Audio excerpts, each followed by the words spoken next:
Hey everyone, welcome back to the channel. Today, I'm excited to share a brand new Naruto fan fiction with you. Naruto. Starting with the Ōtsutsuki Bloodline. In this story, we travel to Konoha, year 58. Kitagawa Gen spent 13 years waiting for recognition, waiting for power, waiting for a chance to change his fate. That chance finally came when he accidentally sent his two teammates to the hospital. The incident caught the attention of none other than Kakashi Hatake, who made Gen his very first disciple. But just when Gen thought his life couldn't get any stranger, he received the novice gift pack he'd been hoping for all along. And inside, reward acquired, Ōtsutsuki clan bloodline, blank slate. Please develop it properly. From that moment on, the already chaotic shinobi world spiraled into even greater turmoil. If you enjoy stories about hidden potential, world-shaking power, and the price of destiny, you're going to love this one. Want to access the next part early or read all the chapters yourself? Check out my Patreon page, patreon.com/mv7. Don't forget to like, subscribe, and hit the bell icon so you never miss an update. Alright, let's dive in. Part 4 of Naruto, starting with the Ōtsutsuki bloodline. Chapter 121, Admiration is the furthest distance. It can work like that. Kitagawa General stared at the two flickering chakra specks in his palm, completely stunned. He understood clearly, this was what he had been pursuing for so long, the manifested forms of yin release and yang release. In fact, every person naturally possessed both yin and yang chakra, as they represented the dual forces of spiritual energy and physical vitality. Many jutsu, whether basic or advanced, involve these two energies. The most fundamental examples would be genjutsu and medical ninjutsu.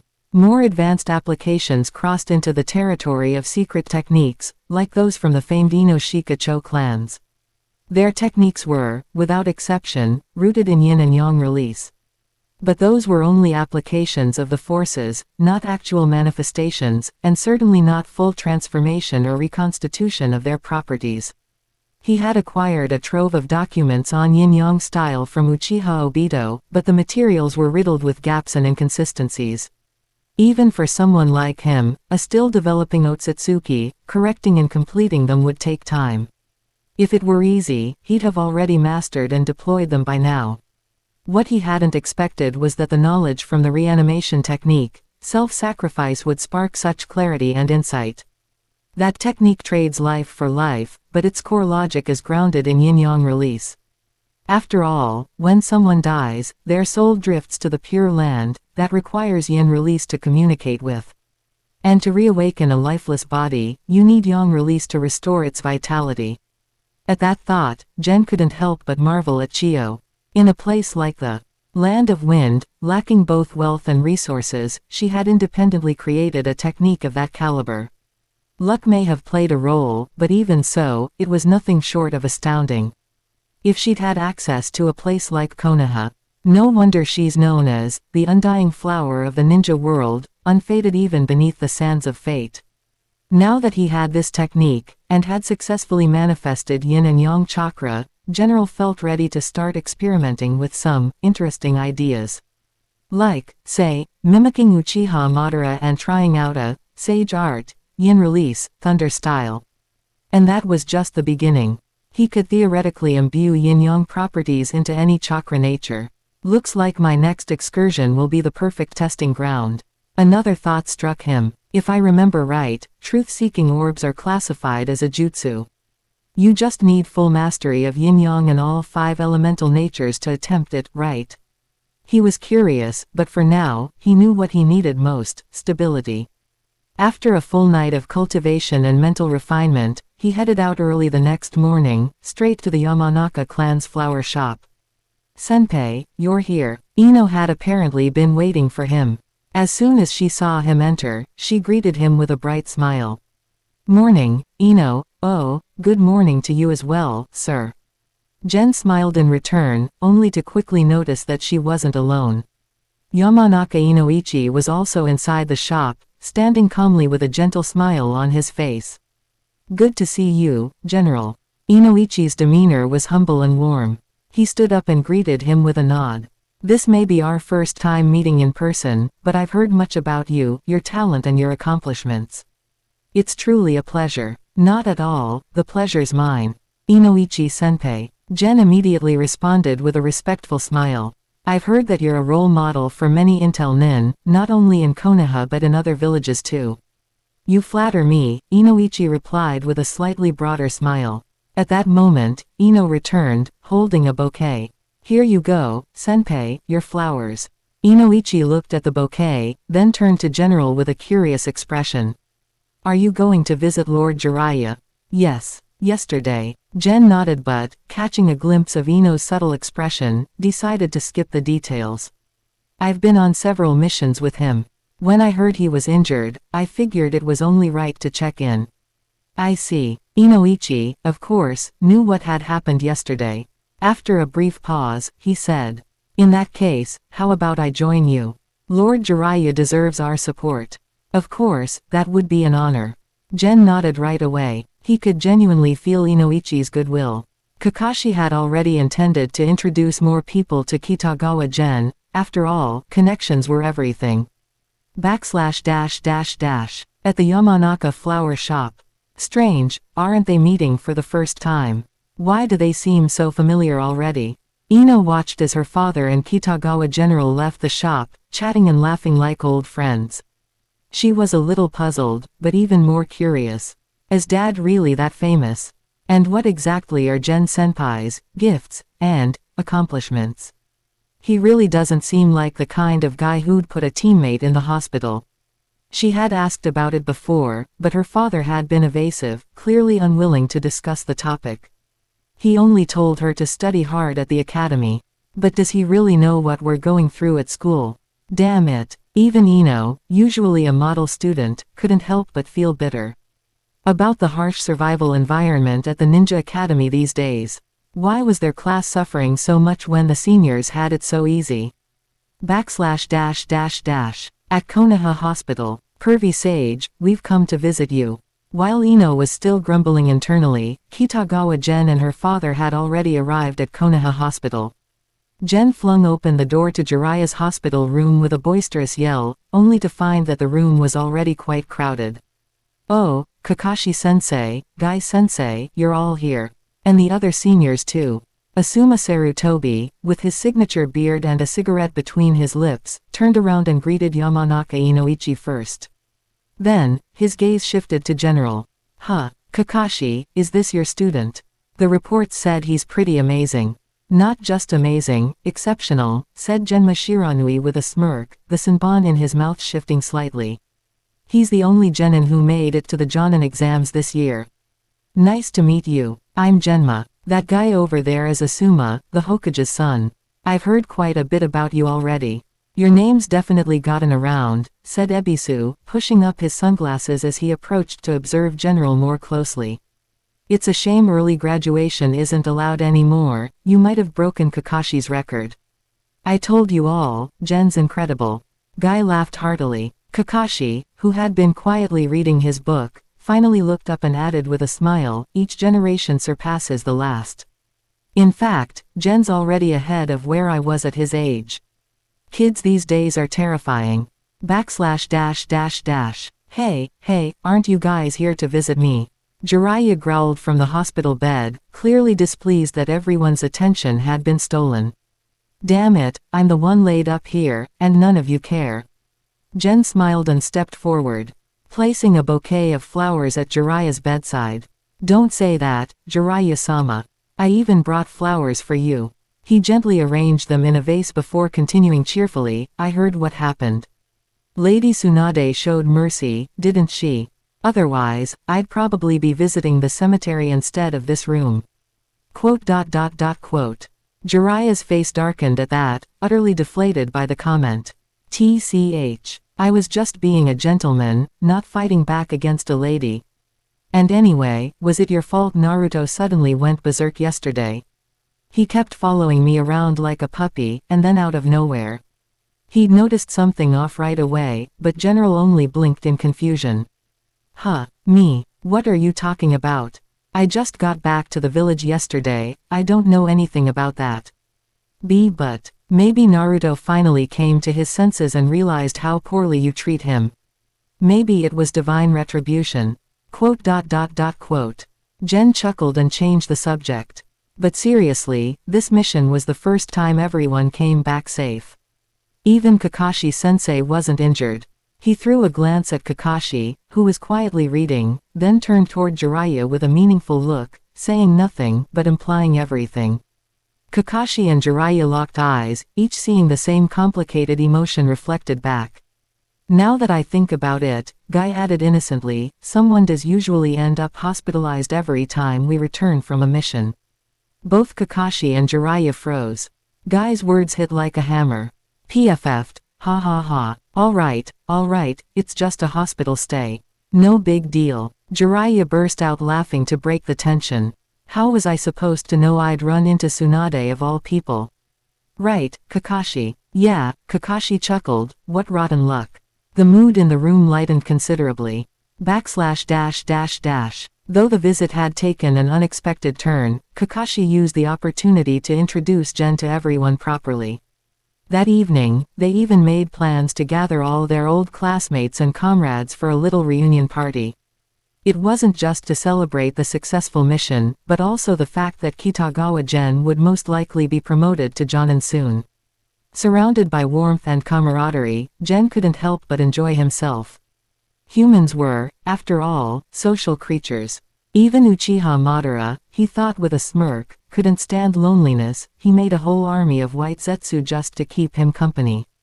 They argued with him constantly, and he still didn't chase them away. Then a strange idea popped into his head.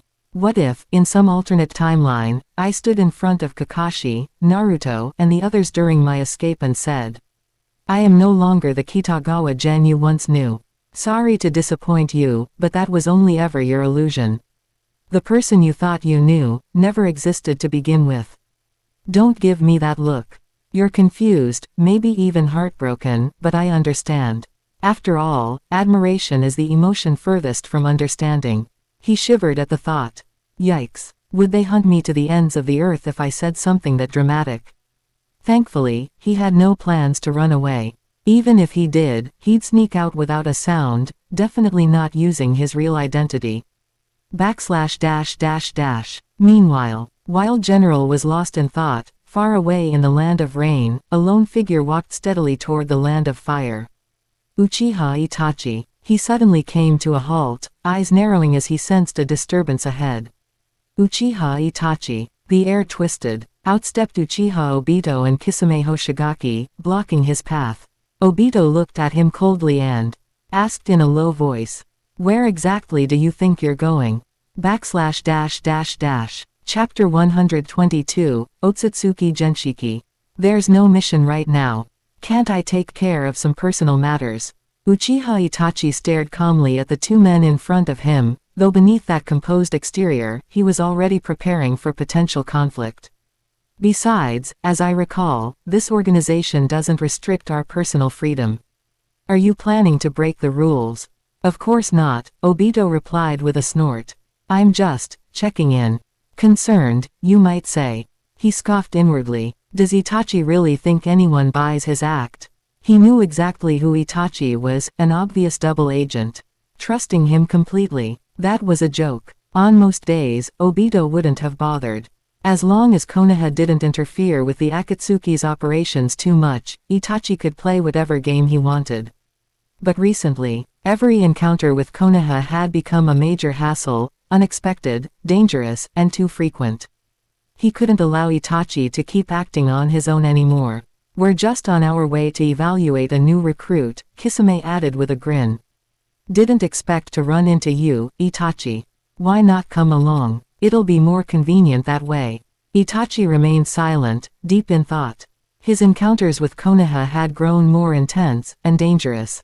Despite still considering himself a shinobi of Konoha, the people he faced certainly didn't see him that way anymore. Just recalling that incident in the Land of Earth gave him chills. He was nearly wiped out by a single flying thunder god technique. If not for Susanoo, he'd be dead. He needed to bolster his strength, fast. As the former heir of the Uchiha clan, he had access to certain knowledge and archives, and he'd been eyeing a few legendary artifacts for some time. The Totsuka blade, and the Yata mirror. He'd read about them long ago. He had wanted to seek them out before, but after the massacre, everything was too chaotic to act. Now, he couldn't wait any longer. Why so quiet, Itachi? Kisami's grin widened. Don't tell me you've got a secret of your own. Everyone has their secrets, Itachi replied coldly, staring him down. But if you insist on tagging along, I won't stop you. Just know this, what I'm after belongs to the Uchiha. Oh, Kisame raised an eyebrow, still polite in tone, though his words had a sharp edge. That's rich, coming from someone who slaughtered his entire clan. Still clinging to the Uchiha name. Itachi said nothing, but his gaze darkened. Uchiha treasures, you're trying to prepare for another run-in with Konoha. Obito, more composed, furrowed his brow. Something like that, Itachi nodded. Those artifacts probably only work with Susanoo. Planning to compete with me over them. Relax. I have no interest in that kind of power. I'm just here for the recruit. Obito shook his head, he had no access to Susanoo anyway. Frankly, he didn't care what Itachi was after. He only needed to keep tabs on him. Besides, he thought, no treasure could compare to the power I already hold. Well, since we're here, let's go together, Obito added casually. Think of it as me doing you a favor. Please don't speak like that. I know exactly what you're thinking. Itachi's voice remained cold as he turned and began walking. If you're coming, keep up. Just a heads up, the information I have is sparse. Finding it won't be easy. //. Meanwhile, in the land of fire, Kitagawa General emerged in a moonlit valley. Finally, some time to stretch my legs, he said as he stood atop a tall tree, gazing down at the forest bathed in silver light. He cracked his neck lazily. After nearly a month of dealing with Konoha's affairs, he'd finally wrapped things up. Leaving behind a shadow clone to handle the rest, he snuck out without hesitation.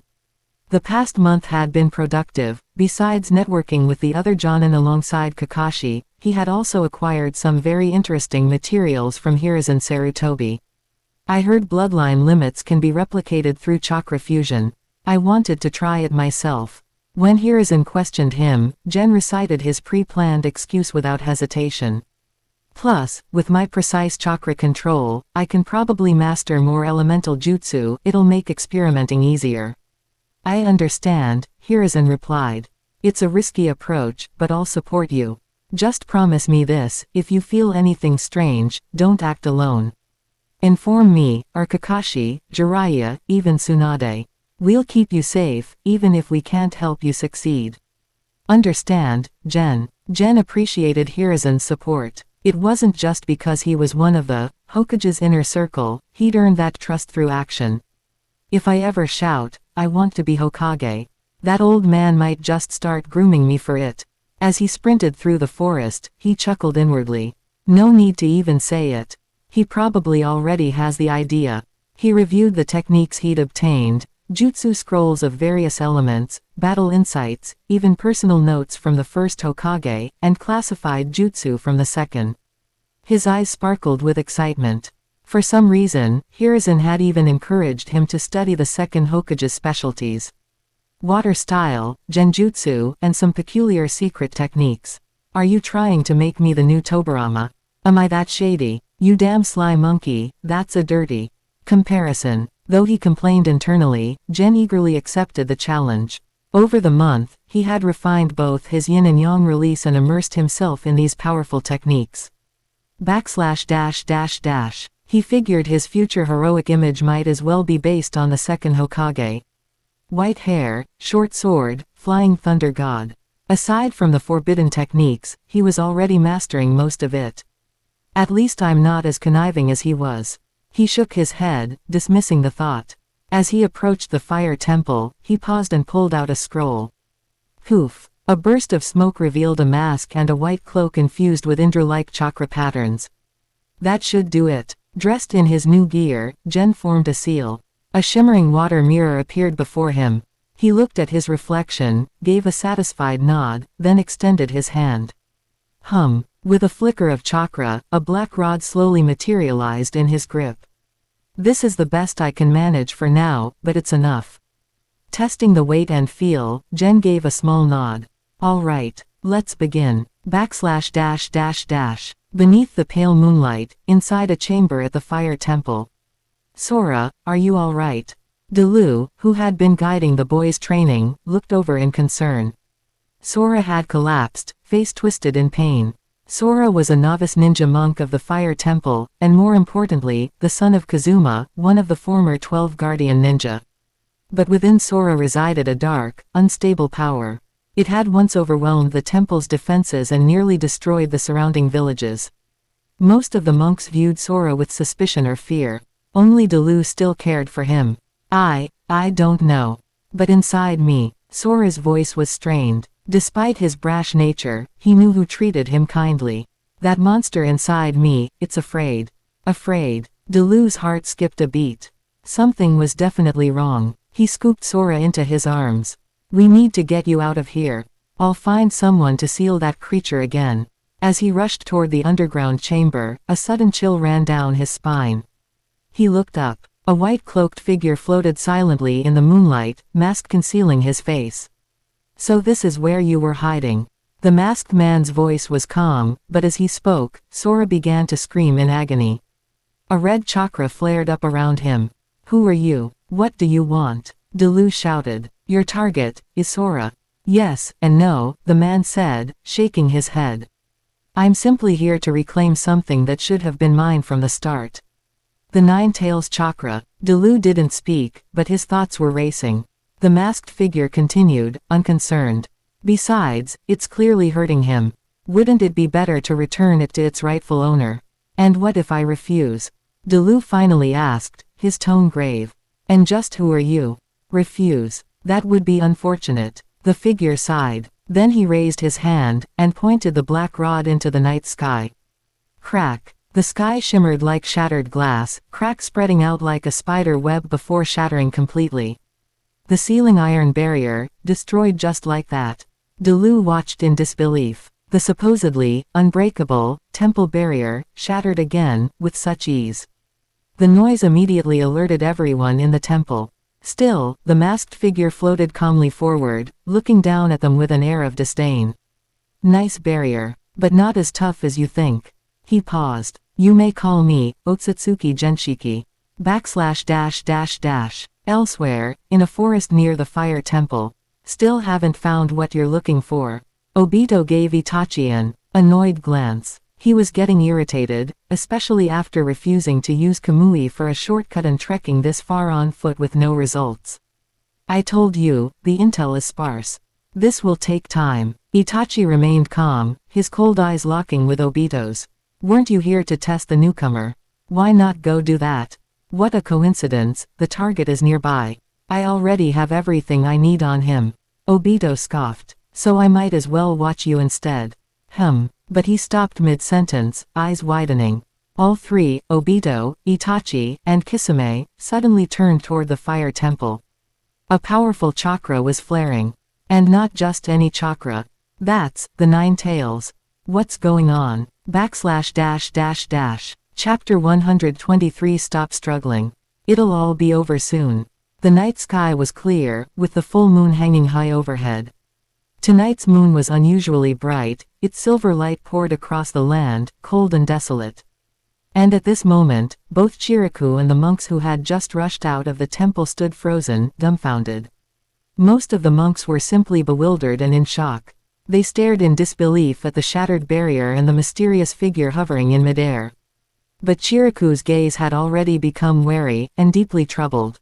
Ōtsutsuki, Genshiki. He had spent many years active in the shinobi world, but he had never heard of such a name. Yet the oppressive danger radiating from this man was undeniable, a dread that defied reason. He said the Nine Tails chakra belonged to him. What in the world is going on? Og. While he was still piecing it together, Sora let out a furious roar. His chakra surged, becoming even more ferocious. In an instant, his entire body was sheathed in blazing red chakra. Oh, quite a reaction, even more intense than Naruto's back. Then, Kitagawa General watched, brow arching slightly. He had already witnessed something similar during the incident with Naruto. But unlike the real Nine Tails, which at least retained its cunning mind, this was merely a crude aggregate of chakra, grown strong, yes, but utterly mindless. Just pure, bestial instinct, huh? With that thought, Kitagawa General descended to the ground. But before he could approach, Shiraku stepped decisively into his path. Oh, Gen smiled thinly. So you're still determined to stop me from reclaiming what's rightfully mine. I don't know who you are, or what your goal is, Shiraku said, voice firm, eyes locked on him. But Sora is a member of the Fire Temple. And the power within him is dangerously unstable. No matter what, I will not allow you to succeed. He shouted over his shoulder. Everyone, leave this to me. Protect Sora, do not let him near the abbot. Yes, all the monks answered in unison. Even those who disliked Sora instinctively pulled him back and spread out to form a protective cordon. Sigh, how troublesome. Kitagawa General let out a small sigh, regarding Shiraku with a faint, almost pitying look. To be honest, his tone was calm, but the air itself seemed to grow heavy. His eyes shifted, turning into twin blue streams of light. I have no interest in fighting you. As his chakra began circulating in earnest, an invisible pressure rolled outward, pressing down on everyone like the weight of a mountain. What is this monster? Shiraku wasn't some minor figure, he'd faced many powerful foes. But he had never felt anything like this suffocating dread. Because the swirling chakra sent the surrounding trees rustling and bowing under its force. His voice came again, soft and echoing. It's very difficult not to accidentally step on ants when I try to restrain my power. The instant the words left his mouth, Shiraku felt his body lurch out of his control. A formless force seized him, yanking him helplessly forward, straight toward Kitagawa Gen's outstretched hand. Damn it, he couldn't even react. In the next heartbeat, Gen flicked a black rod in his hand. Boom! A dull impact rang out. Shiraku was struck cleanly and hurled backward. But before he could hit the ground, another sudden repulsive force slammed him down. Crack! The earth split beneath the impact, fissures spider webbing outward. What just happened? All around, the monks stared in confusion. But the smarter among them quickly realized. Now, hit him with everything. Use ninjutsu. Don't let him approach the abbot. Yes. They immediately formed hand seals with desperate speed. Fire style, Great Fireball Jutsu. Earth style, Earth Dragon Bomb. Fire style, Fire Dragon Flame Bullet. Ellipsis. A barrage of ninjutsu roared forth, dozens of techniques converging on Gen in a flood of flame and stone. He only lifted an eyebrow slightly, as though weighing whether it was worth responding. After a brief pause, he calmly raised his right hand. A soft blue light flickered around him. An instant later, all the attacks landed, their power colliding. Huh, what is that? What's going on? But there was no explosion. Instead, as the jutsu struck, they simply unraveled, dissolving as if swallowed by the shimmering barrier around him. All that remained was silence. Impossible, impossible. Shiraku coughed, staggering to his feet, face pale. His voice trembled. He just absorbed all of it. The ceiling absorption worked better than I expected. Kitagawa General slowly lowered his hand, inwardly reflecting. Though I've only just acquired this ability, and my absorption strength isn't fully developed, I suppose it's fortunate these monks aren't especially powerful, or I'd have looked like a fool. Since he had decided to assume the identity of Ōtsutsuki Genshiki, he had to maintain a certain aura. There are only a few people in this world with this level of presence. I'm not sure I truly measure up, but I can at least imitate how they talk. Even if it felt slightly embarrassing. It was exhilarating. Did you truly believe such petty tricks could stop me? His voice rang out, calm and resonant. Your understanding of me is quite shallow. After all, at our core, we are worlds apart. He lifted his hand, as though forming a seal, his tone dropping to a chilling finality. Allow me to demonstrate the true extent of the difference between us. In that instant, an overwhelming surge of chakra erupted, an unseen repulsive force billowing outward in all directions. And the night seemed to shudder. Accompanied by the relentless surge of repulsive force, the monks could no longer endure it. Almost in an instant, they and the surrounding buildings were hurled into the air together. The once grand and solemn temple began to collapse. Even the ground slowly caved in under the pressure. In this moment, every monk was seized by a sense of utter despair. Is that really a human being? It wasn't only the monks, Chiraku's mind was also blank with shock. But as the abbot, he forced himself to rise, struggling to think of anything he could do. Before he could react, a bestial roar suddenly erupted behind them. The boy, Sora, was now entirely shrouded in tailed beast chakra. His body had taken on the form of a tailed beast. Cloak, 4 crimson tails whipping and lashing behind him. His eyes were filled with feral rage, no trace of humanity left, only the instincts of a wild beast. Damn it, Sora, he's completely lost control. Chiraku coughed up a mouthful of blood. The situation was deteriorating so fast he no longer knew what to do. Perhaps the only small relief was that the so-called Ōtsutsuki Genshi had paused. His gaze turned calmly toward the transformed Sora. So you finally decided to come out yourself. All the better. Kitagawa Gen Bei Chuan Yuan felt the raw, familiar chakra of the 9 tails radiating from Sora and gave a faint nod. You were my target from the start. Why make things so difficult? All of you, truly courting your own misery. Roar. The 9 tails chakra bellowed in fury, and a tail abruptly stretched out, sweeping violently toward General. Where the tail struck the ground, it split apart with a deafening crack, and a suffocating miasma of chakra erupted in all directions. Everyone, retreat. Get out of here, now. Chiraku knew this battle had already surpassed anything ordinary humans could withstand. He shouted with all the strength he had left, desperate to evacuate the others. Boom. But in that same instant, the entire temple shuddered again. He heard Sora's transformed voice howl in monstrous agony. The next moment, a massive shockwave smashed into Chiraku, blasting him off his feet. When he managed to look up, Sora, wrapped in the 9 tails chakra, had been slammed straight into the temple's outer wall with such force that the entire structure seemed about to collapse in on itself. Yet even then, Sora rose once more, unleashing another roar before bolting toward the ruins' edge, trying to escape. He's running. Chiraku had witnessed firsthand the terrifying rampage of the 9 tails chakra. Never had he imagined someone could force it into retreat in an instant. Running. That only matters if there's not a chasm of power between us. Gen's voice rang out again, calm as ever. A moment later, the smoke dispersed. Sora, still sheathed in 9 tails chakra, froze mid-stride. No matter how he struggled, his body was wrenched back through the air, dragged inexorably toward General. When the gap between us is this vast, such efforts are meaningless. The moment Sora came to a halt in front of him, Gen calmly raised the black staff in his hand, pointing it directly at the boy's chest. You see, just like this, I could pierce your heart any time I wish. So stop struggling. It will be over very soon. What the hell is going on over there? Below the ruins of the fire temple, Uchiha Obito stared in disbelief at the distant spectacle. That chakra, he could never mistake it for anything else. That brat Uzumaki Naruto, is he here? No, something's wrong. That isn't a complete 9 tails. That presence. Uchiha Itachi's face was grim.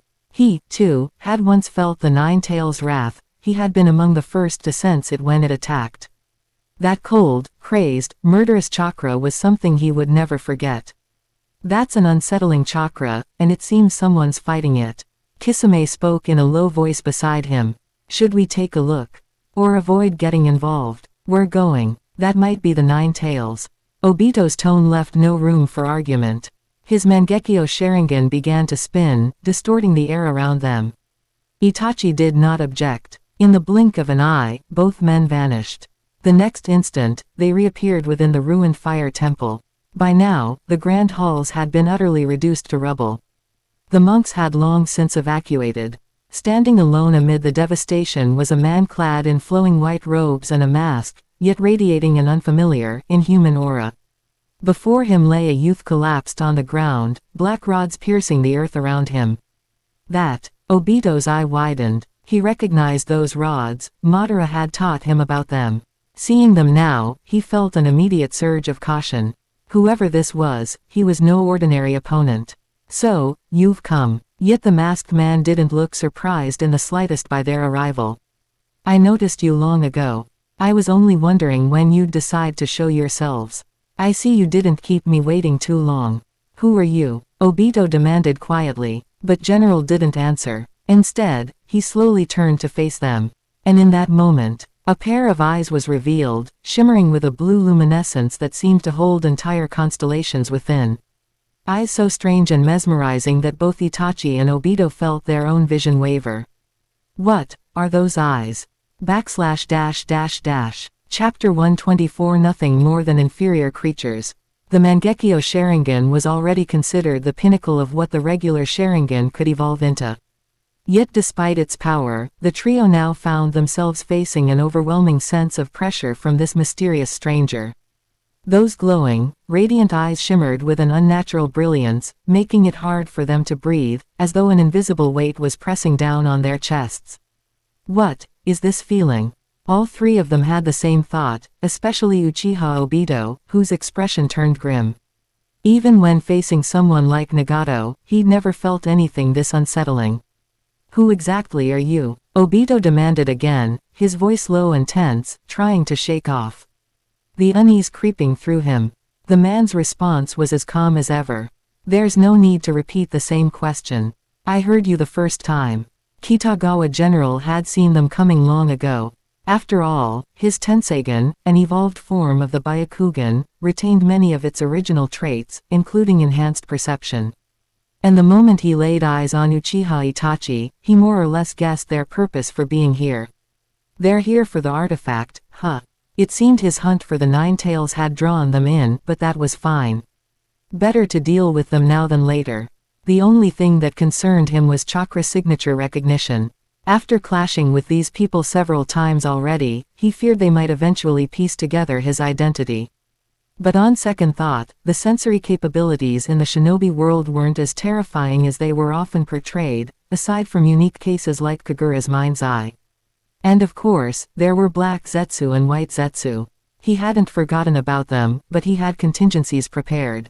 Whether it was relying on the Tenseigan, utilizing yin-yang release, or even unleashing the full power of the giant Tenseigan, he had options.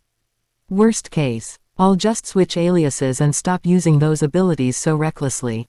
While these thoughts swirled in his mind, outwardly he simply shook his head. Who I am is none of your concern. I've only come to reclaim what belongs to me. Descendants of Indra, do you really think you can stop me? Indra, Kisame muttered, confused, casting a sideways glance at the two Uchiha. But Itachi and Obito's faces had turned visibly darker. They had read the stone tablet. They knew what Indra meant, and what kind of lineage that name implied. So, he really isn't ordinary, and more importantly, they're after the Nine Tails chakra. Both Uchiha were now ready to strike. Whether it was the mention of Indra's bloodline or the Nine Tails, there was no avoiding this confrontation. Looks like you've made your decision. Good, Gen murmured, eyes narrowing. At least I won't have to worry about you interfering later when I go for the artifact. Attack, Obito barked. Without hesitation, he weaved signs, and the space around him distorted as he unleashed. Kaden, Bakufu Ranbu, fire release, blazing storm dance. Flames, enhanced by spatial warping, roared toward Kitagawa General. But just as they were about to touch him, a ripple of invisible chakra burst forth, and in an instant, the flames were completely shattered, reduced to drifting embers that scattered harmlessly to the ground. What? Obito's breath caught. That technique, it's just like Nagato's. Your attack was underwhelming. Let's see how you handle mine. Gen casually swung the black rod in his hand, and instantly, the shattered debris from the ruined temple around them lifted into the air under his control. The next moment, they rained down toward the trio like a meteor storm. Sweeten, Bakusui Shoha, water release, exploding water colliding wave. Seeing the incoming barrage, Kisami's face paled. He leapt back, weaving hand signs rapidly. A massive surge of water exploded forth, forming a tidal wave to intercept the debris. But that wasn't all, he kept moving. Sweeten, Daikoden no Jutsu. Water release, great shark bullet technique. With a final seal, a colossal shark-shaped water bullet surged from the waves, hurtling toward General. "You're not getting away," Obito roared. At the same time, his figure blurred, slipping through space and reappearing at Gen's flank. Itachi had already anticipated this, his form manifesting like a ghost behind General. They struck in perfect synchrony, an elite ambush from 3 angles. "What a beautiful combo," Gen murmured, eyes gleaming with eerie calm. Gen's tone remained calm, but inwardly, he couldn't help but complain. Uchiha Itachi really is the definition of cunning. He had long noticed that Itachi had used a shadow clone as a decoy, while his real body had stealthily circled behind, lying in wait for an opportunity to strike.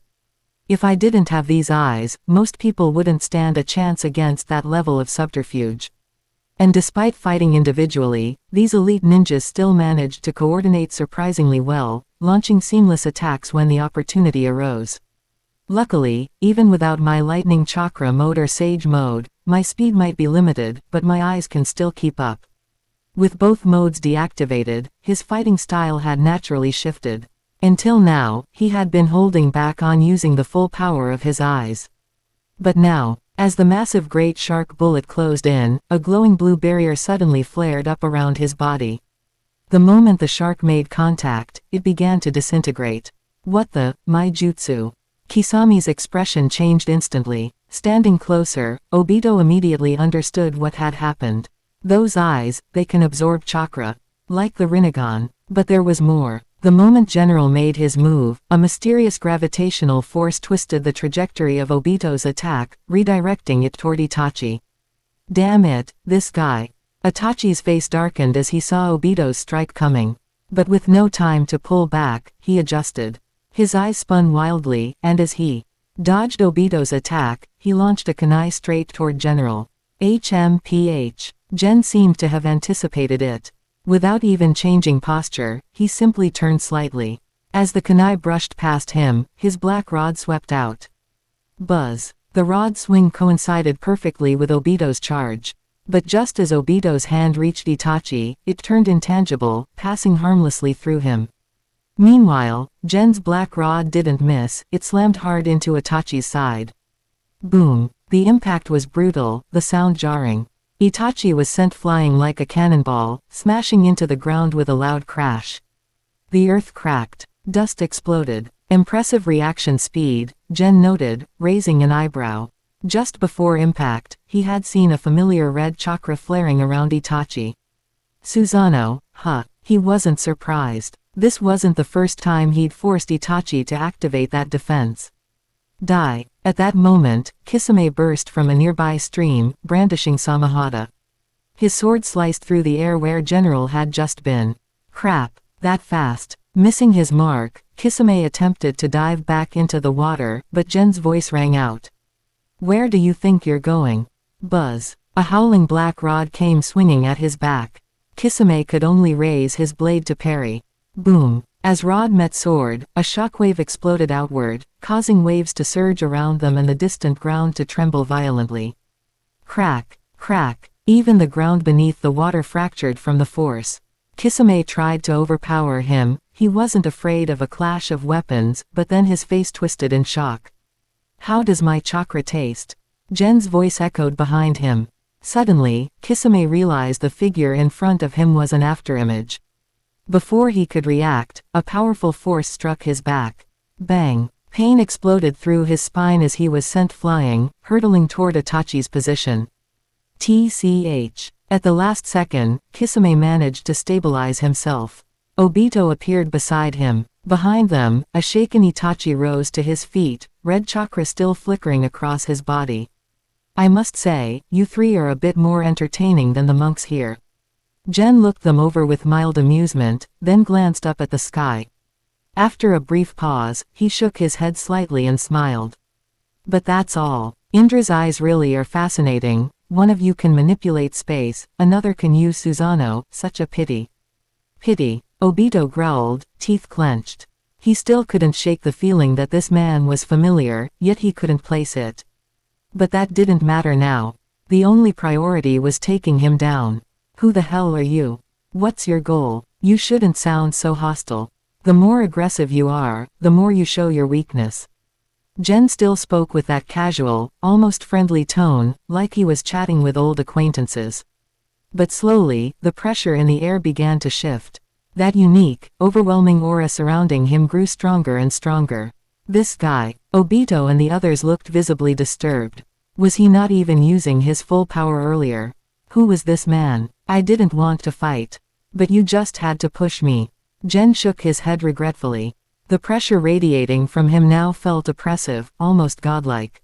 Then he chuckled softly. But it doesn't matter. Whether it's one speck of dust or two, wiping them away makes no difference to me. You've been asking who I am, haven't you? He raised his head, eyes gleaming like starlight, as the oppressive aura surged to a climax.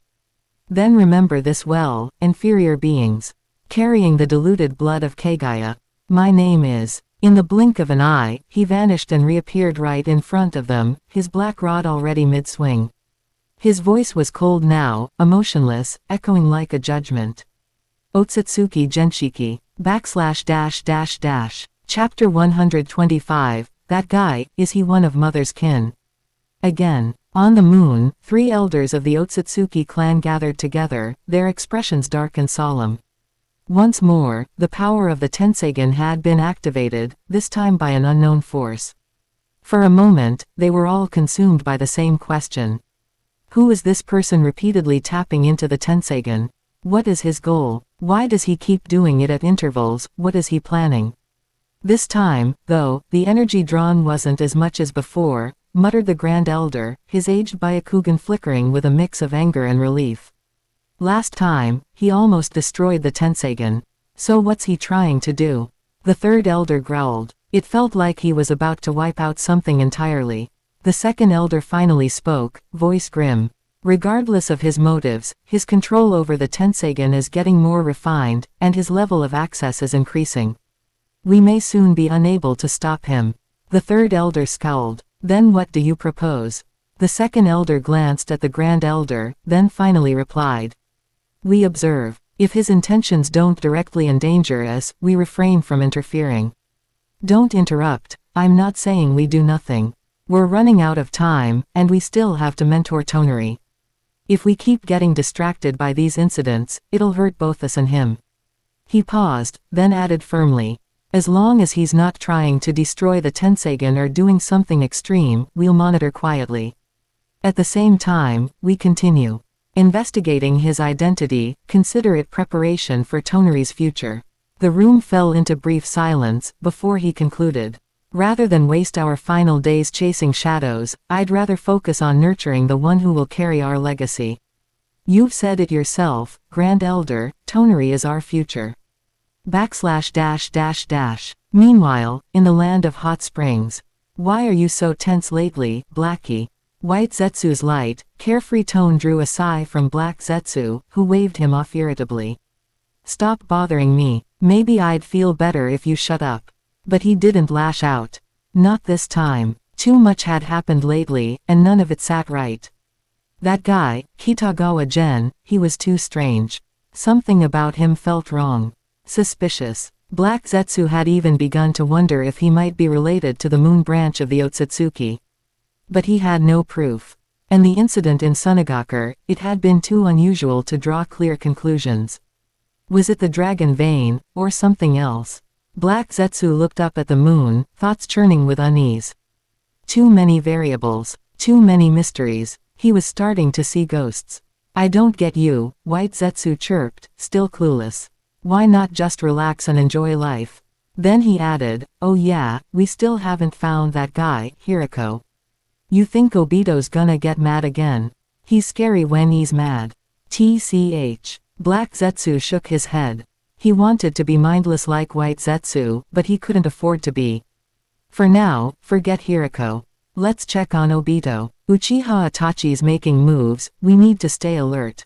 Where are they now? Fire Country, but... Before White Zetsu could finish, Black Zetsu had already plunged them both underground, tunneling at speed toward their destination.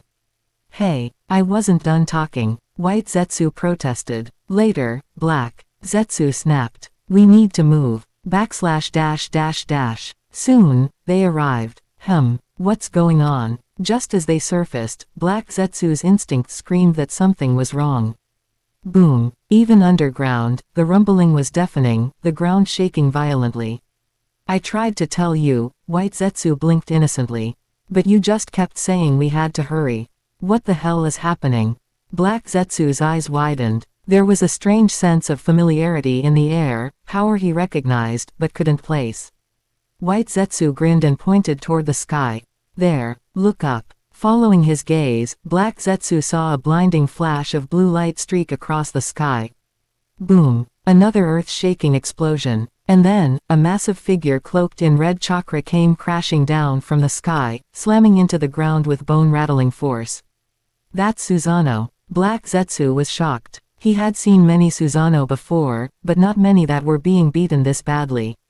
Boom. Before he could think further, another blast echoed. This time, a colossal water-style jutsu transformed into a dragon and surged toward a floating figure in the sky. Don't tell me you're still trying to hit me with something that childish, came a clear, echoing voice. Didn't you learn your lesson last time? A brilliant blue barrier appeared, effortlessly deconstructing and absorbing the massive water dragon. Then, in the blink of an eye, the white-cloaked figure vanished, just as Obito re-emerged from his Kamui space. Far below, the red Susanoo rose to its feet again. Boom, boom, boom. The four figures engaged in chaotic battle, leveling the once majestic fire temple into a field of broken stone and craters. Susanoo's massive longsword swept through the battlefield, toppling towers and structures in its path. Kisame Hoshigaki and Uchiha Obito also launched constant attacks from the sidelines. The deafening booms of destruction echoed across the land. Earth trembled underfoot, and thick clouds of smoke billowed into the sky, sweeping outward like a shockwave. What the hell is that? Black Zetsu was stunned, nearly speechless. It may have been 3 against 1, but anyone could see they were the ones getting thrashed.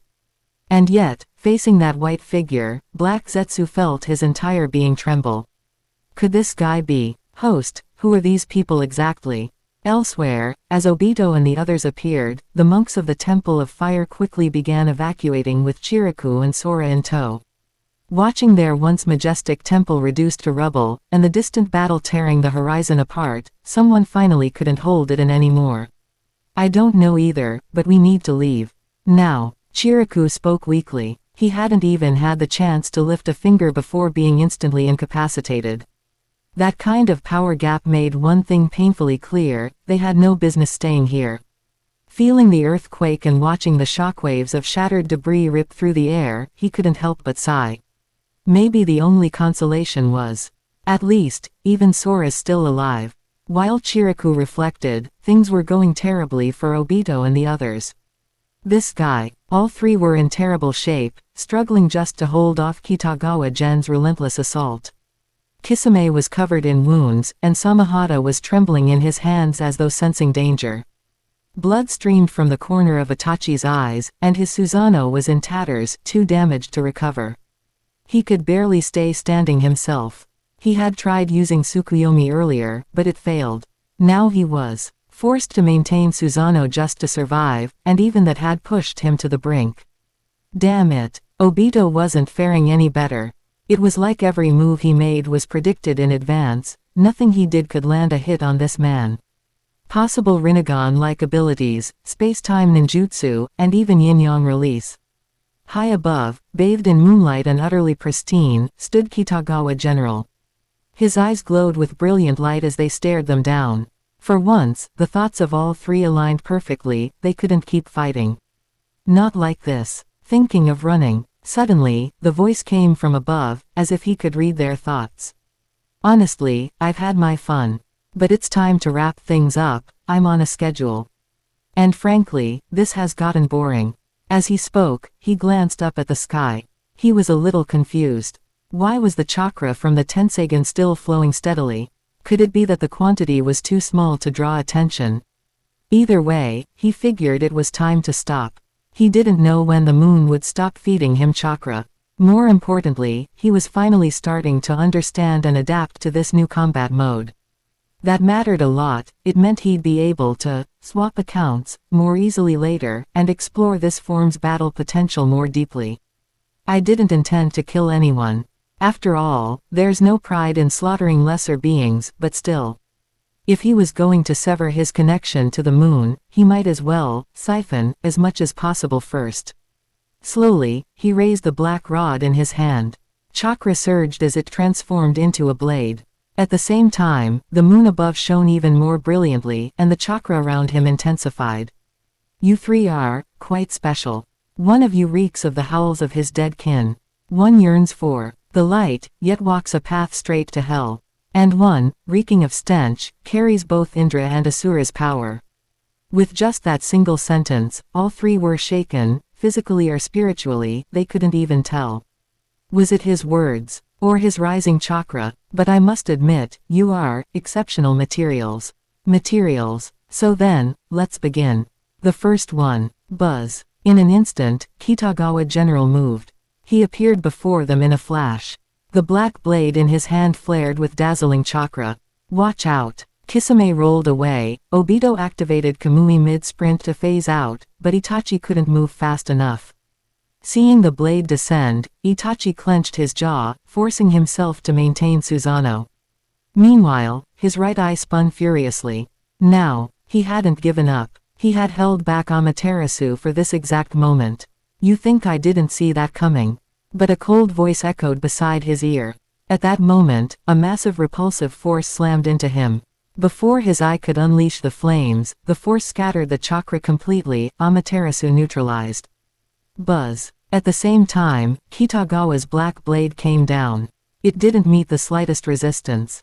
The already crumbling Susanoo shattered with a deafening crack, split in two with terrifying ease. Boom. Itachi's body was sent flying like a ragdoll, crashing deep into the forest. Next, Kitagawa turned his blade, ignoring Itachi and the now phased-out Obito. His eyes locked onto Kisame. Because Kisame had dodged both the sword strike and the black flames, he had already pulled some distance. But now, he could only raise Samahata to defend. Damn it, his speed and strength increased again. What the hell is going on? And that chakra. Kisame could feel it distinctly. Gen's changes were dramatic. Worst of all, Samahata refused to absorb his chakra. That left Kisame genuinely confused. It was the first time he'd encountered such a situation. Now's my chance. Obito noticed Kitagawa was ignoring him. Sensing Black Zetsu's chakra nearby, he clenched his teeth and acted. He wanted to retreat, yes, but he couldn't just let Kisame die. And this guy was seriously pissing him off. Just as Kitagawa struck, Obito moved. Kamui activated, warping him behind Kitagawa. His hand shot forward. If he could grab this guy, he could try absorbing him. Worst case, he'd force Kitagawa to use space-time jutsu, and then yank Kisame away. Wood release, binding roots. To ensure success, he didn't hesitate to use wood release. A swirling vortex appeared at his eye. But, I was wondering when you'd finally make your move, lesser being. Suddenly, a powerful gravitational force yanked him in. Before he could react, Kitagawa's blade turned toward him. He was waiting for me. Obito's eyes widened. Instinctively, he began phasing himself with Kamui. It was a pure test of speed now. But before he could completely dematerialize, Kitagawa's blade burst with terrifying chakra. This feeling, just like back in the land of wind. Boom. A massive surge of energy erupted from the blade. At first, it was just a blinding white light. Then, it lit up the entire sky like midday sun. Power rolled and twisted like a tidal wave, spreading outward and obliterating everything in its path. .. What is that power? Far away, the monks of the fire temple watched in horror as entire mountaintops collapsed. Panic spread like wildfire. Ah, so bright. My eyes. It hurts. Not far off, White Zetsu was already by Itachi's side, wailing as he clutched his eyes. Black. Zetsu's face had turned pale, because in that instant, he realized something horrifying. He had lost Obito's chakra. As the monstrous shockwave tore through the forest, one thought echoed in his mind. Could this man be of the same clan as Mother? .. Chapter 126, Black Zetsu, it's over. What? The fire temple was attacked. The next morning, inside the Hidden Leaf Village, Sarutobi Hiruzen slammed the report down on his desk and stood up abruptly, his face filled with disbelief. What the hell happened? How did this occur? While the fire temple had little direct connection to Konoha, anything that happened within the Land of Fire's borders was their business. Lord Hokage, we're not entirely sure of the specifics either, said a member of the Anbu, shaking his head helplessly. They were just as baffled. Having received the news early that morning, they were still in the dark. All they knew was that a battle had erupted at the fire temple, one so destructive that the entire mountain was gone. Even they couldn't help but wonder, what kind of monstrous battle must have taken place to cause that level of devastation? But unfortunately, they truly had no clue. That said, the Anbu continued, the report indicates minimal casualties. The monks of the fire temple have already set out for Konoha. Their head monk has something urgent to report to you in person. He's coming himself. Sarutobi took a long drag from his smoking pipe, falling silent for a moment before finally nodding. Understood. Have Asuma meet him. He's on good terms with the head monk, Chiriku, he can handle the reception. Yes, Lord Hokage. The Anbu member bowed, but Sarutobi wasn't done yet. Also, send a squad to investigate the fire temple. No, not Kakashi, have Ibiki. Morino lead an Anbu unit there instead. Sarutobi had initially considered sending Kakashi, but then he remembered Kakashi's team's cursed reputation, someone always ended up in the hospital. Without fail. Thinking back to his own recent hospitalization from a village incident, and then how Jiraiya had gotten punched into the hospital by Tsunade right after, Sarutobi decided it just wasn't worth the risk. Not using Captain Kakashi, the Anbu asked with a subtle change in tone, clearly finding the decision odd. This is final, Sarutobi insisted. Ibiki is a professional. It's better handled by someone with a more stable record. Understood, Lord Hokage. Then I'll take my leave. Go. As the Anbu vanished from sight, Sarutobi let out a long sigh. It seemed like one problem followed another these days. He was beginning to suspect that the Akatsuki might be behind it all again. And the Cloud Village isn't exactly behaving either. The joint Chunin exams are coming up next year, and yet the shinobi world is growing more chaotic by the day. He puffed on his pipe again, lost in thought. It was becoming clear to him, the upcoming Chunin exams would need significantly stricter security. Whether or not anything happened, they had to be prepared for the worst. Casting a glance at the crystal ball nearby, he made up his mind. No point in dwelling on it. Let's assess the village's current state and make proper security arrangements. / Are you all right? While Sarutobi was busy pondering village defenses and the fire temple situation, Black Zetsu was currently checking on Uchiha Obito. Despite asking the question aloud, what Black Zetsu really wanted to know was what the hell had happened last night. But he understood he had to remain patient, for now, this battle had gone completely off the rails. Not great, Obito muttered, slumped against the wall. I had to use Izanagi, but last night. His voice trailed off, heavy with defeat. He'd been utterly overwhelmed, beaten down with no chance to counterattack. Sure, part of it had been a lack of intel. Another part had been an invisible pressure constantly crushing him throughout the fight. But no matter the excuses, the result was a disaster. If he hadn't prepared and used Izanagi, he might have actually died last night. Even so, his body had taken such a toll that he'd had to replace several parts with spare components. Shaking his head, Obito asked hoarsely, "What about the other two? How are they?" "Not good either," White Zetsu chimed in, cheerful as ever despite the grim topic. Kisame got hit hard. The only reason he survived was that he immediately fused himself into his Samahata sword during the blast. Even then, he's unconscious and looks like a skeleton. By merging with Samahata, Kisame had managed to hide and protect himself. It was a last resort. Samahata's chakra couldn't fully shield him from the explosion, so it had to draw on Kisami's own chakra, barely keeping him alive. As for Itachi, his condition is far worse. White Zetsu looked at the silent Obito and continued with a grin. When I found him, he was barely clinging to life. His entire body was shattered, and he seemed to be in intense pain. On top of that, his eyes seem to have been damaged too. All we can do now is keep him alive and hope he wakes up. Damn bastard. Even though he had mentally prepared for the worst, Obito couldn't hold back his fury. They had lost hard. Both of them, especially Itachi, his carefully groomed chess piece, were in critical condition. How could that not enrage him? Last night, what the hell actually happened, Obito?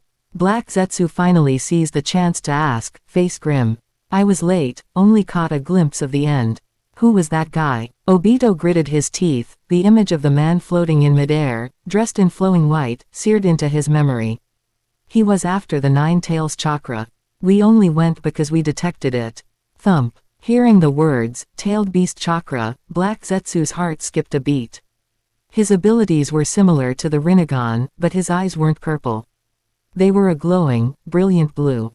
We couldn't do a damn thing to stop him. Blue eyes, powers like the Rinnegan. Black Zetsu's soul felt like it was sinking. He had suspected it, but hearing it out loud made him tremble. And the way he carried himself, so arrogant. Obito didn't notice Zetsu's condition and kept going, fists clenched tight. He spoke politely, sure, but there was this unbearable condescension in his tone. Like he saw us as insects. That fake smile behind his mask, and those cold, empty eyes. He kept calling us, lower lifeforms. Who the hell does he think he is? Obito's voice roared with fury. Meanwhile, Black Zetsu was on the verge of collapse. Polite but cold, arrogant, calling others lower lifeforms. These descriptions made Zetsu shiver uncontrollably. Even White Zetsu gave him a confused glance. What the hell was wrong with him? Oh, right. He mentioned a name. Obito took a deep breath, as if the memory itself caused him pain. Have you ever heard of someone called Ōtsutsuki Genshiki? Ellipsis ellipsis ellipsis. In that moment, Black Zetsu felt like his entire world shattered. If not for White Zetsu supporting him, he might have collapsed to the floor. His gaze went blank, slowly, drifting to the sky above. His mouth twitched as if speaking, but no sound came out. Ōtsutsuki Genshiki. Just hearing that name made him feel like all hope was lost. Though he was born at the moment Kaguya was sealed, he still carried fragments of her memories. Now, one horrifying thought echoed in his mind. It's over. Mother's kin really came looking for us. // Phew, that was exhausting. While Black Zetsu was busy having a mental breakdown, deep in a cave within the forests of the Land of Fire, Kitagawa General finally stood up, body sore all over. Looks like pumping too much chakra from the Tenseigan isn't such a good idea. Even my body feels the strain. Using chakra from the moon's Tenseigan as a power-up was a plan he'd had in place for a while. The combination of Tenseigan, yin-yang release, and other chakra types was a combat style unique to Ōtsutsuki Genshiki. He had intentionally avoided using too many other jutsu, reserving those for his main account. The massive Tenseigan's chakra was overwhelming. He still remembered the last time he blasted an entire canyon in the Land of Wind just to test its power. This time, he'd held back. Last night, he had been carefully testing the optimal output level. Being a Tenseigan user himself and having Ōtsutsuki blood made the power easier to manage. But my eyes still haven't matured fully, and my bloodline hasn't awakened completely. That's why it leaves aftereffects. While sore, the impact wasn't too serious. A little rest and he'd be good as new. And honestly, the gains were well worth it. He pulled out a scroll. Inside was the Nine Tails chakra, safely sealed. All he needed was time to recover before absorbing it. Plus, Itachi and the others are completely out of the picture. No one's left to compete for the relics. He wasn't sure if Itachi had died, but one thing was clear, the guy had fought with everything he had. Unfortunately for them, he had all the intel, and could freely use his ocular powers.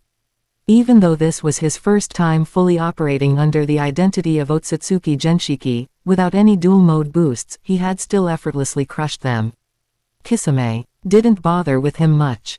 He probably got wrecked by the aftermath. As for Obito, he smirked as he recalled how Obito tried to sneak in a final blow, only for him to turn the tables. Obito had attempted to use Kamui to absorb or push him back, but Genshiki had prepped a gravitational counter in advance. Their speed duel ended in tragedy for Obito. He was smashed into pieces by a blast of Tensegan chakra, body and bones reduced to dust. That said, Izanagi really is a pain in the ass. Resetting reality with yin release was not something he had a counter for, yet. Well, whatever. I gained the Nine Tails chakra, the relics are within reach, and Black Zetsu. Ha, he chuckled casually. Whatever state Zetsu was in, it didn't matter. This time, he'd won big. Chapter 127, You'll regret it. The Kitagawa Gen you knew never existed to begin with. The Temple of Fire had fallen. Its gates were in ruins, and the destruction sent shockwaves throughout the Land of Fire. In Konoha, the situation quickly escalated. With Chiraku's return, the incident stirred even more intense discussions. Was that person after the Nine Tails chakra? Inside the Hokage's office, Hiruzen Sarutobi wore a grave expression. Even members of the Akatsuki appeared, and were easily defeated. Yes, Lord Hokage, Chiraku replied with a helpless nod. That man, he's overwhelmingly strong. I didn't even get a chance to strike before I was taken down. Chiraku, isn't that a bit much? Asuma stared at his old friend in disbelief. He knew how strong Chiraku was. You didn't even get a single move in. That's impossible. Nothing is impossible. Hiruzen cut him off, his tone heavier than ever.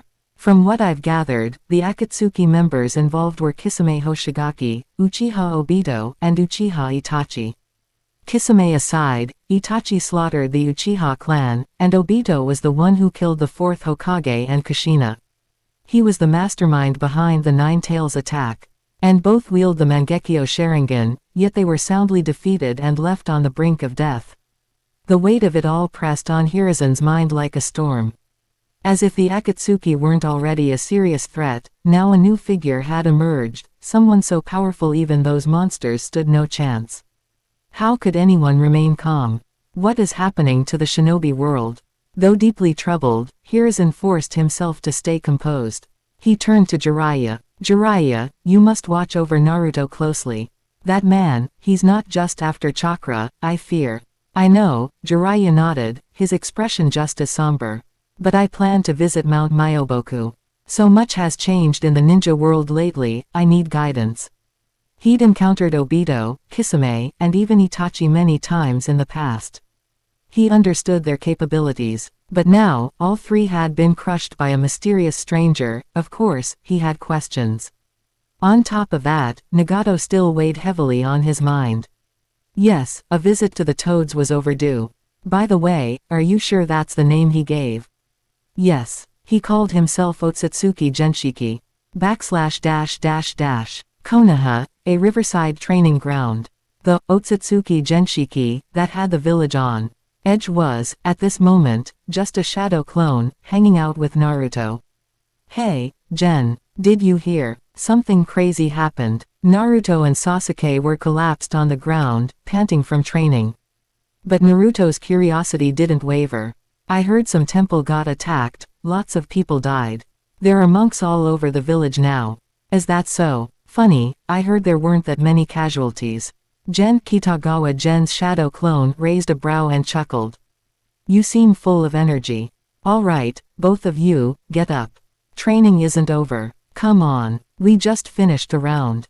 Naruto wailed. Even Sasuke groaned in protest. You're doing this on purpose, aren't you? This is supposed to be Pervy Sage's job. TCH. He's off in a meeting, so I'm babysitting. You think I want to be here? Kitagawa General snorted and shook his head. He didn't want to be there, he was just a shadow clone, after all. But with the fire temple under attack and Chiraku running to Konoha, there was no way Jiraiya could stay idle. If Pervy Sage hadn't begged me to step in, I wouldn't be bothering with you brats. Despite his words, the clone was thinking about the real body's situation. Looks like the real me stirred up a serious mess, brought down an entire mountain. He must have run into the Akatsuki. Given their shared origin and his own past experience, it wasn't surprising. Especially considering what he was after, a legendary artifact once sought by Orochimaru and eventually used as Uchiha Itachi's trump card. A collision was inevitable. And judging by the fact that the shadow clone still existed, it was clear the main body had won decisively. The question is, what's the current status? Gen's clone pondered silently, until suddenly, he felt a ripple in his chakra. What's going on? Is something happening to the real me? Though separated, shadow clones were still chakra-based. If the main body encountered problems, the clones would feel it too. Naruto himself had experienced this. When his Nine Tails chakra became unstable, his shadow clones all reacted. The battle's over, so this must be from absorbing the Nine Tails chakra. Or maybe, it's the artifact. He quickly deduced a likely cause. But even so, without shared memory, he had no way of knowing for sure. Gen, what's wrong? Naruto looked up at him curiously. You've been quiet for a while now. Idiot. Sasuke groaned. He wanted to strangle Naruto on the spot. Kitagawa General wasn't like Jiraiya, he trained them ruthlessly. And provoking him, that was a death sentence. Even while barking strict training orders, he still had the nerve to call it, training according to my personal regimen. No matter how hard Sasuke trained, knowing full well that this guy was clearly messing with them made it impossible for him to enjoy it. It's nothing, Gen's shadow clone finally said, shaking his head. Just thinking over what happened recently. It all feels off. Not dwelling on it any longer, he smiled faintly at the two boys. All right, rest time's over. Time for the next round of training. You're serious? Sasuke groaned, pressing a hand to his forehead while Naruto's eyes widened in horror. Then what about you? Naruto yelled, pointing at General. Why don't you train with us? Me. Kitagawa General scratched his chin. I'm a Chunin. You two haven't even graduated from the academy yet. Plus, I'm here to instruct you. Why would I need to train with you? Quote. You two are seriously losing sight of the power dynamics here. Quote. Now, 10 handstand laps around Konoha, non-stop. Move it. Ah, damn you, Kitagawa Gen. You'll regret this. I'm the Chunin instructor, thank you very much. As he watched the two grumbling boys follow his orders in absolute chaos, Gen nodded in satisfaction. Then he rubbed his chin thoughtfully. The chakras stabilized again. I wonder how the original body's doing now. Maybe he got what he was looking for. While Konoha's leadership was still reeling over the mysterious Ōtsutsuki Genshiki, somewhere in a remote mountain cave near the destroyed fire temple, Kitagawa Gen, in his true form, shattered a stone door and began making his way down a dark corridor. After a few days of proper rest, he felt completely recovered. It was time to move. It's been days, Shiraku should have made it to Konoha by now. I'd better pick up the pace and prepare to return. He felt a slight pang of regret. If it weren't for that encounter with the Akatsuki, he might have been able to head to the Land of Wind and claim the rest of the Dragon Vein too. Still, not a loss. I located the site of a legendary weapon, absorbed some Nine Tails chakra. I'd say this trip was worth it. With those thoughts, he stepped deeper into the cave. It was pitch black, but it posed no obstacle to him. From the architecture, he could tell it was a tomb. Judging by the scale, this must have been someone important. Maybe an Uchiha clan leader from long ago. If so, that would be great news. It meant his intuition had been right all along. Just don't know yet, was this place created by Indra, or is it one of the Sage of Six Paths, little toys? After all, both the Totsuka blade and Yata mirror were spiritual weapons, best suited for users of Susanoo. And both the Sage and Indra were masters of that power. Regardless of who made it, Gen figured the outcome would benefit him either way, be it residual chakra, a secret technique, or the artifact itself. He reached the end of the tomb passage, where a sealed wall stood in his way. This must be it. His eyes glowed with blue light. A barrier. And a genjutsu layered on top. They really didn't want anyone coming in here. Drawing a black staff, he jabbed it precisely into the seal. An eerie chakra pulse radiated outward. In that instant, everything around him changed. His chakra was pulled, distorted, and in the blink of an eye, the tomb vanished. He now stood atop the Hokage Tower in Konoha. //. Gen, from now on, Konoha is in your hands. A voice echoed in his ears, none other than the third Hokage's. Gen turned his head and saw Hiruzen smiling warmly, offering him the Hokage's hat. What the? He looked down. Somehow, he was now wearing the Hokage robes. Behind him stood Kakashi, grinning with his little orange book in hand. Jiraiya gave him a big thumbs up. You've got this, General. Don't let us down, brat. I hope you'll be even better than my grandfather. Tsunade added her blessing, and down below the tower, the people of Konoha roared in celebration. The thunderous cheers echoed in his ears. The warmth of the atmosphere enveloped him. So this is a genjutsu, a dreamscape. Of course he understood what was happening. His eyes could see the illusion clearly now, and he couldn't help but chuckle. Looks like, this really is the Totsuka blade. But the moment he whispered that, everything shifted again. The cheers vanished. The sunlight was gone. Now he floated in the night sky, with the moon behind his back. Below him lay a ravaged, burning Konoha. Naruto, Sasuke, Kakashi, Jiraiya, all of them stood, staring up at him with disbelief. Why? Why would you do this? Why? Naruto roared, Nine-Tails chakra surging wildly around him.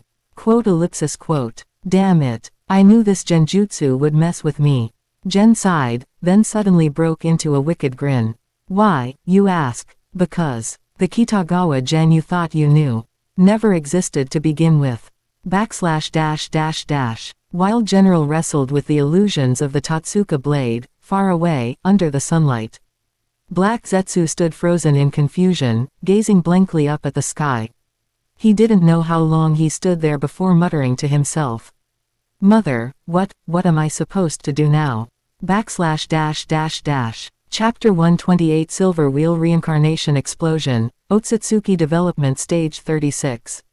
Black Zetsu was confused. Utterly, completely, hopelessly confused. The moment an Ōtsutsuki appeared, a blasphemous thought even flashed through his mind. Maybe, Mother is better off sealed. At least within the seal, she was safe. But that went against everything he existed for. His entire purpose, the very reason for his creation, was to bring Kagaya back. Doing nothing now would be a betrayal of his mission. And yet, he had worked for so long, schemed for so many years, and finally, the light at the end of the tunnel was in sight.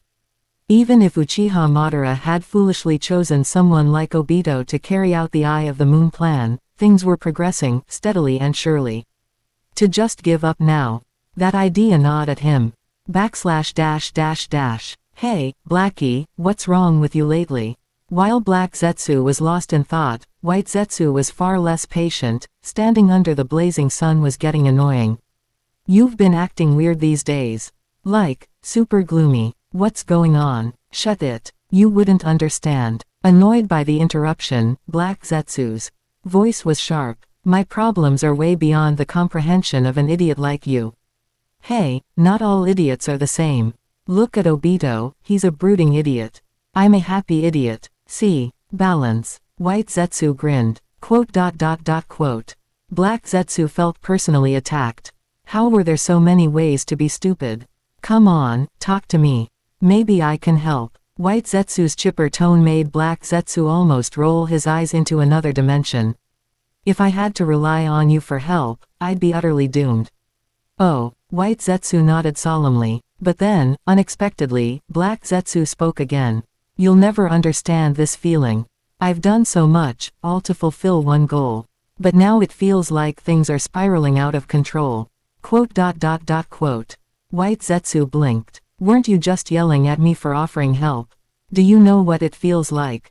Black Zetsu sighed heavily. The recent developments, especially Obito being brought back alive, had crushed his morale. To struggle for so long, only to see it all amount to nothing, it's terrifying. I get that. It's like when you try to poop for hours and still can't. No relief at all. So frustrating. White Zetsu's overly serious analogy almost made Black Zetsu strangle him on the spot. But instead, he sighed again.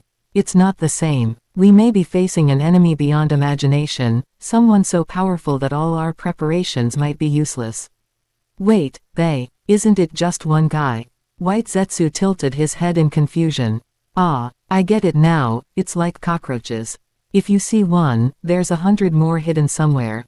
Idiot. Even one is more than enough to wipe us out. Black Zetsu was at his breaking point. If despair were a person, he'd be filing paperwork for retirement right now. We should just give up, let it all burn. He muttered, half-seriously considering strangling this fool beside him. Whoa, chill, you're scarier than Obito right now.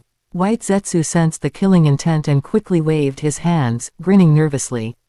But hey, it's one of him and a lot of us. Strength in numbers, right? Against true power, numbers mean nothing. Well, why don't we make someone like him? Idiot, how do you make an Ōtsutsuki level being? Black Zetsu shouted, but then paused.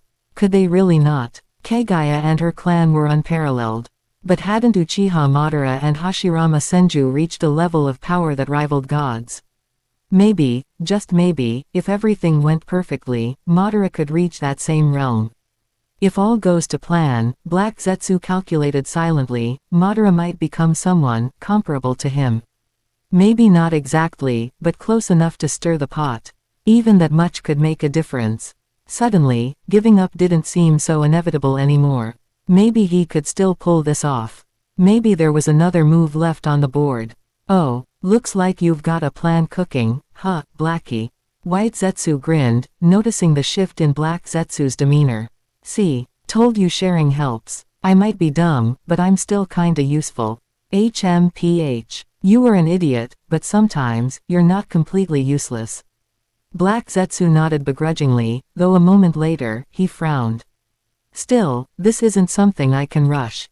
Reviving Madara isn't easy, and replacing him would be even harder. White Zetsu's existence alone was already risky. Any wrong move could cause chaos. He had to think this through carefully. But no matter what, I will bring Mother back. He looked up at the sky again. This time, his gaze was steadier, no longer clouded by confusion. Still, something about this Ōtsutsuki Genshiki feels off. Ōtsutsuki Genshiki, Kitagawa General. Why do all these troublesome guys have Gen in their names? Mount Myoboku. Inside the sacred realm of the Toads, Jiraiya was walking through the forested mountain trails, with Fukasaku and Shima on his shoulders. The three were heading toward the main shrine where the great Toad Sage resided. It's been a while since you last visited, Jiraiya boy. Fukasaku said, glancing sideways. Jiraiya scratched his head sheepishly. A lot's been going on. But now that I've got some time, and some serious questions, I figured it was time to come back. TCH. So you only come when you need something. Shima bonked him on the head with a grumble. You just up and forgot about us, huh? Ow, ow, okay, I'm sorry. Jiraiya chuckled and rubbed the sore spot, thankful Fukasaku stepped in to diffuse things. So, what's the urgent matter, Jiraiya boy? There's been a lot happening in the shinobi world lately. He hesitated. There was so much to say, and none of it was easy. After a moment, he sighed deeply. I think I may have found my former student again, the one who awakened the Rinnegan. The two elders exchanged looks, frowning. But didn't we investigate at your request and confirm they were all dead? That's what I thought, too. But now, he may be our enemy. Worse, he might be the enemy of the entire shinobi world. Jiraiya's face was a picture of conflicted pain. These were heavy truths, and they weighed on him. That's not all. There's also a new threat on the horizon, and it's serious. That's why I've come. Fukasaku and Shima looked grim. Then we'd better hurry. We're almost there. Jiraiya nodded, and the trio quickened their pace. Before long, they arrived at the deepest part of the shrine. Great Elder. Fukasaku leapt off Jiraiya's shoulder and greeted the ancient sage, who sat cross-legged with a tranquil smile. Ah, Jiraiya boy is here. Jiraiya boy's here, is he? The great Toad Sage smiled, eyes squinting, then blinked in confusion. Wait, who's Jiraiya again? Jiraiya just chuckled. He was used to the old Toad's quirks. You really are senile now. Shima muttered as she hopped down beside him. It's Jiraiya, the kid who came to us all those years ago. Oh, right, I remember now. The great Toad Sage smiled warmly. Old age really is catching up to me. Still chuckling, he turned toward Jiraiya. So, Jiraiya boy, you're here about the child of prophecy, aren't you? Quote. Jiraiya sighed again. This was going to be a long conversation. Not this time. It's about something else. I once believed I found the child of prophecy, a boy with the eyes of the sage of six paths, but now. Eyes of the sage. The old toad's gaze sharpened ever so slightly. He remembered that power from 1,000 years ago, when he and the sage of six paths, brother, fought against the greatest threat the world had ever known. Ōtsutsuki Kagaya. That battle nearly shattered the world. If Kagaya Ōtsutsuki hadn't been sealed at the last moment, the fate of this world would be anyone's guess. Those eyes, they had certainly left a deep impression on him. But they didn't match the ones he'd seen in his dreams. This does seem a little troublesome, the great toad sage murmured after a moment of contemplation, eventually shaking his head. However, I didn't see anything like this in my dreams. Perhaps it was a mistake, or maybe this is a trial the true child of prophecy must go through. A trial. For the true child of prophecy. Jiraiya fell silent. He recalled the last prophecy the great toad sage gave him, a boy with sky blue eyes who plays with tailed beasts. Could it be that Nagato was never the one, even if he hadn't died? Little Jiraiya, you must stay calm and believe in yourself. Perhaps this is just another test. A test, huh? Jiraiya couldn't find the words to respond, but in the end, he simply nodded. To think that one of his disciples would become a test for another, it was a cruel reality. I understand, great toad sage, he sighed, helplessly. The old sage simply chuckled, unconcerned. No worries, no worries. So, what brings you to me today, little Jiraiya? Jiraiya rubbed his temples, he was already getting a headache. But thankfully, they hadn't gone off topic. There's something else. A strange individual has appeared in the shinobi world, he's collecting tailed beast chakra. I came here to ask about that. Tailed beast chakra. The great toad sage didn't seem too surprised. After all, he had seen hints of that future before. Jiraiya, however, looked grim. Yes, he's already made his move and acquired part of the Nine Tails chakra. And his name, it's strange. That's why I wanted to ask if you knew anything. Oh, a strange name. What does he call himself? He claims to be Ōtsutsuki Genshiki. As soon as Jiraiya spoke the name, an overwhelming surge of chakra erupted through Mount Myoboku. In an instant, the entire mountain trembled violently. Beneath the fire temple, in a hidden underground crypt. As Kitagawa Gen's chakra stirred faintly within his body, the space around him began to restore itself. Huff. He slowly opened his eyes and surveyed his surroundings, nodding lightly in satisfaction. The illusion of the Totsuka blade, it's quite clever. But unfortunately for its creator, I knew it was fake from the very beginning. It was never going to trouble me. Clearly, whoever buried the Totsuka blade here had gone to great lengths to prevent it from being looted, setting up numerous traps. One of them was a unique illusion seal created using the blade's inherent properties. Anyone who triggered it would be ensnared. Too bad for you, you ran into me. Crack. As he silently muttered to himself, a sharp cracking sound rang out nearby. Looking up, he saw that the stone door blocking his path was now covered in fractures. Crash. With a loud rumble, the door shattered into countless pieces, collapsing into the crypt beyond. And in that moment, within his brilliant blue eyes, he saw it, an ethereal, gourd-shaped spiritual weapon silently emerging. As expected, it really is the Totsuka blade.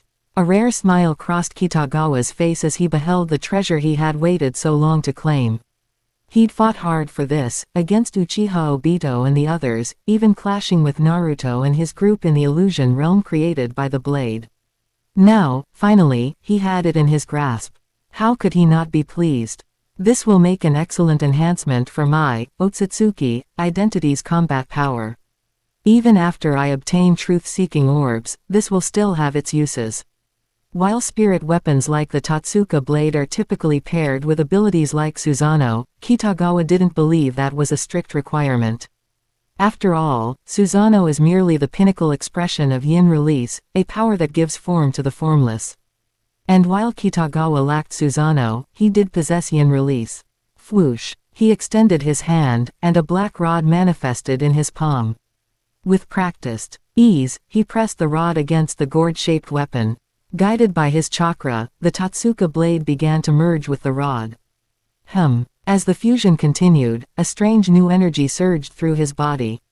In an instant, he felt his blood boiling with renewed vigor. Reacting this quickly, as I thought, no matter who created it, in the end, this power belongs to the Ōtsutsuki. All I'm doing, is reclaiming my original energy. Crossing his legs, Kitagawa General sat down and began earnestly absorbing and refining this power. At the same time, he released the Nine Tails chakra he had previously acquired. The portion of Kurama's chakra stored in Sora wasn't as strong as I expected, probably about 4 tails level.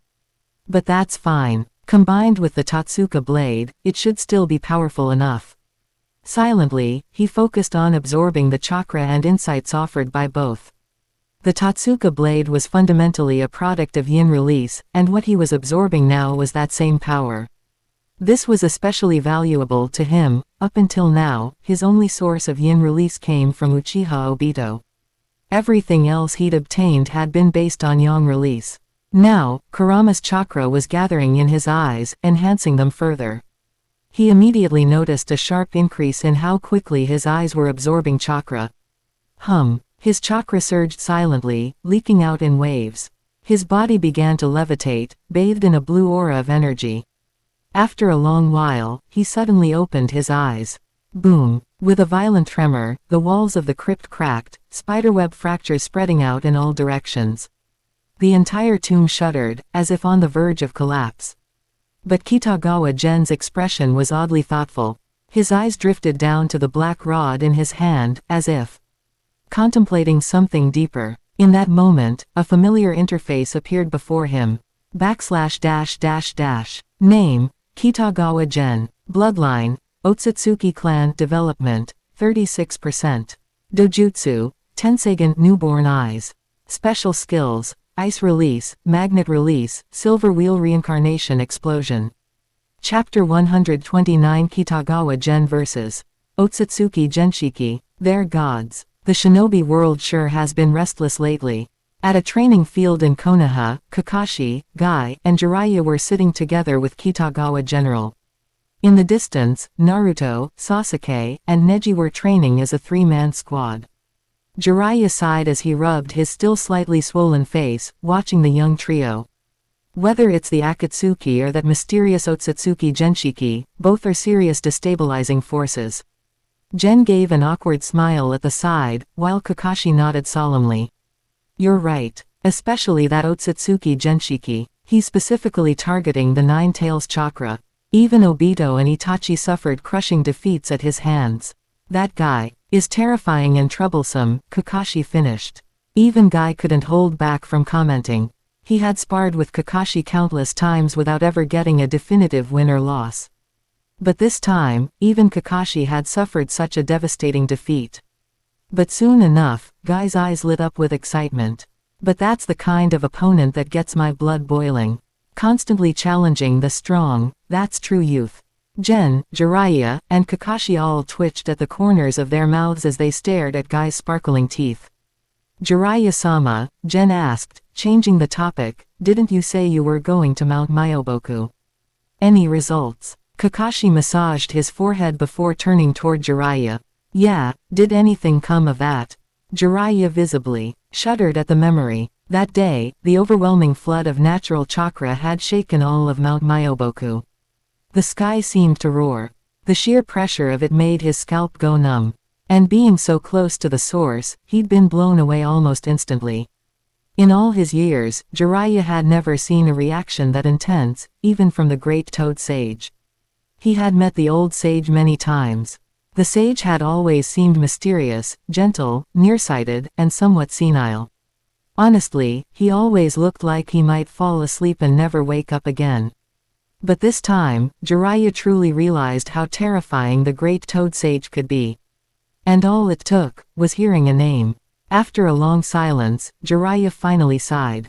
The great Toad Sage is said to be a being that has lived for over 1,000 years.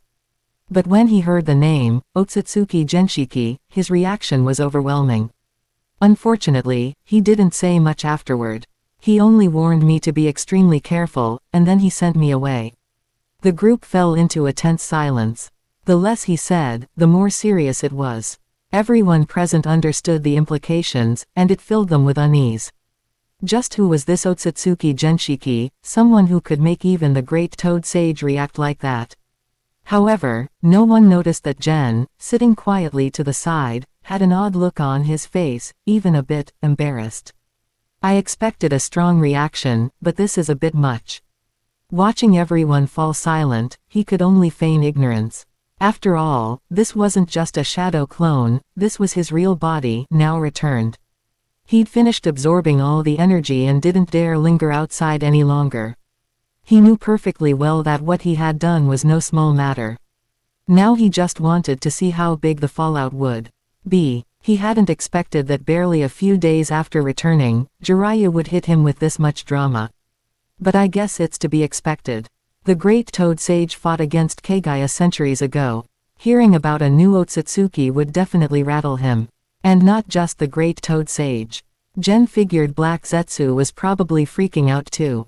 After all, he was trying to revive his mother, and now a mysterious new Ōtsutsuki had appeared out of nowhere. That had to throw a wrench in his plans. Well, forget about them. I've gained a lot this time. Whatever happened to the sage or Black Zetsu was Ōtsutsuki Genshiki's problem, not Kitagawa Gen's. As long as he didn't expose himself or sign a summoning contract with Mount Myoboku, he should be fine. Ōtsutsuki Genshiki is Ōtsutsuki Genshiki. I'm just Kitagawa General. But, Genshiki has leveled up again. This time, he had absorbed Nine Tails chakra. While it had good properties, the quality wasn't that high.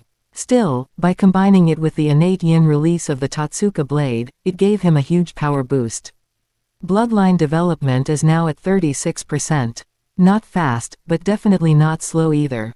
Plus, there were still many secrets in the Totsuka blade to explore, and he could continue using the dragon vein to replenish the Nine Tails chakra. Once everything was gathered, his growth would continue. Also, this time it wasn't just a tailed beast, I gained yin release too. My eyes benefited the most. Under these layered impacts, he clearly felt his eye progression speed up significantly. They were still in the nascent eye phase, but a new ability had awakened. Silver Wheel Reincarnation Explosion. At first, he was confused. Wait, isn't this move supposed to require the Tenseigan Chakra Moden? Those chakra orbs. In his understanding, the Rinnegan and Tenseigan were equally powerful but specialized in different directions. The Rinnegan had a variety of techniques, using abilities to overwhelm enemies. The Tenseigan, on the other hand, was a showcase of sheer stats, raw destructive power. Whether it was the chakra mode, the Silver Wheel Reincarnation Explosion, or the moon-splitting Golden Wheel Reincarnation Explosion, it was all about overwhelming force. Gen naturally wanted this kind of power. But to awaken it before his eyes had even evolved felt premature. Still, maybe there's a workaround. Even if it wasn't the Golden Wheel, the Silver Wheel was already strong enough to handle most opponents. The key now was figuring out how to use it. I don't have the chakra orbs, but I just got the Totsuka blade. If I use the black rods to channel it, I can probably wield it effectively. As for the chakra mode, I don't have that, and I'm not planning to use Sage mode while acting as Genshiki. But I do have the blessing of the moon. Ever since discovering the massive Tenseigan on the moon, which didn't seem to stop supplying him with chakra no matter how much he drew, he had a new idea. Since the Silver Wheel relies on Tenseigan power, using the moon's Tenseigan as a core should work too, right? With that thought, Gen had a rough plan. If he hadn't pulled off that last stunt against Obito, he might have already tested it out. Still, I know how to proceed now. All that's left is to find the right moment to try. Gen nodded to himself. Just then, Jiraiya, seemingly trying to break the heavy silence, smiled and said, "All right, no point worrying. Why stress over some terrifying enemy? We've had good luck so far, maybe we'll win. Maybe." Gen forced a chuckle, snapping out of his thoughts. But in his mind, he was already picturing himself beating the brakes off everyone in Konoha, inside a Totsuka blade illusion, of course. Of course, the odds of Ōtsutsuki Genshiki running into them are low, right? Jiraiya continued, I'll go back to Mount Myoboku again when I get a chance. The Great Toad Sage is still a bit unstable. Let's wait till he calms down a bit. He scratched his head, thinking about the sage's forgetfulness, and then turned to General with a grin. By the way, I heard you got a bunch of jutsu from the old man last time. How's the studying going? And is it true you're working on developing a Kekkei Genkei? That's right. I've been experimenting with it lately. Since Jiraiya had changed the subject, Gen happily played along. He didn't really want to keep discussing his alt account. The Hokage gave me a lot of material. Based on my strengths, I think water release is a promising direction. Water release. Kakashi looked over, rubbing his chin thoughtfully. You're strongest with lightning release, but if you're studying water, are you aiming for storm release? The cloud storm release, Guy blinked a few times, then nodded. Sounds like a good plan. Kakashi gave Guy a sideways glance while Jiraiya muttered, water release, The second Hokage did excel at it, and pairing it with your lightning release could be a strong combo. But, isn't that a little too bold? Quote. You already broke the fourth Raikage's arm, stole his lightning chakra mode, and now you want to learn their storm release too. You're making lifelong enemies here. Kitagawa General was momentarily speechless. When did I ever say I was working on storm release? Although that technique was indeed part of his long-term plans, it wasn't something he was focusing on right now. I'm not working on storm release, he clarified, but rather something else, something simpler, yet more interesting. Oh. Jiraiya raised an eyebrow in curiosity, and it wasn't just him. Kakashi and Guy both leaned in closer. What is it? Remember when we went to the Land of Water? We happened to run into those two. Gen smiled as he extended his hand, a faint chakra rippling in his palm. Zabuza, and the one named Haku, you're talking about ice release. Kakashi caught on immediately. Jiraiya's eyes lit up as well. Ice release, but aren't you specializing in lightning release? It's not that I'm abandoning lightning release, Gen replied with a soft chuckle, but when Haku used ice release back then, I gained a very clear understanding of his chakra composition. As he spoke, the chakra in his palm grew colder, almost visibly chilling the air. So I decided to start with something simple. It will help me better sense and understand other elements down the line. And while the fusion process does consume a lot of chakra, well, I have plenty of that to spare.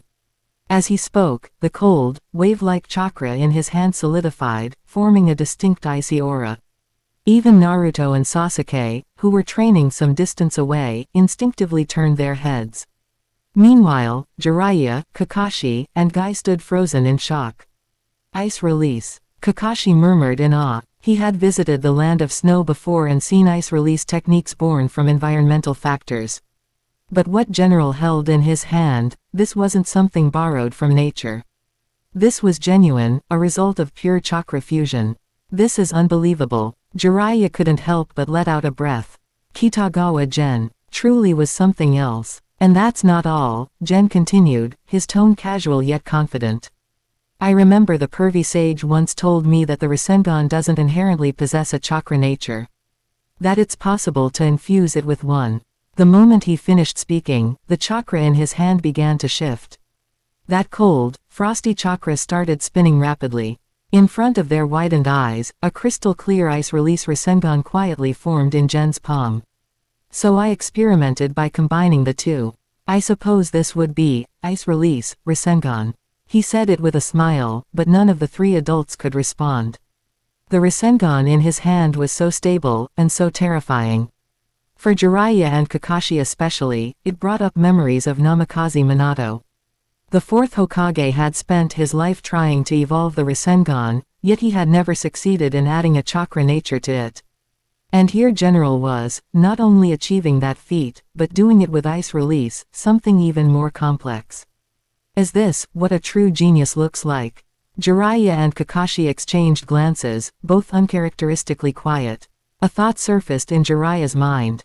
Even if this boy isn't the child of prophecy, maybe he's still the one who can stand against Ōtsutsuki Gen Shiki in the future. // Mount Myoboku. The once majestic great hall now lay in partial ruin, a gaping hole torn through the high ceiling. That old fool, what on earth happened? Lady Shima muttered as she directed the smaller toads in cleaning and repair work. Though her tone was low, it was clear she was still shaken. What had occurred earlier was beyond anything she'd expected. It was the first time she'd ever seen the great toad sage unleash such terrifying power. Elder Sage, are you all right? Fukasaku approached cautiously, voice low with concern. I'm fine, Fukasaku. The great toad sage shook his head. He didn't seem tired anymore, his aged eyes were now wide open, full of clarity and focus. I just didn't expect, for little Jiraiya to bring me such a shocking message. Indeed. Fukasaku nodded in agreement, though his reasons for being shocked were different. At least now, the great toad sage no longer seemed like a doddering old fool. This Ōtsutsuki Genshiki, who exactly is he? Why did you? They. The great toad sage murmured, gazing through the hole in the ceiling toward the sky. Are the sovereigns of all creation, the architects, and destroyers, of this world. In a sense, they are gods. Chapter 130, The Decision of Gamamaru and Black Zetsu. God. It was a broad term. But in the eyes of the great toad sage, the Ōtsutsuki clan could absolutely be considered gods, at least in the broader sense of the word. Gods, huh? Fukasaku couldn't quite grasp what the great toad sage was feeling, but he understood one thing very clearly, this was serious. Is that Ōtsutsuki Genshiki really that terrifying? It's not just Genshiki that's terrifying, it's the entire clan. The great toad sage shook his head. For once, he appeared completely lucid and clear-headed. You can't comprehend what it means for an entire race to transcend the limits of life itself, wielding infinite power and boundless ambition. To humans, to most life forms, they are gods. Then isn't the shinobi world in grave danger? Fukasaku's expression turned grim. He didn't like riddles, but he knew the great sage wouldn't say such things unless the situation was truly dire. I don't know. The response nearly caused Fukasaku to glitch out. What do you mean, you don't? No. Although my dreams are usually vague, they always point in some kind of direction. The great toad sage's tone grew more uncertain. But now, I'm lost. I suspect that my visions have been disrupted by some unknown force. I haven't seen anything related to this threat. Great sage, when was the last time you had a prophetic dream? Fukasaku asked cautiously. Not too long ago. How long is, not too long? Maybe half a year, maybe a year. Seriously. Fukasaku felt a headache coming on, but that didn't help anything. The great sage was still the same as ever.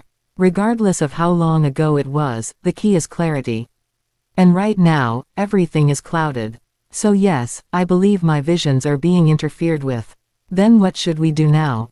Fukasaku took a deep breath and asked in a solemn tone. I don't know. The great toad sage's usually murky eyes now seemed unusually clear. His voice was calm. But I did some things 1,000 years ago, maybe it's time I act again. After saying that, the great sage closed his eyes, as if once again slipping into slumber. Disaster in the dreams. Ōtsutsuki from beyond this world. This era is changing too fast. Mount Myoboku must always be prepared. Even if I am old. I must take action if needed. Ōtsutsuki Genshiki, Kyubi Chakra, in the Rain Country, inside the Akatsuki base. Nagato and Konan stared coldly at Uchiha Obito and Black Zetsu. They had suspected these two were after more allies, but they didn't expect them to bring such terrifying news. Yes, he's a highly dangerous individual. His goals even seem to align with ours. Obito didn't really want to be here, but both he and Zetsu had been injured recently. Even he had to admit this needed to be reported. In fact, his abilities are quite similar to yours. Different eyes, sure, but it's urgent, you need to move faster. I already am. Nagato frowned and snorted coldly. But the demonic statue of the outer path isn't easy to repair. And don't use that tone with me. HMPH. Obito scoffed. He couldn't stand dealing with Nagato. To him, Nagato was just an arrogant fool. Enough, both of you. Black Zetsu quickly stepped in to mediate. We all share the same goal, creating peace. Even if we have some friction, we need unity. This new enemy is unlike anything we've faced. If we don't work together, we'll be overwhelmed. Do you have more intel on him? Nagato's tone softened slightly, at least toward Black Zetsu. After all, it was Zetsu who had returned Yahiko's body.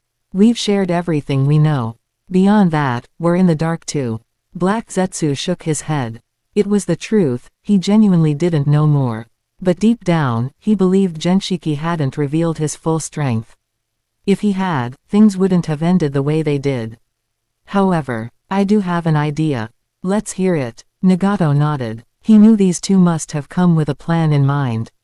1 year from now, Konoha will host the joint Chunin exams. Black Zetsu paused, then continued. All the major hidden villages will send shinobi to participate. I propose that we infiltrate it.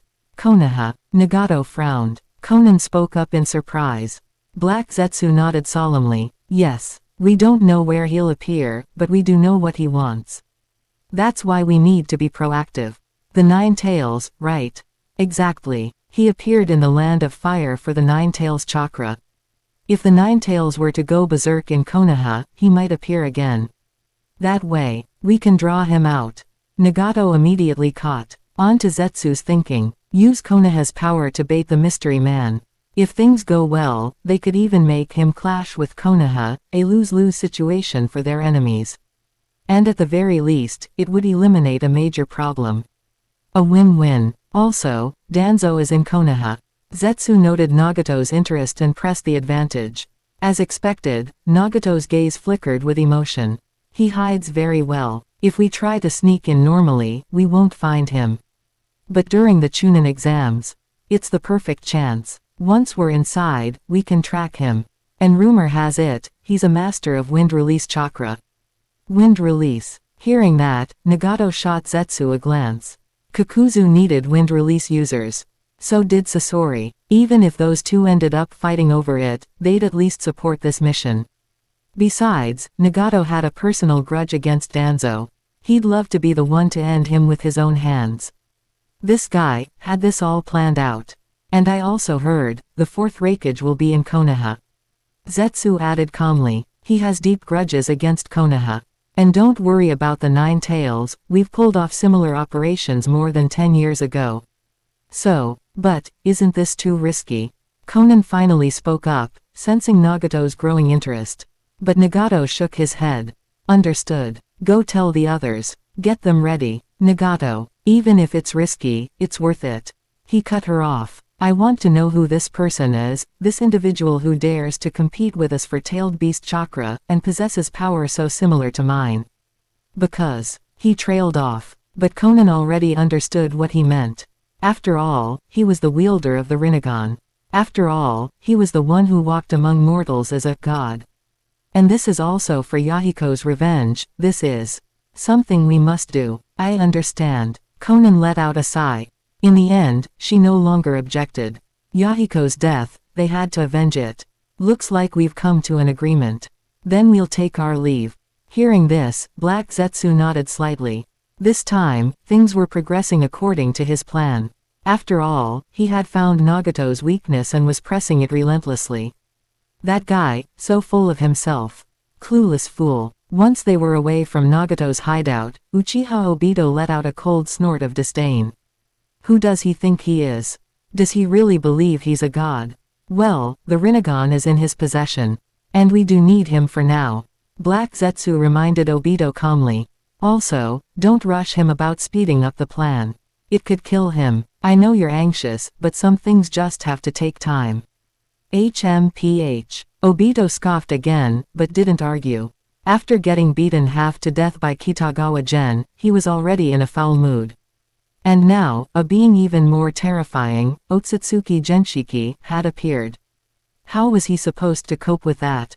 If it weren't for his unwavering conviction, he might have already fallen into despair. Let's hope he puts in the work. Actually, I would love to see him cross paths with that monster. Maybe it'd teach him a lesson. He might just get killed instantly, maybe even have his Rinnegan stolen. Black Zetsu couldn't help but grumble internally. In his opinion, there was no way Nagato could stand against a true Ōtsutsuki. Anyway, I'm heading out. I need to prepare, and Itachi and Kisame still need a capable medical ninja. Obito forced himself to calm down despite his frustration. I heard that guy Shino is pretty decent. Didn't get a chance to check him out last time. I'll go fetch him now. Suit yourself. Just be careful. Black Zetsu offered a warning. Lately, things had been far too unpredictable, with unexpected people showing up left and right. Caution was essential now. I got it. Obito nodded. In the next instant, his figure vanished. Black Zetsu let out a long sigh. I just hope all of this works out. He had exhausted every method he could think of, trying to manipulate both Konoha and the Akatsuki at once. This was the best solution he could come up with. Of course, there were other, more drastic measures he could try, like using White Zetsu cells. But that was a last resort. Too dangerous to use recklessly. He looked up at the sky, his voice low and reverent. Mother, I will do everything in my power, everything I can.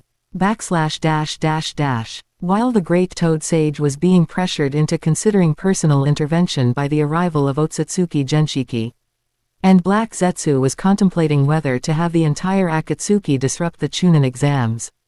The true instigator of it all, Kitagawa Gen, was currently tormenting Hiruzen Sarutobi inside the Hokage's office. So, you actually did it. Sarutobi looked at Kitagawa General with shock, then glanced at Kakashi and Jiraiya beside him. That's right. He really did. Kakashi nodded. Jiraiya also chimed in. Ice release, it's the real deal. And more than that, he fulfilled Minato's wish, combining ice release with the Rasengan. Thinking back on what they'd just witnessed, both Jiraiya and Kakashi were overwhelmed. The precision of chakra control, the mastery, the fluid transitions, there wasn't even the slightest hitch. It left them both in awe. Is that so? Sarutobi took a deep breath, gripping his pipe tightly to stop his hands from trembling. He finally spoke with as calm a tone as he could manage. Gen, I remember telling you not to take such risks. That you should inform us and prepare beforehand. So why did you? Honestly, I didn't expect it to happen either. Gen blinked innocently, looking at Sarutobi with a gaze as clear as a college student's final exam bluff. I was just trying to recall that person named Haku, the one with ice release. I was remembering their chakra proportions, and when I started mobilizing those two chakra natures, they just naturally began to merge. And once it started, I couldn't stop it. Luckily, it didn't absorb too much of my chakra, so. Recalling chakra ratios, fusion absorbed only a small amount of chakra. Even Jiraiya and Kakashi twitched at those words, while Sarutobi's eyes widened in disbelief. Bloodline fusion, was it supposed to be that easy? The shinobi world was vast and filled with people, but those with Kekkei Genkai were rare for a reason. This kid, he was too reckless. Far too reckless. Very good. You've done exceptionally well. Though screaming internally, Sarutobi turned with a wide smile and praised Gen, even shooting a glare at Jiraiya and Kakashi for their inadequate supervision. But it was extremely risky. Fusion of bloodline limits is no trivial matter, you must understand that clearly. I want you to go to Tsunade and have a thorough examination. You are Konoha's future. We cannot afford anything to happen to you. I also hope you'll take some time to reflect, to digest what you've learned instead of rushing ahead blindly. Understand. Got it, Hokage-sama. Gen nodded sincerely. He knew when to act obedient. Then, with a smile. If there's nothing else, I'll take my leave. Sarutobi nodded. As Jiraiya and Kakashi tried to slip away with him, Sarutobi stopped them cold. You two stay. I need a word with you. Quote. Jiraiya and Kakashi exchanged a look, as if they saw the words, "We're doomed," written in each other's eyes. Meanwhile, Kitagawa General casually patted his butt, turned, and left. Beautiful day today. Hearing Sarutobi's angry shouts from above, presumably scolding Jiraiya and Kakashi for poor guidance, he blinked thoughtfully. Maybe I should find a chance to test Silver Wheel Reincarnation Explosion. He had obtained the ability, it needed testing. Otherwise, how could he know how effective it really was? Gen. Just then, Naruto and Sasuke came running toward him, snapping him out of his thoughts. What are you guys doing here? Weren't you training? We were worried. You got taken away so suddenly, we thought something happened. Naruto shouted loudly, though both he and Sasuke gave Gen a once-over with concern. You okay? What could possibly happen to me? Gen chuckled. Naruto really did worry about him. Relax, I'm fine. Actually, something good happened. Huh, good. Naruto and Sasuke's eyes widened. Gen stroked his chin with mock seriousness. The Hokage told me to start preparing for the Jonin exam this year. Jonin. Yup. Just like Pervy Sage. I'll even be able to proctor Genin and Chunin exams. Quote. So you know what that means. You two might be evaluated by me. Excited. Isn't that great news? Quote. Good news. Excited. Naruto and Sasuke fell silent. All they felt was a cold shiver down their backs, and Naruto looked like he might cry. In his hands, did they really have a future? Chapter 131, Can't you just say, don't worry about me, run? You said you wouldn't be proctoring my test, didn't you? Did I? You did. I even bought you ramen. Pretty sure ever since I became a ninja, you haven't treated me to anything. On the bustling streets of Konoha, Naruto was practically shaking with frustration, clearly pushed to the edge by Kitagawa General. Sasuke, meanwhile, wore a face full of helplessness. He was currently far more worried about whether he could even graduate smoothly. He wasn't like Naruto, he knew just how terrifying Kitagawa General was. This guy had graduated from the Ninja Academy only to turn around and become a Jonin in no time. Sure, Sasuke was also filled with unwillingness, but he didn't exactly feel jealous. Maybe they were just used to each other by now. But thinking about how cruel and tricky General could be, if he really did end up being the Jonin assigned to evaluate their graduation test, Sasuke's nerves were already on fire. If he failed, how would he ever get closer to taking revenge on Itachi? Gen-senpai, are you seriously going to be our examiner? Sasuke asked cautiously, while Naruto remained fixated on the ramen thing. Unforgivable. I definitely treated you. Treated me, my ass. I was the one who paid. Gen scowled at Naruto before turning to Sasuke. Anyway, that's a question for Lord Hokage. How would I know whose team I'll get? But now I'm curious about something. What is it? You two sound so unsure of yourselves. Are you seriously that weak? Quote. Relax. Be confident. Even if I'm the one in charge, the Genin graduation test isn't that hard. Quote. Not hard. With you in charge. Sasuke didn't dare say a word. Just thinking about Gen's notorious reputation back in the academy, and those legendary stories. Especially that time he hospitalized his own teammate just to graduate solo, how could anything involving him be called simple? So yeah, you guys might want to start buttering up Lord Hokage instead. Gen raised his brow, mischief painted across his face. Besides, Naruto already knows a great technique to impress the Hokage. I personally taught him that one. Naruto blinked, then his eyes sparkled with sudden realization. He had been planning something like that before, but never got the chance to try it out. Now that Gen brought it up again, he couldn't help but get excited. And trust me, that jutsu is especially effective against stronger opponents. Gen's grin deepened. Just look at Pervy Sage, not even he could resist it. Oh yeah, that's true. Alright, I've decided. Naruto's eyes lit up like stars. He looked utterly thrilled. Sasuke, meanwhile, just stood there looking completely lost. What are you two even talking about? Oh, nothing. Heh. Naruto waved it off with a cheeky grin, then quickly changed the subject.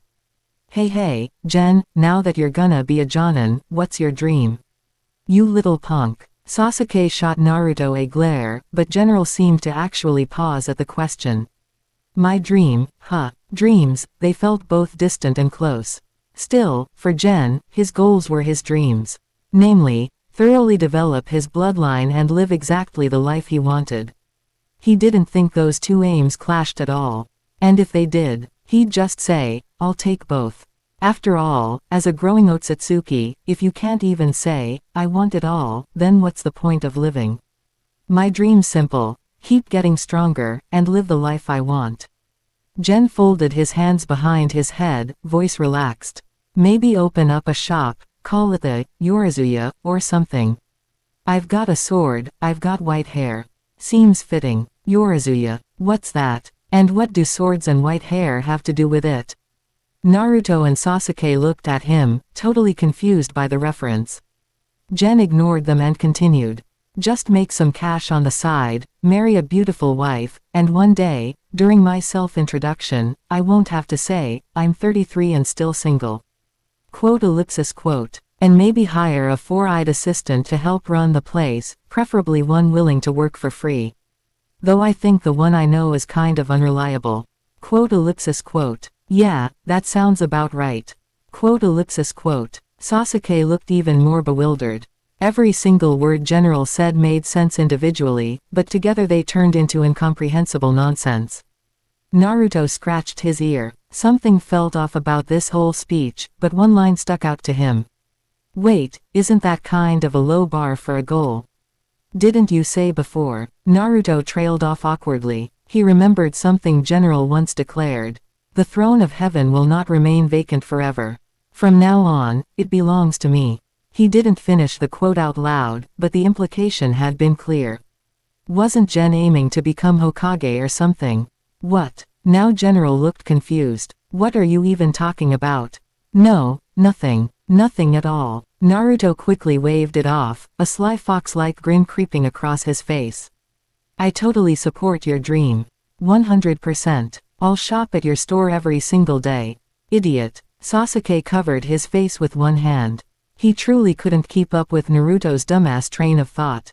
And judging by Naruto's look, it didn't seem like he planned on explaining anything either. So instead, Sasuke turned to Gen and asked, it's still pretty early, could you keep training us? Wait, you want him to train us? Naruto practically had a trauma. Flashback. Last time, Gen made him do handstand runs around the entire village. He nearly died. You kidding me? Training? Huh. Even though he was technically 2 years ahead of Naruto and Sasuke, their ages weren't that far apart. Thanks to Naruto, they'd become pretty close. Especially on his birthday, he'd forgotten it completely, but those two had still brought him gifts. Alright, maybe not training. But I can teach you a really useful jutsu. Doesn't matter who you're up against, if you use your head, it'll protect you and create openings. A jutsu. Sasuke and Naruto's eyes lit up in unison. Gen nodded and pulled out 2 kunai, handing one to each of them. Here, now get ready to attack me. Huh, wait, what's on this thing? An explosive tag. That's way too dangerous. Both boys panicked. They'd trained with tags before, but throwing them directly at someone. This isn't a game. Being a ninja is dangerous. Think of this as part of your test. Gen glanced around. No one was nearby. He jumped back and raised one hand vertically.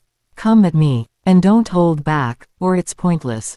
Right. Swallowing hard, Naruto and Sasuke steadied themselves. They began channeling chakra into the tags to ignite them. Then, just as they were about to throw, they froze. Because the 2 walls General had just summoned were now covered in statues. As that, the Hokage. Father. They were stunned. No way were they about to throw exploding kunai at their idols. Both boys had the same thought. How shameless can one person be? Thud. Suddenly, 2 kunai came flying through the statue-covered walls, grazing their cheeks before striking a wall behind them. You see that? Gen's voice rang out as the earthen walls sank back into the ground. This technique lets you protect yourself and catch the enemy off guard. Perfect chance to strike. Quote. Sasuke silently gripped his kunai. Naruto pouted. That's just plain dirty. Dirty. Gen raised a brow and chuckled dismissively.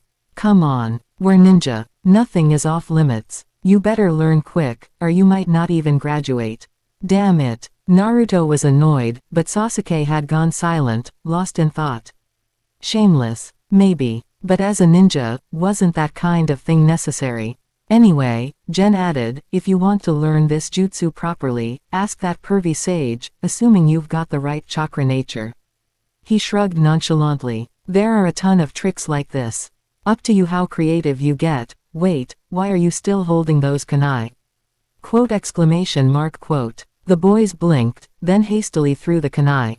Boom. An explosion rocked the area, blasting a huge hole into a nearby building. Smoke billowed. Coughing came from within. Damn it. I've still got 10 years left on that mortgage. Quote ellipsis quote. Gen went quiet for a second, then turned to the now pale Naruto and Sasuke. I don't know how this happened, but it's clear you two screwed up. I'm out. And just like that, he yanked up his collar and vanished down the street. Sasuke and Naruto quickly tried to bolt too, but the building's owner came storming out and grabbed Naruto by the collar. Panicked, Naruto instinctively grabbed Sasuke in turn. Sasuke reached out to grab Gen, but the guy was already gone. You idiot. Let go. No, you threw it too. Can't you just say, don't worry about me, run. For once. Then why didn't you catch that bastard Gen? You two brats better cough up the money. While the chaos continued below, Gen stood atop a telephone pole watching it all unfold. He sighed as he watched Naruto cling to Sasuke, and recalled that Sasuke had actually tried to grab him too. Konoha's education system, definitely broken. He shook his head. Whatever. I should test out my silver wheel reincarnation explosion next time. Chapter 132, The Power of Silver Wheel Reincarnation Explosion. Kitagawa General had been itching to try out Silver Wheel Reincarnation Explosion for a while now. He had only held back because he'd been waiting for the cooldown period from the moon.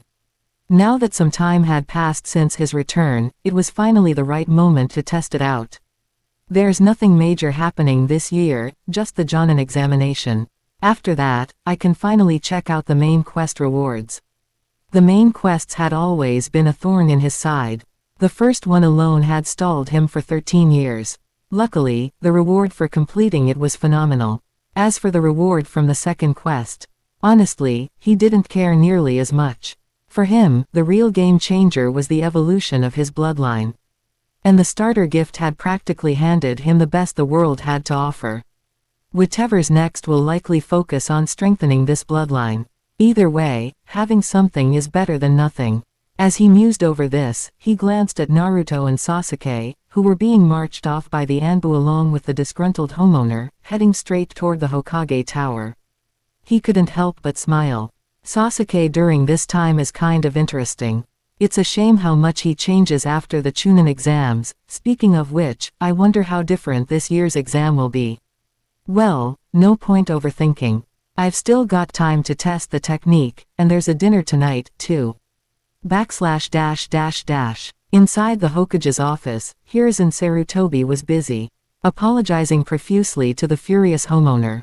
I'm terribly sorry. I promise we'll compensate you. This was just an unfortunate accident.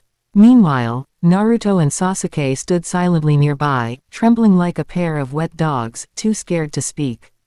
After all, they had accidentally blown up someone's house, and it was entirely their fault. Complain about Kitagawa Gen, they wouldn't dare. For one, Gen had taught them something useful. Even if his methods were shameless, the lessons were real. More importantly, if those exploding kunai had gone off in their hands, they'd be facing far worse than compensation.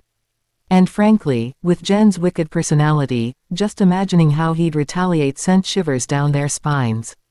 You two, Hiruzen turned toward them once the homeowner had left. What on earth happened? His blood pressure felt like it was spiking. Could nothing go right these days? Blowing up someone's house? Really? Is that what the academy teaches now?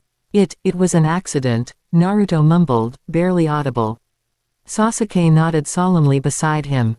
An accident, huh? Intentional or not, Hiruzen sighed deeply. You need to understand, your future is to become shinobi who protect this village. How can you act so recklessly inside the village? Why didn't you use a training ground?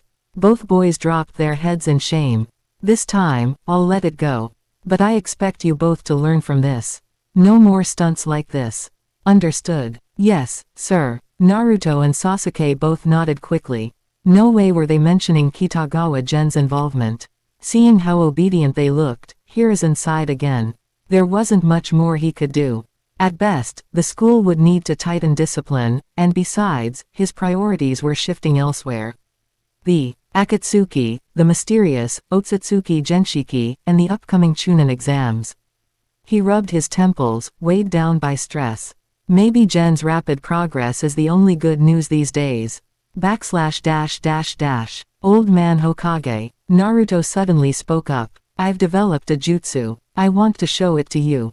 Oh, a jutsu. You made it yourself. Hiruzen blinked, surprised. Naruto nodded earnestly. Yup, I created it. Gen said I should show you and get your opinion.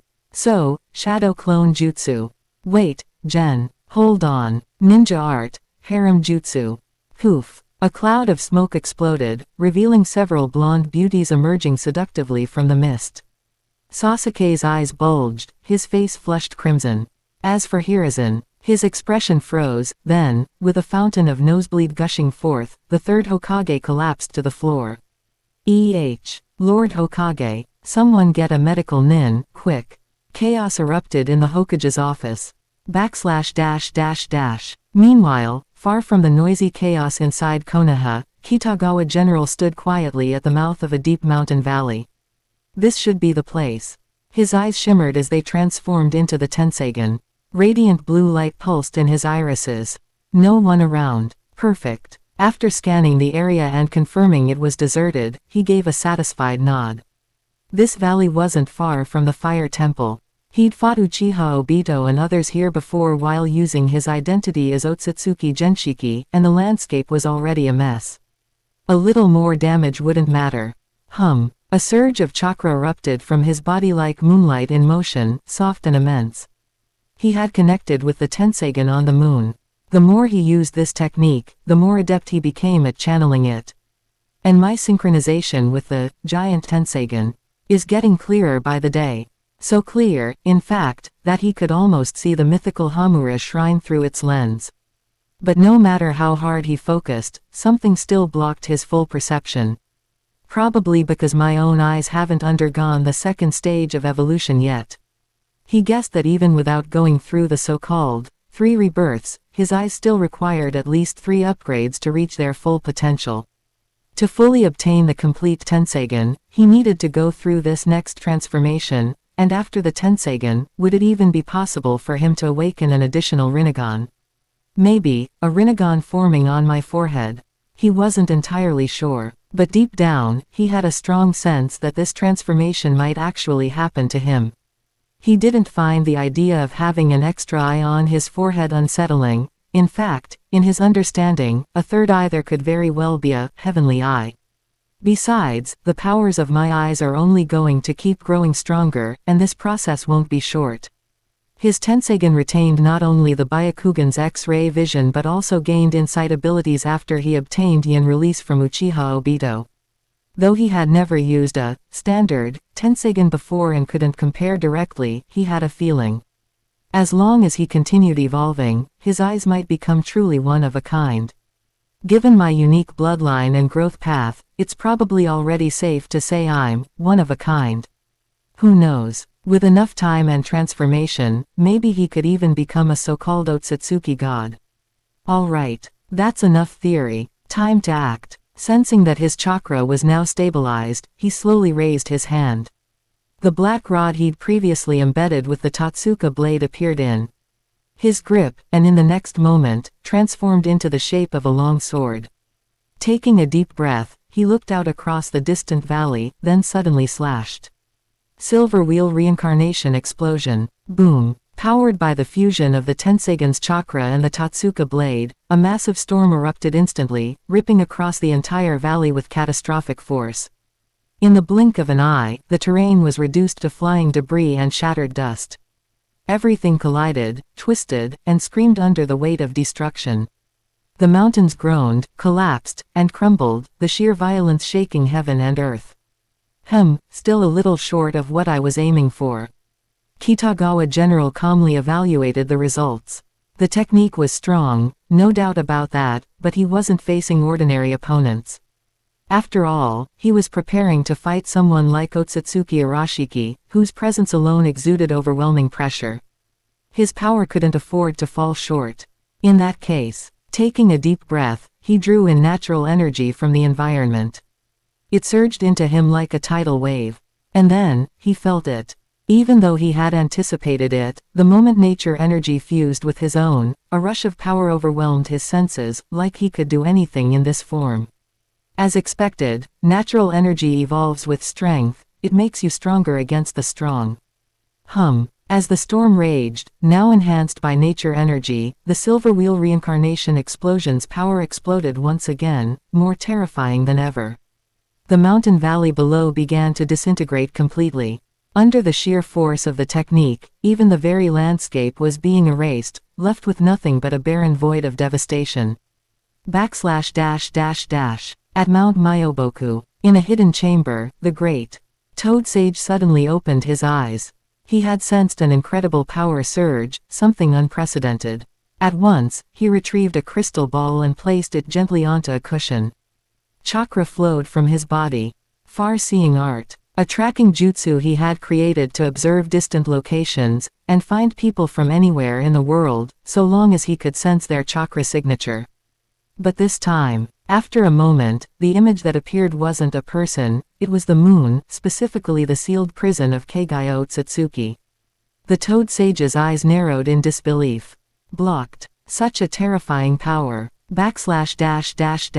Meanwhile, in the Kamui dimension, Shino sighed in resignation. He had no way to resist Obito's demands and could only accept reality.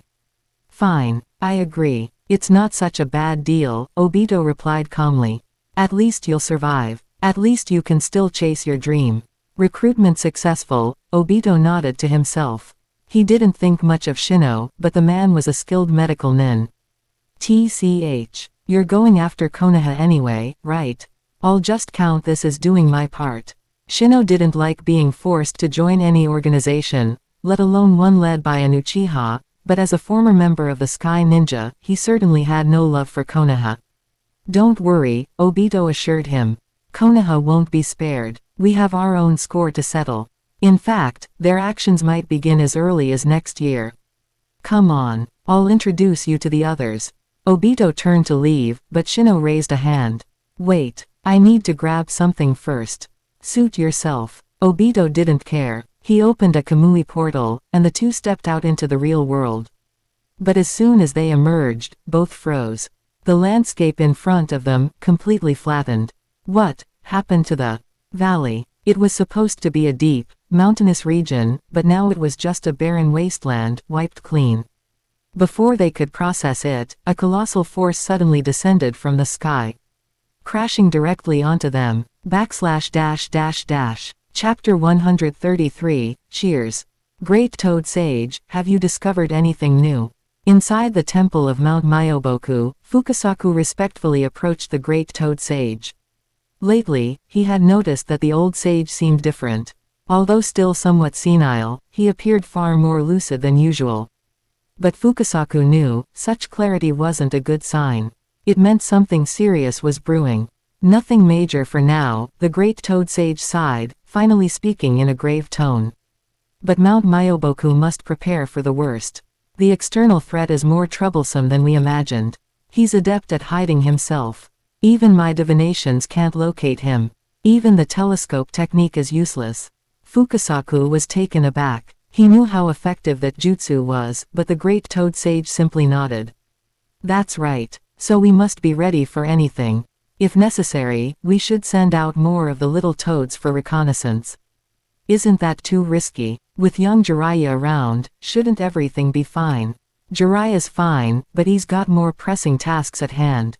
Think of this as a trial for Mount Myoboku. I understand. Fukasaku nodded. Mount Myoboku had many little toads, each with different abilities. Jiraiya often used them to deliver messages. While they couldn't grow to the scale of Gamabunta and his brothers, they were still very useful. Then I'll start preparations, Great Sage. Go. And be careful. The Great Toad Sage nodded once more.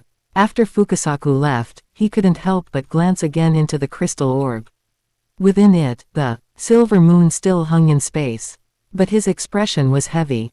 Did that Ōtsutsuki Genshiki locate Kagaya's prison, or did he accidentally channel chakra to the moon? Or, is he already on the moon? Meanwhile, What? He's dead. As the great toad sage fell into anxious thought, far away, Black Zetsu was just as bewildered. What happened? How did that guy die? I don't know. It looked like an ambush, but something felt off, Obito muttered, visibly frustrated. He'd gone through a lot of trouble to subdue that guy. But the moment he stepped out of Kamui's space, a strange energy attack came out of nowhere. In an instant, that unfortunate soul was torn into bloody shreds, and even Obito himself was nearly obliterated. If it hadn't been for his Sharingan instincts triggering Izanagi at the last second, he'd have been a goner too. It was the second time. The second time he'd poked his head out of Kamui, only to be greeted by near death. Even someone like Obito was starting to lose his nerve. The entire valley's been leveled. The terrain has changed completely. What the hell happened? The valley's been flattened. Black Zetsu was stunned. Not many people could pull off something like that, not just with brute force, but with such precision and scale. Especially not enough to nearly kill Obito and force him to use Izanagi again. Wait, could it be that guy? Suddenly, a thought struck Black Zetsu, and he looked at Obito with a different expression. What? Obito looked confused, unsure what Zetsu meant. Black Zetsu cautiously asked, "You don't have any marks on you, do you?" Marks. What are you implying? You think? Yeah, I suspect that Ōtsutsuki Genshiki acted. And he might have tagged you, just like how Minato once did. You think he left a mark on me? Obito's expression darkened. He still remembered how Minato's seal allowed Gen to ambush him last time. The idea of being marked again, especially by such a terrifying opponent, sent a chill down his spine. That's why we need to thoroughly examine you, Black Zetsu said seriously. We can't afford to ignore this. If he really did mark you, next time might be fatal. All right, let's do a full check. Obito no longer hesitated. Being forced to use Izanagi twice by the same person had really shaken him. He still had his own goal, to create a peaceful world where Rin and everyone else could live. There was no way he'd give up now. Let that guy gloat for a while. Once the Gedo statue revives and we collect all the tailed beasts, he won't stand a chance. Yeah, I hope so, Black Zetsu nodded, though he couldn't hide the sigh in his heart. Even with the 10 tails and the Rinnegan, he wasn't sure they could defeat this mysterious enemy. Still, one step at a time. Besides Obito, he had other problems to worry about. I still need to find a medic nin to patch up Kisame and Itachi. Back in Konoha, at the barbecue restaurant. Despite the chaos in the shadows of the world, the mood was light and cheerful among Kitagawa Gen and his group. Well, except for Naruto and Sasuke. Hey, Naruto, Sasuke. It's not every day Gen-senpai treats us. Why the long faces? Choji asked while wrapping more grilled meat in lettuce. He glanced at the two sulking boys beside him. Seriously, it's rude to act like that. Sakura nodded in agreement. Ino, Hinata, and Tenten were chatting happily nearby, while Kiba joined in. And they're not even eating. What's wrong with them? Yeah, something must have happened, Kitagawa General said with a mischievous smile, blinking at the two glum kids. Seeing their resentful looks, he turned to Lee with a grin. Lee, eat up. You're burning calories training with Guy-sensei. Don't hold back. Too bad Neji didn't come, what a shame. For this gathering, Kitagawa General had basically invited all of the Konoha 12. He realized something rather surprising, he seemed to be on pretty good terms with this whole group. He often ran into the class-cutting quartet, and they'd end up casually chatting whenever they met. Especially Shikamaru, get him talking, and the guy could go from sharing stories about stealing erasers as a kid all the way to choosing cemetery plots for the future.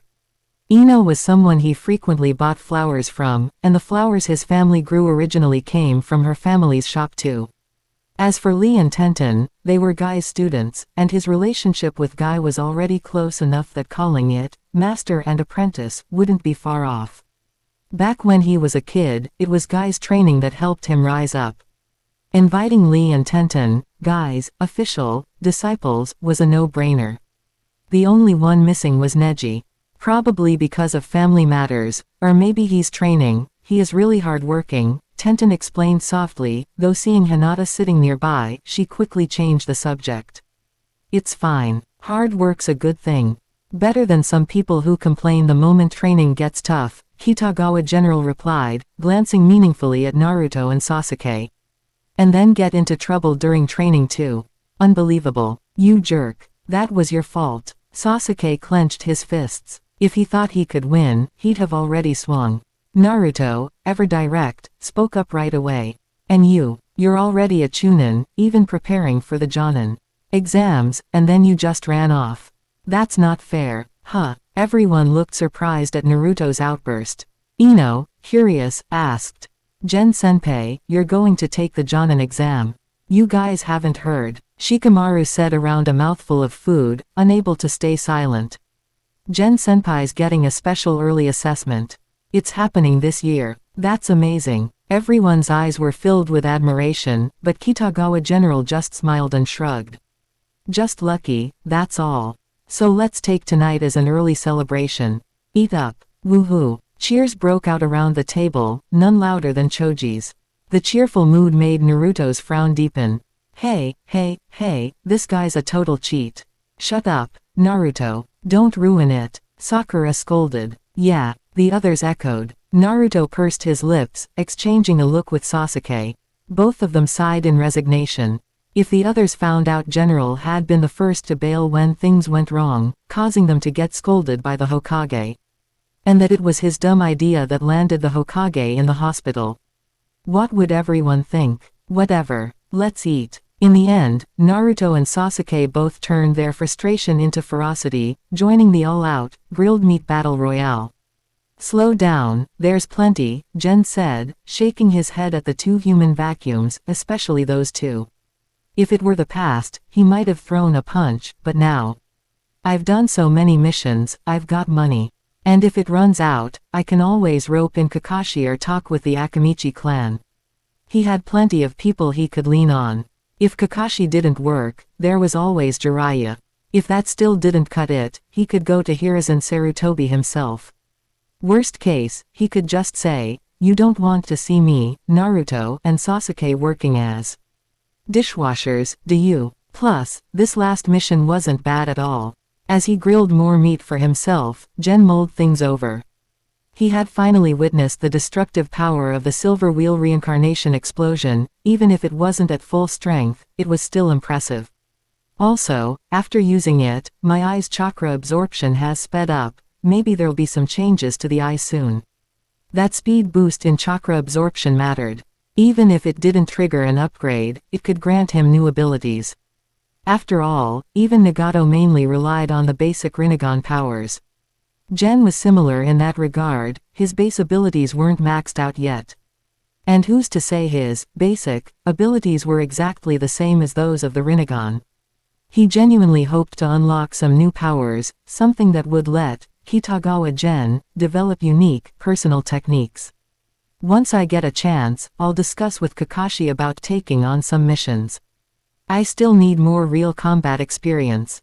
He didn't lack chakra anymore, in fact, he was growing stronger by the day, but his tactical skills still needed refinement.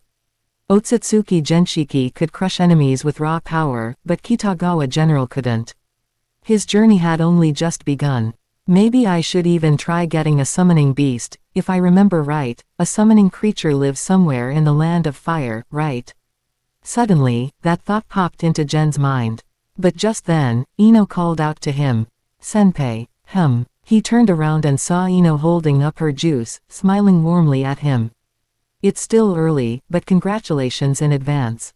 Congrats in advance. With Ino leading the toast, the rest of the group raised their glasses as well. Even Sasuke and Naruto joined in this time. I see. Gen smiled and lifted his glass. 2. Then I'll borrow your good wishes. Cheers. Cheers. Man bowing. // Chapter 134. My art style is above yours. Jonin examination. Time flew by, and soon, the golden autumn of September arrived. These leisurely days were truly enjoyable, at least for Kitagawa General. He was living quite comfortably lately. His daily routine now involved sparring with Gai-sensei, Kakashi, and even Jiraiya. Occasionally, Hiruzen Sarutobi would drop by to give him a few pointers as well. On top of that, he was also learning medical ninjutsu from Tsunade. Medical ninjutsu was, after all, a practical application of yang release. Gen's yang release was incredibly strong, his self-healing was second to none. But applying it to others was a different story. He also wanted to study Obito's arm to see how he could later use or adapt it. Unfortunately, while he was enjoying life, others weren't doing nearly as well. Meanwhile, in the depths of the root base. Damn it. Danzo slammed his fist heavily against the table. What is Orochimaru playing at? Why has he gone completely dark all of a sudden? Danzo was visibly agitated. At this point, he had nearly lost all contact with Orochimaru. For a moment, he even wondered if Orochimaru might be dead. But knowing Orochimaru's nature, that seemed unlikely. The more plausible explanation was that Orochimaru had started to distrust him. Was it because of the Wind Country incident? Danzo didn't fully understand what had happened there. From the reports, it seemed some kind of ancient seal left behind by the fourth Hokage had activated, causing chaos and collateral damage. If it hadn't been for Kitagawa Gen's Flying Thunder God technique, even Kakashi and the others might have died. Has General really grown strong enough to go toe-to-toe with Orochimaru? The thought made Danzo's chest tighten with frustration. That brat was still so young, and yet he could already contend with one of the most infamous Sannin. Why didn't I spot his potential sooner? He suspected Orochimaru was distancing himself not only because Danzo hadn't informed him of critical developments, but also because of the loss of the Ryamyaku dragon vein. Orochimaru might have decided Danzo could no longer be trusted. And the word, trust, coming from Danzo's mouth was ironic, to say the least. There was never much trust between him and Orochimaru. Their partnership had always been one of mutual exploitation. But Orochimaru's recent silence, it felt like a threat. Not to mention, Orochimaru held plenty of dirt on him. Without Orochimaru, dealing with Jiraiya becomes much more troublesome too. Danzo rubbed his temples in frustration. The only mildly positive development was that communication with Hanzo had recently been re-established. But even that was raising new concerns. Why does that old warhawk keep asking about the Chunin exams? What's he really after? Danzo couldn't make sense of it. Hanzo had even proposed an in-person meeting, an idea Danzo found extremely suspicious. He didn't see any real value in a face-to-face between them. Still, Hanzo did have access to valuable intelligence. If Danzo wanted information from him, he'd have to trade something of worth in return. The question was, what information could he afford to give away? Information exchanges often required sacrifices. If the intel he could get from Hanzo was important enough, it might be worth the risk. Back in the peaceful streets of Konoha. You jerk. You totally got us in trouble. Naruto was glaring at Kitagawa Gen. His face full of frustration. What does that have to do with me? You're the one who caused all the mess. Gen shot him an annoyed look. I got scolded too, you know. All because of your antics. Naruto fumed. Why do I feel like you're secretly enjoying this? You're imagining things, Gen replied with a straight face. Right now, I'm in so much pain I want to punch you.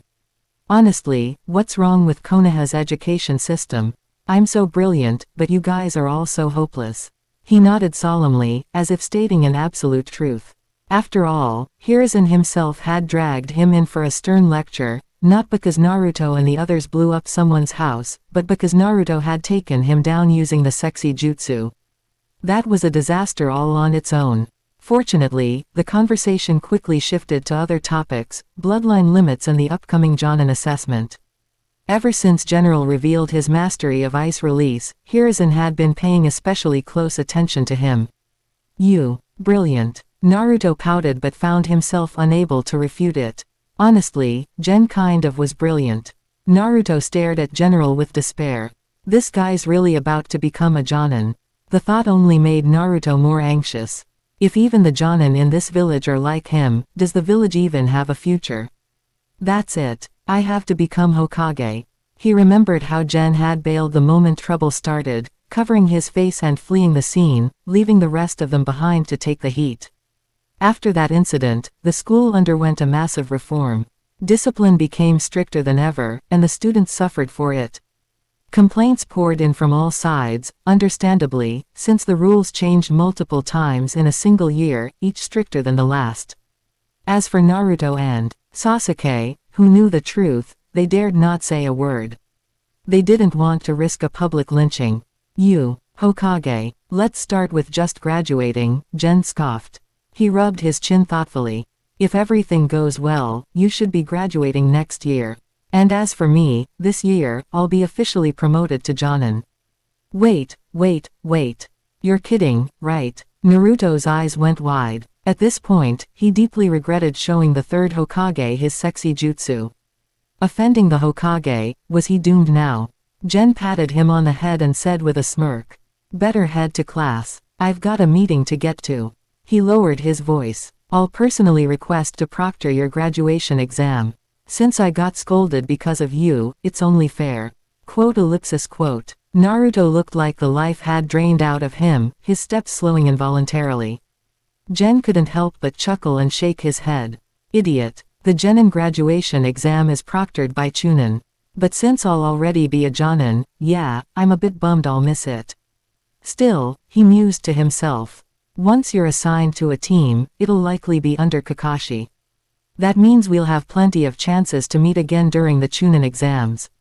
It was almost guaranteed that Kakashi would lead the team. He was the only one connected to both Naruto and Sasuke, and he wielded the Sharingan. There really wasn't a better candidate. Even if I'm not officially part of your squad, I'll still help Kakashi train his students. That's part of my senior disciple privileges. With that, Gen headed toward the training grounds. September had arrived, his Jonin exam was today. And with it, he'd finally claim his main storyline reward. / You're here. At the entrance to the training hall, Kakashi leaned against the doorway, book in hand. When he saw General approaching, he closed the book with a smile. Early as always. I was worried you might be late. No way, Kakashi-sensei. I'd never be late for something like this. Gen walked up with a grin and asked in a low voice. By the way, who's proctoring the exam? Don't tell me it's you, because if it is. It's not me, Kakashi interrupted. Though I could have done it, but. He shrugged and started leading General inside as he explained. You've become too well known. Practically every Jonin in the village came to watch. So I had to step back to avoid any appearance of favoritism. Favoritism? Gen rolled his eyes. Wait, didn't you say this was just a formality? Shish. Kakashi immediately grabbed him, glancing around nervously before relaxing. I never said that. That was your assumption. But don't worry, your examiner is someone you know. Oh, who? Jiraiya-sama. Jiraiya-sama. Gen blinked. If it was Jiraiya, then yeah, it really might just be a formality. You brat. Kakashi caught the glint in Gen's eye and immediately knew what he was thinking.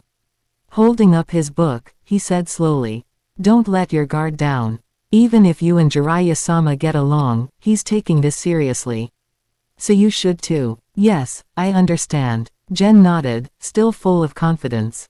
After all, he'd sparred with Jiraiya many times over the past few months. Once this exam's over, we might have a new mission. Kakashi tucked his novel away and spoke in a hushed voice, making General raise a brow. A new mission? Yeah, the joint Chunin exams will begin next year. We'll be going to the Hidden Rain village to deliver an invitation. The Hidden Rain, and while we're there, we're to investigate their situation. Even though we've re-established contact with Hanzo, the Hokage suspects something's amiss. Kakashi's tone dropped even lower. The official mission was just a pretext. The real reason lay deeper. Gen immediately recalled something. He'd indeed delivered an invitation to the Hidden Rain in the original timeline. Back then, the Akatsuki hadn't revealed themselves, so they'd let him leave unscathed. But now, after everything I've done to stir the pot, will they still let us walk away that easily? As he pondered this, his system interface flashed.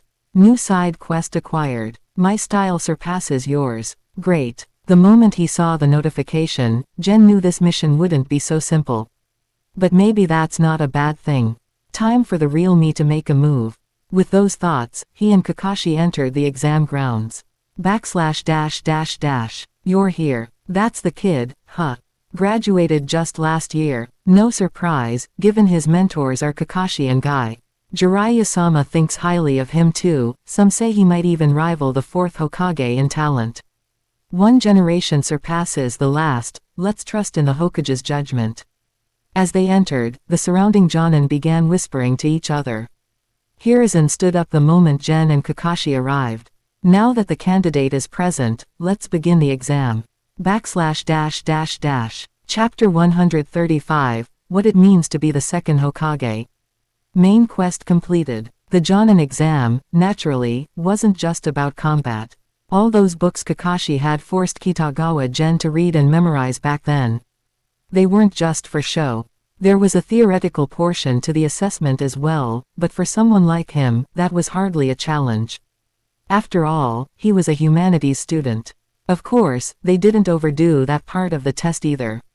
Considering he'd already defeated the fourth Raikage, a lot could be skipped. Kid, you ready? Jiraiya rolled up his sleeves and walked up to the stage with Gen, grinning as he asked in a low voice. More or less, Gen replied with a smirk, scratching his chin. It's not like I'm allowed to use Sage Mode anyway, makes no difference to me. You planning to use it? I can wait if you need time to prep. You brat, Jiraiya groaned, suddenly not smiling anymore. His Sage Mode wasn't exactly smooth sailing like Gen's. Relax. I can't use it either, Gen said with a shrug. Or is it that you never had the chance to? You little, so damn annoying. Despite the banter, the two walked side by side in a relatively relaxed mood. Up in the stands, Tsunade muttered with annoyance from beside Hiruzen Sarutobi. Old man, you're not even trying to hide your favoritism anymore, huh? Hiruzen blinked at her in confusion. What? This is just a normal evaluation. Sure. His earlier assessments were a total joke, though. Tsunade raised an eyebrow. Hiruzen, however, simply smiled. Aside from a few calculation mistakes, everything else was excellent. Whatever's lacking can be worked on later. Honestly, Kakashi had it even easier when he became a Jonin. Yeah, well, that was during wartime. Tsunade shook her head but didn't push the issue. She had personally seen Gen's capabilities during their recent training. His talent was absurd. It was his personality that left her with mixed feelings. All right, enough talk. Hiruzen wasn't about to debate what could or couldn't be fixed later. Besides, Jiraiya and Gen were already standing on the stage. Barrier team, prepare. Yes, sir. The nearby barrier unit quickly began setting up. Even with a controlled duel, they needed to ensure the battlefield was sealed, no stray jutsu flying off into the village. Then, as the invisible barrier shimmered to life, Hiruzen gave the order. Begin the evaluation. With the signal given, Kitagawa Gen and Jiraiya exchanged the seal and immediately sprang into action. Fire style, Great Dragon Fire technique. Without hesitation, Gen swapped hand seals. In an instant, a roaring dragon of flame surged toward Jiraiya. Ha! I knew you'd pull something like that, fire style, flame bullet. Jiraiya countered quickly. He knew this kid never let an opportunity slip, but he wasn't about to let himself get roasted without a fight. The two waves of fire collided midair, roaring and spiraling inside the barrier. That's one hell of a fire style. This kid's no joke, no wonder they let someone that young even take the exam. I've heard he's got even stronger techniques, but most are classified. Impressive, really impressive. Even just this initial clash stunned the surrounding Jonin, especially seeing General pulling off single-handed seals. That demanded high-level chakra control, jutsu mastery, and impeccable timing. You're not even a little worried?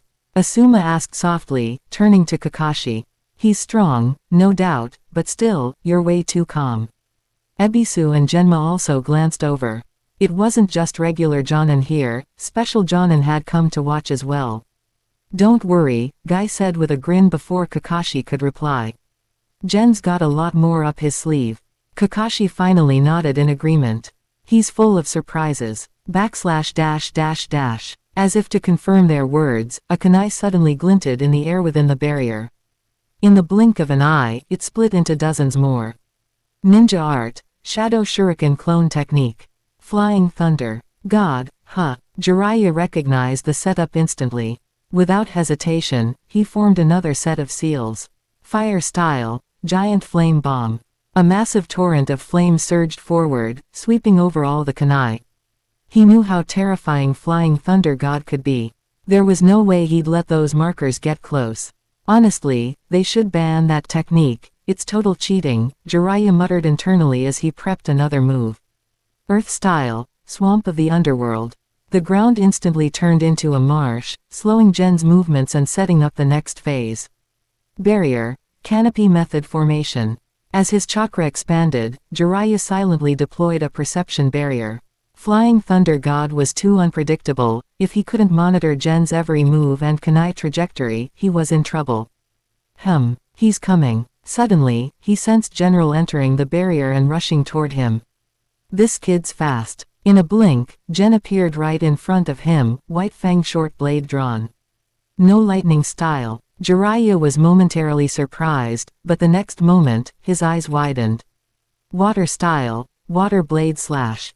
The short blade was enveloped in high-pressure water chakra, slashing down toward him with force. Water style. Tsunade raised an eyebrow from the stands, experiencing that strange sense of déjà vu again. Jiraiya, caught off guard, dodged just in time and clasped his hands together. Wild Lion's main technique. His hair shot out like steel needles at blinding speed, but General immediately switched forms.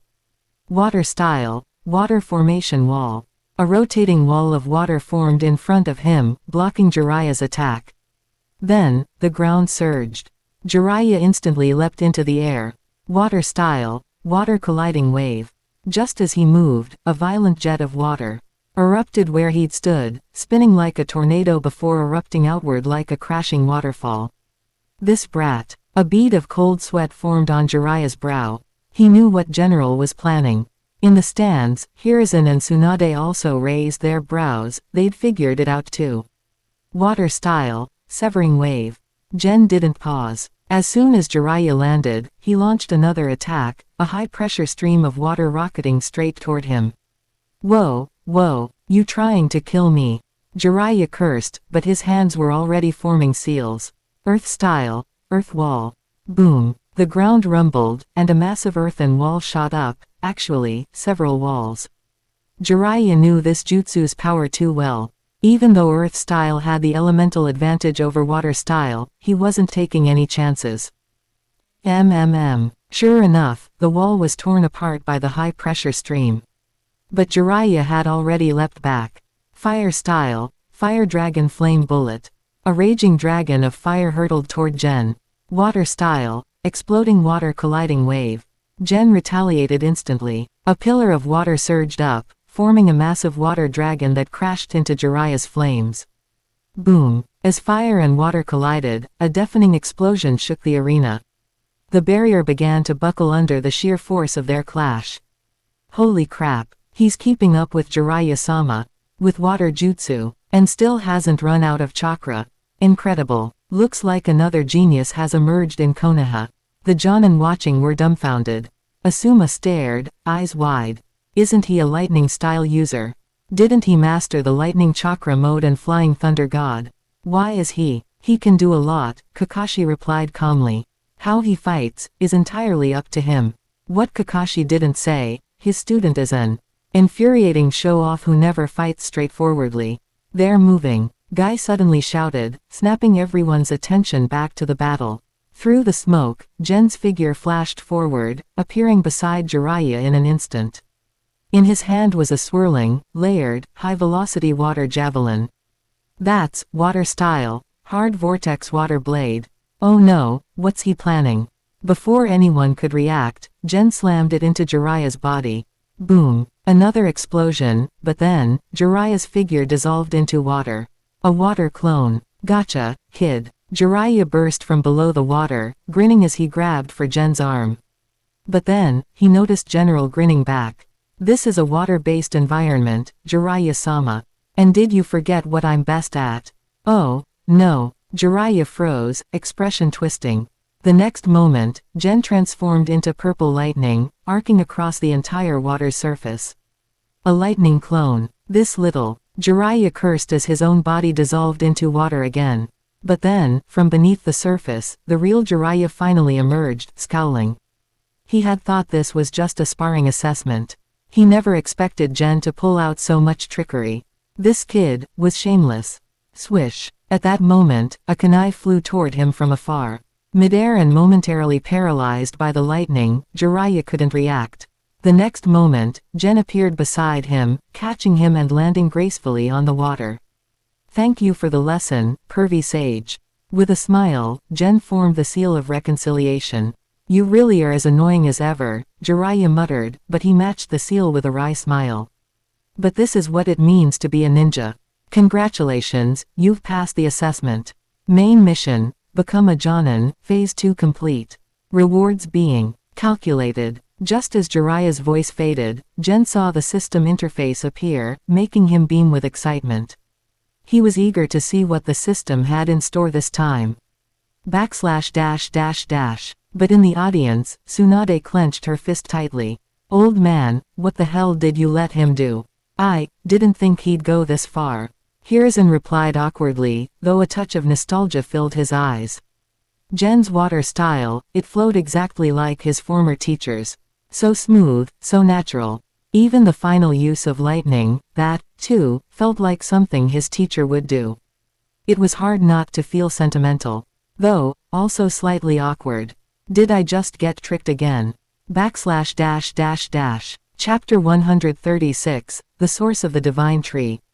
The battle had ended, but the gathered Jonin were all silent. One by one, their eyes widened in disbelief. That Jiraiya had lost wasn't necessarily surprising. After all, this was a friendly spar meant for evaluation. Who knew how seriously either party was going all out? Some of the Jonin present had seen Jiraiya in real action before. Plus, the limitations of this arena meant many of his techniques couldn't be fully unleashed. But what truly left them stunned, was Kitagawa Gen's final move. In a flash, he tore through space and appeared right beside Jiraiya in an instant. That technique, impossible. You've got to be kidding, was that the Flying Thunder God technique? Unbelievable, absolutely unbelievable. That was insane. Gradually, more and more murmurs spread through the crowd. At first the voices were quiet, but as people began to exchange thoughts, the buzz grew louder, until it became a wave of cheers and applause. In their eyes, the significance of the Flying Thunder God technique was no less than that of wood release. They hadn't seen wood release in action, but many of them had witnessed the Flying Thunder God firsthand. Not to mention the Third Great Ninja War, on the night of the Nine Tails attack, when the beast had aimed a tailed beast bomb at the village. If the fourth Hokage hadn't teleported it away using the Flying Thunder God, that horrifying blast would have obliterated Konoha. And it was thanks to that same technique that he'd managed to relocate the entire Nine Tails outside the village. That night, the damage could have been far worse. Unbelievable, Kakashi. Even though Asuma already knew about it, he couldn't help but mutter in awe. You've got yourself quite the disciple. Absolutely, Kakashi-senpai. Ebisu and Genma both nodded in agreement, unable to hide their excitement and amazement. Especially Genma, having once served in the fourth Hokage's personal guard, he felt a deep emotional resonance. That really was the Flying Thunder God, I still can't believe it. Congratulations, Kakashi. Might Guy even gave Kakashi a hearty slap on the shoulder.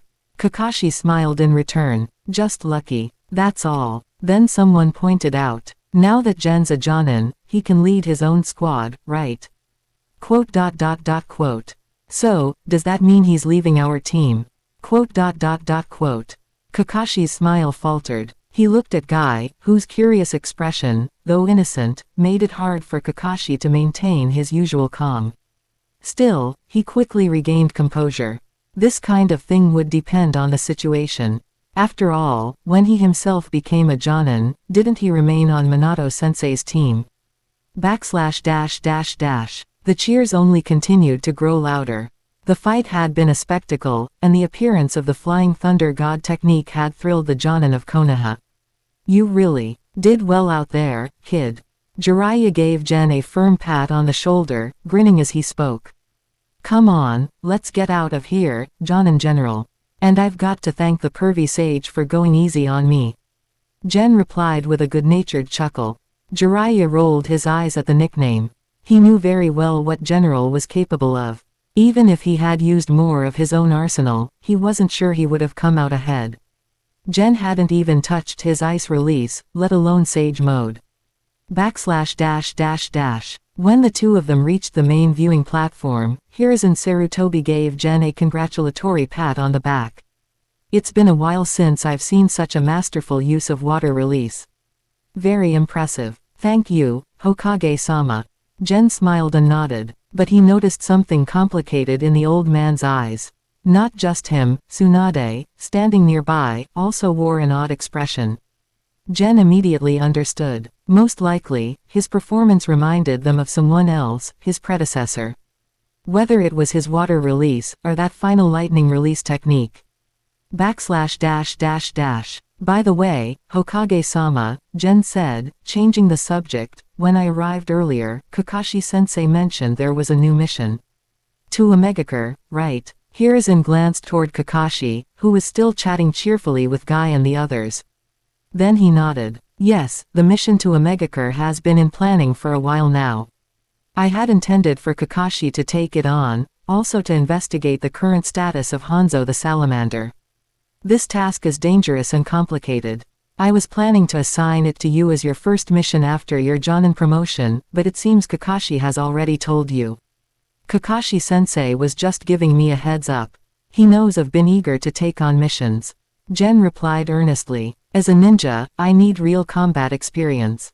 Even if you hadn't brought it up, I would have applied for it myself. That kind of attitude is exactly what I like to see. Hiruzen said with satisfaction. With that mindset, Gen would surely keep progressing. Then start preparing. You'll depart in a few days. And since this is your first mission as a Jonin, I'll prepare a reward for you. Is there any jutsu you've been wanting to learn?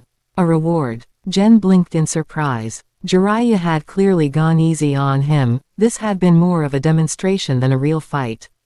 He hadn't expected to get a reward out of it. Rubbing his chin, he glanced over at Tsunade, and suddenly had an idea. The spirit transformation technique might be a good one. This was a jutsu that allowed the soul to separate from the body and launch attacks independently. While the actual combat usage didn't interest him too much, the fact that it involved soul manipulation made it unique. It was a rare form of yin release. Given how few yin techniques he possessed, this was something he truly wanted to add to his arsenal. I haven't made up my mind yet, Gen said aloud, not daring to mention it in front of Tsunade. After all, he had white hair too. He didn't want to accidentally cause any misunderstandings. That's fine. Let me know once you've decided, Hiruzen said with a nod. Sarutobi smiled and gave Gen's shoulder another pat. Congratulations, Gen, or rather, congratulations, Jonin General. Thank you, Gen bowed slightly. Just then, his system triggered, and a notification popped up, causing him to freeze for a moment. If you'll excuse me, Lord Hokage, I'd like to get some rest. Go ahead and prepare yourself. Bigger missions lie ahead. Hiruzen nodded. Gen turned to Jiraiya. Pervy sage, let's gather tonight to celebrate. Can you pass that on to Kakashi-sensei for me? Of course. This calls for a proper celebration. But then he frowned slightly. What's the rush, though? That battle sparked some insights. I need time to reflect. Gen waved the excuse off casually, and the next second, he vanished from sight. Another breakthrough, huh? Jiraiya smiled with admiration. Hiruzen nodded thoughtfully. Perhaps, that's what they call genius. Even he couldn't help but smile at the thought. Konoha is truly thriving. Meanwhile, back at his house, Gen left behind a shadow clone and disappeared again. Only after arriving in a canyon outside the village did he open his system interface. System scan complete. Main mission phase 2 complete. Become a Jonin. Reward obtained. Source of the divine tree empty. The source of the divine tree. Gen raised an eyebrow. What was this supposed to be? As he focused and sensed the reward, realization dawned on him. Wait, seriously? His expression turned odd. This was far more powerful than he had expected. In truth, the growth path of the Ōtsutsuki was quite different, and much simpler. They simply planted trees. Through the divine tree, they absorbed the chakra of entire planets, eventually producing a fruit. This fruit granted overwhelming power, including the Rinnegan, and various abilities. But once the tree takes root, it drains the entire planet, ultimately destroying it. Of course, to the Ōtsutsuki, this meant nothing. They had no empathy for the lesser lifeforms that lived on those worlds. Your destruction has nothing to do with me. But Gen's divine tree worked differently. Instead of being planted in the world, it existed within him. And it used the power of the tailed beasts to nourish itself. He already had tailed beast chakra, 3 tails, 7 tails, 9 tails, and that energy had been slowly nourishing his eyes, helping them evolve. But the different chakras had never fully fused. That's why he'd always been interested in the Gedo statue, the empty husk of the 10 tails. Yet now, he seemed to have his own vessel. One that could store and utilize these chakras even more efficiently. Still, can it bear fruit without planetary chakra? He frowned slightly. He also remembered, didn't planting the tree require sacrificing an Ōtsutsuki? Just like my bloodline, always full of cryptic riddles. Still, this is definitely useful. In that case, taking a deep breath, Gen gave the command. Activate the source of the divine tree. Instantly, he felt a tree-shaped chakra form deep within him. As it took root, the chakras of the 3 tails, 7 tails, and 9 tails were immediately drawn in. Even the chakra of the dragon vein began nourishing the tree. Buzz. As the process completed, he felt a tremendous pull in his eyes. It was like new knowledge had been injected directly into his brain. A new power was awakening within his eyes. A new ability. And he had worried that once the tailed beast chakra was absorbed, it would all go toward empowering the tree. But it wasn't like that, everything was still centered around him. Even more importantly, Gen looked down at the earth beneath him. I think, I finally understand what planetary chakra really is. //. Chapter 137, Why not just throw explosive tags into Kamui? Konoha is sending people to the Hidden Rain Village. That's right. According to our intel, they're delivering an invitation for next year's joint Chunin exams. In a dimly lit underground chamber beneath the steel structures of a megachur, Nagato and Conan stared at Toby and Black Zetsu. The news genuinely surprised Nagato. But after some thought, it made sense. These joint Chunin exams were, at their core, a showcase of strength. After the end of the Third Great Ninja War, the shinobi world had entered a temporary peace. However, displays of power and deterrence were still necessary. More importantly, for ninja villages, aside from the financial support from their daimyos, much of their funding came from completing missions assigned by clients from various regions. These Chunin exams provided the perfect opportunity to highlight each village's talents and capabilities. A strong showing could attract more clients to send missions their way. It wasn't just about prestige, it was about competition for real resources. And of course, these events drew the attention of the daimyos themselves, who would use them to evaluate how much financial support each village deserved in the future. While this kind of competition didn't matter as much to already powerful villages, it was still a battle of face and reputation. But beyond all that, it was also about intimidation and influence over smaller nations. Minor ninja villages rarely had any say in major decisions, and under the pressure of the 5 great nations, they were often forced into compromise. During peaceful times like these, what better way to gauge a village's power than through a high-profile event like the joint Chunin exams? HMPH, Konoha is as arrogant as ever, Nagato sneered after piecing everything together. But this could work to our advantage. We were planning to go to Konoha. Anyway, this is a perfect opportunity. True, Toby said coolly. But their visit to a megachur likely has ulterior motives. They probably want to probe the state of our village, maybe even request a meeting with Hanzo the Salamander. Exactly. While we've been feeding them intel under Hanzo's name, the truth is, he's been dead for years. Black Zetsu picked up the conversation, his tone grave.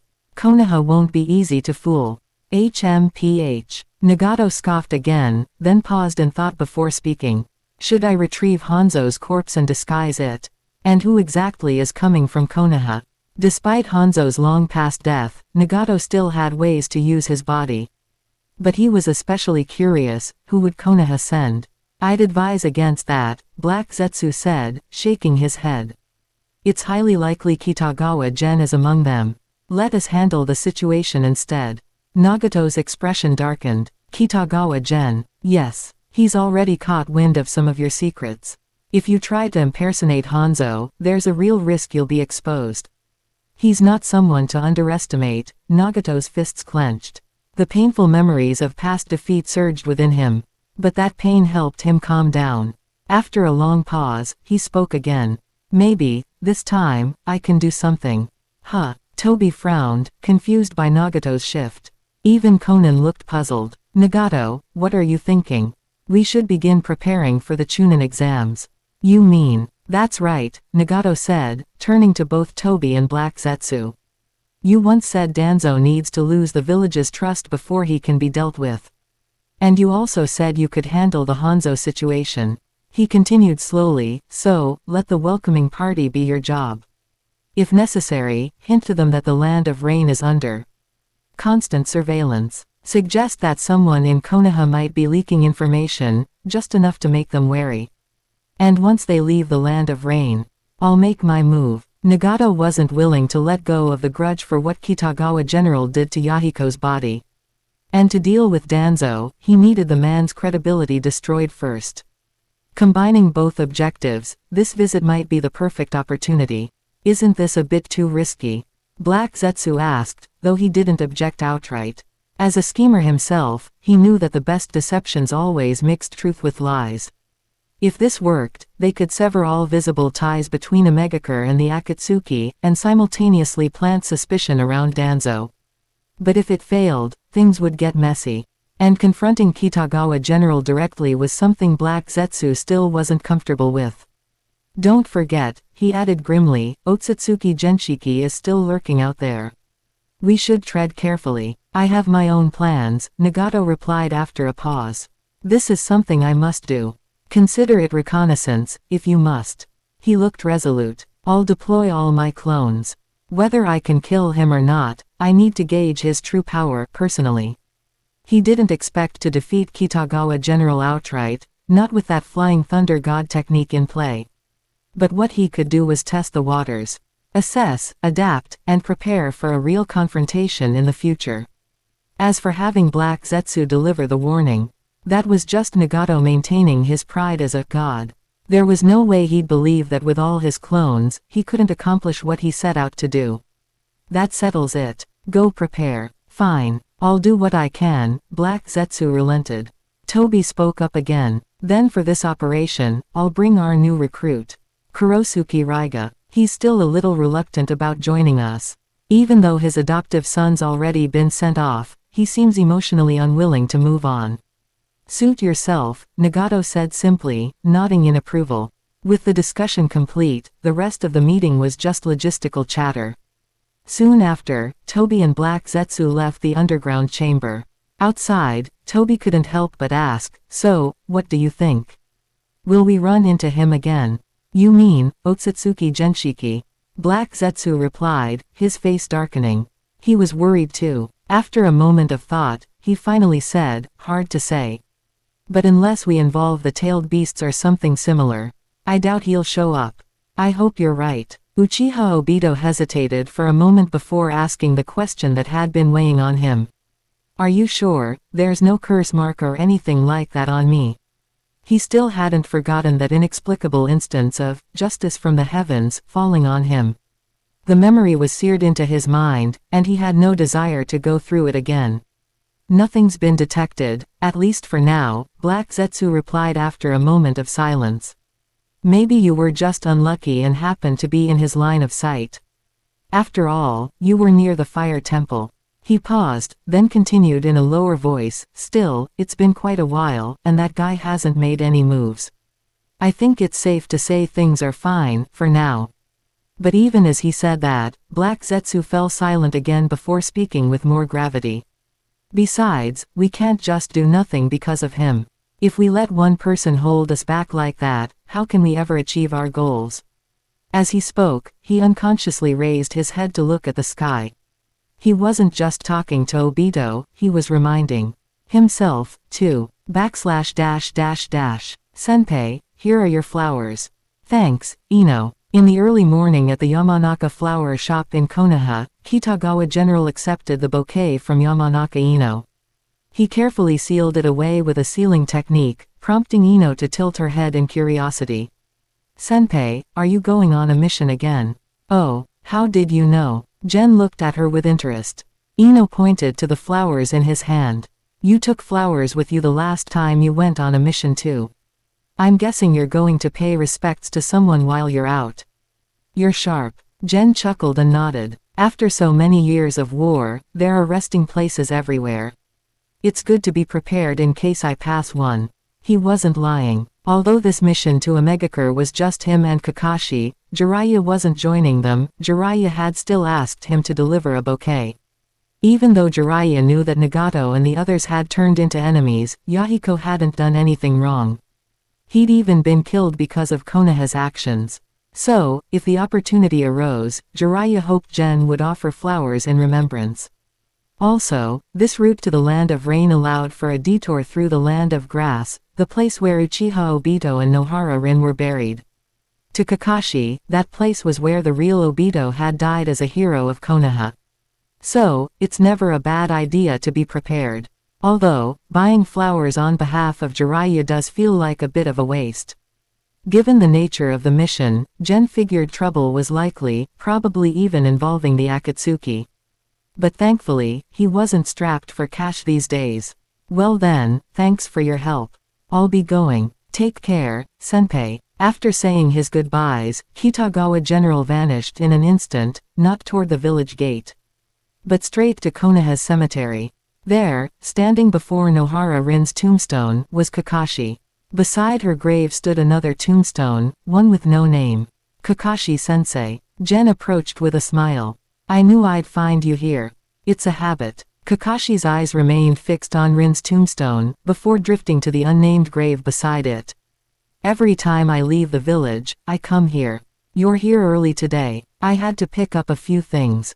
Flowers, mainly. Gen glanced at the nameless stone. The Hokage still remembers his contributions, at least. Even if the name's been erased, the grave remains. It was obvious the grave belonged to Uchiha Obito. Though he had become a rogue ninja, the grave had been preserved, most likely for Kakashi's sake. Yeah, even if he's seen as a demon now, once, he was a hero. Kakashi nodded. Then General suddenly offered, how about we take a detour through the Land of Grass, to pay respects? The Land of Grass. Kakashi blinked in surprise before letting out a laugh.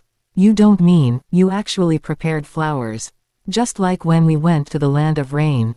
Guilty as charged. The mission doesn't restrict us much, so why not? Gen replied casually. I may not fully understand the sentiment, but it's worth doing what we can. What do you think, Kakashi-sensei? Let's do it. After all, you're a Jonin now. Kakashi paused for a moment, then a crescent smile appeared in his visible eye. Maybe that place is where Obito truly passed away, and the place where I inherited his will. Yeah, we should visit. As he spoke, his hand unconsciously moved to the eye concealed beneath his forehead protector.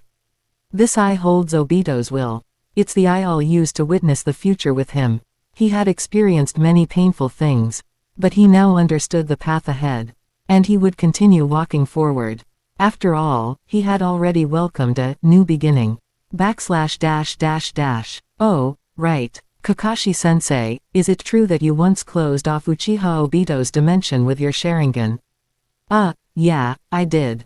Well, my shadow clone's been inside Obito's Kamui space before. Since our dimensions are linked, why don't you just throw a few explosive tags into it every day? Who knows? You might get lucky and blow him up. Kakashi's crescent smile instantly flattened into a deadpan stare. Why does this guy always come up with such morally bankrupt ideas? Though, now that he thought about it, that might actually work. Chapter 138, the best place for Kitagawa Gen to end it all. With unspoken understanding, Kakashi and Kitagawa General set off together. Why does my student act more like a proper ninja than I do? Throughout the journey, Kakashi couldn't help but reflect on that unsettling thought. After all, it had never crossed his mind to just keep tossing explosive tags into Kamui's dimension. But after General brought it up, he began to wonder, could that actually work? It's shameless, but maybe not a bad idea. While Kakashi remained tangled in this moral dilemma, General was more focused on another question: who will I encounter this time? / The Akatsuki members are all incredibly powerful and dangerous. Last time I beat them, it was partly due to raw power, but also due to intel. Now though, Gen had grown stronger, especially in terms of sheer ability. Even without prior intel, he felt confident he could hold his own. Especially since I've had quite the boost recently. / Name: Kitagawa Gen. Bloodline: Ōtsutsuki Clan. Development level: 38%. Dojutsu: Tenseigen. Eye of Rebirth. Special techniques: Ice Release, Magnet Release, Silver Wheel Reincarnation Explosion. Unique ability: Source of the God Tree. Stage 3. Looking at his stat panel, Gen couldn't help but smile. The Source of the God Tree was something akin to his bloodline, but far simpler to use. Unlike the volatile development path of the Ōtsutsuki bloodline, this ability was direct and practical. The key is the chakra of the tailed beasts. As long as he fed it tailed beast chakra, it would integrate and enhance his own power. It was absurdly effective. / 38% Ōtsutsuki, huh. Aside from his bloodline, his most significant progress had been with his eyes. Thanks to the God Tree's source, he had gained new ocular powers, some he didn't expect at all. Chakra Extraction and Heavenly Calamity, Star-Crushing Meteor. Tengai Shinsei. The chakra extraction was one of the Ōtsutsuki clan's fundamental abilities, allowing him to extract chakra directly to replenish and boost his own. As for the second, he had never imagined that he would awaken Tengai Shinsei, a technique that mirrored the Tenseigen's meteor summoning power but gave it a more refined, formal identity. / Still, without infinite chakra from Edo Tensei or the boost from Susanoo, how big of a meteor can I even summon? He didn't have an answer. Madara had gone through hell just to summon two.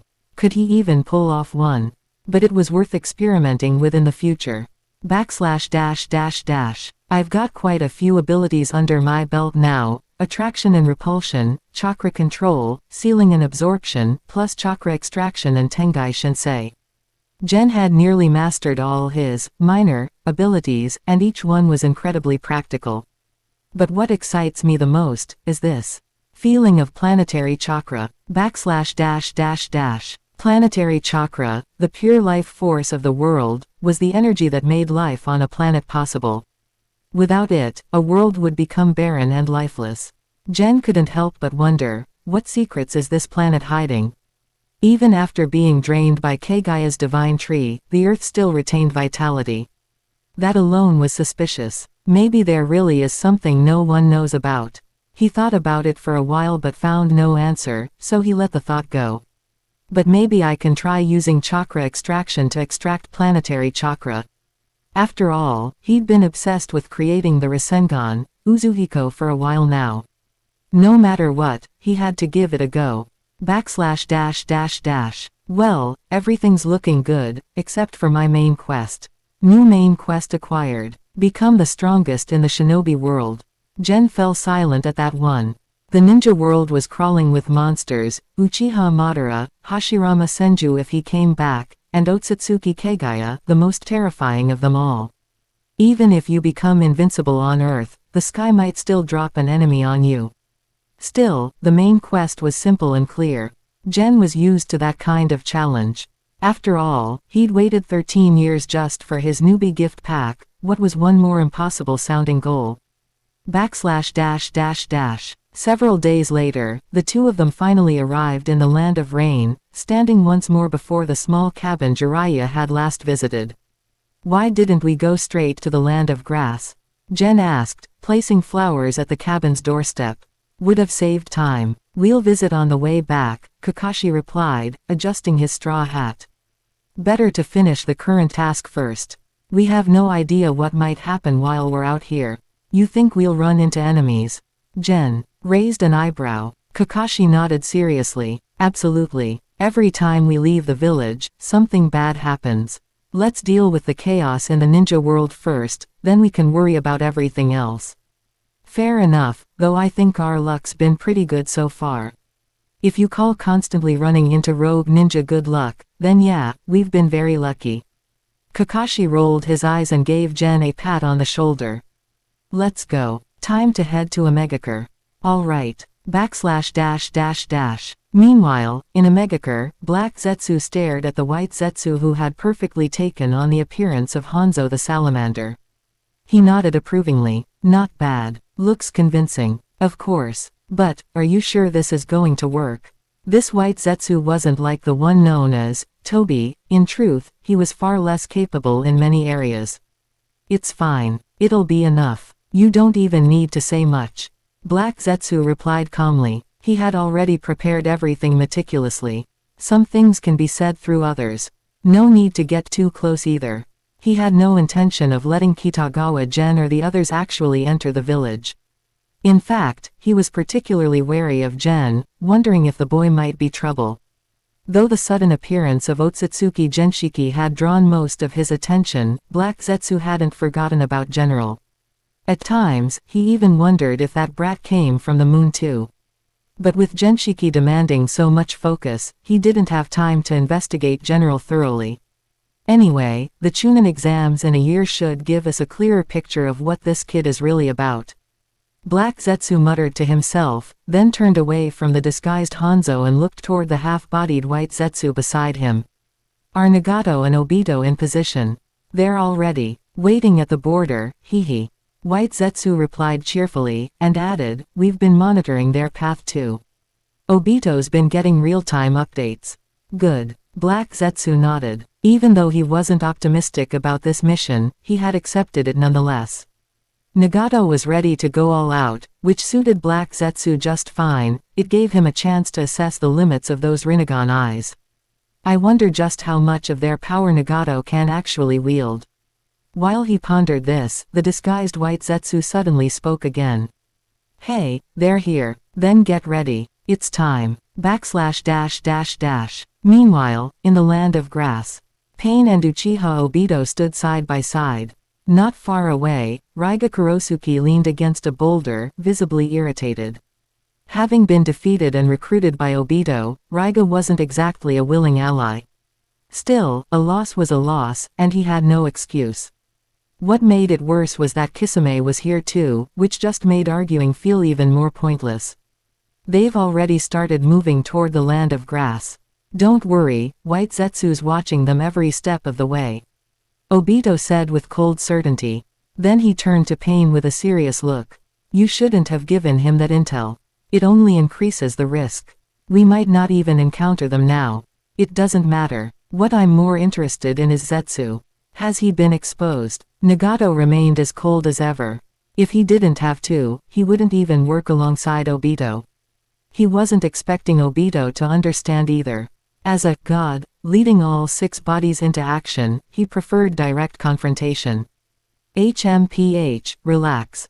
So far, everything looks normal. Obito snorted. White Zetsu's disguise was undetectable to ordinary people. And with Black Zetsu's support, it was nearly foolproof. As far as they could tell, Kakashi and the others had already delivered the invitation and received intel from the fake Hanzo. Now, they were leaving Omegakure at full speed, heading for the land of grass. In Obito's mind, this was simply avoiding a head-on clash. Still, he remained irritated by Nagato's decision. But arguing any further seemed pointless. // Got something. Just then, a white Zetsu burst out of the ground, drawing everyone's attention. What is it? Intel. Hurry up already. I'm getting sick of waiting. Raiga stomped over impatiently. Obito simply asked, where are they now? Are they close? Oh, they used Flying Thunder God to teleport away. White Zetsu blinked and answered casually, immediately causing everyone's brows to furrow. Did they get found out? But it's not that far from here. Thankfully, Zetsu added quickly, they're now in a forest near Kusagaker. No idea what they're doing there. Kusagaker's forest. Obito frowned. He'd been there before, it felt oddly familiar.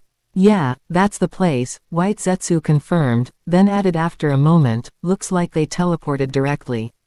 There's probably a flying thunder god seal there. Direct teleportation, a seal. Obito's unease grew. A strong sense of déjà vu began creeping into his mind.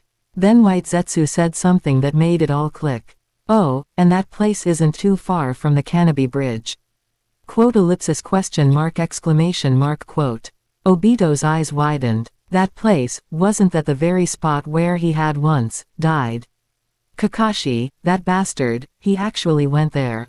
Was this some kind of twisted mockery? Fine. Actually, it's not bad at all. A fitting place to bring things to an end. Obito clenched his fist tightly. His hand trembled. Back at the rocky area near Kusagaker. Kakashi stood silently. Among the scattered boulders, Kitagawa General didn't disturb him. He simply looked out at the distant horizon, deep in thought. Maybe, after this mission ends, I'll head over there. If I remember correctly, Karen should still be in that area. Chapter 139, Do you think Jiraiya would mourn for you? Karen was unmistakably a descendant of the Uzumaki clan.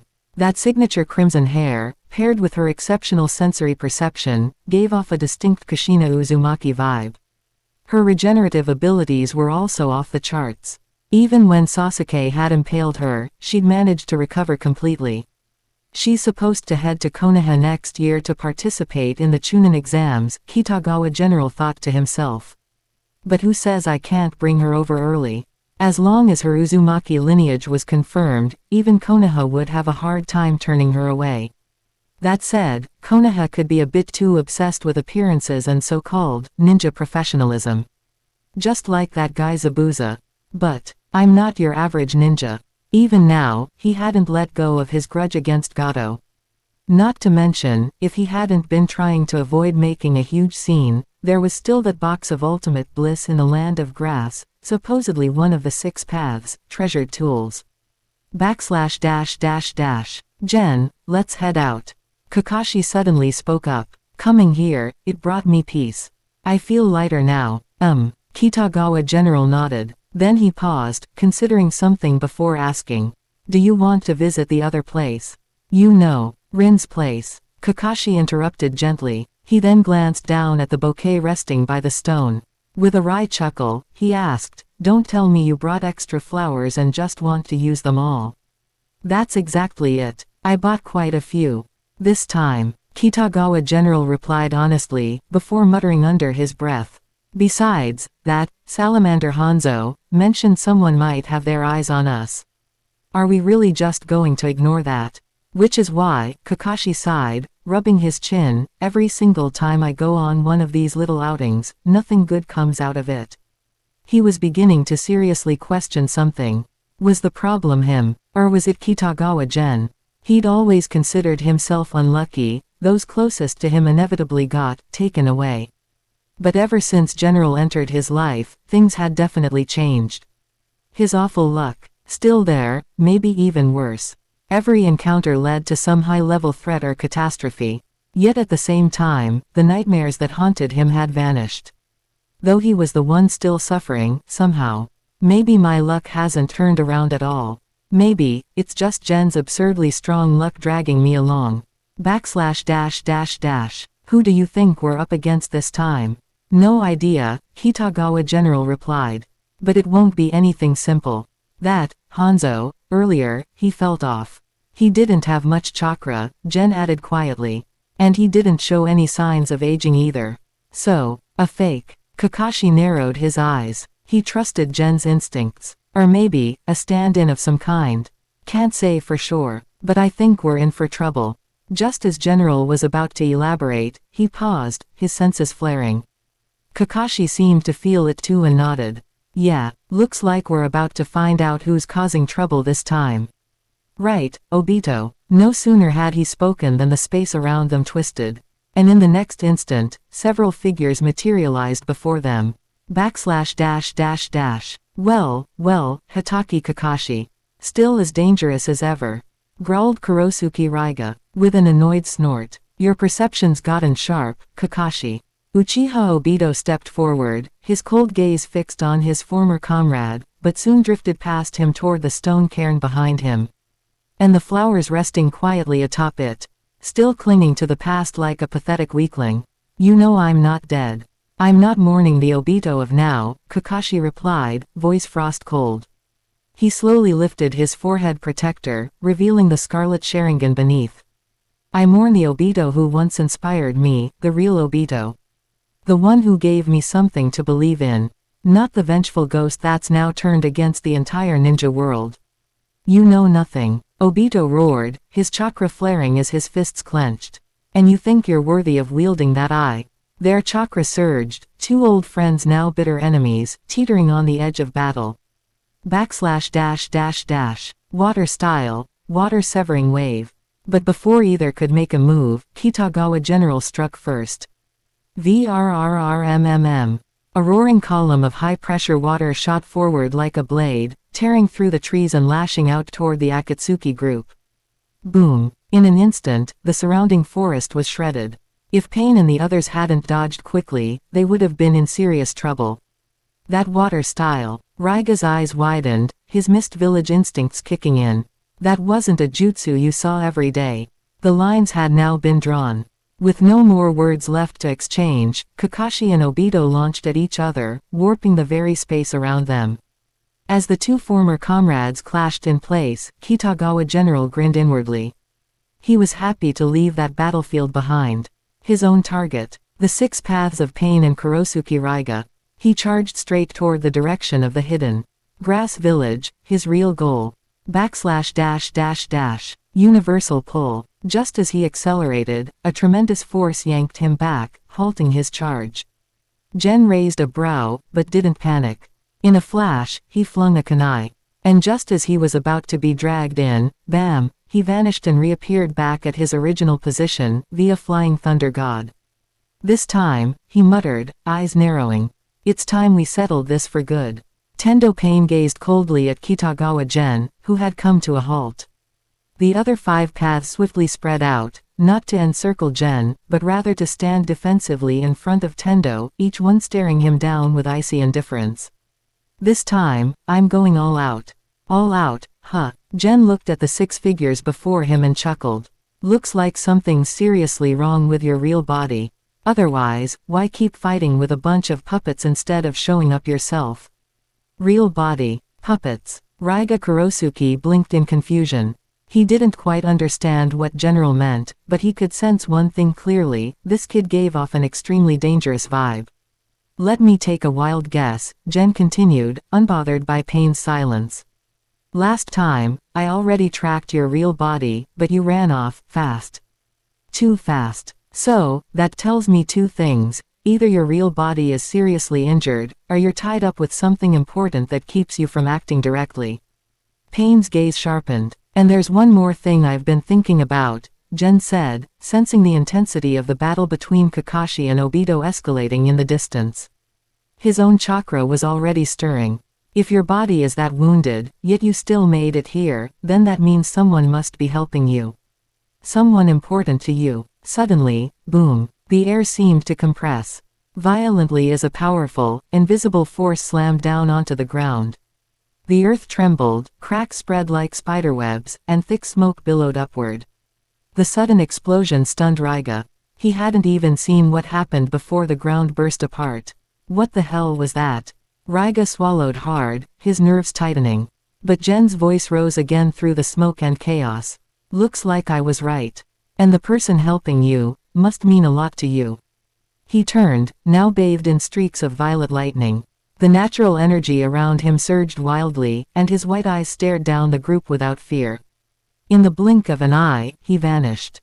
The short white blade of the white fang was suddenly unsheathed, and lightning exploded outward like a violent storm. A beast-like howl echoed through the air, and a spray of crimson blood burst across the sky like rain, staining the earth below. Did you really think I couldn't sense you, just because you were invisible? Gen landed steadily, eyes still locked on the 6 paths of pain. Let me ask you something. When we went to the land of rain, Lord Jiraiya asked us to place flowers at Yahiko's grave. It was clear he still cared deeply for certain people. Lightning danced again across the battlefield, and Gen's voice carried not only to the 6 paths, but also to Nagato, hidden far away and controlling them. So if all of you were to die today, do you really think Jiraiya would mourn you? // Meanwhile, Grass Village. In a dimly lit room deep within Grass Village, Karen suddenly paused, anxiety welling up inside her. Why does something feel so off today? She couldn't explain it, but the unease was sharp and persistent. Hey, Karen, get over here. A gruff voice from outside barked at her. Time to draw blood again. Move it. ... All right. Karen replied quietly and walked over. She was used to this. They had drawn her blood countless times. Her blood had healing properties, potent enough to pull even dying people back from the brink. Because of that, the grass ninja experimented on her relentlessly. Especially after her mother's death, they no longer held anything back. Boom. The ground trembled slightly. An earthquake. One of the grass ninja muttered. Weird, whatever. Hurry it up, you. But Karen didn't move this time. Her eyes widened. That's not an earthquake. That's chakra shockwaves. Someone's fighting, someone powerful. And it was getting closer.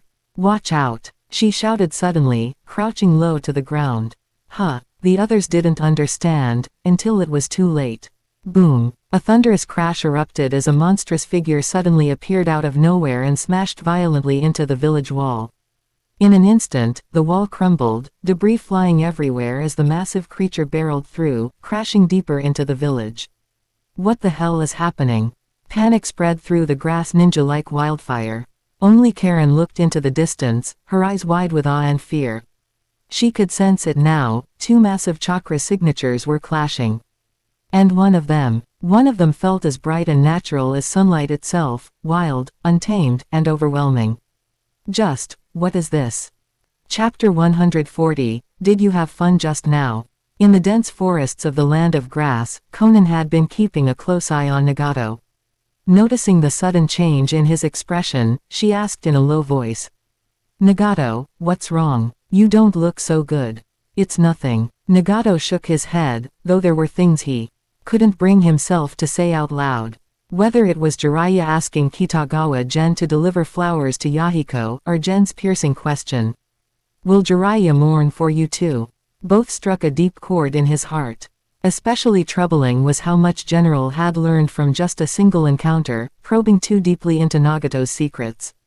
He had even deduced Nagato's true situation. That sent chills down Nagato's spine. I need to eliminate you. He snarled inwardly. Far ahead, the animal path clapped its hands against the ground. Boom, boom, boom. In an instant, 3 puffs of smoke exploded from the forest floor.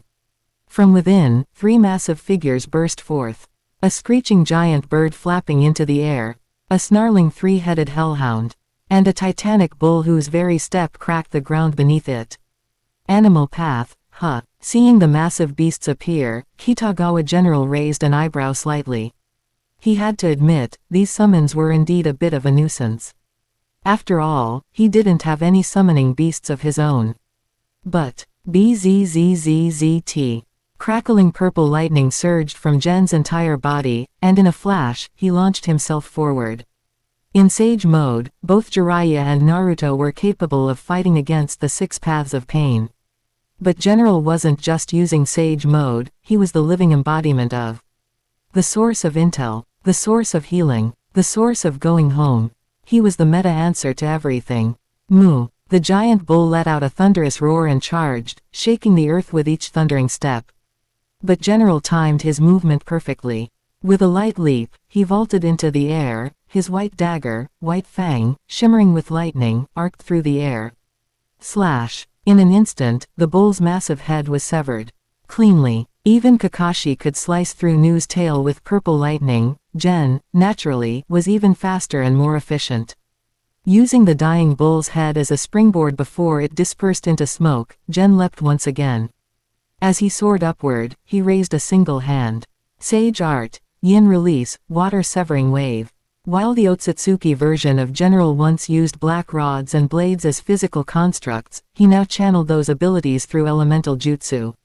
Clang! A violent column of water smashed into the razor-sharp beak of the giant bird, creating a harsh metallic clang.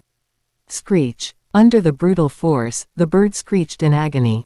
A moment later, its beak shattered and fell to the earth below, taking the rest of the creature with it. Landing on the bird's wing mid-fall, Gen sprang forward again. The massive bird slammed into the ground, causing tremors, a plume of smoke, and a hailstorm of broken stone. From within that chaotic cloud, the three-headed hellhound leapt up, its meaty wings flapping furiously as it lunged toward General. Sage Art, Yin Release, False Darkness. Gen raised his left hand again. Violent purple lightning converged into a razor-sharp lightning spear, which then shot out in a flurry guided by his chakra. Before the beast could even split itself, the spear tore it apart midair. It crashed into the ground, landing atop the bull and the bird beneath it. Boom! The collision of three giant beasts shook the earth to its core.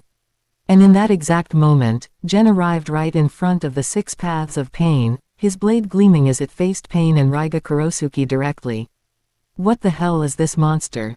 Raiga's eyes widened. 3 giant summons had been dispatched in mere moments. And those strange lightning and water jutsu, he had never seen anything like them.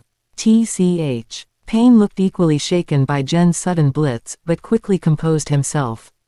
All 6 of his bodies tensed, taking combat stances. As soon as General touched down, the animal path moved to summon again. Summoning jutsu. Boom! A petrified panda appeared and blocked their front. Simultaneously, the hellhound, already split into several clones, charged from behind. Good coordination, but Gen smirked. With a swift swing of his purple lightning-coated blade, the stone panda began to crack and collapse. But the hellhounds were now behind him, about to strike, only for his left hand to form a seal in an instant. Did you forget what kind of jutsu I specialize in? WHIRRR. Behind him, space itself warped, intricate ceiling glyphs glowing like ancient runes appeared in the air. With a booming force, the hounds crashed into the seal, and vanished. A moment later, 2 of the hounds reappeared behind Pain, and one had completely disappeared. Barrier technique. Pain's expression shifted. The 6 bodies immediately scattered, Raiga cursing as he vanished into the trees. Gen, meanwhile, unleashed a flurry of kunai. The spinning blades glittered in the air, until chakra threads split them into dozens more, forming a rainstorm of steel. Shinra Tensai. Tendo Pain raised his hand just in time. A wave of overwhelming force exploded outward, blasting most of the kunai away. But his expression suddenly darkened. Gen was now behind them. Damn it. The kunai were a feint, he marked the beasts. When Pain quickly deduced the trick. Gen had only made physical contact with the rhino, the rest had been taken down with jutsu or indirectly. That sealing technique, that's when he tagged them, wasn't it? But there was no time to think. Through the Rinnegan's shared vision, Pain saw General Flash step to the animal path's side. You're the one who summoned all the beasts, right?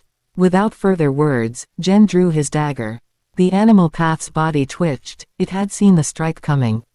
It began to dodge, twisting its limbs at impossible angles to evade the fatal arc.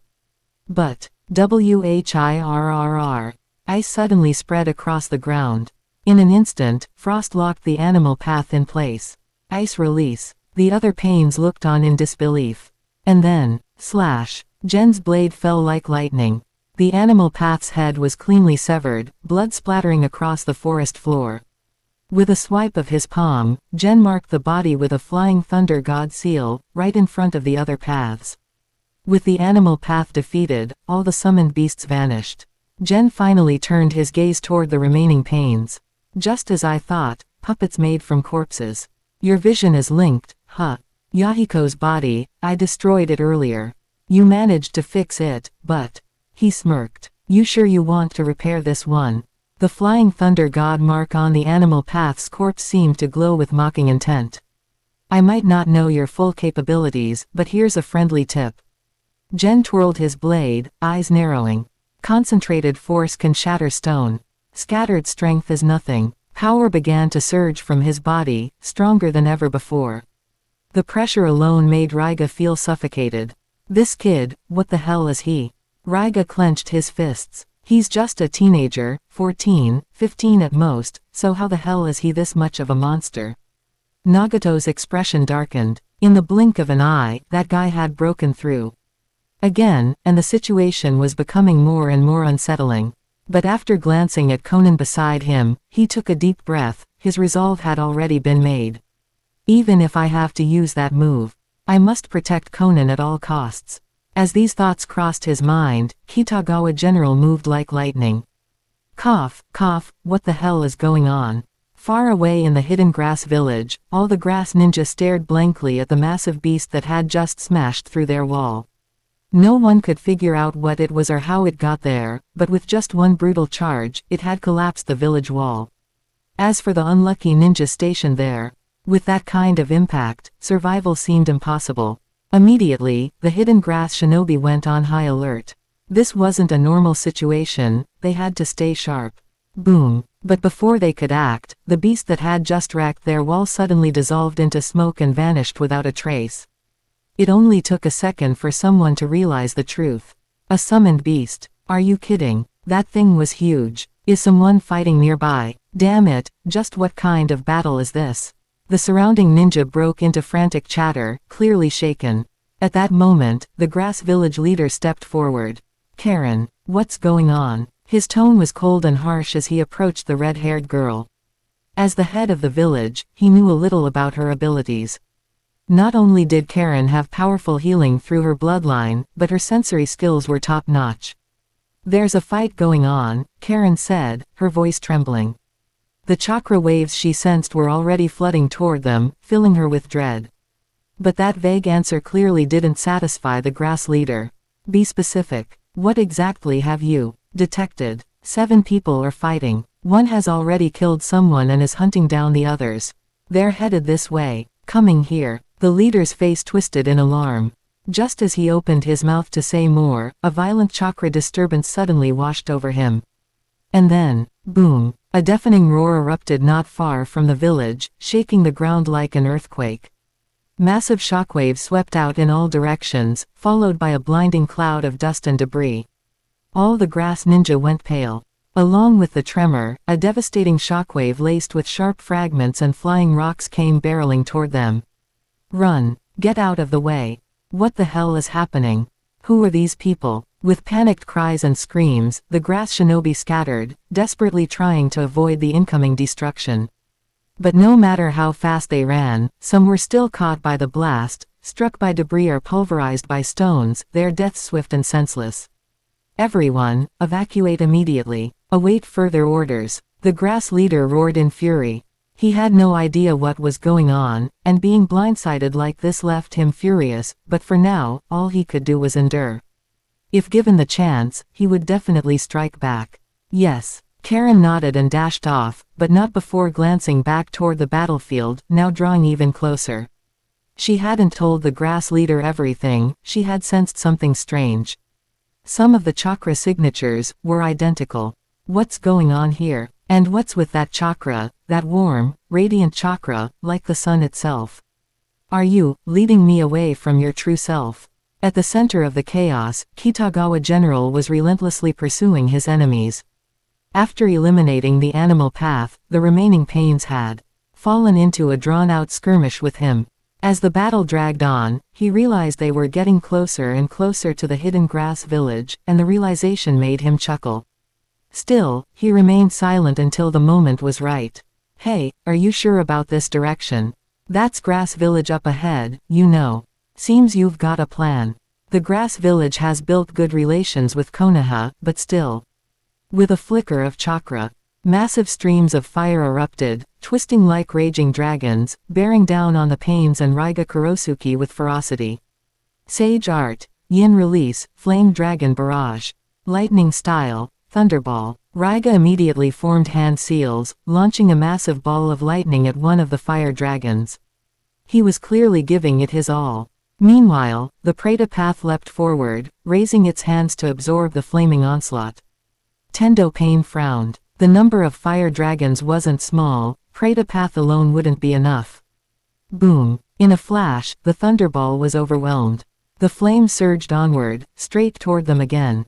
TCH. Tendo Pain grunted. He was also aware they were drawing dangerously close to the hidden grass village, but that hadn't been intentional. All he wanted was to put distance between himself and the real body, to buy himself time and space. But even if it meant dragging Grass Village into the mix, he didn't care. In the end, all the villages would become enemies anyway. Besides, I can't afford to lose any more of the paths of pain. He raised his hand, and a powerful repulsive force erupted. Even he agreed with Gen's earlier line, when power is concentrated, it can break even the hardest stone. All he could do now was protect the remaining bodies. Shinra Tensei. The immense repulsion. Wave exploded outward. The fire dragons attacking from Raiga's direction and the flanks were instantly blown away. The front, he'd leave that to the Preta path. Huh. But slowly, he realized something was wrong. The Preta path's body was stiffening, even beginning to turn to stone. What is this? Nagato had no idea what was happening, but before he could think further, Kitagawa General had already charged straight through his Shinra Tensei, appearing right in front of them. What? He broke through Shinra Tensei. Your repulsion's getting kind of weak. And my chakra isn't so easy to absorb. Gen's blade flashed. The Asura path jumped in front to block.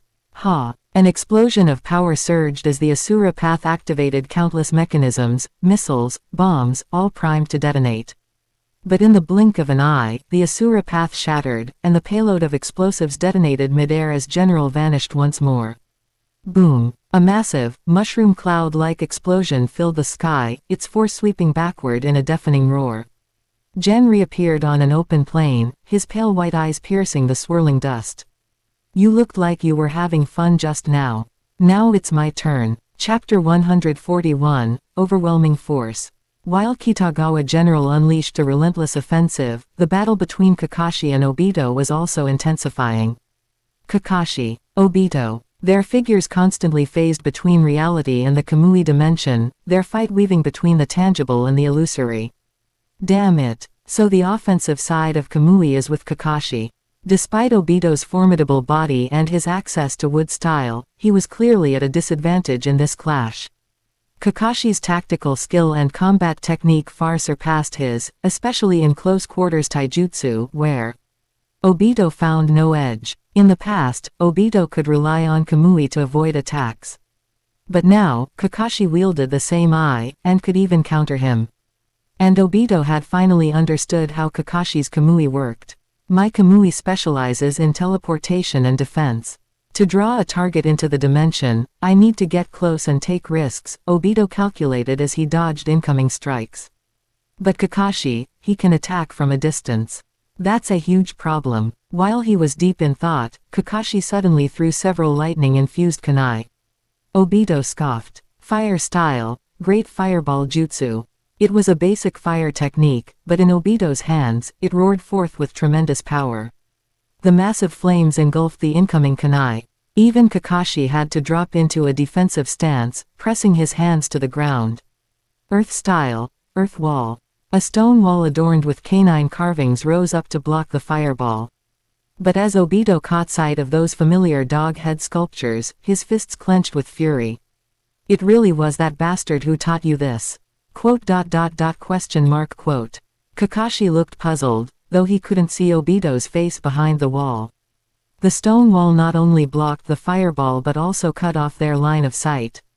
But in the next moment, Obito phased through the wall and launched a direct attack. Just as his strike was about to connect with Kakashi, he scoffed again. I should have known. Your shameless tricks are exactly the same. The Kakashi, in front of him transformed into a crackling bolt of lightning, just a clone. The real Kakashi erupted from the ground beneath Obito's feet. But Obito had seen through the trick this time. He would never fall for the same tactic twice, not against Kakashi. Twisting the Kamui space, Obito reached out and grabbed the real Kakashi. At the same time, Kakashi activated Kamui as well. Reality distorted around them. One tried to enter the Kamui space, the other tried to escape it. Their struggle caused the world around them to warp, a fusion of the real and the surreal. Ultimately, both were displaced, vanishing from the battlefield. When they reappeared, they stood in the middle of a barren clearing. This is. Here, a heavy silence fell. The location was both familiar and unforgettable, the place where Rin had died. How poetic, you piece of trash actually brought us back here, Obito sneered after a long silence. His Sharingan stared icily at Kakashi. You broke your promise back then. Maybe this really is the perfect place for us. Kakashi took a deep breath and replied evenly. You're right. I broke my promise. I failed to protect Rin. But I never betrayed her will. Even in death, she protected the hidden leaf. You, on the other hand, betrayed her. You betrayed everyone. So yes, this place is fitting. As his words fell, both their chakras flared wildly once again. Even Kakashi, who usually struggled with chakra depletion, seemed tireless in this moment. But just as they were about to clash again, a massive sphere suddenly erupted from the ground and hovered in the sky. Meanwhile, Nagato still didn't understand why Kitagawa General had casually said, "You're really enjoying yourself." But what he did understand, was that Kitagawa was surging toward him again like an unstoppable storm, targeting the last two paths of pain, human path and hell path. He had to react, now. He's even stronger than last time, how is this possible? Nagato had once blamed his loss on only having the diva path present. But now, all six paths were assembled, and still, he was being overwhelmed. Could he be right? That line he said, only concentrated power can break solid stone. Nagato couldn't deny how deeply that idea struck him. He had divided his power across six bodies, but Kitagawa had broken through them one by one. Their abilities couldn't coordinate effectively. The gaps were too easily exploited. Nagato suddenly realized, there might be truth in those words. But how could he consolidate that power now? No. While he hesitated, Kitagawa General darted past the Hell Path's defense like lightning, and shattered the human path in a single blow. Two left, he said casually, his voice echoing coldly in Diva Path Pain's ears. If this is all you've got, then honestly, you're not even fun. He wasn't joking. The six paths of pain were impressive, each had a unique and deadly ability. For an average ninja, they were near impossible to defeat. But Kitagawa General was no ordinary opponent. With the right intel, the right strategy, and overwhelming force, he could dismantle them. I really have to thank Jiraiya and Naruto. Without their intel, that Preta path that absorbs chakra would have been a real pain to handle. He himself knew the mechanics of chakra absorption sealing. He had studied it. Normal senjutsu wouldn't work. If one absorbed too much pure natural energy, they'd turn to stone on the spot. With that knowledge, Kitagawa deliberately mixed his attacks, combining yin release with massive amounts of natural energy. His chakra reserves were vast. He had no fear of being drained. Serves you right. He sneered at the now petrified and shattered remains of the Preta path, reduced to rubble on the ground. That's the power of intel. At that moment, Diva Path Pain gave a command. Buy me some time. I'm preparing a jutsu. Chakra surged around him. Got it, replied Kurosuke Raiga with a nod. He knew, if he didn't go all out now, he wouldn't survive this. Lightning style, Thunder Dragon Tornado. Kitagawa General darted forward, lightning chakra surging wildly through his body. Sparks flared across his blade, lightning fang roared with power. A massive lightning dragon burst out with a howl. Hell Path Pain followed close behind. Though he was more suited for support roles, he had no choice but to dive into the fray now. Is that all you've got? Watching the roaring lightning dragon streak toward him, Kitagawa calmly formed a single-handed seal. Water release. Great exploding water wave. A torrent of water erupted with explosive force. Kurosuke Raiga paused in surprise, using water to counter lightning. No, he's not countering it. He's converting it, he's using ice release. Sure enough, the moment the water met the lightning, a freezing chill surged outward. The violent lightning dragon was instantly sealed within a block of solid ice. Ice release, crystal bloom. Kitagawa's seals shifted again. The frozen lightning dragon shattered with a thunderous crack, exploding into thousands of crystalline sunbon that rained down toward his enemies. Dodge, now! Kurosuke Raiga shouted, crossing his twin blades in front of him as his chakra exploded outward. Ninja art, lightning armor. He dodged while simultaneously using lightning release to defend. Hell Path also attempted to retreat at top speed, but his eyes widened in the next instant. Goodbye. Without warning, Kitagawa General had already blinked in front of him, his short blade slicing clean through the air. As Hell Path's head was severed, a strange smile crossed his face. It's enough, because Chibaku Tensai. From not far off, the Diva Path of Pain shouted with fury, hands pressed together. A black sphere containing a strange gravitational force launched from his hands, hovering high into the air. Boom! A tremendous gravitational pull exploded outward. The ground cracked. Rocks and debris were wrenched into the sky as if pulled by an invisible force. The pull intensified rapidly, causing the entire landscape to tremble. What is that? The ground, it's being sucked in. What the hell is happening? In the distance, the ninjas of the Hidden Grass Village had already fled to the outskirts. Now they could only look on in horror as the sky twisted and warped unnaturally. Before long, vast chunks of land, trees, and stone were being ripped from the ground and drawn upward toward the black orb in the sky. What is that thing? The Grass Village leader stood in disbelief. A creeping terror filled his chest. This wasn't a human battle anymore. His horror deepened as the debris began merging, forming a giant, floating sphere in the sky. This level of combat, even Karen was visibly shaken. She questioned whether this was truly a battle between shinobi. But, that chakra, something's wrong. She looked up at the ball forming in the sky. She could sense that the owner of that immense chakra, Kitagawa Gen, had been caught in the pull. Wait, this is... Suddenly, a primal fear struck her heart, as if an even more terrifying power was taking shape. Chibaku Tensai, huh? Kitagawa General remained calm, even as he was pulled skyward. As the massive sphere threatened to trap him, he slowly raised his hand. Then let's see how my newest technique performs. From his palm, 3 glowing orbs emerged, one black, one white, and one purple. Clearly, they represented magnet release, ice release, and his own signature purple lightning. As they spun and converged, 2 more distinct forces began to surface. Yin release and Yang release, merging them is still this difficult, huh? He hadn't forgotten his goal, not even the Ōtsutsuki could deter him. He was still chasing the fusion of bloodlines. He didn't know if his genetics would allow for a full Kekemura in the end, but he was preparing for it with everything he had. As Yin, Yang, and Sage Chakra fused into the mix, a transparent Rasengan-like sphere formed in his palm, 3 glowing cores orbiting within it. It's still unstable, but it should be enough. As the Chibaku Tensai grew larger and more chaotic, Kitagawa leapt, momentarily breaking free from the pull by hopping off airborne debris. Trying to escape. Ha! From afar, Nagato observed everything through the Diva Path's eyes. He immediately poured more chakra into the technique, causing the gravitational force to spike. Nagato, that's too dangerous.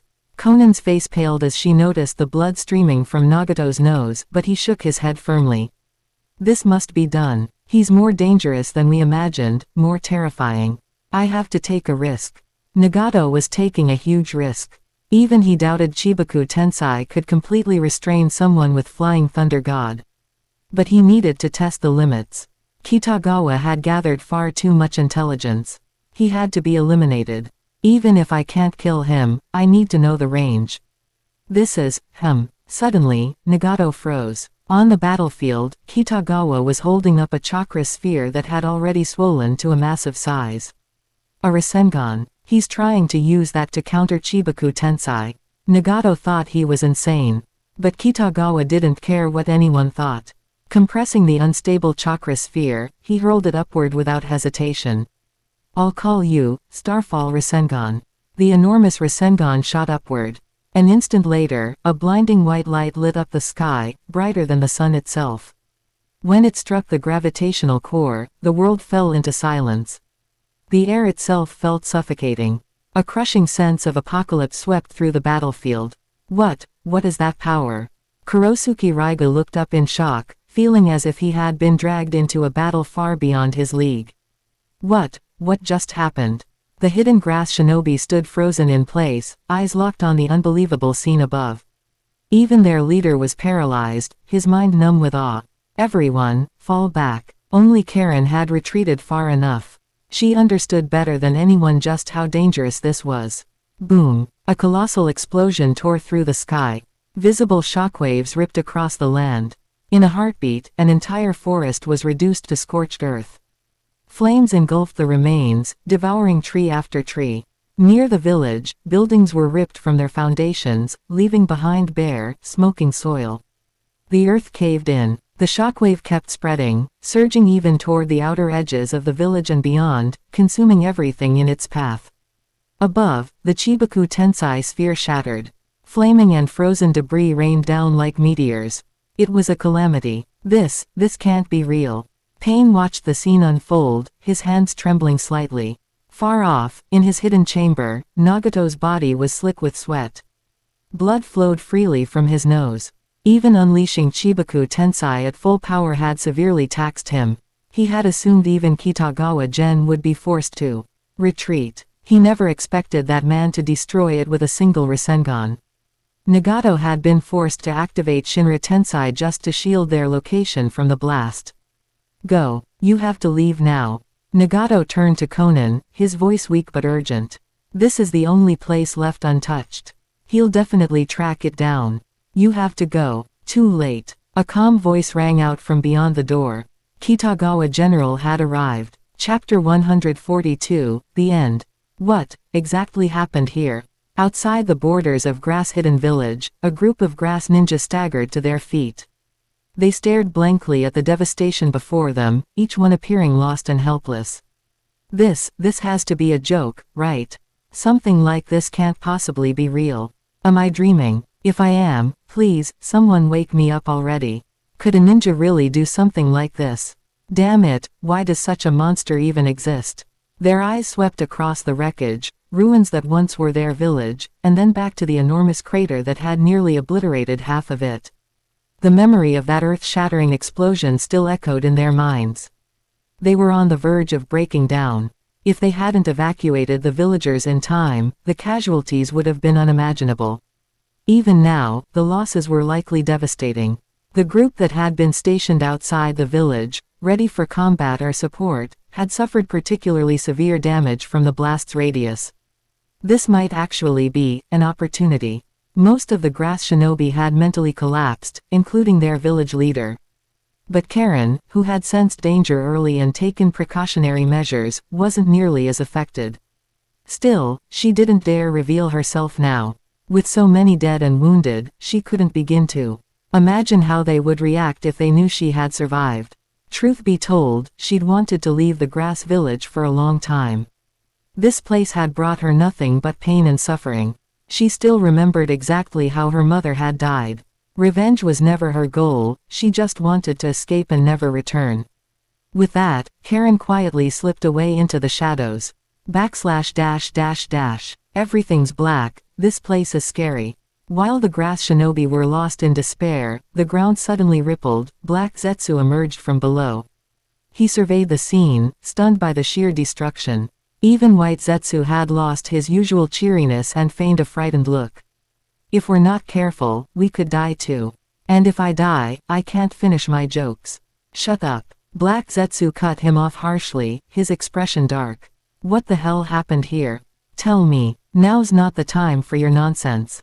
After wrapping up the situation with Hanzo of the Salamander, Black Zetsu had planned to come immediately. But he'd had to clean up the aftermath to avoid further complications for Omegakure. Once done, he'd rushed over, only to witness this apocalyptic scene. A fight broke out, White Zetsu finally said after scratching his head. Obito and Kakashi were fighting, and who knows where they are now. Kitagawa General was taking on both Kurosuke Raiga and Nagato by himself. Now they've all vanished. You don't know where any of them are. Nagato used some huge technique, formed a massive sphere in the sky. Forced my clones to retreat. A massive sphere. Planetary devastation. I'm not sure. But Kitagawa General used a technique too. It shattered Nagato's jutsu completely. A bunch of my clones lost contact at the same time. He shattered planetary devastation. Black Zetsu's eyes flickered with disbelief. He knew exactly what planetary devastation was. After all, his own mother had been sealed away using that very technique by the Sage of Six Paths and his brother. Even if Nagato's version wasn't as powerful, for someone to destroy it outright. That was insane. Yep, shattered it like glass. White Zetsu nodded, then suddenly paused, as if sensing something. I think I've found Kitagawa General. Where is he? His chakra, it's with Nagato. Quote. For a moment, Black Zetsu felt like dying wouldn't be so bad. But then another thought crossed his mind. If Kitagawa General really had seized the Rinnegan, could he possibly be the one capable of stopping Ōtsutsuki Genshiki?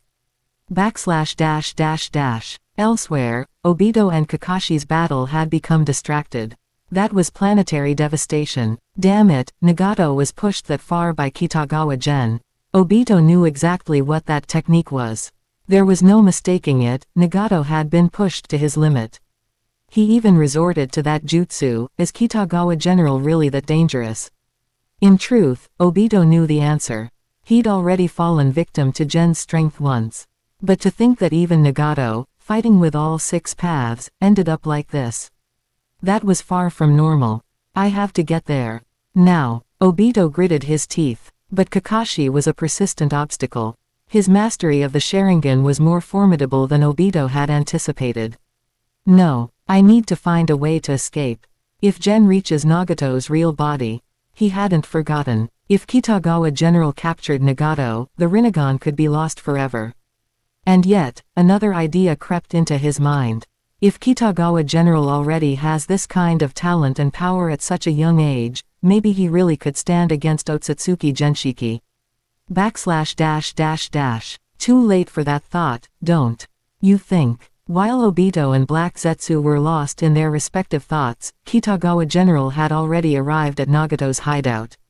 What greeted him was Konan, wings of paper spread out like an angel's, her paper butterflies swirling around her like a storm.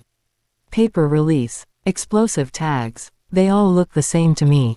Still, are you sure you want to go through with this? Gen gently shook his head, a faint smirk of mockery tugging at his lips. But go ahead, give it a try. Maybe you'll even manage to hurt me. Konan said nothing, but her stance made it clear, she was ready to strike at any moment. Just then, Nagato's voice cut through the tension.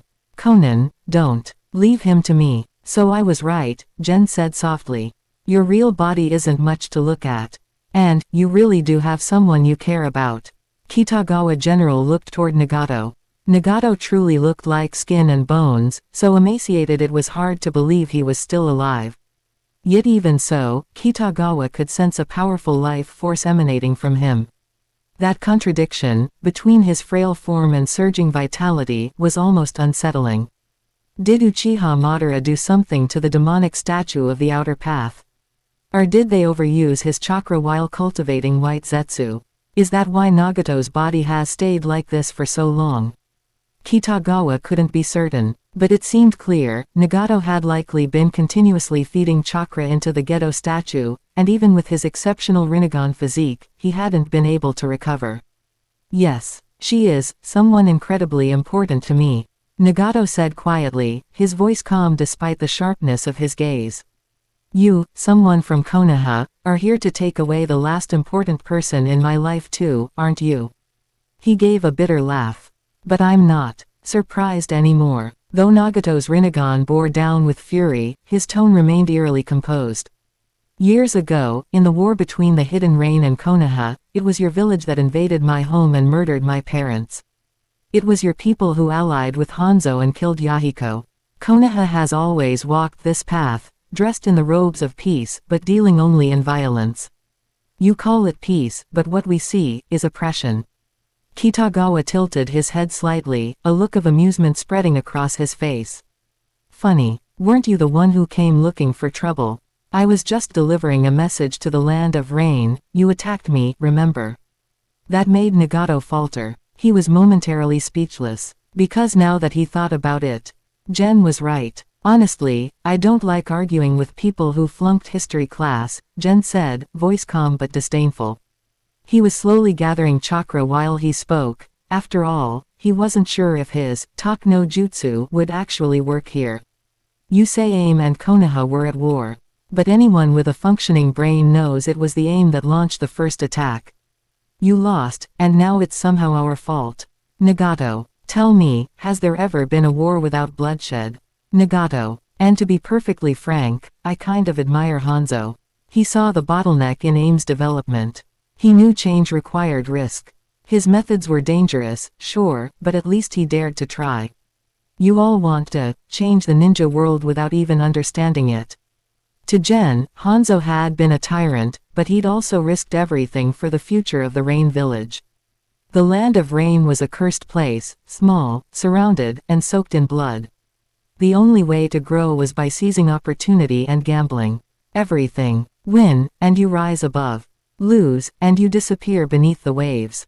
Clearly, the now sliced up, Hanzo with hot sauce, had lost that gamble. At least he knew what had to be done. You guys, you don't even measure up to him. Kitagawa Gen's barbed words struck home. But rather than calming Nagato down, they did the opposite, they infuriated him. Nagato's heart was soft, he needed calm to be rational. But now, he was in no state to think. You spew such nonsense. Nagato growled. Chakra surged violently from his body. I know what I'm doing. I know what kind of world I want to create. Yes, war brings death and suffering. But you Konoha types, you think you're the stars of the world. You live far from death, and so you become shallow, wallowing in your illusion of peace. But those who kill will eventually be killed. Hatred links us all together. His chakra flared again, even more violently this time. And you, what do you know about pain? What gives you the right to speak about our suffering? Don't you dare look down on us like that. Boom. Shinra Tensei. In an instant, a massive repelling force exploded outward, wild and destructive, threatening to obliterate everything. At the same moment, paper style, paper shuriken. Conan attacked, her wings unfurling like an angel of death, sheets of paper spiraling out like a swarm of butterflies. She grabbed Nagato's frail body and prepared to escape, her wings beating fiercely as she launched them into the sky. So I really can't talk you down, huh? Oh well, at least we're both trying our best to survive. As the repulsive force erupted, Kitagawa Gen's calm voice rang out. If I've worked this hard just to live. Then why do you still get to be alive? Crack. A bolt of violet lightning flashed, sharp and blinding, like sunlight piercing through storm clouds, aimed straight at Nagato. But just as it was about to strike, space twisted. A figure suddenly appeared. In the next instant, Gen used the flying thunder god to teleport. The lightning tore through the overlapping silhouettes. And in its aftermath, a pile of mechanical parts scattered across the floor. // Chapter 143, The Yin Power of the Rinnegan. Nagato. Deep within the land of grass, space twisted violently, and Uchiha Obito and his companions stumbled out in disarray. Of the three, only Conan remained unscathed. Obito had lost nearly half his body, and Nagato fared no better. The already emaciated Nagato now had an entire arm and part of his chest sheared clean off, with even a leg severed. Through the charred wounds, muscle tissue and even organs were faintly visible. Nagato had fallen completely unconscious. Nagato. Conan's face turned pale at the horrific sight. Of the three who once walked together, Yahiko was already gone. Now only she and Nagato remained. In many ways, Nagato was the pillar keeping her going. If he died too, she truly had no reason left to live. What the hell happened? Did all six paths lose? Obito scowled, clearly in a foul mood. This was your version of giving it your all. And what about you? Conan's voice turned sharp, sheets of paper beginning to swirl around her again. What were you doing? You have no idea how strong that Kitagawa general really is. Do you dare face him head-on?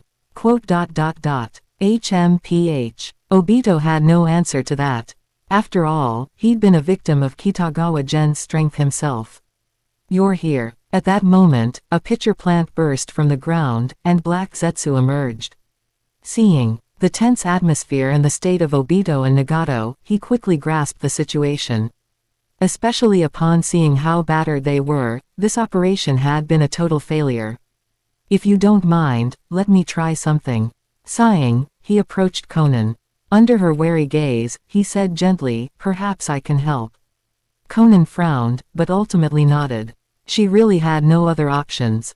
Without delay, Black Zetsu split off White Zetsu's body, which enveloped Nagato to stabilize him. Obito raised an eyebrow at the move, casting a sidelong glance at Black Zetsu, who merely gave him a subtle nod. It was merely a chakra preservation method, not a cell transplant. That was a line even Black Zetsu wasn't ready to cross. He was far more cautious than Obito. Cough, cough. Nagato's tenacity was astounding. With White Zetsu's chakra enveloping him, he actually regained consciousness. Nagato. Conan cried out in relief, but Black Zetsu shook his head. I've only stabilized him. You'll still need a proper doctor.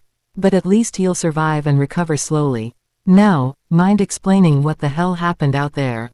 He was genuinely curious. How had things gone so catastrophically wrong? I was blocked by Hitaki Kakashi. There was no way I could provide backup. His jutsu isn't simple. Obito spoke with frustration. Just remembering the battle made his fists clench. Kakashi's tactics, the terrain, and everything else he threw at him. I lost. Nagato, still groggy, hesitated at first. But after a moment of reflection, he sighed and confessed. That kid was far more difficult to deal with than I expected. He not only mastered the Flying Thunder God technique, but also wields ice release. More than that, his analytical skills were terrifying. It was as if he could instantly see through all my abilities. My powers were too dispersed. He broke them down one by one. I couldn't defeat him. Recalling the battle, Nagato felt a deep sense of defeat. His individual bodies meant nothing to Kitagawa Gen, who dismantled them methodically. All Nagato could do was watch as his avatars fell, one by one. The helplessness of it all was infuriating. His analytical skills, Obito said nothing. He'd suffered the same fate. But Black Zetsu perked up slightly. So your strength was too scattered, that gave him an opening. No, Nagato said, shaking his head. He's overwhelmingly powerful to begin with. He even used a Rasengan to counter my Chibaku Tensai. It pained him to admit, but he didn't try to deny it. Against someone like that, if your power isn't fully focused, you have no chance. If I'd concentrated all my strength, I wouldn't have feared him. After the brutal beatdown, Nagato had sobered up considerably. He recalled something Kitagawa General had said, focused power can pierce even the hardest stone. That line had stuck with him. There was more that Gen had said, now echoing faintly in his mind, but he wasn't ready to dwell on it. The sting of defeat was still too fresh. He's definitely a terrifying opponent, Black Zetsu admitted. Obito remained silent. This mission had been a complete disaster. The only silver lining, if it could be called that, was getting a better understanding of Kitagawa Gen's true power. But that knowledge only made things more painful. Let's leave first, Black Zetsu finally said, breaking the silence. We'll regroup and strategize later. With both Ōtsutsuki Genshiki and Kitagawa Gen as enemies, neither of whom were easy to deal with, Black Zetsu wasn't feeling optimistic. In fact, he wasn't even confident about facing the first one. Take it slow. According to the plan, those two might end up clashing with each other. That could be our chance. Clinging to that faint hope, Black Zetsu forced himself to remain calm. But just as they were preparing to leave, something struck him.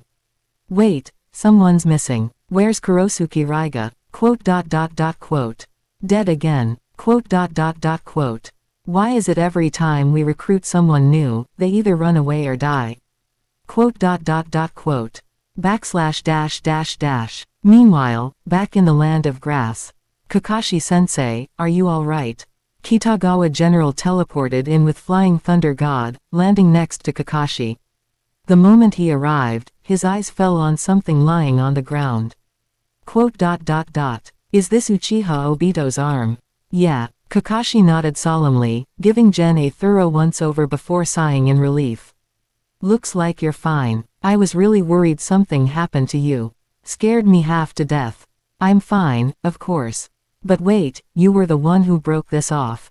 Kitagawa Gen's expression was a mix of disbelief and admiration as he looked at the severed limb. Is Uchiha Obito addicted to losing arms or something? Moreover, that arm looked like one of Obito's original limbs, didn't it?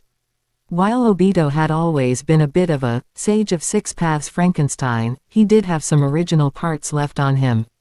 And now Kakashi had literally torn off one of the originals. He was in a rush to leave and exposed a weakness, Kakashi said, nodding. I saw an opening and took it. Thinking back on the fight, Kakashi recalled that Obito had been distracted, especially after that massive sphere in the sky shattered. At that moment, it was clear the guy was preparing to retreat. That gave Kakashi the perfect chance, and this arm was the result. Speaking of which, what exactly happened on your end? Kakashi asked. That giant stone, was that you're doing? And are you really okay? Relax, I'm totally fine, Kitagawa General replied with a confident smile. Besides, I took the chance to test out a few things I've been working on. He was actually quite satisfied with his main body's performance this time around. Sure, the six paths of pain were strong, but they were too spread out to pose a real threat. He was able to take them on in his normal state without much pressure. The only thing that didn't go well was his talk no jutsu. It was practically a disaster. He tried reasoning with Nagato, throwing out lofty ideas and ideals, and was rewarded with a Shinra Tensei almighty push to the face. In hindsight, maybe I should have just gone with the usual talk about bonds, friendship, and all that, Gen muttered. Might have gone better. But General wasn't the type to dwell on things. If the talk didn't work, then forget it. Nagato made the first move, and Gen didn't hesitate to strike back. That single strike not only hit Nagato, it also took down some other poor bastard. Here, take a look at this, Kakashi-sensei. Gen pulled out a scroll and quickly unfurled it. Huff. As smoke dispersed, several items appeared, a small chunk of white flesh, a shriveled hand and leg, and a pair of twin swords. This bit of flesh is from Obito. I cut it off during our fight. Something felt off, so I kept it. Gen explained calmly, though in truth he had debated whether to even bring it out.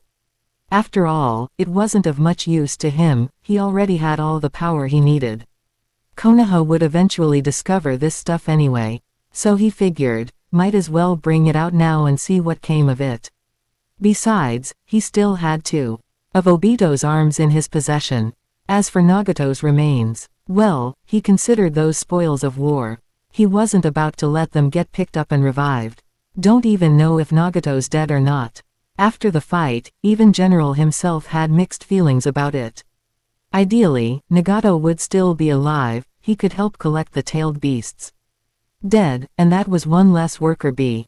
If Nagato was dead, well, that's annoying, but knowing Obito, he'll keep moving regardless.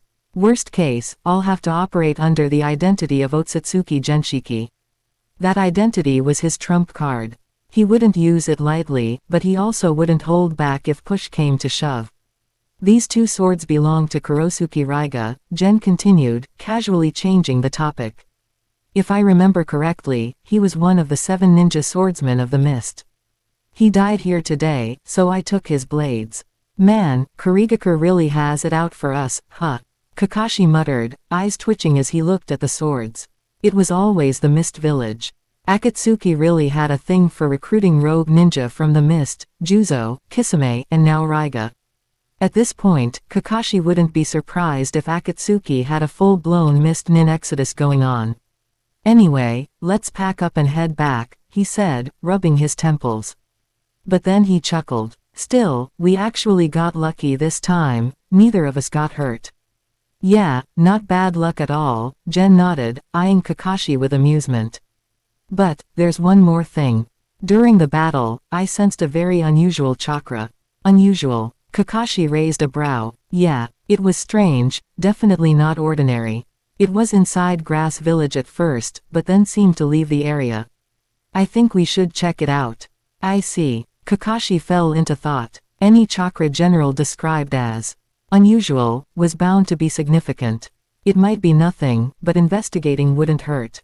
Wait a minute, you said Grass Village. Yup. You were fighting near Grass Village. I think so. Kakashi went rigid, his face going pale. That massive stone from earlier, the one that exploded nearby, was close to Grass Village. He didn't even want to think about the consequences of that. We're screwed. Kakashi swallowed hard. Meanwhile, Gen blinked beside him, because his system interface suddenly lit up. Open black lens bracket side quest completed. My art style surpasses yours close black lens bracket. Open black lens bracket reward unlocked. Yin release power of the Rinnegan close black lens bracket. Gen's eyes lit up immediately. Yin release, exactly the type of power he was lacking. So, it wasn't just that I outstyled pain. Did I actually cut down Nagato himself? Chapter 144, I'm not growing horns, am I? When it came to Nagato's fate, Kitagawa General honestly didn't want to think too much about it. He had already played the role of the Crow brother once. What happened next would just have to play out on its own. That said, Nagato did drop something really valuable. So this is the yin chakra of the Rinnegan. Gen rubbed his chin thoughtfully. This stuff was genuinely important to him. The potential in his eyes might actually surpass even that of Uchiha Madara's Rinnegan. So far, the abilities he'd awakened were steadily piling up, each one powerful, practical, and increasingly synergistic. And I get the feeling, my eyes are on the verge of evolving again. He could sense changes within them. After absorbing a small amount of Nine Tails chakra, the speed at which his eyes pulled in chakra had drastically increased. And with the appearance of the divine tree's core, his eyes had undergone explosive progress. They were still in that high-speed absorption state, but he could tell it was slowing down, entering a brewing phase. Just like before their first evolution. Come on, the second stage of the Tenseigen, I've been waiting a long time for this. While General was fantasizing about power-ups, Kakashi, meanwhile, looked like he was on the verge of a breakdown. Are you sure the hidden grass village is okay?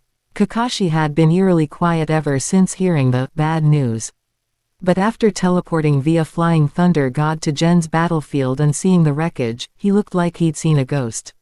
Even if the hidden grass had its issues, and yeah, they did help Iwagakure during the war, they're still, kind of, our unofficial allies now. I don't know anything. Gen immediately blurted out a high-quality deflection. After pausing to think for a moment, he continued. That pain guy dragged me all over the place. I had no idea where he was going. You didn't realize the grass village was nearby. I suck at geography. Nonsense. I remember you being good at everything except math. Kakashi facepalmed. He didn't even want to glance toward the grass village.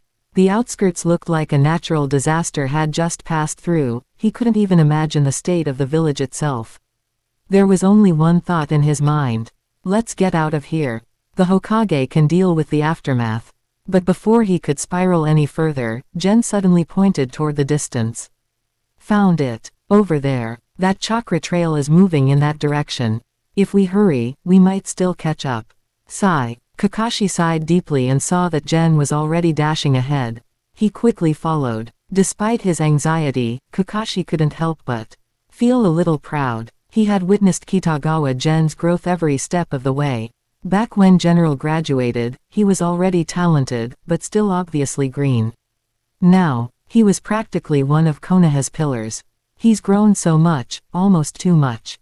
It's unbelievable. Well, except for his knack for attracting chaos. As he followed General into a field of rubble, scorched earth, craters, lingering flames, Kakashi could tell the bottle's aftershocks hadn't faded yet. Then, amid the ruins, he spotted a figure in the distance. That her? Kakashi asked. Gen nodded. Yeah, I sensed her chakra during the fight. It felt unusual. Kinda like Naruto's. And her hair color. Kakashi paused, realization dawning. She's from the Uzumaki clan, isn't she? Actually, encountering a descendant of the Uzumaki clan in the ninja world wasn't too unusual. After the fall of the Land of Whirlpools and the destruction of Uzushio, the clan had scattered far and wide. Although there had been an alliance with Konoha, to watch over and protect each other. Konoha had been overwhelmed during the war. They couldn't even protect themselves, let alone an ally. As time passed, the promise had been mostly forgotten. To most Konoha ninja, the Uzumaki were just another clan. Especially since the legitimate Uzumaki line had always been in Konoha, from Mito to Kushina, and now Naruto. So you think she's special? Kakashi asked, not dismissively, but genuinely curious. Yeah, a little. Gen nodded. Her chakra resembles Naruto's. And she came from the grass village, so it's easier to explain things if we bring her back. Didn't you just say you didn't know anything about the grass village? Quote. Say something. Let's just focus on catching her. The brief exchange ended, and the two quickly closed the distance toward Karen. Meanwhile, Karen had long noticed the chakra signatures pursuing her. She was already on edge, knowing she had to escape the grass village, anywhere would be better. But now, she was being hunted, and the one leading the chase. That chakra, it's him. Even though his chakra had changed a bit, she knew it was him. And that meant she was completely doomed. Especially now that both were speeding up. Karen could only slow down bitterly. Can't outrun them. It's hopeless. Soon, a lazy-sounding voice reached her ears. Yo, I thought you were gonna keep running. Guess not. Saves us the trouble. Trouble. I'm the one in trouble here. Karen trembled as she turned around. Two white-haired men were walking toward her. The older one gave her a gentle look and asked curiously, "What's your name?" I'm Karen. No need to be so scared. We're Konoha shinobi, Kakashi said, baffled by her reaction. You're from the hidden grass, right? Konoha and grass have decent relations. I'm not. Karen cut him off, clearly panicked. She knew Konoha and the grass village got along. But that's exactly what terrified her. If they send me back, I'm finished. Quote. Seeing Karen trembling like that, Kakashi couldn't help but raise an eyebrow. Is she a rogue ninja? Having dealt with the Ōtsutsuki so many times, and especially with Obito's betrayal, Kakashi had absolutely no fondness left for defectors. Please don't kill me. But at that moment, Karen seemed to sense something. Terrified, she instantly crouched down and wrapped her arms around her head. What incredible sensory ability, Gen murmured to himself. He had a pretty good idea why she was reacting this way. After all, she had given the wrong answer, and he knew exactly what kind of power she possessed. Kagura's mind's eye, From what General remembered, that was one of the most powerful sensory techniques in the ninja world, capable of detecting targets from dozens of kilometers away, locking on with chakra alone. And beyond that, this ability can even perceive someone's emotional state through chakra. He recalled how Karen had immediately sensed Naruto's warm, kind-hearted nature the very first time they met, all thanks to Kagura's mind's eye. Kakashi-sensei, calm down and look at her arms. Gen nudged Kakashi, and the latter tilted his head toward Karen's exposed arms. Bite marks. Injection scars. She might have some unique healing ability, and I doubt the people from Grass Village treated her kindly. So that's what it is. Crouched with her arms over her head, Karen's sleeves had slid down, revealing her scar-covered arms. Kakashi now understood why this girl was so desperate not to go back. High-level sensory capabilities, and potentially some unknown healing power. Gen stroked his chin, speaking matter-of-factly. Also, she probably knows what happened in Grass Village. If we bring her back, it'll help us explain everything. Turning to the terrified girl, Gen flashed her a charming smile. Don't be scared. We're the good guys. Quote. Good guys. With that look and that smile. Are you kidding me? We more or less understand your situation, Kakashi said, trying to soften his tone. We won't harm you. Can you tell us what happened with you in Grass Village? My blood has healing properties, my mother died at their hands, so, Grass Village was destroyed. I took the chance to escape. Hold it. Didn't you just say you weren't from Grass Village? Be more specific, what happened there exactly? I was passing by, I saw you fighting some enemies, and the battle accidentally spread to the village.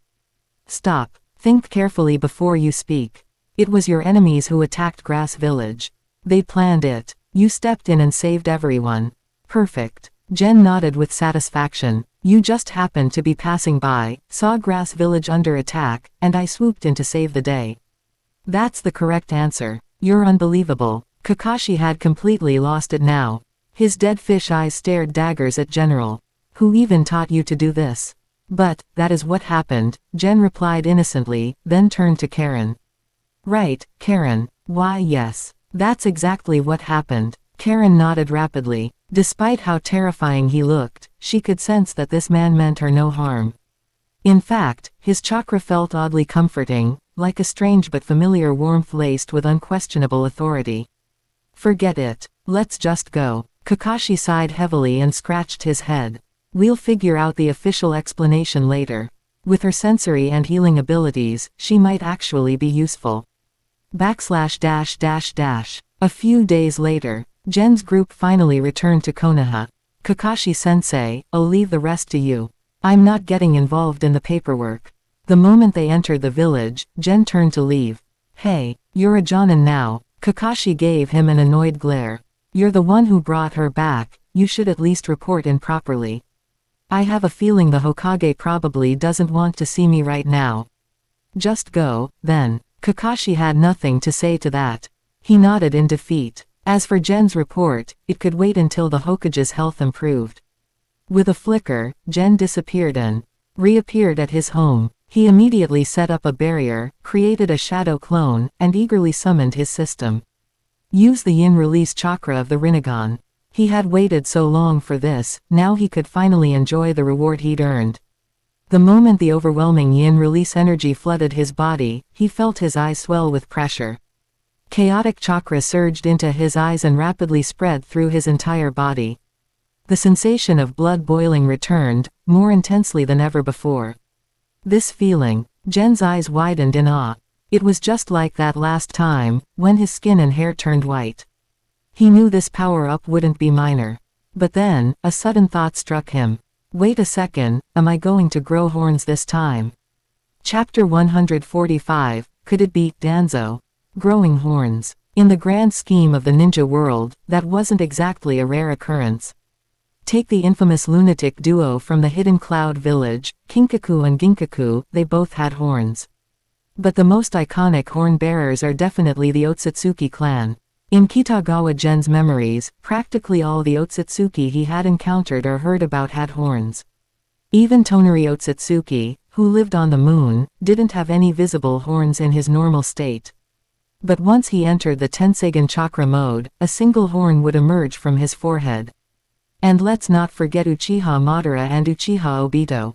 When they became Jinchuriki of the 10 Tails, they also grew horns. So I guess it's really not that big of a deal. Kitagawa General stroked his chin thoughtfully. He said that, but something about it still felt off.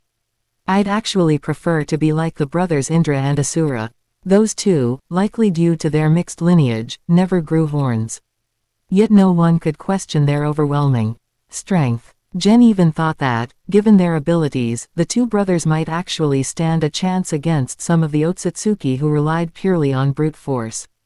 If I had to fight either of them now, what would the result be? He wasn't the type to blindly glorify the past, but he had to admit, the ancient era's shinobi did seem more powerful on an individual level. Back then, strength was everything. But as time progressed and the ninja villages formed, strategy evolved, and large-scale warfare became more systematic. The emphasis shifted from solo power to coordinated tactics, especially to reduce the skyrocketing casualty rates. Cooperation replaced reckless solo charges. Forget those two. Even today's ninja barely understand how powerful Uchiha Madara and Senju Hashirama truly were. After a moment of reflection, Gen sighed. He knew there wouldn't be any clear answers to these thoughts. Battles in the shinobi world were fluid, adapt and counter, respond on the fly. Daydreaming about hypotheticals wouldn't help. Besides, he already had the foundation. What he lacked was actual combat experience and advanced tactical skill. But when it comes to potential, I'll only keep getting stronger. Even if there's still a gap now, once my bloodline evolves further, I'll surpass all of them. Putting aside these distractions, he focused on the changes happening within his body, and started seriously planning his next steps. I still need more tailed beast chakra. And then there's the issue of Kekkei Genkei, 2 is far too few right now. He wasn't in a rush for the tailed beasts. Eventually, they'd be scattered everywhere like falling stars. And if it really came down to it, he could just go hunt them himself. After all, Ōtsutsuki Genshiki wouldn't back down from a fight. But the fusion of bloodline limits required careful thought. Right now, he possessed magnet release and ice release, which meant his chakra affinities covered wind, water, and earth. That left him still lacking lightning, fire, and, most importantly, yin-yang release.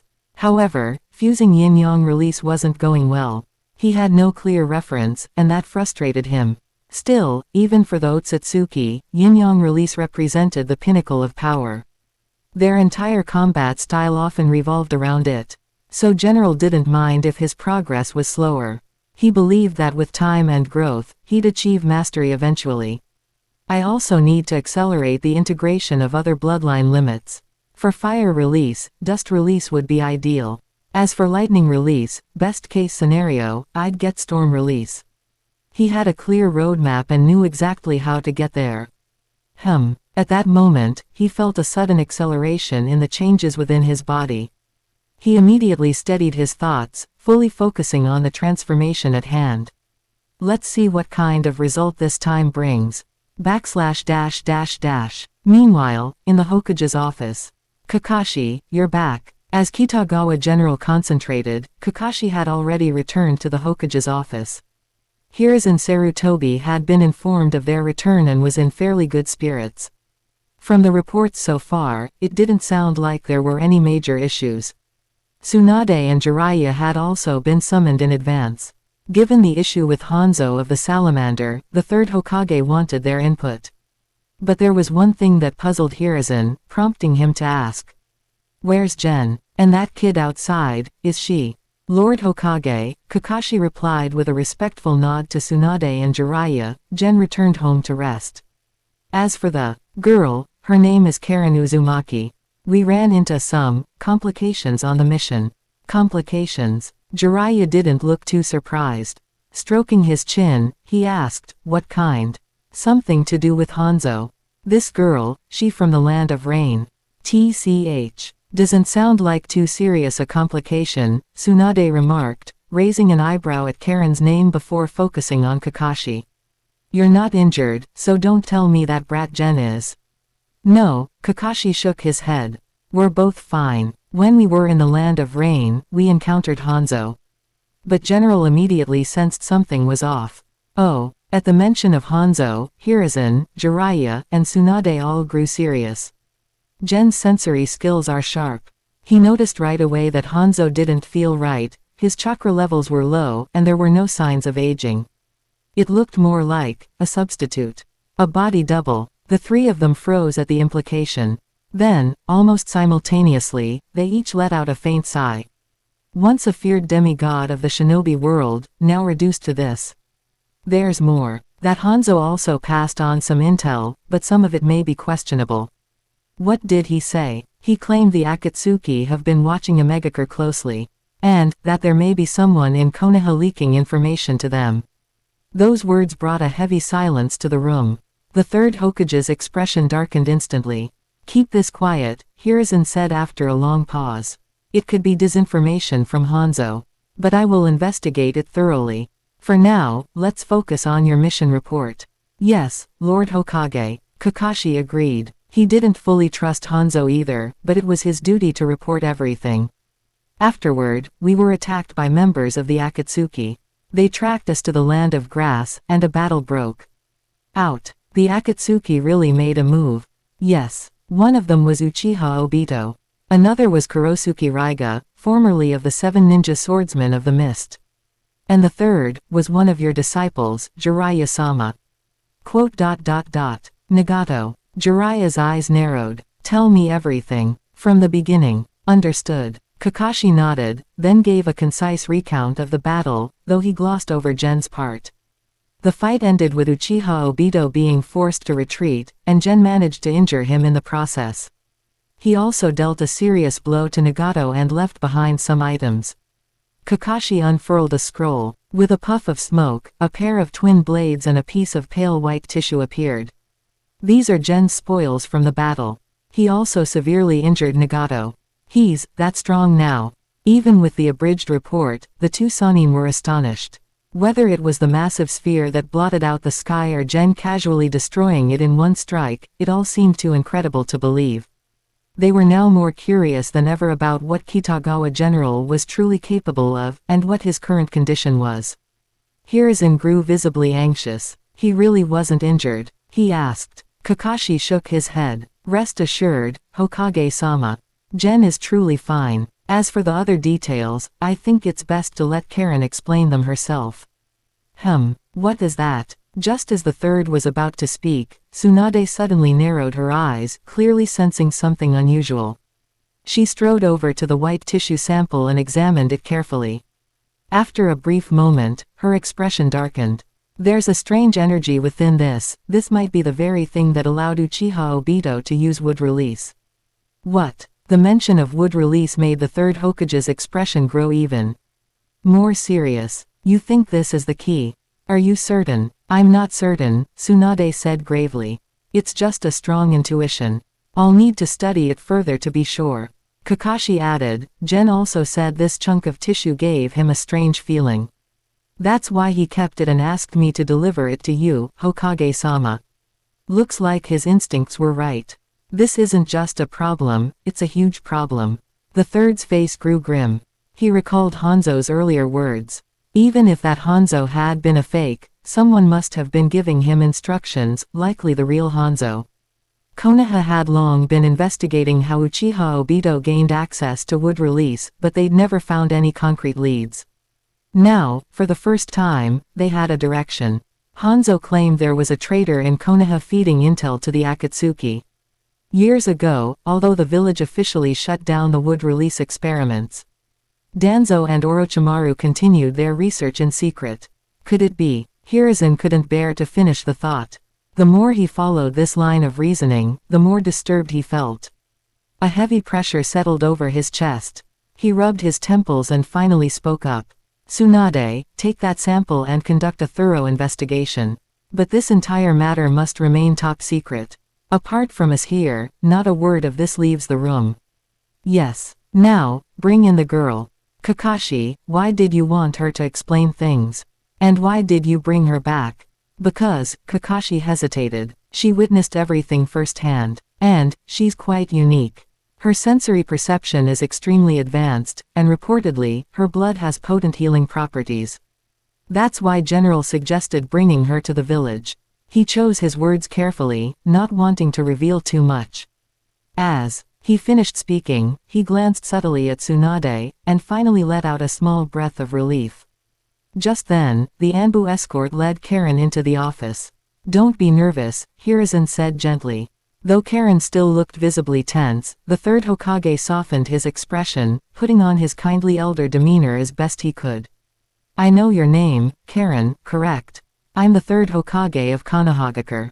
Could you tell us what you saw? Karen, still visibly anxious, blurted out in a high-pitched voice. Someone tried to destroy the hidden grass village, but the Konoha ninja saved us. Hiruzen's face froze. Kakashi quietly took a step back, slipping behind Jiraiya and Tsunade. The hidden grass village? Hiruzen asked, his voice slightly tight. Yes, the hidden grass. It was those villains' fault. What happened to the grass village? Back at his home, while Kakashi and the others were still reporting in the Hokage's office, Kitagawa General slowly opened his eyes. And in the very next instant, his figure vanished silently from the room. Far above in the sky, an invisible energy seemed to stir restlessly. Ripples of unseen force pulsed through the atmosphere, and quietly descended into a remote and hidden corner of the Land of Fire. Chapter 146, A Being from the Heavens. Tenseigen Chakra Mode. The energy in the sky trembled in secret. Far above, on the moon, the three members of the Ōtsutsuki clan stared blankly as the massive Tenseigen erupted once more. The Great Eye had finally been dormant for a while, giving them a brief moment of peace. But now that fragile calm was shattered again, and this time, the massive Tenseigen was even more out of control. He's returned, and his control over the Eye has become even stronger. The Great Elder sighed. With each appearance, the intruder seemed to wrest more control over the Tenseigen, even they, as its caretakers, were starting to feel overwhelmed. Can we identify him somehow? The third elder asked, barely able to contain his anxiety. If we locate him, is there anything we can do? It's difficult, said the second elder, shaking his head. His control over the Tensagen grows with every use. If we try to interfere now, it could backfire terribly. This isn't about cowardice, he added firmly. It's simply the reality of our situation. Besides, have any of you stopped to consider who this person actually is? What do you mean? The great elder paused, then suddenly his pale eyes widened in realization. You're suggesting, he might not be from the shinobi world. Not from the shinobi world. Then, where? The third elder was stunned, his expression turning grave. The archives on the moon were far more extensive than anything in the ninja world, especially since their own civil war had been fought between powerful branches of the same bloodline. Much of that history had been carefully preserved. While many things remained unclear, there were vague records, hints, about a different clan, one said to have descended from the heavens. Let's not get carried away, the great elder interrupted sharply, regaining composure. It could just be someone from the Hyuga clan. Maybe, during the time of the great conflict, some coward from the main branch secretly fled to the shinobi world. He inhaled deeply and spoke coldly. Speculation gets us nowhere. Our priority is still the training of Tonari. As for the rest, HMPH. If this intruder crosses the line, we'll respond accordingly. But never forget, those from the heavens are the ones who truly wish to destroy the shinobi world. // Again. At Mount Myoboku, great toad sage Gamamaru's ancient eyes snapped open.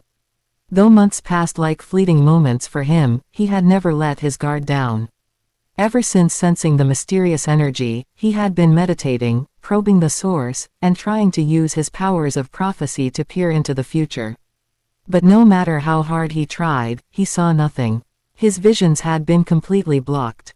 The future remained unchanged. The dreams showed no new paths. Which only confirmed to him that something, or someone, had deliberately severed his foresight. What a terrifying technique, and this time, the energy feels even stronger than before. Gamamaru muttered aloud. His sensitivity to chakra was second to none, and what he felt now filled him with dread. We must find him soon, this can't go on. But what is his goal? What puzzled him most was that despite all this power and mystery, the being hadn't actually done much, at least, not on the surface. This didn't align with typical Ōtsutsuki behavior. Has he sensed something? Or, is he preparing for something else entirely? Gamamaru didn't know, but he knew one thing, he couldn't afford to relax. The memories of the Calamity War from 1,000 years ago were still vivid in his mind. And now, for the first time in centuries, he was considering something serious. I remember little Jiraiya once mentioned a boy with extraordinary talent, but he didn't like toads. That boy, someone Jiraiya had called the one who could change destiny. If Jiraiya believed in him, then Gamamaru had to take it seriously. Unfortunately, the boy refused to sign a summoning contract, he didn't like toads, and refused to associate with them. That made things much harder. Still, Jiraiya should guide him. A genius who awakened sage mode on his own. Maybe, just maybe, he can become a force to tip the scales. / Did you feel that, Blackie? In the land of rain, White Zetsu had just finished checking on Nagato's condition when he suddenly sensed something strange. He turned to Black Zetsu and asked quietly. But Black Zetsu was already staring into the sky, eyes narrowed. I felt it. Don't speak. His sensory abilities far exceeded White Zetsu's. He had already noticed that chakra signature, hidden high above in the sky, imperceptible to ordinary beings.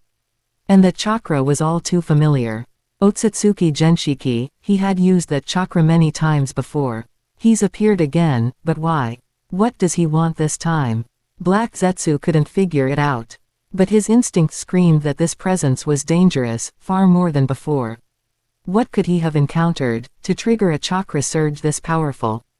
Black Zetsu sighed. This world was becoming increasingly alien to him. Forget it. No point dwelling on it, we can't do anything right now. What's Nagato's condition? Quote. Hey, why aren't you answering? You told me not to talk. Quote ellipsis quote. For a moment, Black Zetsu genuinely considered dissecting White Zetsu's brain, just to see if it was entirely filled with crap. How did he always manage to drive him to such despair? He was starting to think he was surrounded by idiots. Relax, relax. Don't get mad, White Zetsu said with a carefree smile. Nagato's stable now. Though he lost one arm and one leg, his vitality is incredible. He's already stabilized, he just can't regenerate those limbs. Not surprising. His bloodline is powerful. Black Zetsu nodded. Nagato's lineage wasn't just Uzumaki, it bordered on Senju. After all, those two clans were closely related. His potential was immense. What about Itachi and Kisame? They're recovering. Kisami's fine, as long as he has chakra, he'll survive. But Itachi, he's in bad shape. Makes sense. His body was already deteriorating. After the last battle, he suffered severe injuries, and his ocular power was nearly depleted. Exactly. And with no skilled medical ninja around, I've been keeping him alive with my chakra alone. There's no other option, none that I know of. Honestly, I doubt they'll be any match for Ōtsutsuki Genshiki, or Kitagawa Gen for that matter. Yeah, it's a serious problem. Black Zetsu massaged his temples. His frustration was reaching new heights. The Akatsuki had been struck hard. Ōtsutsuki Genshiki had crippled two of their strongest. And Kitagawa Gen, he nearly killed Nagato. At this rate, they could forget about gathering the tailed beasts. Hell, they might not even survive until the next Chunin exams. Maybe, I need to consider more drastic measures. Things are getting out of hand. He gritted his teeth. If he didn't act soon, everything he had built would collapse, and he'd never fulfill his true mission.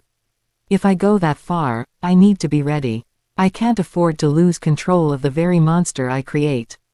That feeling again. Kitagawa General had no idea that his current transformation had alarmed 3 different factions. Each of them was terrified. At this moment, he stood bathed in invisible chakra, the energy radiating from the giant Tenseigan on the moon. The moment he absorbed the Tenseigan's yin release, he felt his blood surge and boil. It thrilled him. Although the process was brief, it had an intense impact. When it ended, he felt the Tenseigan's power explode within him. Just like when I first awakened the Tenseigan, it was instantly drawn to me. But this time, his chakra absorption had reached a standstill, as though something massive was brewing deep inside him.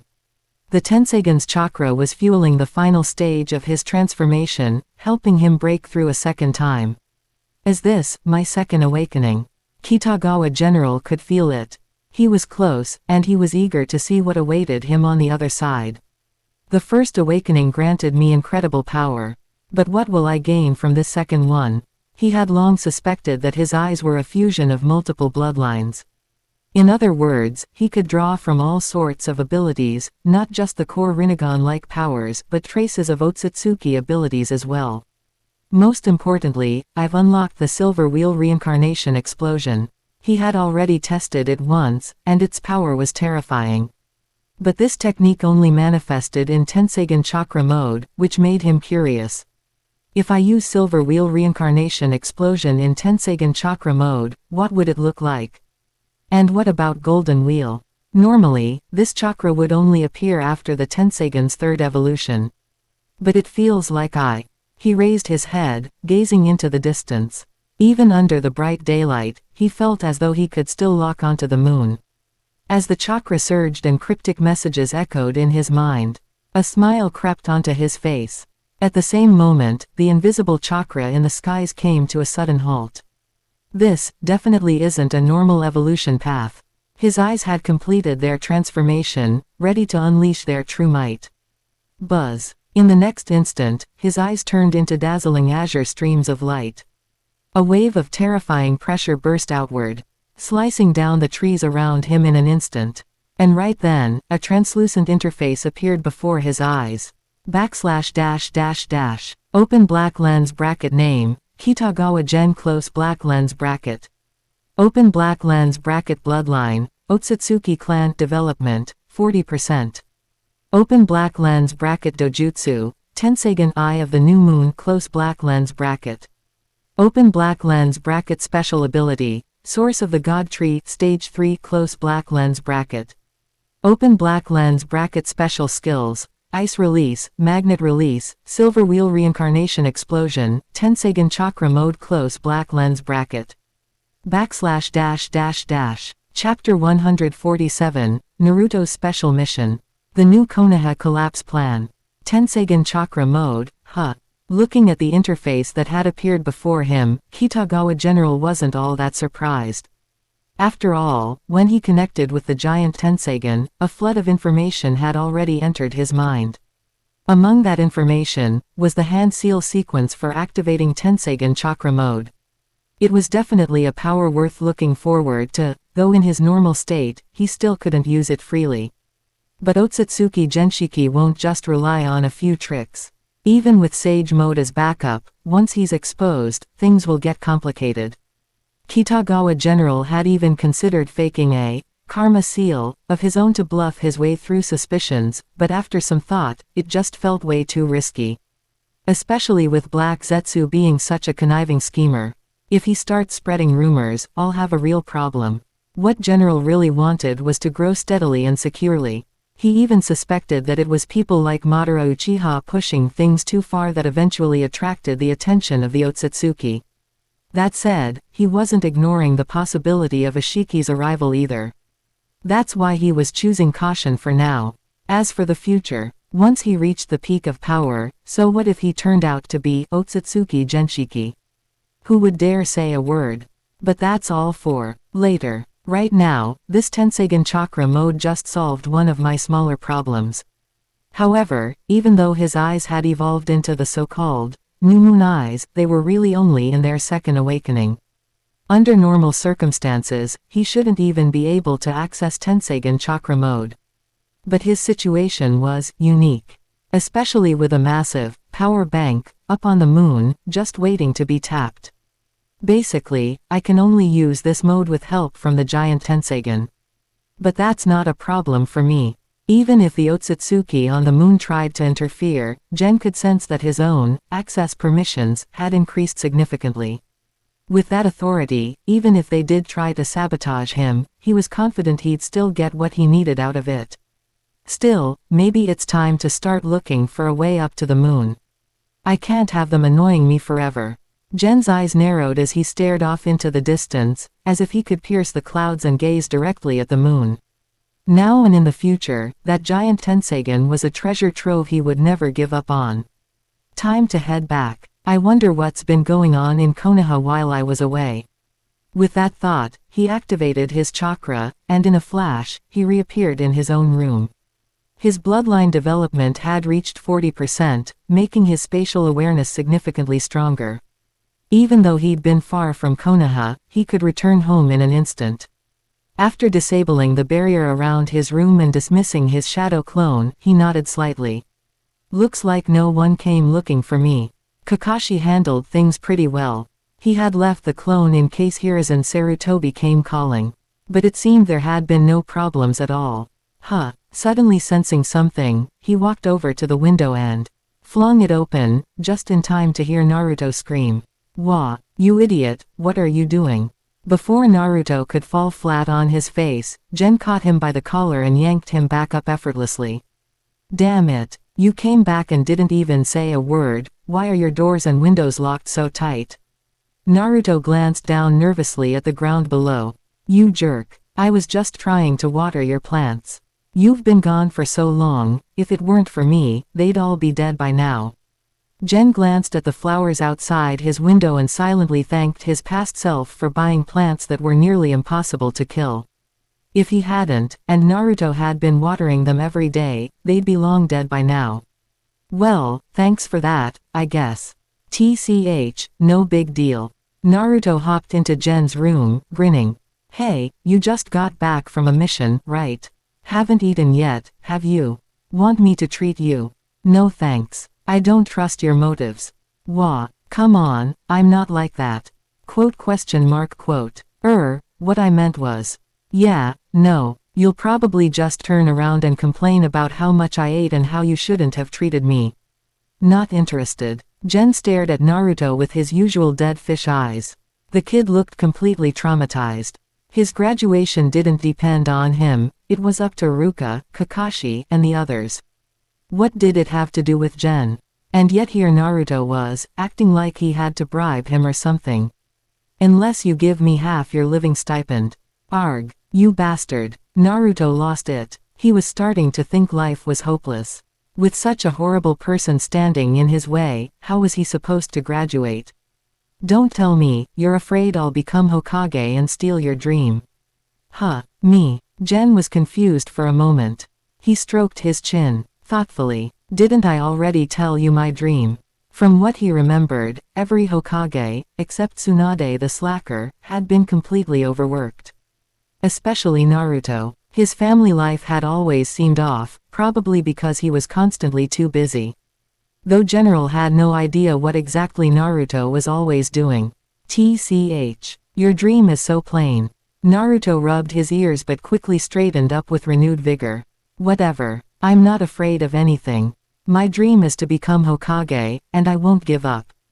That's great and all, but why are you so hung up on being Hokage? Because that's the only way everyone will recognize me. Naruto let out a huff and clenched his fists. Even though no one ever says it outright, I can feel it. Besides you, the old man Hokage, and a few others, most people in the village used to hate me. I don't even know why. That's why I always tried to get their attention, to earn their approval. The Hokage is the strongest person in the village. If I become Hokage, then everyone will acknowledge me. I'll never give up on that. Looking at the fiery determination in Naruto's eyes, Gen couldn't help but smile. The kid really hadn't changed. Even though Gen, Kakashi, and Jiraiya had tempered him quite a bit, Naruto's core, his dream, his spirit, was still exactly the same. He hadn't pulled any pranks on the fourth Hokage's statue this time, but his passion hadn't dulled one bit. Still the same guy the first remember. Gen smiled and stood up, patting Naruto on the shoulder. With his improved control, he wasn't too worried about Kurama throwing a tantrum anymore. You forgot Kakashi-sensei, Pervy Sage, and even Kiba and Shikamaru. They won't be happy about that. And besides, are you even going to graduate? Ah, you jerk. Also, you've got one thing wrong. Gen shrugged, speaking casually. It's not that becoming Hokage earns you everyone's recognition. It's the people who already have everyone's recognition, who can become Hokage. Huh. Naruto was stunned silent. Only those who are recognized by everyone can become Hokage. Naruto echoed the words in disbelief. Of course, Kitagawa General replied, arms crossed, a smirk tugging at his lips. If no one acknowledges you, what right do you have to become Hokage? Seeing Naruto fall silent in thought, Gen continued. That's why, first, graduate. Then work hard to become a reliable ninja who earns the village's respect. Only then will you even have a chance at becoming Hokage. Is that so? Naruto seemed lost in deep contemplation, but General wasn't done yet. Well then, want your first recognition. Huh. Acknowledgement from a Konoha Jonin, me.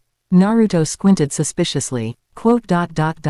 You're not seriously trying to get half my allowance, are you? Gen grinned. Nah, just treat me to some grilled meat. Bring your little buddies too. I'm hungry. You're paying. You bastard. Naruto grumbled, but in the end, he couldn't help but smile. So, you can only become Hokage after gaining everyone's recognition. It sounded simple, but it gave him a clear path forward. Sure, not many people acknowledged him yet, but that was something he could work toward. And come to think of it, hadn't more and more people started to accept him already? As General and Naruto left the house and headed toward the barbecue restaurant, something suddenly pinged in Gen's system. Open black lens bracket Naruto exclusive side quest unlocked close black lens bracket. Open black lens bracket Naruto's grades are less than stellar close black lens bracket. Open black lens bracket witness the transformation of the dead last close black lens bracket. Open black lens bracket this exclusive quest won't interfere with other quest lines close black lens bracket. Open black lens bracket accept quest, close black lens bracket. Gen's expression shifted with surprise. Finally, the Naruto-specific quest he had been waiting for had arrived. Witness his graduation, huh? He murmured. It almost felt like he wouldn't have to do anything, the quest might complete itself. But after a moment's thought, he pulled out his own forehead protector and gently tied it onto Naruto's head. Dead last, consider yourself graduated. Naruto froze, stunned by the gesture. Gen sighed, a little disappointed. Yeah, this doesn't count after all. Still, this was only the beginning. The exclusive missions had started, and that meant Indra and Asura's chakra were finally on their way. He had waited a long time for this. Retracting his forehead protector with a chuckle, he looked at the dumbfounded Naruto. Just messing with you. Come on, I'm starving. Oh, Naruto felt both excited and a little let down, he really had hoped it was real. But it didn't matter. He had made up his mind. I don't need your help to graduate. I'll become Hokage on my own. TCH. Gen smirked dismissively, just as he caught sight of someone approaching under Anbu escort. Karen, what are you doing here? Hi. Karen stammered. Despite herself, she still found Gen a little intimidating, she had seen what he was capable of firsthand. The elders asked me to come get you. They're all, kind of busy right now. Busy? What's going on? Well, after the Hokage-sama heard what happened with Kusagakure, he suddenly fell ill. So they rushed him to the hospital. That's why they sent me. Gen fell silent, and Naruto's eyes widened in shock. Wait, that actually happened. After a moment, Gen sighed and glanced toward Naruto. Hey, pick up some flowers from Ino's for me, will you? With my money. And who's she supposed to be? Don't worry about that. Just remember, being Hokage isn't easy. // And just like that, life in Konoha returned to its usual blend of peace and chaos. Meanwhile, deep within the land of grass, Black Zetsu stood in front of a coffin, lost in thought. At the same time, within the Sound Village in the land of rice fields, Orochimaru unrolled a scroll and studied its contents carefully. A cold smile crept across his pale face. Looks like everything is in place, just a few loose ends to tie up. Konoha, I'm coming for you. // Chapter 148, The Place Where Dreams Begin. Ever since he was set up by Danzo, which led to his miserable defeat in the Land of Wind, Orochimaru had been plotting his revenge. Some might call it petty, but Orochimaru knew very well, people like Danzo were better off dead. Especially my former teacher, he's too soft-hearted. Even with concrete evidence, he wouldn't kill Danzo. But someone like him. Orochimaru didn't consider himself moral in the slightest, but compared to Danzo, he was practically a saint. That man was like a black hole of corruption. As long as Danzo was alive, Orochimaru could never feel at ease. It would be far better to send him off early. If only I had more manpower, I could really stir things up. He let out a sigh. This time's Chunin exams were grander than ever before. Not only were the smaller ninja villages participating, but even the 5 great nations had officially confirmed their attendance for the joint exam. Sure, part of their reasoning was to cut down on expenses, but another was to flex their muscles a bit. When that day came, Konoha would surely descend into chaos, presenting the perfect opportunity. If I had more people, I could pull off so much more. Orochimaru was a little frustrated. He knew that many of the Kage themselves would be coming. This was a once-in-a-lifetime chance. The relationship between Iwagakure and Konoha was murky at best. They'd practically beaten each other to a pulp in the Third Great Ninja War. That kind of grudge wasn't so easily forgotten. As for Kumogakure, the 4th Raikage had been ambushed by Kitagawa Gen, losing an arm in the process. There was no way they were on good terms with Konoha. As for Rasa of Sunagakure, Orochimaru didn't even see him as a threat. In fact, he was already contemplating whether to kill Rasa and impersonate him as the Kage. If someone else could pose as the Mizukage too, just imagine the chaos. Konoha would be a mess. That thought excited him. Orochimaru had long dreamed of launching a destroy Konoha plan. This was the perfect opportunity. But lacking enough capable hands, he could only sigh in frustration. Well, we'll see how far we can push it. With some luck, others might stir the pot too. But first, the primary target is Danzo. Danzo, I've been waiting a long time for this. While Orochimaru schemed in secret, Uchiha Obito was also hard at work. How's the intel gathering going in Konoha? He asked, cracking his neck and glancing at Black Zetsu. The general situation is clear, Black Zetsu replied. There will be a large number of visitors this time. Konoha's security is tight, but that only works in our favor. A mix of the good, the bad, and the unknown. Konoha is really confident, aren't they? Obito gave a cold nod. The Nine Tails, has it been located? Yes, but there's a complication. Kitagawa Gen is very close to that brat. Not surprising. Of course. Konoha would arrange that. Quote. Black Zetsu paused, unsure how to respond. Honestly, Obito was overthinking things. Gen and Naruto had known each other since they were kids. They even lived close by. It wasn't like Konoha had intentionally placed them together. Black Zetsu had looked into Kitagawa's background. It left him both amazed and concerned. Could someone like that even be real? A true prodigy, perhaps even a throwback to ancient bloodlines? He shook his head, too tired to argue. In any case, we don't need to worry too much. That guy's already a jonin. He'll definitely be busy with other duties during the exams. He won't be able to watch the Nine Tails all the time. Let's hope so. Obito nodded, but before he could continue, White Zetsu suddenly chimed in. Hey Obito, Kitagawa General became a jonin at 14. What were you doing at 14? I was controlling the Nine Tails and destroying Konoha.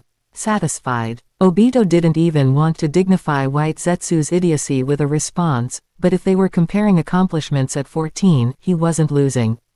This time, I'll do it again. The only question is, does Kitagawa have the same resolve as Namikaze Minato? This time will be even more chaotic. Black Zetsu shot a rare glance at White Zetsu. For once, that idiot had actually asked a good question. According to intel, the fourth Raikage is also heading to Konoha. Who knows what he's planning? Their relationship with Konoha is rocky. Think he'll make a move? Hard to say, but if chaos breaks out, and considering his past with Kitagawa, that might be something we can use. Kumogakure had never gotten along with Konoha. Even before the Third War, the Hyuga incident nearly caused an all-out war. Kitagawa General had cut off the fourth Raikage's arm in the Land of Cedars Tsuji village. That incident hadn't spread far, but their faction knew the truth. What about the others? Obito rubbed his chin. How are the other villages positioned? Kurigakure's ties with Konoha are okay. Sunagakure is an ally. Iwagakure's stance is unclear. It's complicated. Kurigakure's problems. That was your fault, genius. Black Zetsu nearly rolled his eyes. Obito had wrecked their control over Kurigakure by acting too impulsively. Sure, revenge was sweet, but now they were dealing with the fallout. Kurigakure is unpredictable, but as for Sunagakure, we can basically ignore them, Black Zetsu continued. Due to the alliance with Konoha, the Wind Daimyo slashed their budget. If Konoha fell into chaos, it might actually benefit them. They could use it as leverage to demand funding.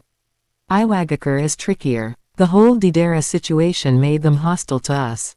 But if Konoha goes down, who knows? TCH. It always comes down to politics and profit. Obito let out a cold snort. Human greed never changed, but that also gave them a golden opportunity, one they'd be fools not to seize. That's fine, as long as we accomplish our goals. He paused for a moment, then spoke in a lower voice. Can you confirm whether Ōtsutsuki Genshiki will appear? I can't be certain, Black Zetsu replied solemnly. But all we can do is prepare for every possibility. We've already done so much. Now, we see how it plays out. //. Hey, Kakashi-sensei, what did you wake me up so early for? The Hokage has called for a meeting. You're a jonin now, but I haven't even left the squad. And that's exactly why you're coming. You're a jonin. Amidst the brewing storm outside, Konoha remained mostly unaffected, for now. On a peaceful village street, Kitagawa General looked groggy and half asleep as he walked beside Kakashi, still clearly not in the mood to be up so early. The way he looked now made Kakashi a little curious. What's wrong? I don't recall you having any missions lately. Why do you look so tired? Don't get me started. 2 idiots were yelling outside my window first thing this morning. It was such a pain. Kitagawa General rubbed his temples, as if recalling something too annoying to speak of. Those 2 Uzumakis are seriously driving me crazy. Naruto and Karen, huh? Kakashi scratched his chin, puzzled. Aren't those 2 getting along just fine? Why do things seem so different with you involved? Hey, Gen rolled his eyes, clearly unwilling to explain further. He couldn't exactly say that his presence was the reason they kept clashing, right? Time had flown by, and Karen had gradually settled into life in Konoha. Since it was Gen who had brought her back, the task of supervising her wasn't just up to the Anbu, he was responsible too. After all, she was an outsider. Whether or not she belonged to the Uzumaki clan, certain protocols had to be followed. Thankfully, it was Gen who had intervened, otherwise, things wouldn't have gone so smoothly. As a result, Karen was assigned housing near Gen's residence. After a period of surveillance and investigation, once her background had been thoroughly confirmed, the monitoring was lifted. Now, at least outwardly, she could be considered an official member of Konoha. What's that look for? Kakashi, unaware of Gen's thoughts, casually asked while flipping through his little orange book. But she wasn't lying. Her sensory and healing abilities are top tier. I heard she's pretty well behaved too. Yeah, she wasn't lying. Gen yawned and nodded lazily. Karen was indeed gifted by nature. As for her being well behaved, well, she was certainly obedient around him. Karen was the kind of person who, once shown genuine kindness, would etch it into her heart and repay it fully. Konoha's environment was far better than that of the hidden grass village. And her being in Konoha at all, she knew, was thanks to General. Naturally, she saw him as her benefactor. Fortunately, she didn't act around him the way she had around Sasuke in the original timeline. That battle in the grass village must have scared her pretty thoroughly. Still, she could be a headache. Like when Naruto stopped by to water the plants, or started arguing with Gen, Karen would instantly go into attack dog mode on his behalf. At first, General found their arguments amusing, but after a while, they became exhausting. Anyway, she's gotten pretty close with Naruto, Sasuke, and the others now. By the way, doesn't she technically count as an academy graduate? Not sure, but I heard the Hokage wants her to study under Lady Tsunade. Kakashi rubbed his chin again, recalling something. With that kind of talent, it'd be a waste not to develop it. I see. Gen was slightly surprised, but thinking it over, having Karen follow Tsunade actually sounded like a great idea. Looks like she's pretty lucky. Alright, enough about that. Let's talk about the meeting. Kakashi stretched and let out a sigh. Looks like we're going to be assigned students again. What a pain. Can't we just turn it down like last year? Gen raised an eyebrow and grinned mischievously. I mean, we bailed last year, can't we just do it again? Nope. We already promised. This year, we have to take students. Kakashi rolled his eyes and replied dully. Besides, this year's different. There's no way out of it. We're even being put together as a 2-jonin squad. Kakashi wasn't wrong, the situation was different this year. A bunch of second generation kids were graduating, and there was no way the higher-ups would ignore their squad. The ninja world wasn't just about fighting, it was about relationships and responsibility. Kakashi didn't even know which students they'd be getting, he hadn't paid any attention to the academy's graduation assessment. But one thing was certain, this time, he couldn't get out of it. I see. Got it. Gen nodded, though a flicker of excitement sparked within him. Because finally, it was time for that familiar feeling to return. Not only would Naruto's first official mission proceed smoothly under his watch, but afterward, he'd have every reason to go after Gato. And most of all, the upcoming Chunin exams, he was really looking forward to them. After all, this is the place where my dream really began. In a rare moment of lightheartedness, Gen smiled and glanced at the distracted Kakashi, then gave a sly grin. You don't have to look so stressed, Kakashi-sensei. It's not good to force yourself, you know. If it's that much of a burden, why not just fail them? Quote. Come on, you almost failed me back then, didn't you?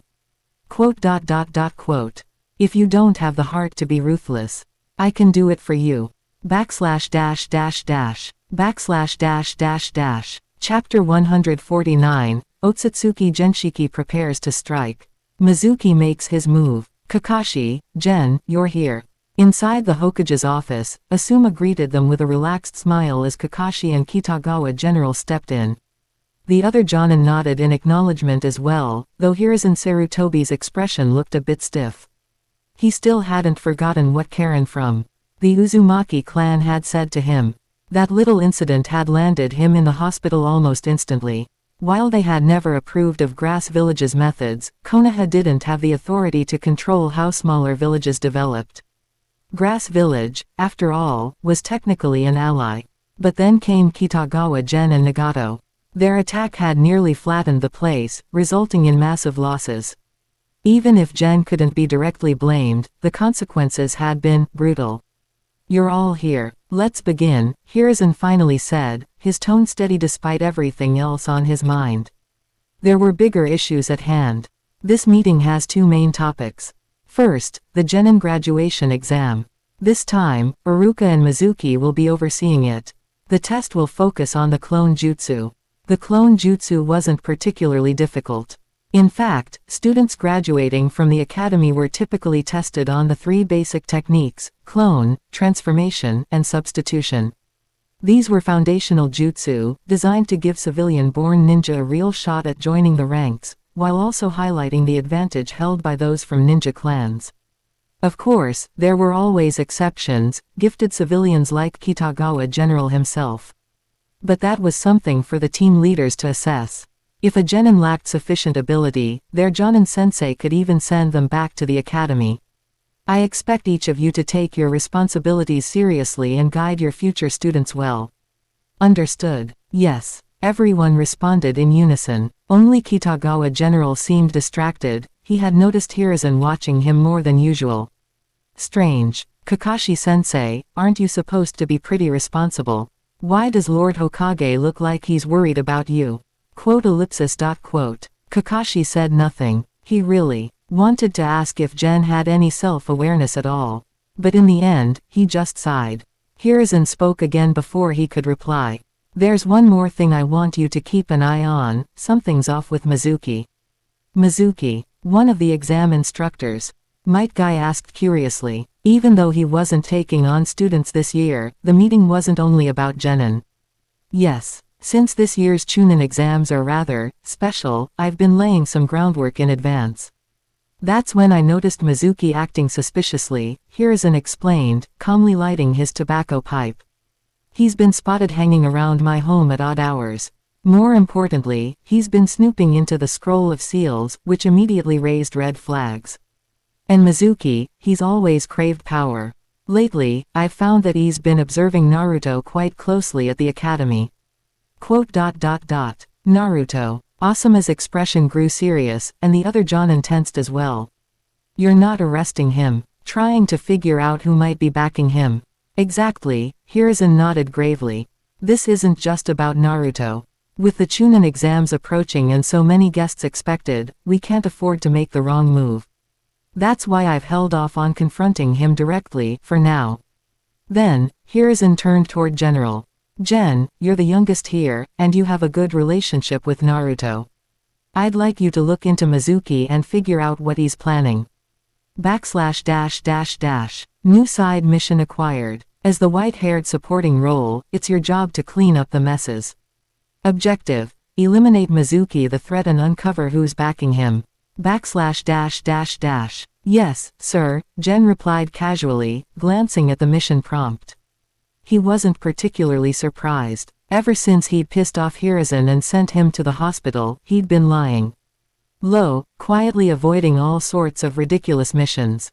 Things like Ino's, golden petals blooming, or Shikamaru's, your family's deer are good for antlers and meat, just absurd nonsense. Most missions were laughably useless. Finally getting a proper task felt like a relief. Though I was kind of hoping Naruto's personal mission would fall into my lap and make things easier. He sighed. Still, the Mizuki issue wasn't so bad. If he remembered right, Mizuki had once killed a teammate during a mission and had been caught red-handed by Orochimaru himself. Orochimaru had marked him with a curse seal and told him to seek him out later. Mizuki hadn't run off immediately, but his attempt at assassination had been sloppy enough that Hiruzen had grown suspicious.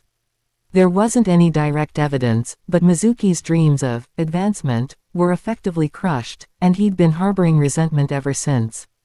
Perfect opportunity to link this back to Orochimaru.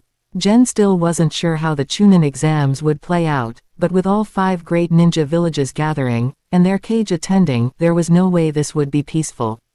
You think the 4th Raikage is just gonna sit there quietly? He shook his head at the thought. But honestly, General was fine with that.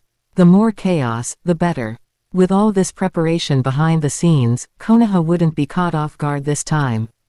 As Hiruzen moved on to the next major topic, defensive planning for the Chunin exams, Gen's mind wandered. With this much security, once the evacuation protocol kicks in, I can finally let Ōtsutsuki Genshiki move. He'd been lying low recently, not just to avoid trouble but to absorb the changes from his last major power boost. Now that his bloodline development had reached 40%, the improvements to his strength were undeniable. Aside from his skin growing even paler, Gen could feel something stirring in the center of his forehead. Especially right between my brows, it just feels weird. He couldn't help but wonder, was this his own bad luck catching up with him? Was he really growing a horn? Or maybe, like Uchiha Madara, am I developing a new eye? The Ōtsutsuki bloodline was simply too bizarre, especially for someone like him, who started with nothing. It wasn't exactly the friendliest evolution process. Still, no matter what it was, Gen had made up his mind. It was time to stretch his legs again. Might as well get used to the power of this other identity. ///. Meanwhile, at the Ninja Academy, a buzz of excitement filled the air. While Kitagawa General was still in the Hokage's office for the ongoing meeting, the students were feeling much more relaxed. We're finally graduating. This year's class was unusually packed, and unusually elite. There was the next generation of the Inoshika Cho trio, a genius from the Aburame clan, the heir of the Inuzuka family, the last Uchiha survivor, the Hyuga heiress, and of course, the Nine-Tails Jinchuriki. No exaggeration, this was the most concentrated batch of Konoha's ninja nobility in years. Yeah, we're finally graduating. I just wonder what this year's test will be. Ino leaned against the windowsill and glanced lazily at Shikamaru. Her curiosity got the better of her. Hey, Shikamaru, do you know? How would I know that stuff?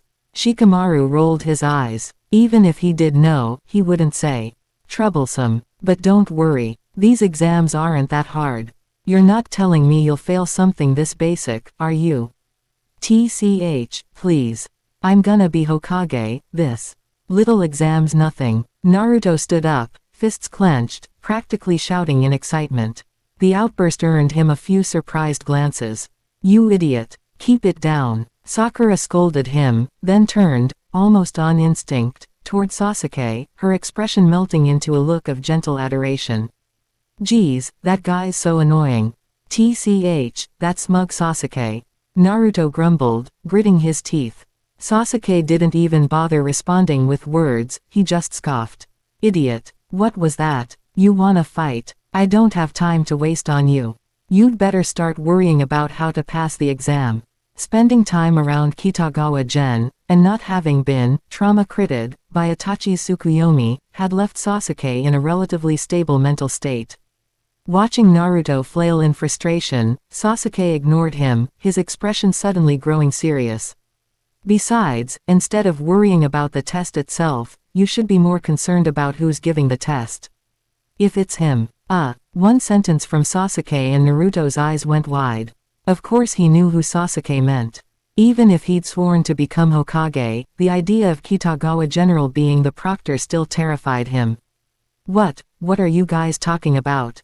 Hinata, who had remained quiet until now, tilted her head in curiosity.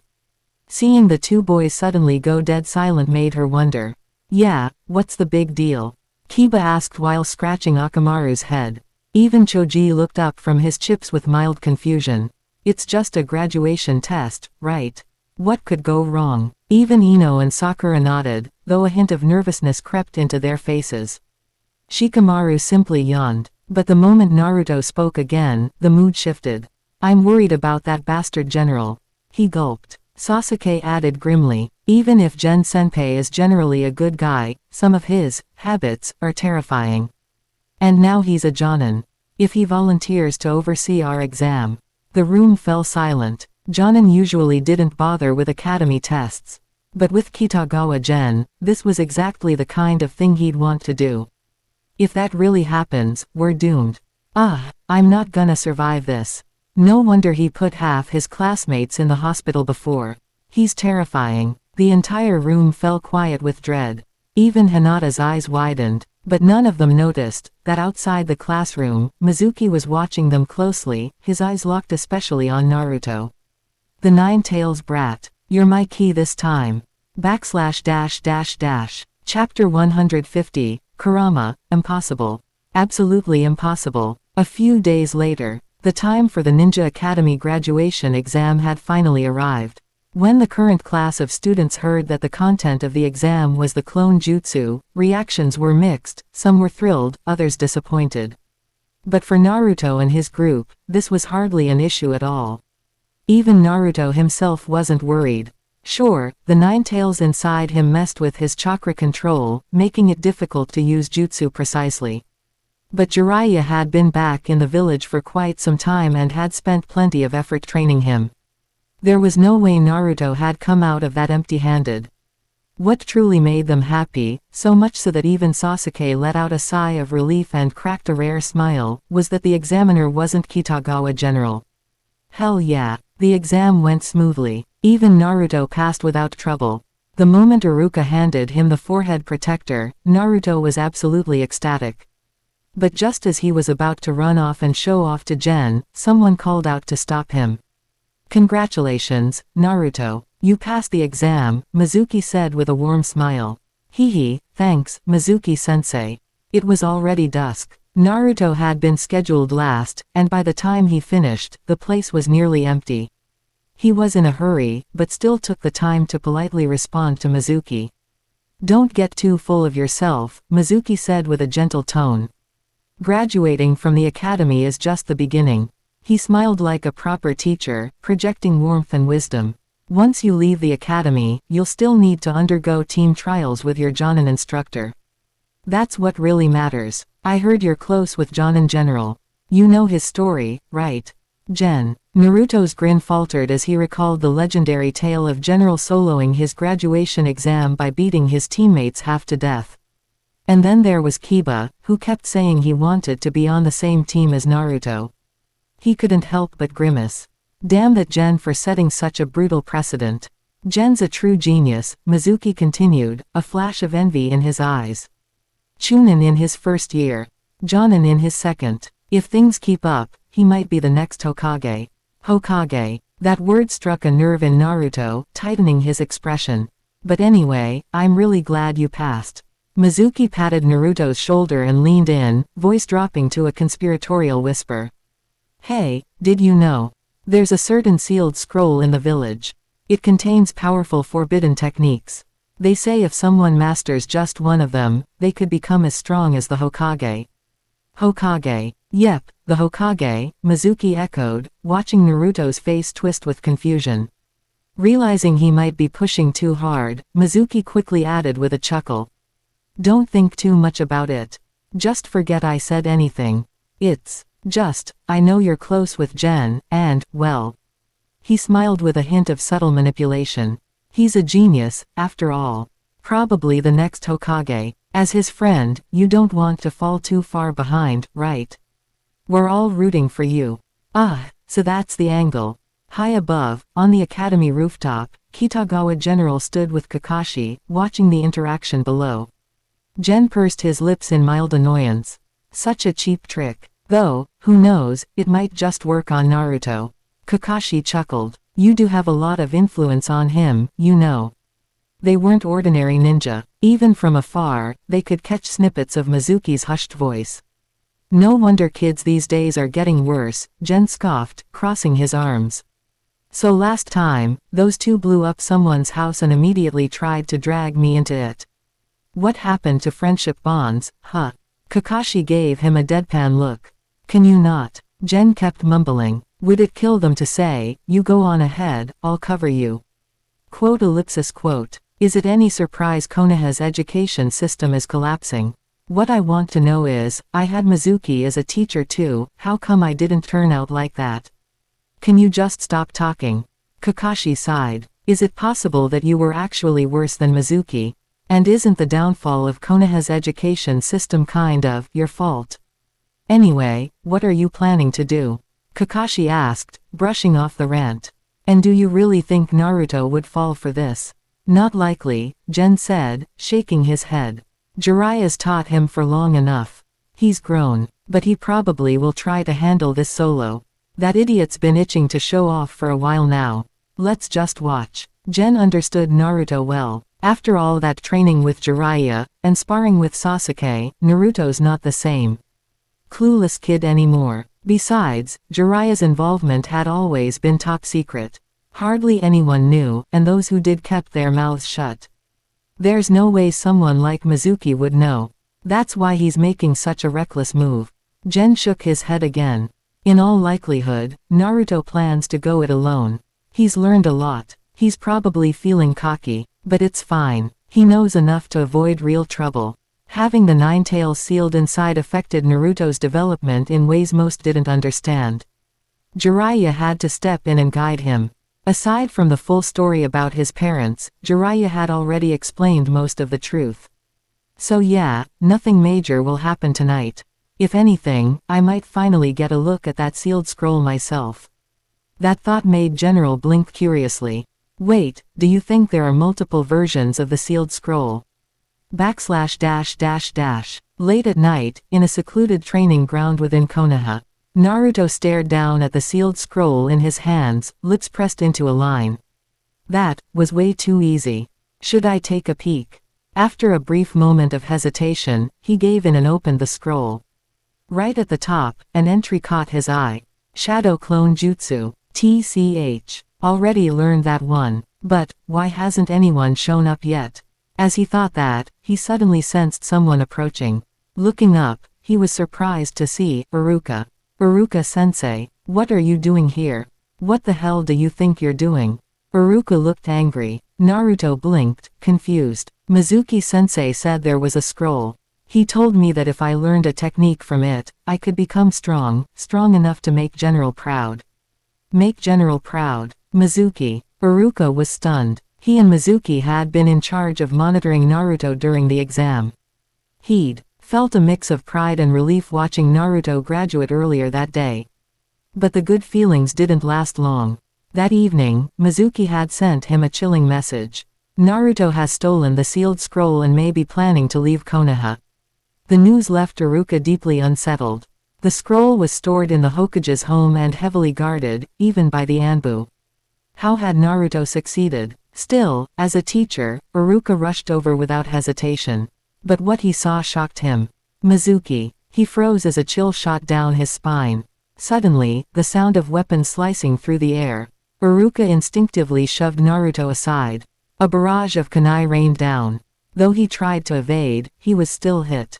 Iruka-sensei. Naruto panicked, catching sight of Mizuki approaching from afar. What's going on? Just hand over the scroll. After all, Mizuki stood atop a tree, sneering down at them. You're just a cursed child of the village.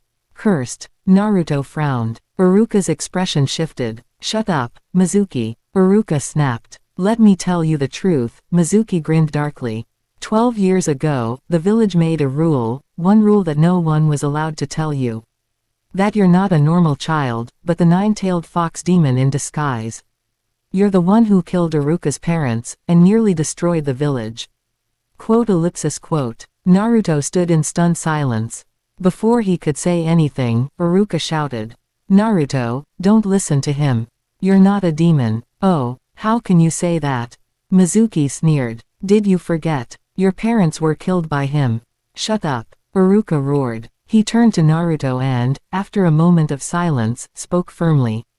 Naruto is not the Nine Tails. He's different. He's my student, and he's excellent. He's hardworking and earnest. Not the smartest, maybe, but he tries his best in everything. Gen already recognized him. So has the Hokage. His classmates are beginning to, too. And I believe, one day, the entire village will recognize him. Because he's not the Nine Tails, he's Uzumaki Naruto of the Hidden Leaf Village. Iruka's voice rang out across the silent night. Naruto stared at him, his blue eyes wide with disbelief. You really are a pain in the ass, Mizuki muttered. He pulled a giant shuriken from his back. I was going to finish you later, but now I'll just kill you first. You say he's worth recognizing. Then, thank you, Iruka-sensei. Naruto suddenly spoke. Tears sparkled in his eyes, but he wore a bright smile. I thought you hated me. Nah, Naruto. Iruka opened his mouth, trying to tell Naruto to run. But Naruto looked at Mizuki and declared. Actually, I already knew what you said. The pervy sage told me everything. Pervy, sage. Mizuki was dumbfounded. Even Iruka froze. Naruto nodded, stepping in front of Iruka and setting down the scroll. Iruka-sensei is right. I'll earn everyone's respect, because I'll become Hokage. TCH. You little. But Naruto continued. You think I'm that easy to trick? Gen may be a jerk, but he was the first to acknowledge me. You bastard. TCH, this brat. From a distance, Kitagawa General had been watching silently. Hearing Naruto's furious shout, he chuckled. But then, sensing Naruto's chakra surge out of control, he rubbed his chin thoughtfully. Maybe I should take a closer look at the Nine Tails. Not just the Nine Tails. He remembered, weren't Minato Namikaze and Kushina Uzumaki's chakras also sealed within Naruto? He was genuinely curious about how that worked. With a single thought, Gen's eyes turned pale white. Byakugan. Activated. In an instant, the world changed. In a dark, damp sewer-like space, an enormous cage sealed off a sinister presence, calmly breathing in the dark. The giant creature stirred, opening its eyes. In a flash, its red fox-like eyes widened. Old man. The Nine Tails instinctively spoke, but quickly sensed something was off. No, not him. This presence. Muttering, it stood up, Nine Tails lashing violently, fur bristling, roaring with fury.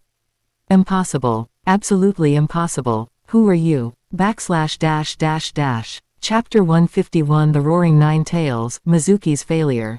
Where is this? The Nine Tails was going berserk, and even Kitagawa General himself was a bit stunned. He hadn't expected the Nine Tails to be this sensitive. All I did was glance over, and I ended up deep inside Naruto's spiritual world. Glancing around, he realized he seemed to be inside some sort of prison. He was currently floating midair, and the ground below was covered with shallow flowing water. Peering down at the water's surface, he caught a reflection of himself, and it almost startled him. That's me. In the water's reflection stood a figure completely cloaked in chakra. The glowing azure blue energy made his face difficult to discern, but the white pupils in his eyes were crystal clear. And formed by the swirling chakra above his head, horn-like projections subtly took shape. Mysterious. Noble. A clear image of someone who had entered the Ōtsutsuki form. Even in my spiritual form, I look like this now. Kitagawa General gradually came back to his senses. On second thought, it wasn't necessarily a bad thing. If he had shown up here in his original appearance, that would have been real trouble. // Who the hell are you? Just as he was lost in thought, the furious roar of the Nine Tails thundered from afar. Looking up, he saw the beast more clearly than ever, baring its fangs and glaring at him in rage. Its massive body flared even larger from its bristling fur, and the cold, malevolent chakra it exuded surged through the space. So intense was the pressure that even the water on the ground formed waves, rippling violently outward. // You're asking who I am. Don't you already know? Kitagawa Gen, after a moment of thought, switched to his Ōtsutsuki-style tone, testing the waters. Don't play games with me, you damn imposter. I don't know who you are. The Nine Tails' roar grew louder, and his chakra surged stronger, but the seal remained perfectly intact. No matter how hard he struggled, he couldn't break free. Even so, buried beneath his fury, there was a glimmer of fear in his eyes. Who is this guy? The Nine-Tails didn't actually know who this was, but the aura this man carried sparked a visceral, instinctual reaction. A fear from the soul itself, like a predator meeting its natural superior. Why does this guy's chakra feel eerily similar to the sage's? The beast's tail swayed nervously. The energy wasn't identical, but its nature was unsettlingly close. And that made it all the more terrifying. Looks like he's completely misunderstood, but that works in my favor. Gen chuckled inwardly. The Nine-Tails had clearly mistaken his identity. But that was fine, the spiritual world didn't function quite like the physical one. And with how much more control General now had over his powers, it made sense the Nine-Tails couldn't see through his disguise. Smirking, Gen said with amusement. You don't recognize me, but I know you. Whether it's as the Nine-Tails, or the Ten-Tails, or even as the God Tree itself. The Nine-Tails chakra erupted into a furious storm. Ten-Tails, God Tree, those were concepts from ancient myth. Maybe the Ten-Tails was still whispered about in certain circles, but the God Tree. No ordinary being should know that name. Now truly shaken, the Nine-Tails' fear grew. That soul-deep terror amplified. Meanwhile, in the real world, just as Naruto was about to act, his body suddenly froze. Then, red chakra began leaking out of him. Naruto, what's happening? Iruka paled in shock as Naruto collapsed to his knees, completely immobilized. The Nine-Tails, TCH, what convenient timing. Mizuki raised an eyebrow at the sudden development. Things had already gotten out of hand today, even for him. But it looks like luck's still on my side. Iruka, Naruto, Damn it. As Mizuki raised his enormous shuriken and aimed it at them, Iruka clenched his jaw. Just as Mizuki let it fly, Iruka threw himself forward, diving in front of Naruto without hesitation. Back in Naruto's mind, you really are one stubborn fox. Kitagawa General watched the Nine-Tails thrash violently, whipping up the already turbulent waters into even more chaotic waves. He shook his head. I only wanted to ask a few questions. But if you won't cooperate, then excuse my rudeness. WHO or you. The Nine-Tails unleashed a deafening roar, but a second later, a crushing repulsive force slammed down on him from all directions. With a thunderous splash, the beast's enormous body was flattened into the water, unable to move. Whoa, this seal is actually pretty effective. Gen blinked, a little surprised. He had just wanted to suppress the Nine-Tails temporarily, especially since he could sense what was happening in the real world. He hadn't expected the repulsion technique to work so well. But observing it further, he quickly understood why. Apparently, Jiraiya had strengthened the seal, making it especially potent. And this Nine-Tails was only half of the original anyway. No wonder Sasuke, even in his 3-Tomo Sharingan state, was able to subdue the Nine-Tails and escape. Gen nodded to himself, then smiled slightly. Well, now that you've calmed down, let's get started. First question, where is the other half of your chakra?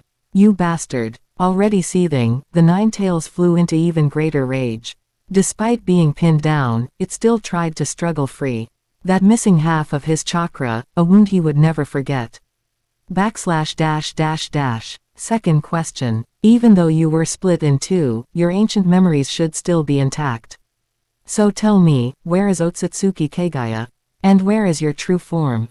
Kitagawa General remained calm and unhurried, but his next question struck the Nine-Tails like a thunderbolt. Roar. The Nine-Tails let out a furious howl and thrashed even harder, yet Kitagawa's eyes gleamed with growing interest. As I suspected, the more the Nine-Tails erupts, the closer he gets to waking up. This visit wasn't just to intimidate the beast. Kitagawa had entered Naruto's mind to observe the Nine-Tails, and perhaps uncover traces of Naruto's parents, whose chakra still lingered with the seal. Unfortunately, the Nine-Tails had proven less than cooperative. Still, Gen had largely achieved what he came for. In fact, I could spice things up a bit more. Watching the Nine-Tails thrash in rage, Gen put on a mock regretful look. Seems like you're either unwilling to cooperate, or your memory's fragmented. Either way, I'll let you off for now. Let's hope that next time, you give me real answers. Who the hell are you? The Nine Tails roared, its chakra shaking the space like a violent storm. But Kitagawa remained calm. No need to shout, it won't help. As a fragment of the Ten Tails chakra, you should already understand something important. He paused. His figure began to fade, his voice cutting through the chaos with clarity as the Nine Tails raged on. When your life force exceeds your strength, it's not a blessing, it's a weakness. So next time we meet, you'd better show some respect. Because next time, it won't be just my chakra that greets you. And since you keep asking. Kitagawa's body vanished completely, but his final words echoed in the mindscape like thunder. My name is Ōtsutsuki Genshiki. In the very next moment, a tidal wave of repelling force exploded outward. The Nine Tails was slammed into the ground, pinned so tightly it couldn't even twitch.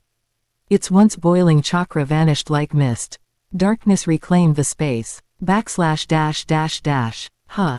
in the real world, Naruto suddenly jolted. To his shock, the violent, frenzied chakra inside him was dissipating. That pain, the rage, the fear, it was all fading away. He was starting to feel clear-headed again. Iruka-sensei. Just then, Naruto saw it. Mizuki had hurled a massive shuriken. Iruka was rushing forward, clearly intending to block it with his own body.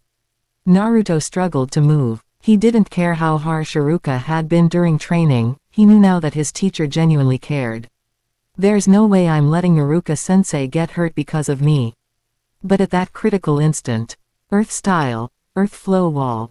A wall of solid earth suddenly erupted from the ground, intercepting the shuriken mid-flight. At the same time, a calm voice echoed through the trees. TCH. I thought you were supposed to be impressive. Turns out, this is all you've got. Everyone looked up. A silver-haired figure stood atop the stone wall, his back to the moonlight, arms folded as he looked down on the scene. Jonin Gen. Iruka halted in surprise. Naruto lit up with both relief and awkward excitement. On the other side, Mizuki's face drained of color.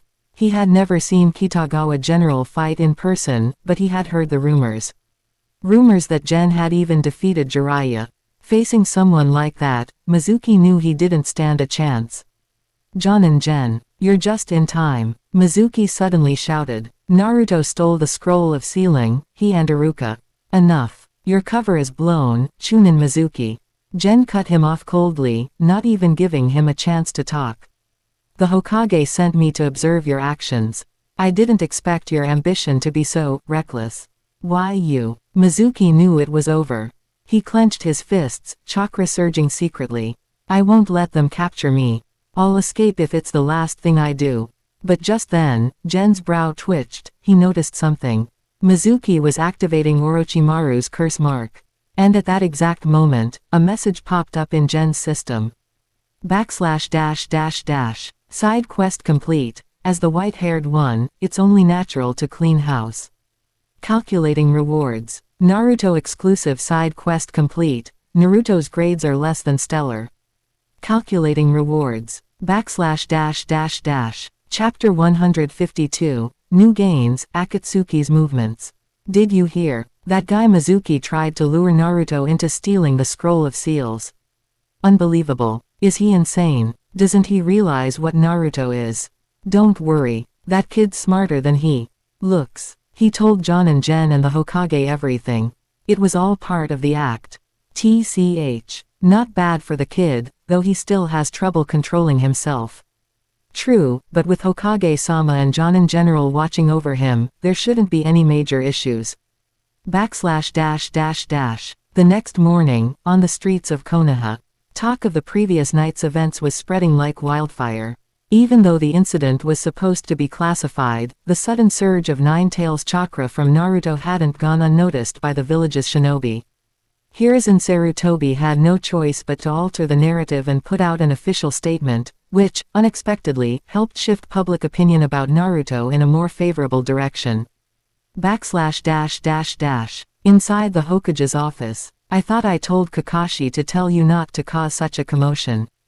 Sarutobi looked helplessly at Kitagawa General. The old man was starting to feel a serious headache. The Nine Tails chakra flaring up is never a good thing, even if, in the end, nothing went wrong. Maybe Mizuki pushed things too far and triggered Naruto's outburst. Gen shrugged, smoothly shifting the topic. Anyway, I've looked into Mizuki's situation. There's a good chance he's connected to Orochimaru. Orochimaru. Sarutobi's eyes narrowed. He could tell General was avoiding the main issue, but frankly, he wasn't in the mood to dwell on it either. Are you certain? Not entirely, Gen admitted. We'd need someone like Ibiki-senpai to confirm, but I'm confident. Last night, I could clearly sense him using a power linked to Orochimaru. I've encountered Orochimaru a few times, I wouldn't mistake that feeling. I also conducted an impromptu interrogation. Mizuki said he was taking the sealing technique to seek out Orochimaru. Still, I don't think it's as simple as that. Orochimaru's power, huh? Sarutobi frowned deeply. His thoughts immediately jumped to Anko Mitarashi. We'll have to investigate this thoroughly, but anything involving Orochimaru is always troublesome and murky, Gen finished knowingly. He rubbed his chin and added, also, I doubt Mizuki knows much. He's just a mid-level instructor, after all. But the timing of all this. I know what you're getting at, Sarutobi said solemnly. It worries me, too. He stood up, pipe in hand, his tone growing heavier. This year's Chunin exams are shaping up to be far more dangerous than expected, especially with Orochimaru and the Akatsuki involved. He sighed. The thought of a united Chunin exam had seemed promising. But now, with the 5-cage gathering, Orochimaru potentially causing chaos, and Akatsuki lurking in the shadows, it felt like a nightmare waiting to happen. Especially since Orochimaru was once part of the Akatsuki, and the Akatsuki had major unresolved conflict with Konoha, or more specifically, with Gen himself. Who knows what they might do this time? //. So, Gen suddenly asked, blinking innocently, why not just cancel the whole thing? Too much trouble, right? Quote. Sarutobi nearly choked on his pipe smoke. Did he think they could just cancel something like this on a whim?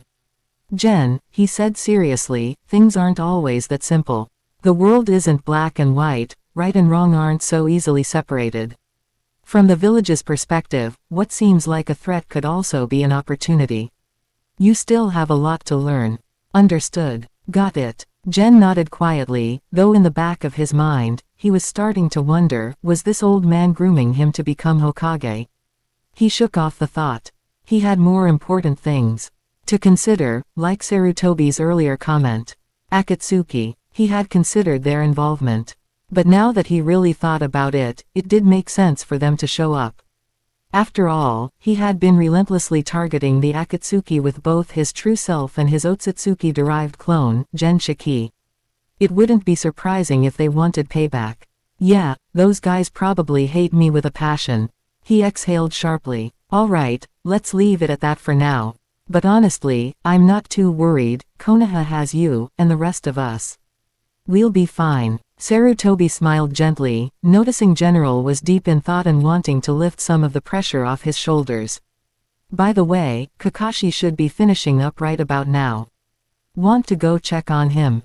No need, Gen said with a wry smile. I didn't expect it to be those brats. He had intended to oversee the trial himself, but Sarutobi had dragged him away. But speaking of last night, during Naruto's chakra flare-up, I sensed 2 other unfamiliar chakra signatures inside him. It was strange. 2 other chakra signatures. Sarutobi's expression tightened. A strange idea was starting to form in his mind. Could it be? //. Knock knock knock. Before he could finish the thought, the door opened.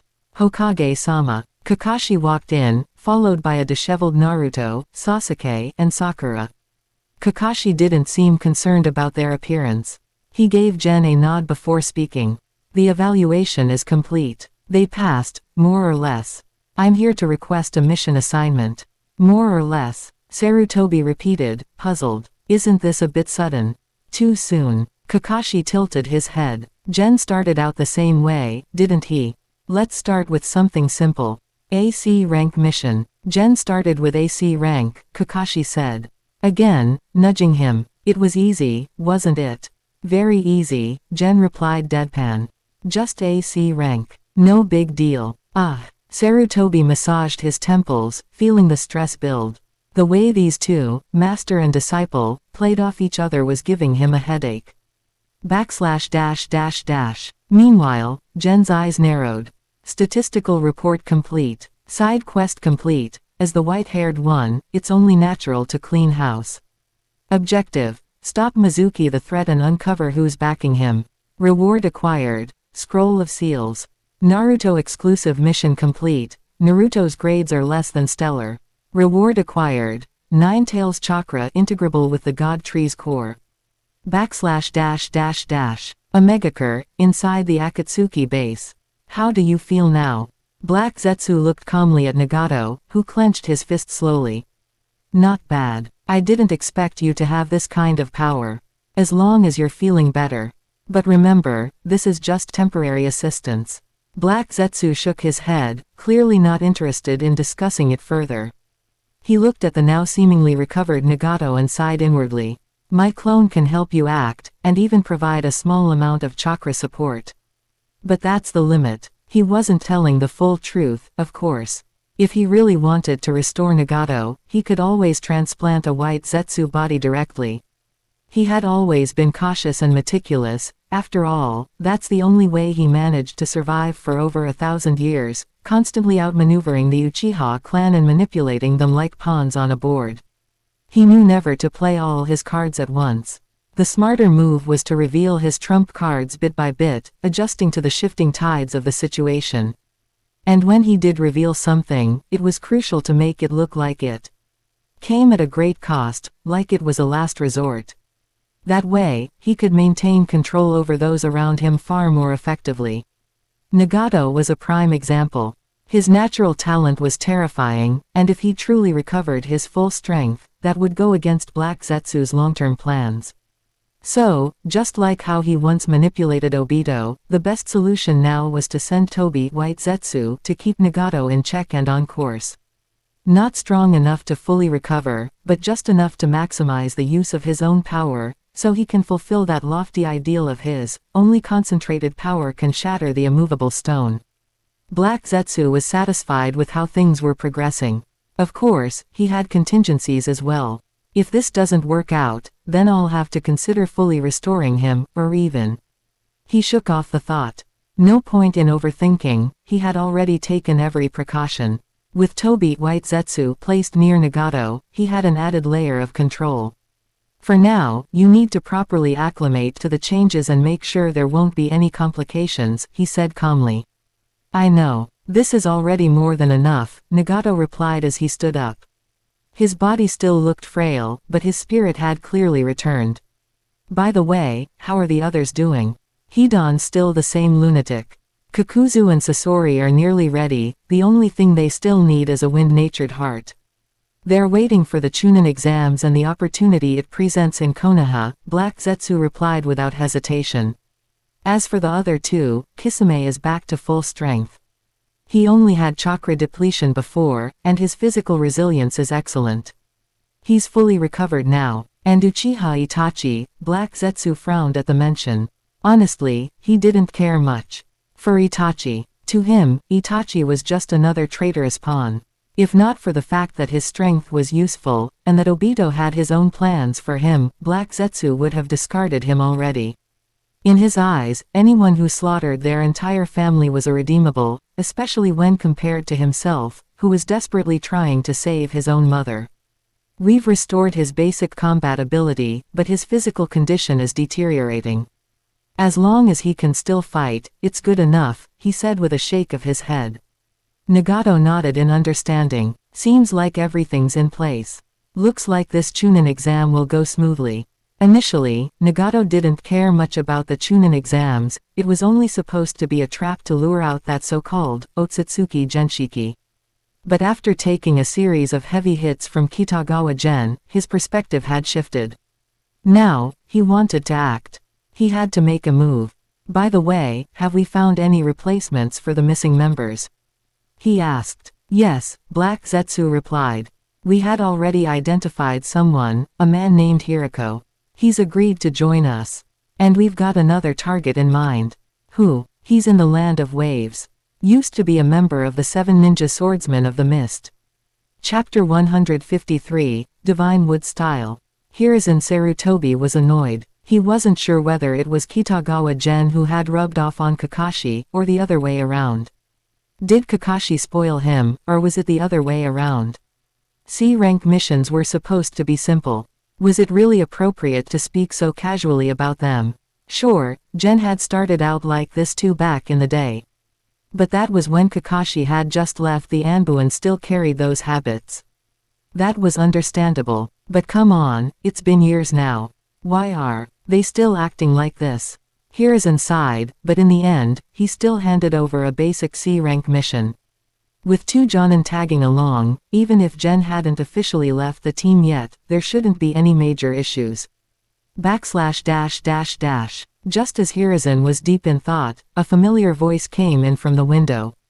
Old man, you called for me. It was Jiraiya. Seriously, I'm busy right now. There's news from Mizuki's side, Hiruzen said, rubbing his temples. Before he could continue, Jiraiya interrupted. Mizuki. Oh, that guy everyone's gossiping about in the streets. No wonder General turned out like this. Konoha's education system is clearly broken. You can't blame me for saying it. Hiruzen clenched his pipe. Was something wrong with him too? Otherwise, how did he end up teaching a pervy student like Jiraiya, a compulsive gambler like Tsunade, and Orochimaru? Now's not the time for that. Shaking his head to clear his thoughts, Hiruzen refocused. There were more important matters to deal with. Gen uncovered quite a bit. Turns out Mizuki has ties to Orochimaru. Orochimaru. The name instantly made Jiraiya serious. Did he say anything else? What's Orochimaru's goal? Could it be the Chunin exams? We're not certain yet. Mizuki's just a Chunin, he doesn't know much. Hiruzen shook his head, puffing on his pipe. But we can't ignore this. Especially considering that Orochimaru may be acting in concert with the Akatsuki, it's hard to say for sure. I understand. Jiraiya nodded gravely. The Akatsuki's operations were always audacious. Looks like we'll need to be fully alert this time. I didn't expect something as simple as a joint Chunin exam to get this complicated. It gave Jiraiya a bit of a headache. A Chunin exam turning into a high-stakes operation. Ridiculous. But there was no turning back now, he'd just have to prepare for the worst. All right, I'm heading out. If anything comes up, let me know. Damn that snake, Orochimaru. Wait, Hiruzen called out just as Jiraiya was about to leave. There's more. What now, old man? Don't tell me you want to invite me to peek into your crystal ball again. Jiraiya smirked mischievously, earning a glare and nearly a whack from Hiruzen's pipe. Be serious. How's Tsunade's research progressing? Why don't you ask her yourself? Jiraiya frowned, then suddenly realized something. Wait a minute. Don't tell me Danzo is actually. Yes, Hiruzen sighed deeply. Based on our investigation, he hasn't stopped entirely. After obtaining a sample of Obito Uchiha's flesh, Hiruzen secretly launched an investigation into Danzo. What they discovered was disturbing, especially regarding his experiments with the first Hokage's cells. But we can't move on him yet. It's possible that Orochimaru's current plans are connected to Danzo. We need to observe more before acting. Understood. I'll check in with Tsunade then. Jiraiya nodded, understanding his teacher's position. It was enough for now. Thanks. There's one more thing I need from you. Can't you just say everything at once? Jiraiya sighed, and Hiruzen's expression turned solemn. This one concerns Naruto, and possibly Minato and Kushina. What? Jiraiya's face changed instantly, eyes filled with worry. What happened, old man? Tell me. Last night, Naruto's Nine Tails chakra erupted. Gen was there and told me. A cloud of smoke obscured Hiruzen's face as he exhaled, his voice lingering in the air. Inside the seal, there are 2 other chakra signatures, very likely Minato and Kushina's. //. Meanwhile, on the road to the Land of Waves, Naruto beamed with excitement. Finally, we're on a real mission. Even Sasuke, though silent, seemed to be in good spirits. Only Sakura looked hesitant. She glanced at their clearly unreliable client, Tizuna, a drunken, grizzled old man, and at Kakashi and Gen walking at the rear. Unable to hold it in, she asked. Kakashi-sensei, Gen-senpai, are you sure this is okay? Leaving the village on our first mission. Are you Konoha people trying to scam me? Tizuna burst out. This is their first mission. He had only just submitted the mission request. Sure, he might have left out a few details, but he didn't expect the village to process things this fast, and assign him this team. Relax, relax. It's just a C rank mission, Kakashi said casually, glancing at Sakura, then Tizuna. 2 years ago, my first team's mission was also a C rank. In fact, Gen did several of them in a row. This is nothing. Exactly. Just AC rank, Gen chimed in cheerfully, patting Naruto and Sasuke on the shoulders. These two brats, one hot-headed, the other a blockhead, with questionable education, but they've got talent. Don't worry. Hey, what did you just say? Naruto exploded, and Sasuke rolled his eyes. Questionable education. Tizuna looked even more horrified. What made it worse? Kakashi actually nodded in agreement. What happened to Konoha's reputation? /. Meanwhile, Kakashi and Gen had fallen behind the group, chatting as they walked. Kakashi's visible eye curved into a relaxed crescent. Time really flies. Hard to believe it's been that long. Yeah, I still remember my first mission, Gen replied. Honestly, I wasn't that great, fainted at the sight of blood. Happens to everyone. But after that, you kept improving. Even facing Zabuza and Itachi, you held your own. Of course. Gen smiled proudly. Sasuke's ears perked up. Uchiha Itachi. He'd heard that Gen had encountered his brother before, but not the details. Now he was burning with curiosity. And it wasn't just Sasuke, Naruto, Sakura, and even Tizuna started eavesdropping. History really does repeat itself, Gen chuckled. Back then, our first mission was to the Land of Waves. Now here we are again. By the way, Kakashi-sensei, he added. Isn't Tizuna one of Gato's victims? Maybe this time, we can. Whoa there, you're still holding on to that after all these years. Kakashi's smile faded instantly, his eye turning into its classic dead fish expression. Don't tell me you joined this mission because you knew we were going to the Land of Waves. What? Of course not. Am I that petty? But Gato is loaded. Robbing him helps Konoha and serves justice. Quote. Plus, this time it's an official mission. You can't stop me now, right? Quote. Kakashi didn't reply. His disciple was still the same, never forgot a grudge. He sighed, rubbing his temple. We'll see. Just don't go overboard. Sure. Gen nodded. With that approval, he was satisfied. After all, he knew Gato would cross the line sooner or later. And if he doesn't, well, I'll just make sure he does. After all these years, Gen had saved up some wealth. But that didn't mean he'd let Gato's money slide. Besides, Naruto's gift has been incredibly rewarding. Last night, Gen had seen Naruto's copy of the Sealing Scroll. Though it was a limited edition, it still had useful techniques. What he didn't expect, the system sent him the full version shortly after. And there's some seriously good stuff in here. From it, he acquired soul binding technique, mutually multiplying explosive tags, 4 red yang formation, 4 symbols seal, and even a basic version of the Reaper Death Seal.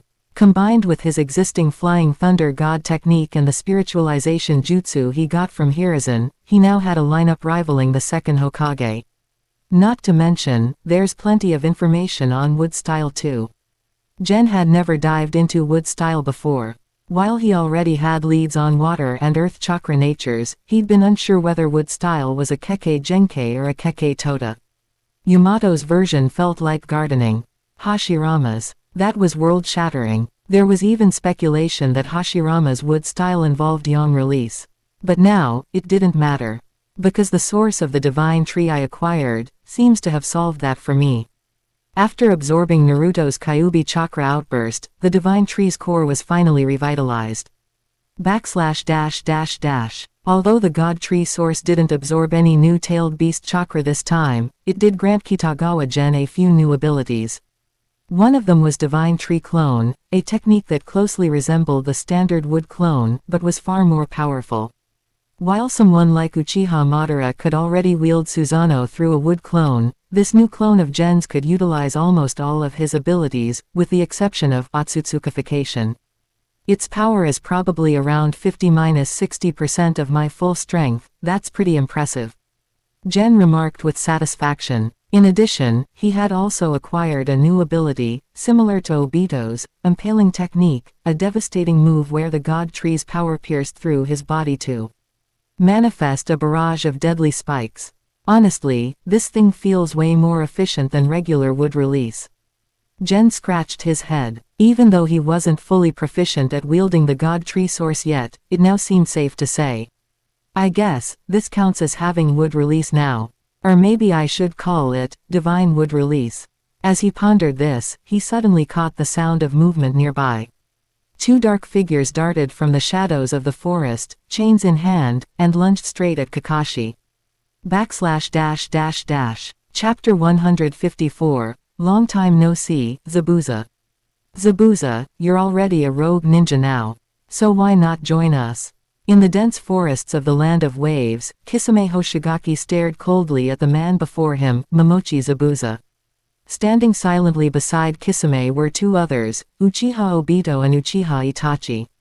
Though Itachi and Kisame had only just recovered from their last mission, and Itachi's body was still far from healthy, when it came to Kurigakure defectors, these three were the most familiar with how to deal with them. HMPH. And why the hell should I join you? Zabuza's tone was full of contempt and disinterest. But I didn't expect you to team up with them, Zabuza said, narrowing his eyes at Kisame. You killed Fuguki, didn't you?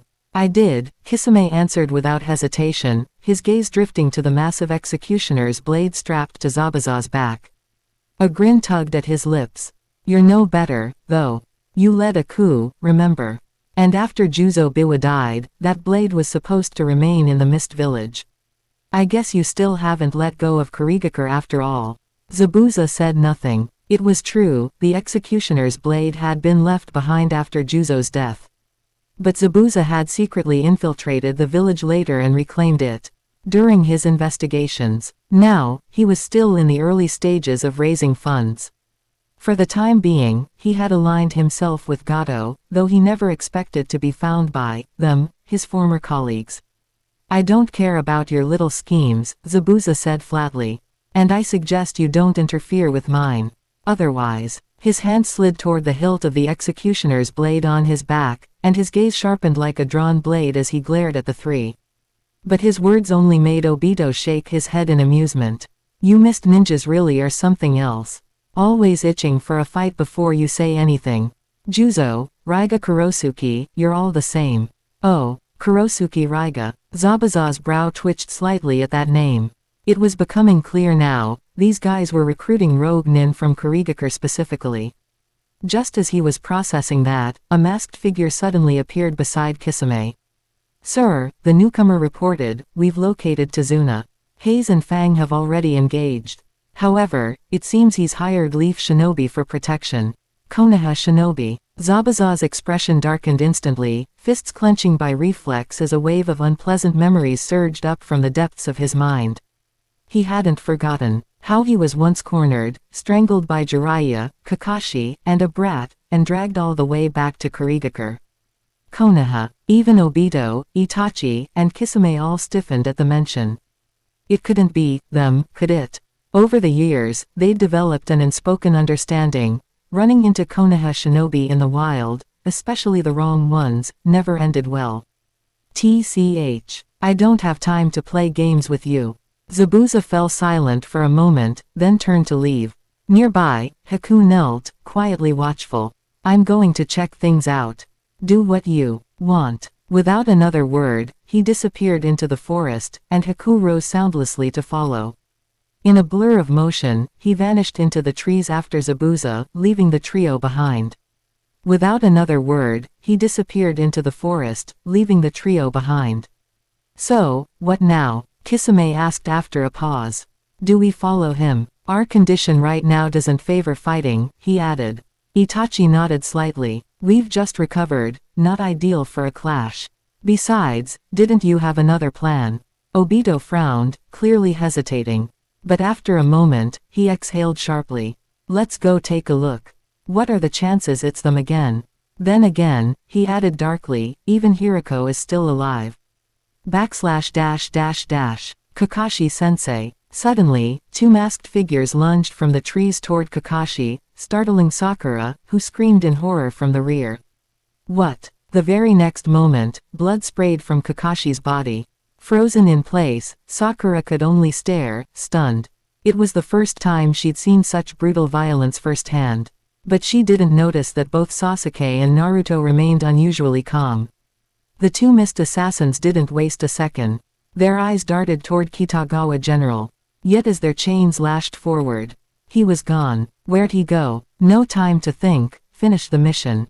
Though caught off guard, the two mist shinobi quickly regained their composure.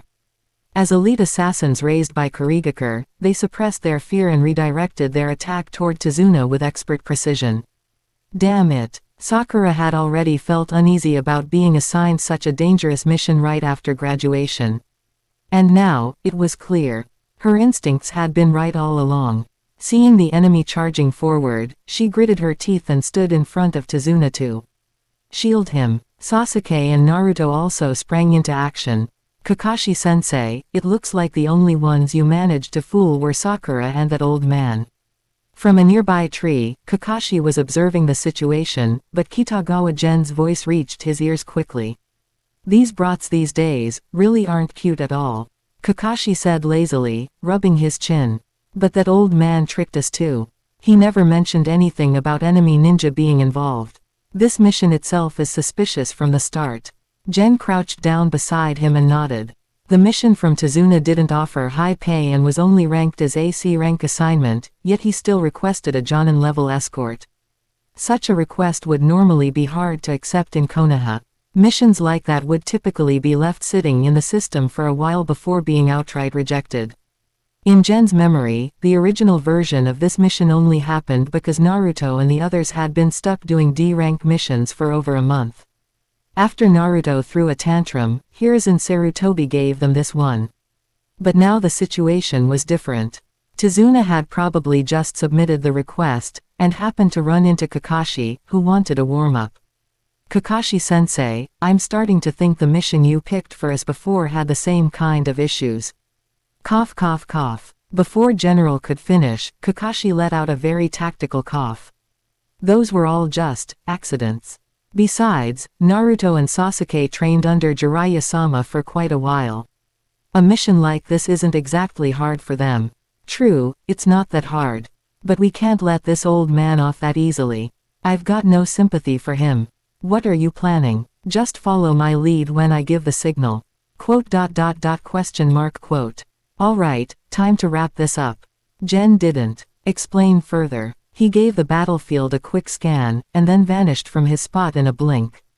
Sasuke and Naruto were holding their own, but the masked figures, though not top tier, were still trained in the brutal ways of Kurigakure and had completed plenty of missions. Both sides seemed locked in a bit of a stalemate, though Sasuke and Naruto were doing well under the circumstances. These kids aren't simple. We need to speed this up. Yeah, let's just kill the old man and be done with it. Sensing something off, they whispered to each other and launched another attack. But just as they moved, the ground beneath them suddenly turned to mud. Before they even realized it, they were already sinking. What the? Sasuke and Naruto just clenched their jaws at the sight, while Sakura and Tazuna widened their eyes in shock. Gen-senpai. Kakashi-sensei. Gen nodded slightly, and Kakashi stepped out of the forest. Your awareness isn't sharp enough. These two idiots did such a poor job disguising themselves, and you didn't notice a thing. Kakashi. Hearing that name, their faces turned pale. They stared at Gen in disbelief. Then, you must be that new, White Fang of the Leaf, the Silver Flash, the one who wields the purple lightning. Kitagawa Gen. Huh. Gen blinked. Was his title really that long?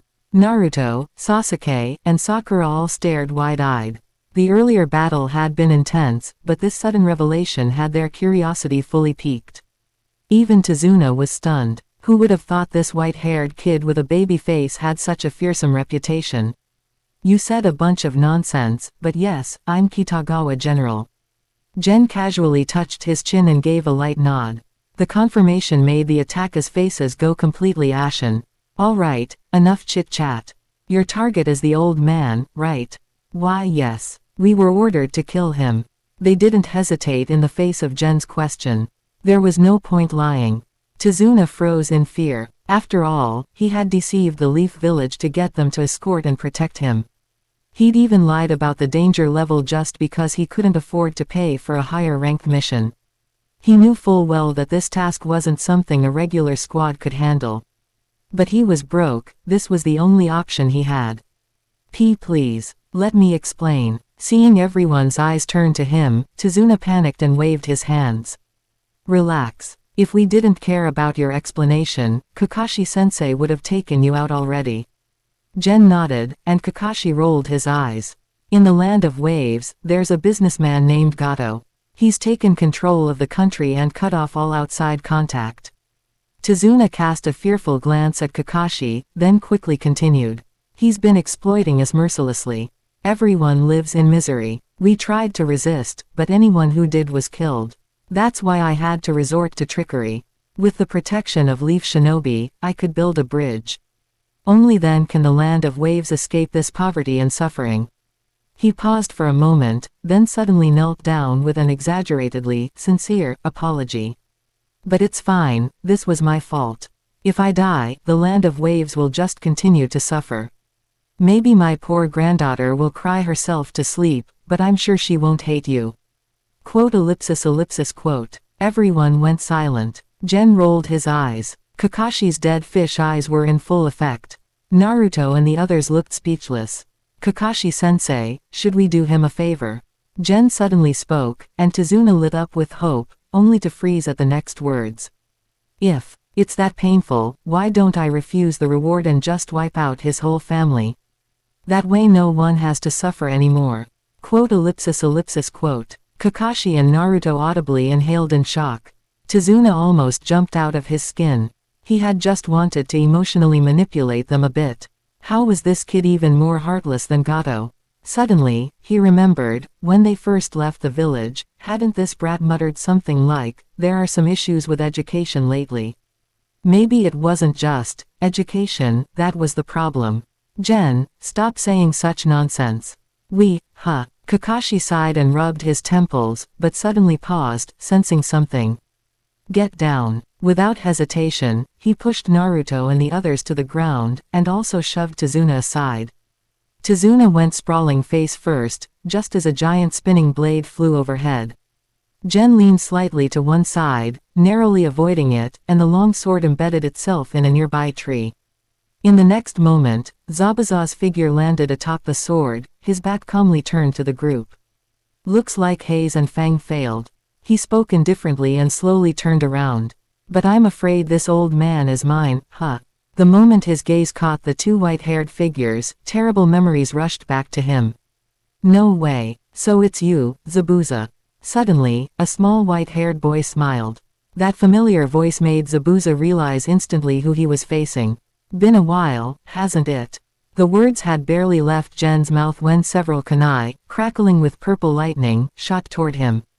They came so fast that Zabuza couldn't react in time.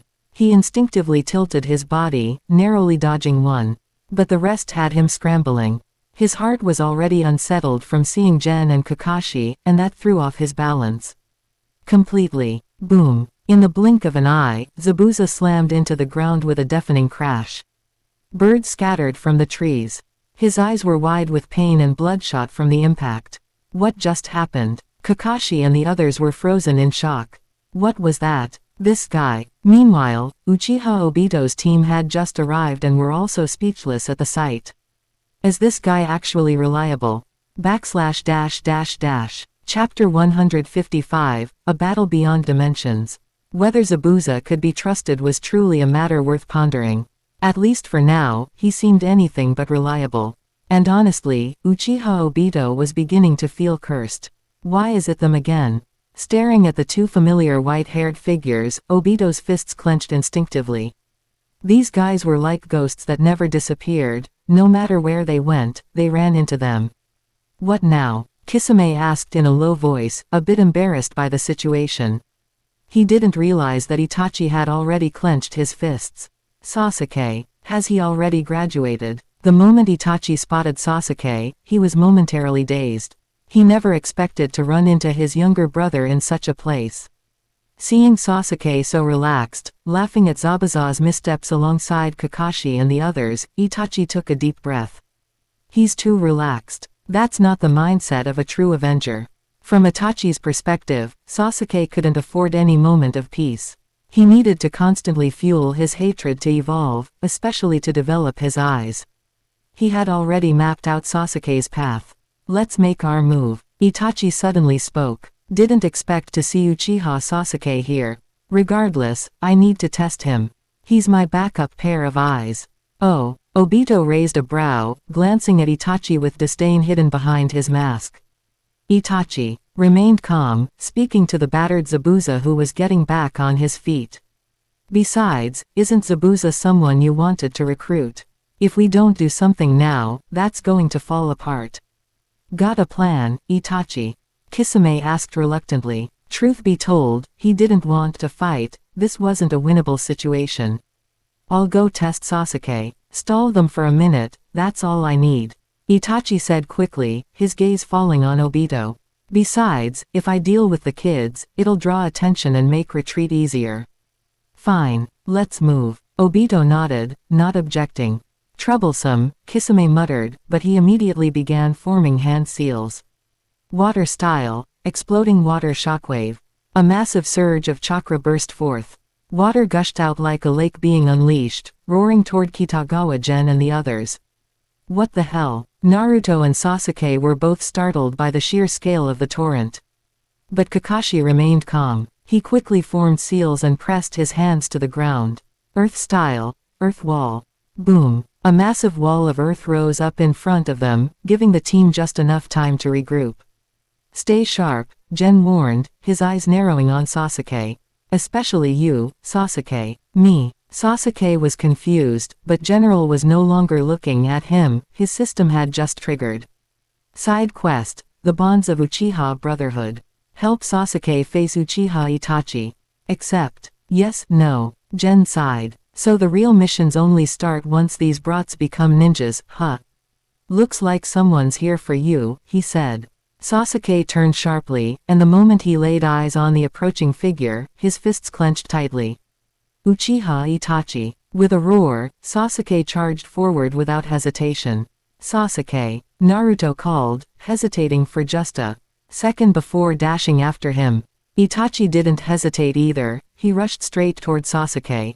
Hey, be careful, Kakashi shouted, alarmed by Sasuke's impulsiveness. But Obito suddenly appeared in front of him.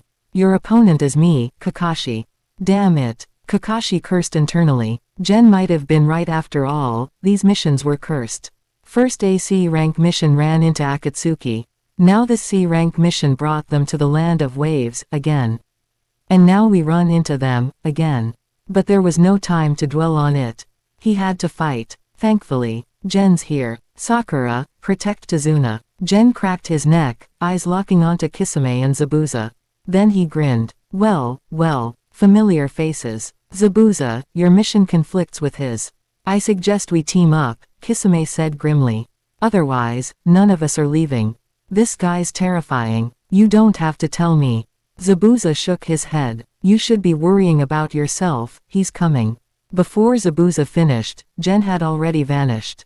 Zabuza cursed. This guy's insane. Both he and Kisame drew their blades to defend, but they were too slow. Buzz. Gen appeared right in front of Zabuza. His short blade sliced across Zabuza's chest. Splash. A water clone. But Gen's blade immediately turned toward Kisame. Damn it. Eyes wide, Kisame raised his blade in a desperate block. Ninja aren't about brute strength, Gen said, and vanished. Crash. He reappeared behind Kisame and kicked him flying. And using water style against me. He pressed his hand to the water, instantly freezing the entire surface. Ice release. How is that possible? Zabuza, hiding beneath the surface, panicked. He leapt up, but Gen's white-bladed tanto was already swinging. Lord Zabuza. Haku's voice rang out, and an ice wall formed just in time. Too bad. It wasn't enough. Gen's blade pierced the wall and stabbed into Zabuza's shoulder. Damn it. Zabuza was struck by a burst of purple lightning. His body went numb, only his Jonin-level endurance kept him conscious. Haku quickly grabbed him and retreated. But General vanished again, this time reappearing beside Kisame. What? Kisame broke out in a cold sweat, only now noticing a kunai had been placed near his feet. Shit. Too late. Gen's blade slashed. Slash. Blood sprayed. Kisame rolled and jumped back, trying to escape Gen's kunai teleportation. But General was already back beside Zabuza and Haku. The battlefield was total chaos, but oddly, Sakura and Tazuna were the safest people there. Sakura was stunned. It was her first time witnessing General fight, his ghost-like speed, his overwhelming presence, it didn't seem human. So this is Gen Senpai's true power. Tazuna, meanwhile, was frozen in place. All I wanted was to trick Konoha into protecting me while I built a bridge. He shivered as he recalled something General had once said. Did he say, he'd kill my whole family? Now he was truly terrified. Meanwhile, Kakashi and Obito were evenly matched. Kakashi held the edge in technique, but Obito's ocular powers made it a deadlock. Looks like your goal is to recruit Zabuza. Kakashi muttered as he blocked Obito's blade. HMPH. What good does it do to ask, you weakling? Obito sneered. If it were just about recruitment, I'd have taken Zabuza and left. Why do you think I stayed? Stayed. Kakashi's eyes narrowed. Your target, is it Sasuke or Naruto? Who do you think Itachi would be interested in? Obito laughed coldly. Face it, Kakashi, you've already lost. He wanted Kakashi to realize it was over. With Zabuza compromised, their intel was exposed. And if Itachi moved on Sasuke, it could serve as a distraction. So it is Sasuke. Kakashi's expression turned cold. Are you planning something for the Chunin exams? Quote exclamation mark. Quote. Obito flinched ever so slightly. His face was hidden, but the tension was unmistakable. What are you talking about? Dodging Kakashi's Chidori, Obito feigned disinterest, but Kakashi wasn't fooled. Don't pretend. We've already picked up signs that Orochimaru's making a move. You gonna keep denying it? Orochimaru, hadn't he already abandoned them? What's he doing tangled up in this? And if Orochimaru was eyeing the Chunin exams too? Obito couldn't help thinking of Danzo. That bastard. Did he not tell them anything? What an idiot. Obito forced a cold laugh. Orochimaru's a traitor. Whatever he does, it's none of our business. Already left, huh? Kakashi frowned, but Obito didn't give him time to process it. Instead of worrying about him, you should ask yourself something else. Can you save Sasuke, Kakashi? Probably not, Kakashi muttered. But don't forget, we still have General. The moment he said it, Obito saw General suddenly appear behind Itachi. Oh no, Obito panicked for real this time. Gen had been keeping an eye on Sasuke even while fighting 3 enemies at once. Sasuke's too hot-headed. He needs this beatdown. That's why he hadn't intervened. Besides, he and Naruto trained under Jiraiya. It's time they got tested. Itachi beating down Sasuke wasn't the worst thing. But now, it's about time. Gen turned toward Kisame, Zabuza, and Haku. His eyes sharpened. Watch out. He made a single hand seal. Instantly, the ground erupted with countless ice spikes. Crap. Haku was the first to react, warning the others. All 3 leapt away, and at that moment, General launched himself forward. His thunder-infused blade aimed straight for Zabuza. Lord Zabuza. Haku didn't hesitate. He blocked with ice release. Boom. But Gen's blade shattered the ice, and Haku's mask. Haku. Zabuza rushed forward to catch him, watching helplessly as blood spilled from Haku's mouth. But General had already vanished again, this time striking at Kisame. Damn it. Kisame swung Samahata, but General dodged with ease, and landed a powerful kick to Kisame's gut. Crash. Kisame flew backward, coughing blood. And again, General disappeared. Buzz. This time, his blade was aimed at Zabuza and the wounded Haku. Lord Zabuza. Haku, barely conscious, still tried to protect him.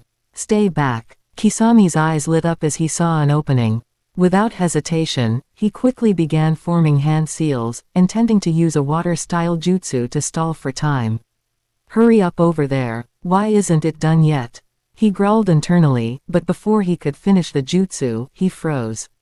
Kitagawa General had already appeared in front of him, silent and ghost-like, before Kisame could even react from being knocked backward.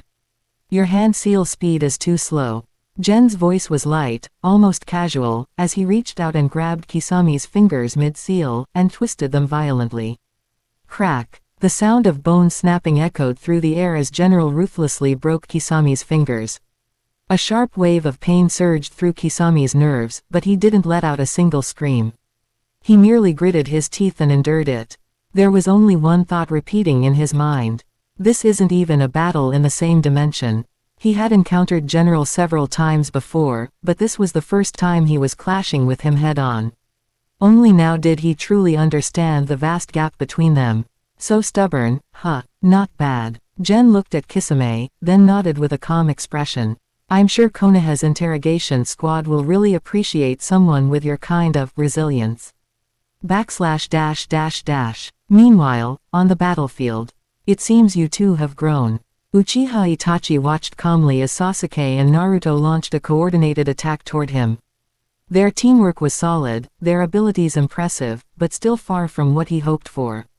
So this is how you've been living all these years. Itachi's crow clone evaded Naruto, who had transformed into a giant Fuma shuriken to flank him while Sasuke tried a close-range surprise. As he dodged, Itachi spoke coldly. Looks like you've forgotten everything from back then. Even the hatred you once held for me. You bastard. Sasuke roared in fury, his Sharingan glowing crimson. But even his fully activated Sharingan was nowhere near Itachi's level. Damn you. Die. Naruto, seizing the opportunity, lunged at Itachi again, but just as he was about to land a hit, Itachi turned and locked eyes with him. In an instant, Naruto froze mid-motion, and the next moment, he was wildly punching at empty air. No. Naruto's caught in a genjutsu. Sasuke instantly realized what happened and rushed in to help. But Itachi was already beside him, his movements ghost-like.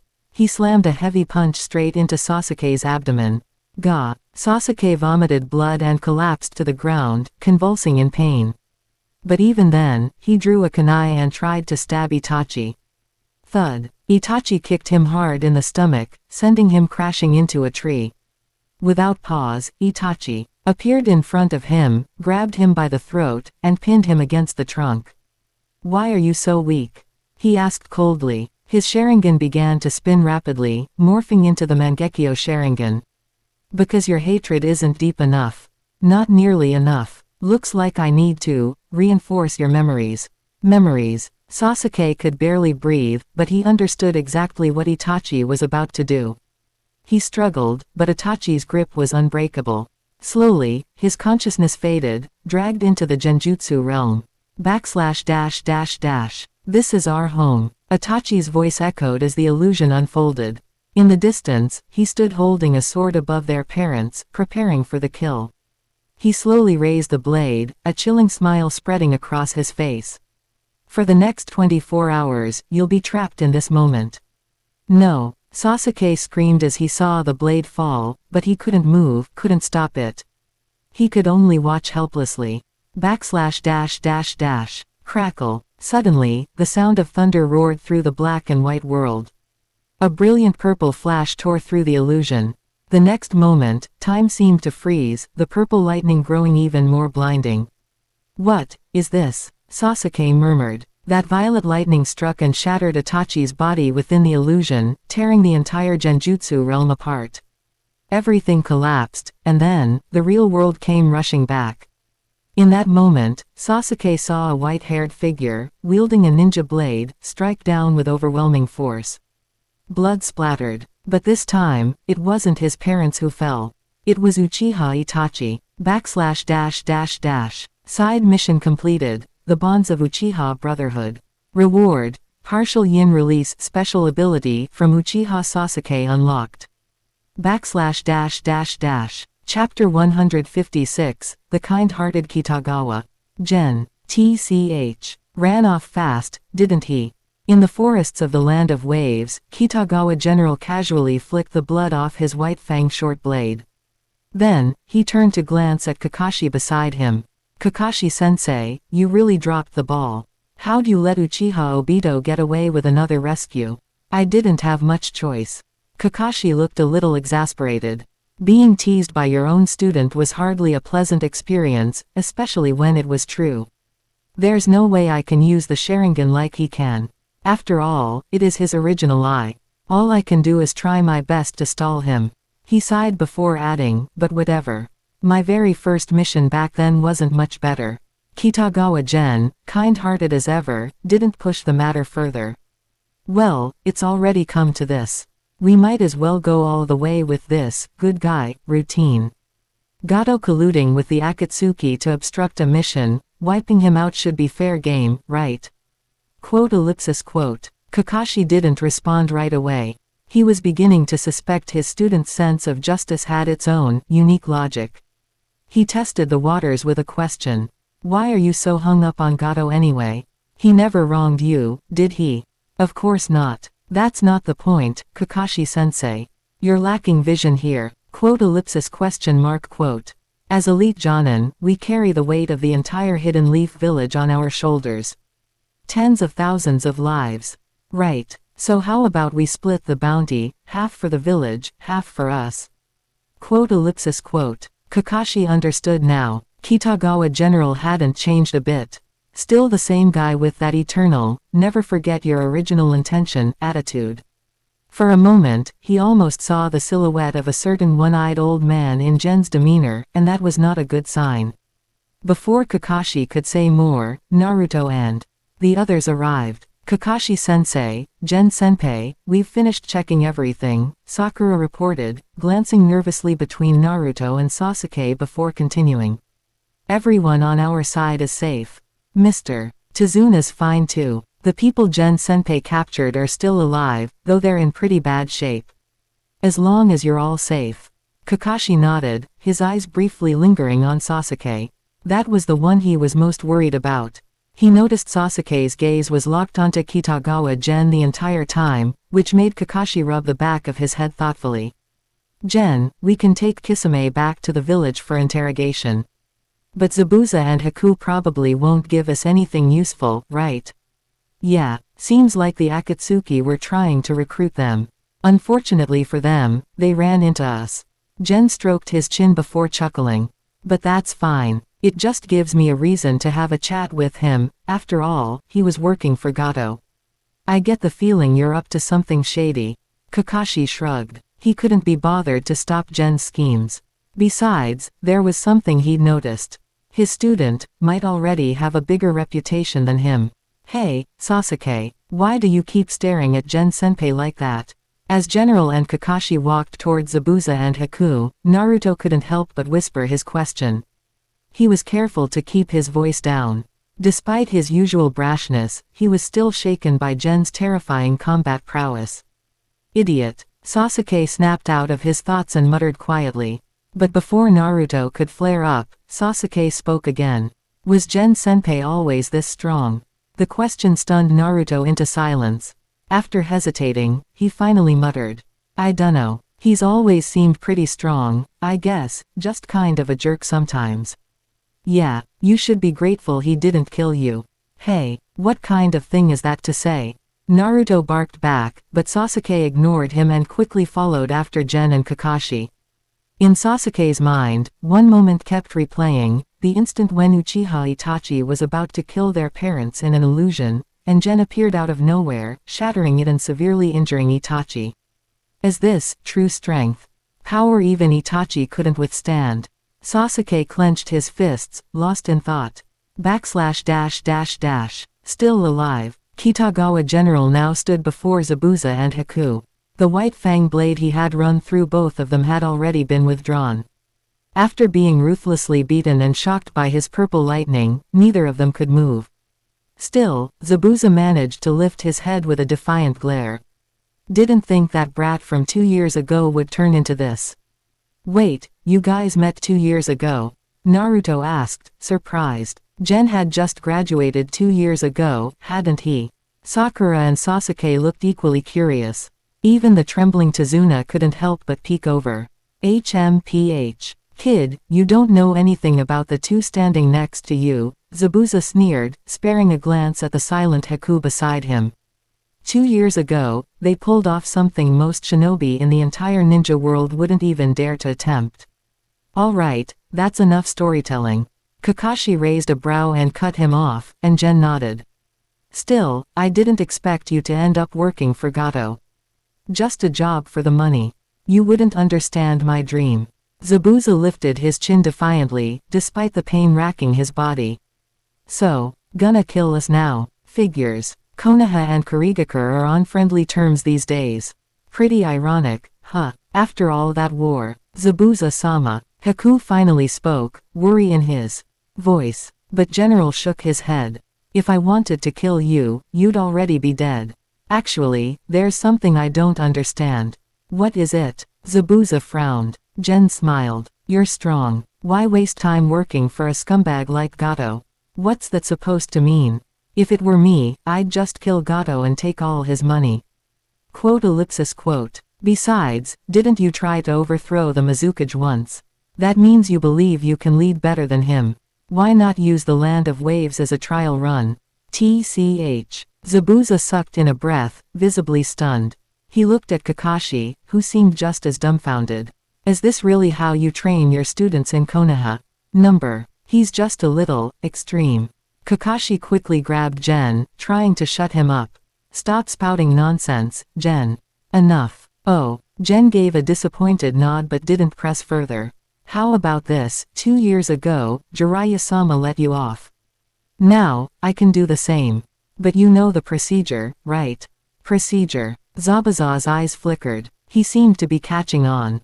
Your goal. Exactly. Gen didn't bother hiding it now, and Kakashi didn't try to stop him either. It was something they'd discussed for 2 years already, too late to back down.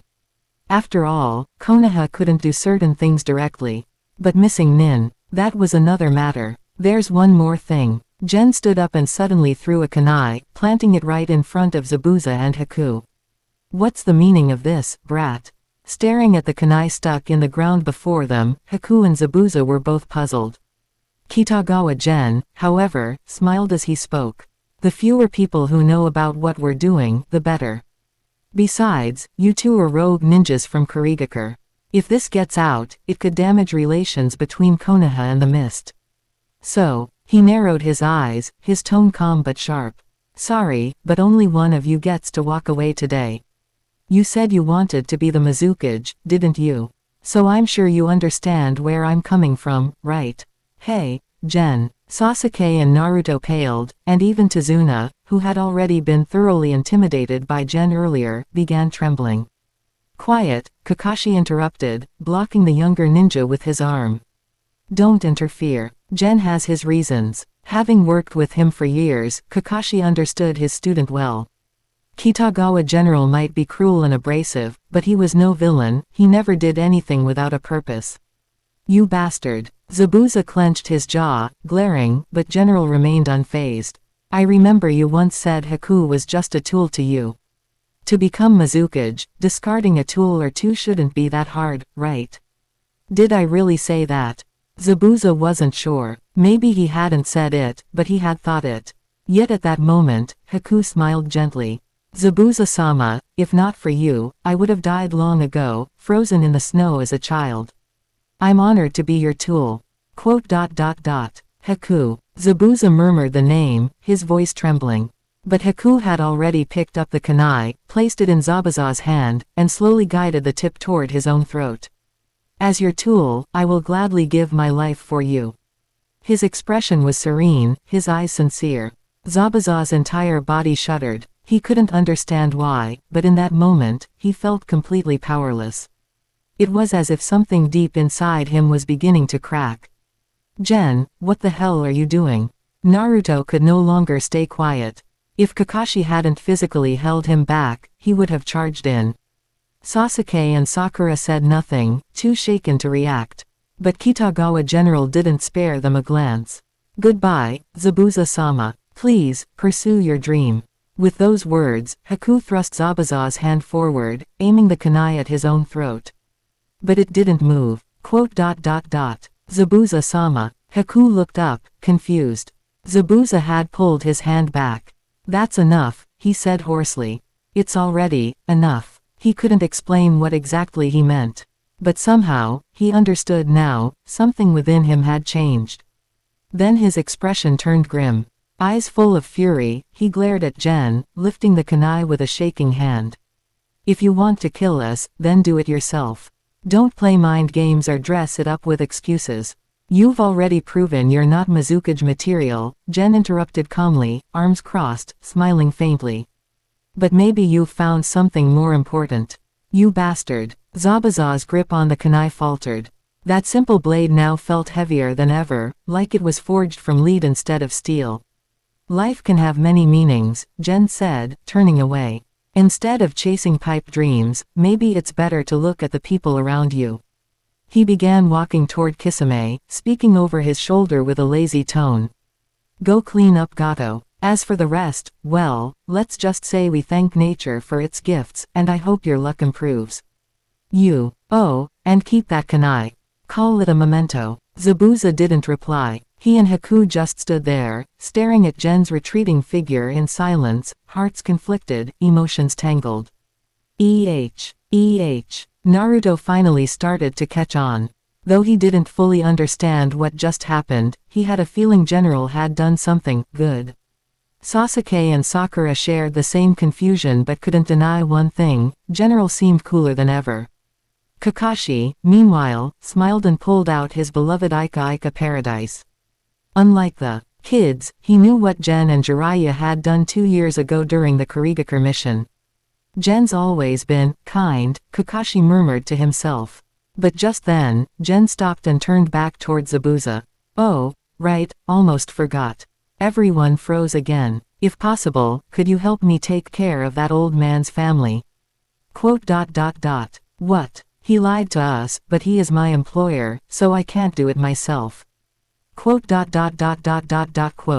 "And he keeps going on about how miserable his family is. I've got a soft heart, you know. I don't want them to suffer anymore." "So, will you help me?" Zabuza and Haku were stunned. Tazuna collapsed to the ground. The 3 kids looked like they'd been struck by lightning. Kakashi just buried his face in his palm. "Spoke too soon," he muttered. Chapter 157, The Curtain Rises. What? Not only is Uchiha Itachi badly injured again, but Kisami's been captured too. In the Hidden Rain village, within the Akatsuki's base, Black Zetsu stared in disbelief at Obito, who looked deeply frustrated. He then turned to glance at Uchiha Itachi, unconscious on the ground with a gaping wound in his chest. At last, he couldn't hold it in anymore. Failures, he was used to them. He had plenty of experience with plans going wrong. But this time, just when their grand scheme was about to begin, they were hit with a catastrophe. Was this really the right time for something like this? "It was that idiot Itachi's idea," Obito muttered, clearly irritated.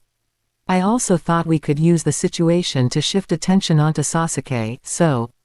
He gritted his teeth. He said he only needed 1 minute. But Kitagawa Gen, he has ice release. Under pressure from Flying Thunder God, Kisame didn't even last a full minute. Obito was seething. He'd been monitoring Kisami's battle. He knew it wasn't that Kisame was weak, it was because he ran into Kitagawa General. The terrifying mobility of the Flying Thunder God, combined with Ice Release's ability to lock down water-style jutsu, left Kisame with no room to fight. He was utterly dismantled. To make matters worse, Zabuza escaped too. For a moment, Obito even questioned if they should stop recruiting new members altogether. They'd barely brought in Amayuri Ringo, and now not only had Zabuza failed, Kisame had been captured too. Still, we did gain a bit of intel from this mess. Obito sighed and continued. We've learned that Orochimaru seems to be planning something for the Chunin exams. And Konoha still thinks he's one of us. Orochimaru. He's targeting the Chunin exams too. Black Zetsu paused, taken aback by the new information. And Konoha's got their eye on us. Unclear, Obito replied. But there may be an opportunity here. His mind was spinning with possibilities. Orochimaru's a former Leaf Shinobi, and one of the legendary Sannin. He knows their security systems better than Itachi ever could. Even if they've changed things, he'll still be more useful than Itachi. So you're saying we should make use of Orochimaru? Black Zetsu was still annoyed but followed Obito's logic. Exactly, Obito said after a moment of thought. And if needed, we can always take him down later. At the very least, he might lead us to Kisame. Following him might also help us locate Danzo. Kisame was one of his own men, Obito wasn't going to just let him rot. Besides, Orochimaru has plenty of tricks up his sleeve. Using him might bring unexpected benefits. Fine, I'll investigate Orochimaru and track his location. After a long sigh, Black Zetsu accepted the situation. What else could he do? What about Itachi? What do you plan to do with him? Heal him, Obito said through clenched teeth, glaring at the unconscious Uchiha. He's still useful, we haven't squeezed out his full value yet. He doesn't get to die that easily. / Meanwhile, in the Hokage's office in Konoha, Third Hokage Hiruzen Sarutobi frowned deeply after hearing Kakashi and Kitagawa Gen's report. Rubbing his temples, he asked. So Akatsuki is now targeting Sasuke. And they may also be planning something during the Chunin exams. That's how it looks, Kakashi nodded seriously. But the details are still unclear. Obito denies that Orochimaru is with them. I'm not sure if he's telling the truth, but I don't think a group like Akatsuki would lie about something like that. So Orochimaru's gone rogue from them. Hiruzen mused aloud. Honestly, it didn't surprise him. Orochimaru was too arrogant to serve under someone else. But, when did he break ties with Akatsuki? Were they even cooperating during this operation? Start an investigation. If we can get any information out of Kisame, do it. You two did well this time. Hiruzen sighed again. His headaches were only growing. He felt sorry for Kakashi. How could a C-rank mission end up clashing with Akatsuki? Just like Gen's first mission years ago. But still, crippling Akatsuki right before the Chunin exams. That was a huge win. Except, Hiruzen suddenly slammed the desk and roared, turning toward Kakashi and Kitagawa Gen. What do you mean? Gato hired Akatsuki. They were there to recruit Zabuza and his team, weren't they? Quote. And what's this nonsense about Zabuza being moved by emotion and killing Gato for free? Thanking nature's bounty. Don't joke with me. Quote. I even heard Zabuza almost killed your client. That's outrageous. Quote. Kitagawa General casually picked his ear, unfazed. Kakashi, on the other hand, looked completely awkward. Well, Gato's been smuggling and oppressing the land of waves. Honestly, it might be better now that he's dead. Yeah, and we didn't kill him, Zabuza did, Gen chimed in, blinking innocently. We're just the bystanders here. Kakashi gave him a helpless glance.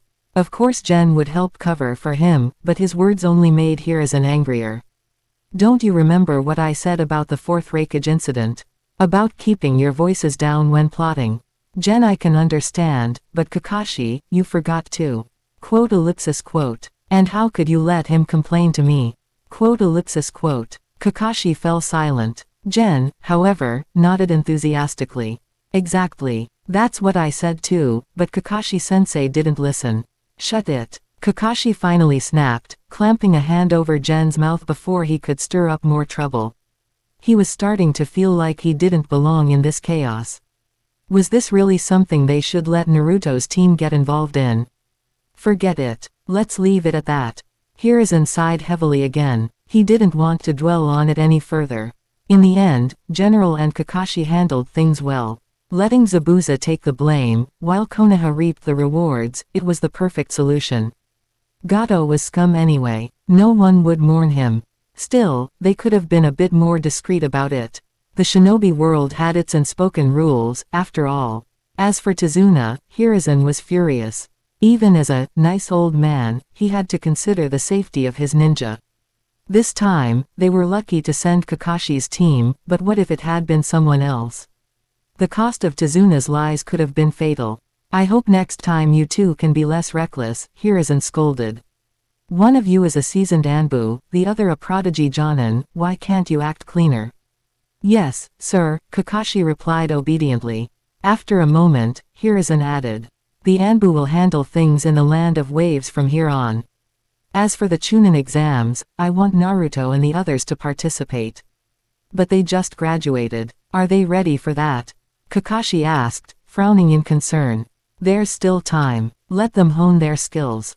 Hiruzen shook his head and continued.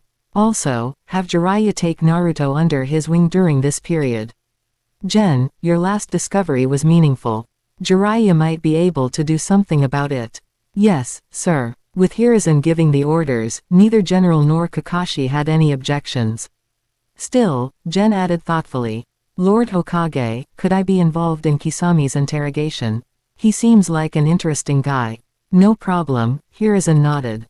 Talk to Ibiki about it. He didn't even ask why. His mind was already turning toward other matters, like discussing affairs with the Mizukage during the Chunin exams, and how the Land of Waves situation might factor in.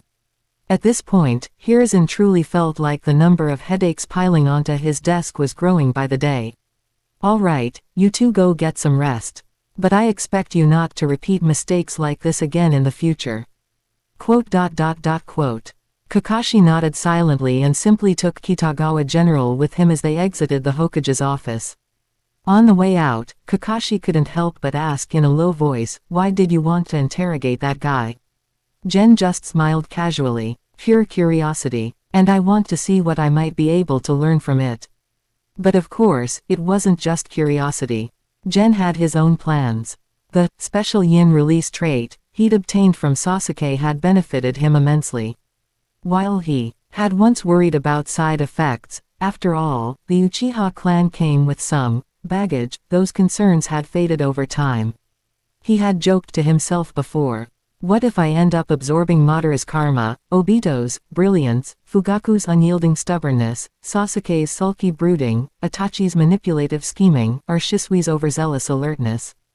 That'd be a disaster. The Uchiha certainly had their fair share of troublesome traits. Fortunately, the absorption only seemed to extract chakra and energy, without any of the psychological residue. That alone gave him great peace of mind. Name, Kitagawa Gen. Bloodline, Ōtsutsuki clan development level, 42%. Dojutsu, Tenseigen Eye of Rebirth. Not only has my development reached 42%, but the most important thing is, I've gained a new ability. His eye now possessed a unique power, Chakra Spirit Sphere, which allowed him to control a target like a puppet.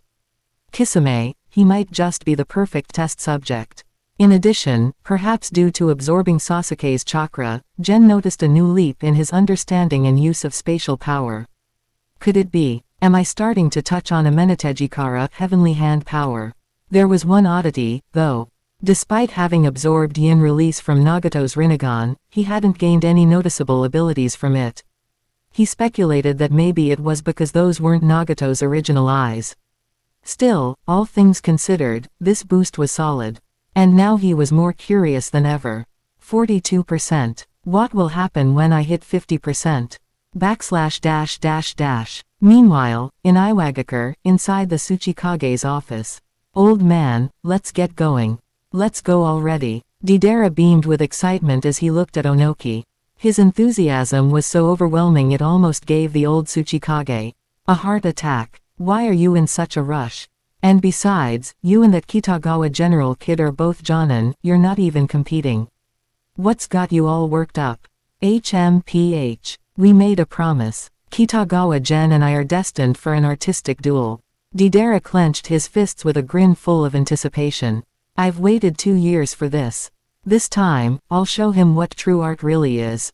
So, all those 2 years of training under me in Dust Release were for this. Onoki could only sigh in silence, utterly speechless at Deidara's priorities. But even so, he had a bad feeling about this Chunin exam.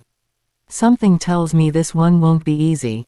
//. Elsewhere, in Kumogakure, within the Raikage's office.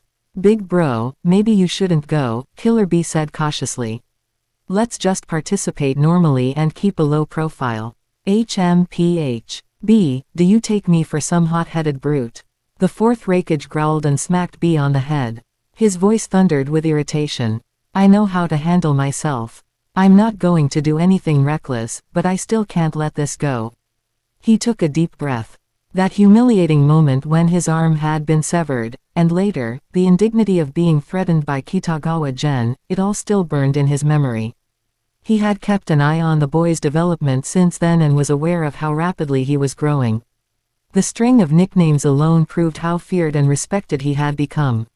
But for the Raikage to bow his head was never an easy thing. He'd been training, too. This time, I'm going not just because of personal grudges, I can feel it. This Chunin exam is different. He clenched his fists, eyes serious. With all 5 Kage attending, this won't be a simple event.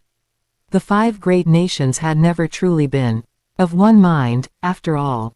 //. Meanwhile, deep within Konoha's root division, Danzo sat in silence, his expression dark and grim. Hiruzen, are you investigating me? Chapter 158. Damn, that blondie is back again. Shimura Danzo's expression was grim. He was starting to feel betrayed. He couldn't say exactly when it began, but lately, Hiruzen Sarutobi had been distancing himself.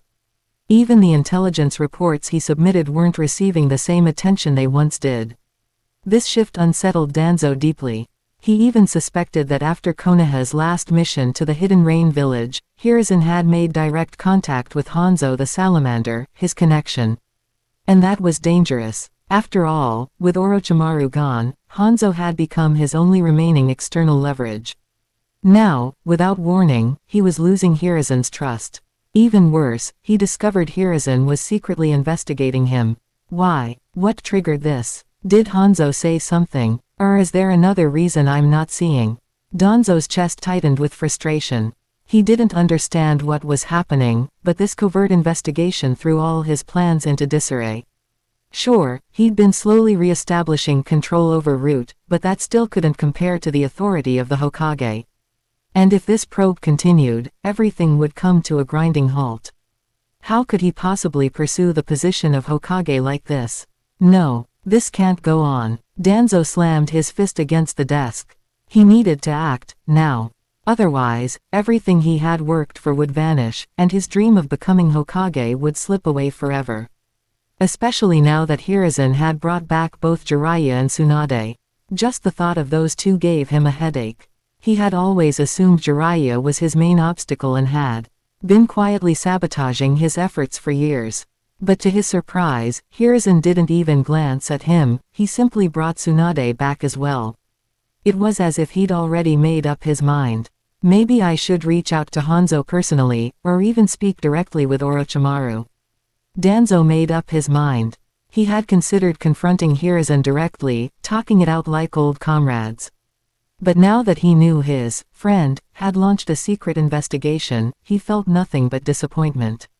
Sure, he had tried to assassinate Hiruzen before, but that was in the past, wasn't it? If this is how he treats me now, it's clear he never intended to trust me again.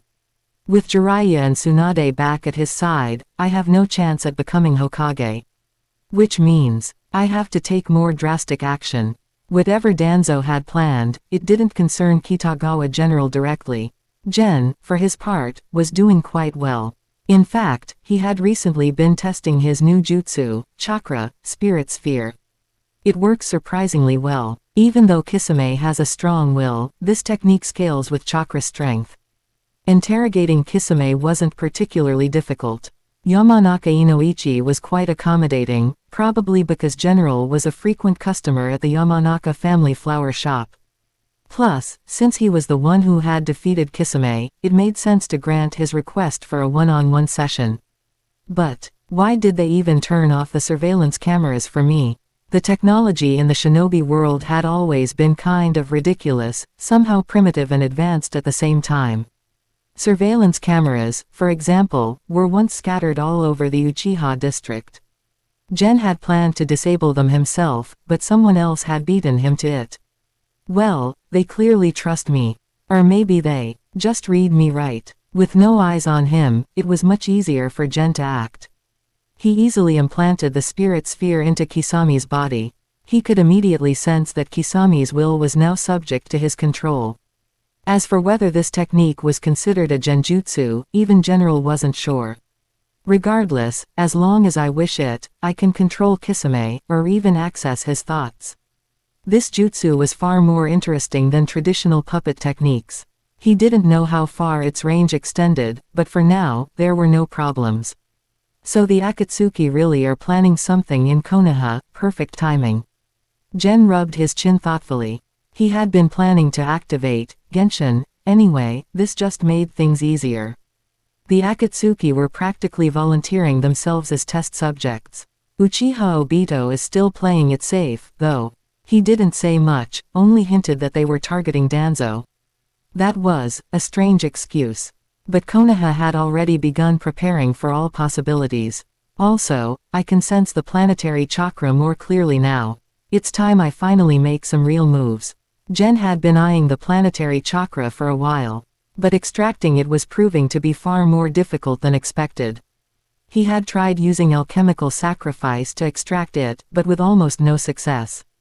Maybe it's because my bloodline development isn't high enough, or maybe it's the divine tree source. Either way, I'm close. He was confident. But a few weeks later, things didn't go as expected. At his home, Gen sighed in exasperation at the sight before him. What are you two doing here? Naruto and Sasuke had shown up uninvited, again. Aren't you supposed to be on missions with Kakashi-sensei? Or training with the pervy sage? TCH. Don't even mention that old geezer. He's so annoying, Naruto grumbled. All he ever talks about is chakra theory, day in, day out. And we've made no progress at all. Sasuke, more respectful than usual around Gen, added seriously. Since you stepped back, Kakashi-sensei's missions have been really simple. He gave us the day off, so, we thought we'd invite you to hang out. Huh, Gen blinked. Today, hang out. Why? It's our first completed mission, remember? We never even got to celebrate, because you were off dealing with other things with Kakashi-sensei, Naruto said, pouting. Sasuke nodded in agreement. So Naruto and I decided to invite our old classmates and have a small get-together. We figured you'd want to come too. Gen finally understood and chuckled. Ah, I see. A little celebration, huh? Not a bad idea. It was tradition, after all. Teams always had a small party after completing their first mission together. Thing was, Gen had been busy with other matters, and Kakashi had just gotten chewed out by the higher-ups. So they never organized it. Then Naruto got caught up with his own situation, and Gen temporarily left the team, and it just dragged on till now. Naruto must be studying the chakra from his parents, right? Gen hadn't forgotten casually mentioning it to Hiruzen. He hadn't expected them to act so fast. Fine, but why come to my place? TCH, Karen's coming too. And since she always drops by here, it made sense.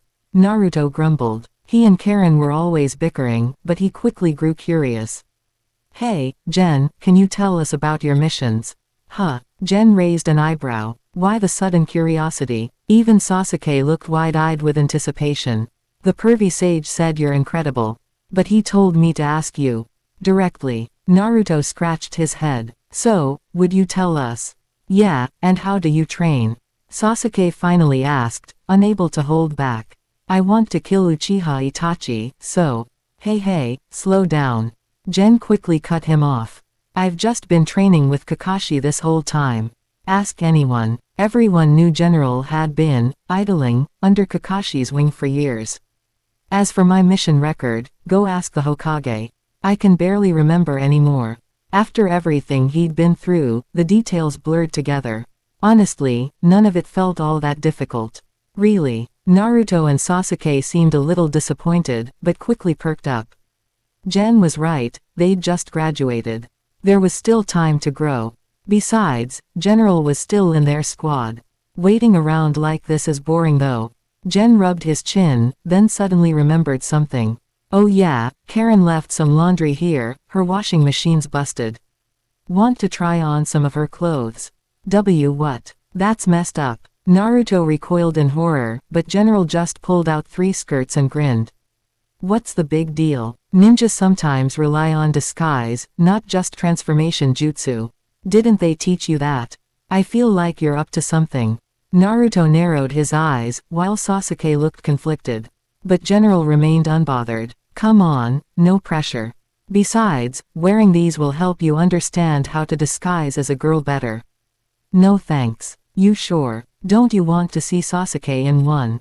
Huh. Naruto's eyes lit up instantly, while Sasuke's face turned pitch black. He realized, this senpai wasn't just strong. He was terrible. Fine, let's do it. Naruto grabbed a skirt, laughing excitedly.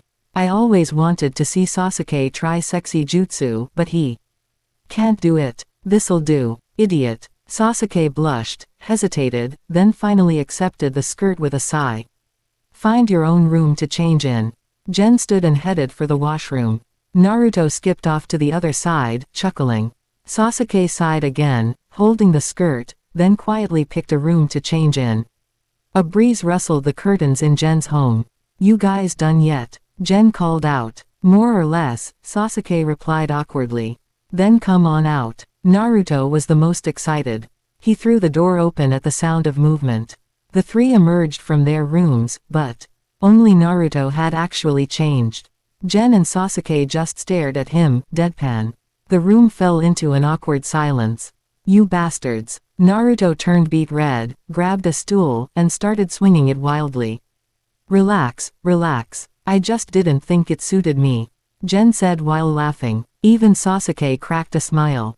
Gen, I'm here. Suddenly, a voice rang out from the window, followed by hurried footsteps.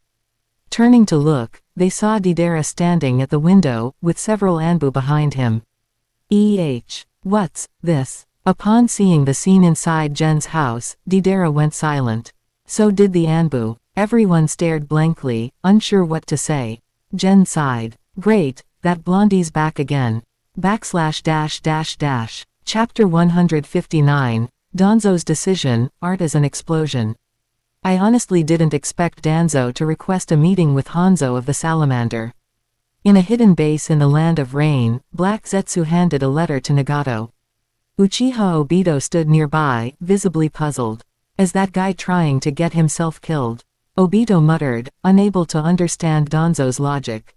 Danzo wants to meet with Hanzo. Nagato's expression turned strange. So, this could be our chance to eliminate him. He asked. If everything goes smoothly, yes, Black Zetsu replied with a nod. Even he hadn't expected Danzo to take the initiative like this. Frankly, it felt like an absurd stroke of luck. They had been debating how to track Danzo down, and now he was walking right into their hands. It was almost too good to be true. There's a catch, though. Danzo wants to meet somewhere near Konoha. He seems very concerned about potential danger. Also, there's something else he mentioned. Near Konoha. Nagato didn't seem bothered by the request. It's not a big deal. Danzo's always been a sewer rat, of course he'd be overly cautious. Besides, they were already planning to head toward Konoha. Fine, we'll meet him. And if we can avoid fighting within the village itself, that's even better, Nagato said. Then he glanced at Black Zetsu. What's the other thing he said? He doesn't want to come alone. He insists someone else be present at the meeting, Black Zetsu said, almost laughing. He didn't say who, probably a safety measure on his part. Let him bring someone, Nagato replied decisively, glancing at Obito, who showed no intention of commenting. I'm actually curious, Obito said, raising an eyebrow. Who exactly does he think can protect him? He seemed like he wanted to bring up Kitagawa Gen, but Black Zetsu subtly stopped him. Now wasn't the time to cause complications. After all, if they could deal with Danzo early, the rest of their plans would become much easier. // Meanwhile, in the Land of Fields, within the Sound Village. Orochimaru-sama, another message has arrived from Shimura Danzo. Kimimaro retrieved a scroll from the mouth of a viper. After quickly glancing over its contents, he turned and spoke to Orochimaru. Danzo again. Orochimaru raised an eyebrow. Ever since discovering Danzo's betrayal, he'd stopped caring about any message from him. Even when he did read them, he never responded. There was no point in talking to a dead man. Danzo had gone quiet for a while. Yet now, just as Orochimaru was preparing to move, another letter arrived. Orochimaru-sama, should we take a look? Kimimaro asked quietly. We are about to leave for Konoha anyway, and this Danzo. Give it to me, Orochimaru said after a moment's thought, accepting the scroll. The timing was suspicious, especially considering Danzo was one of his targets this time.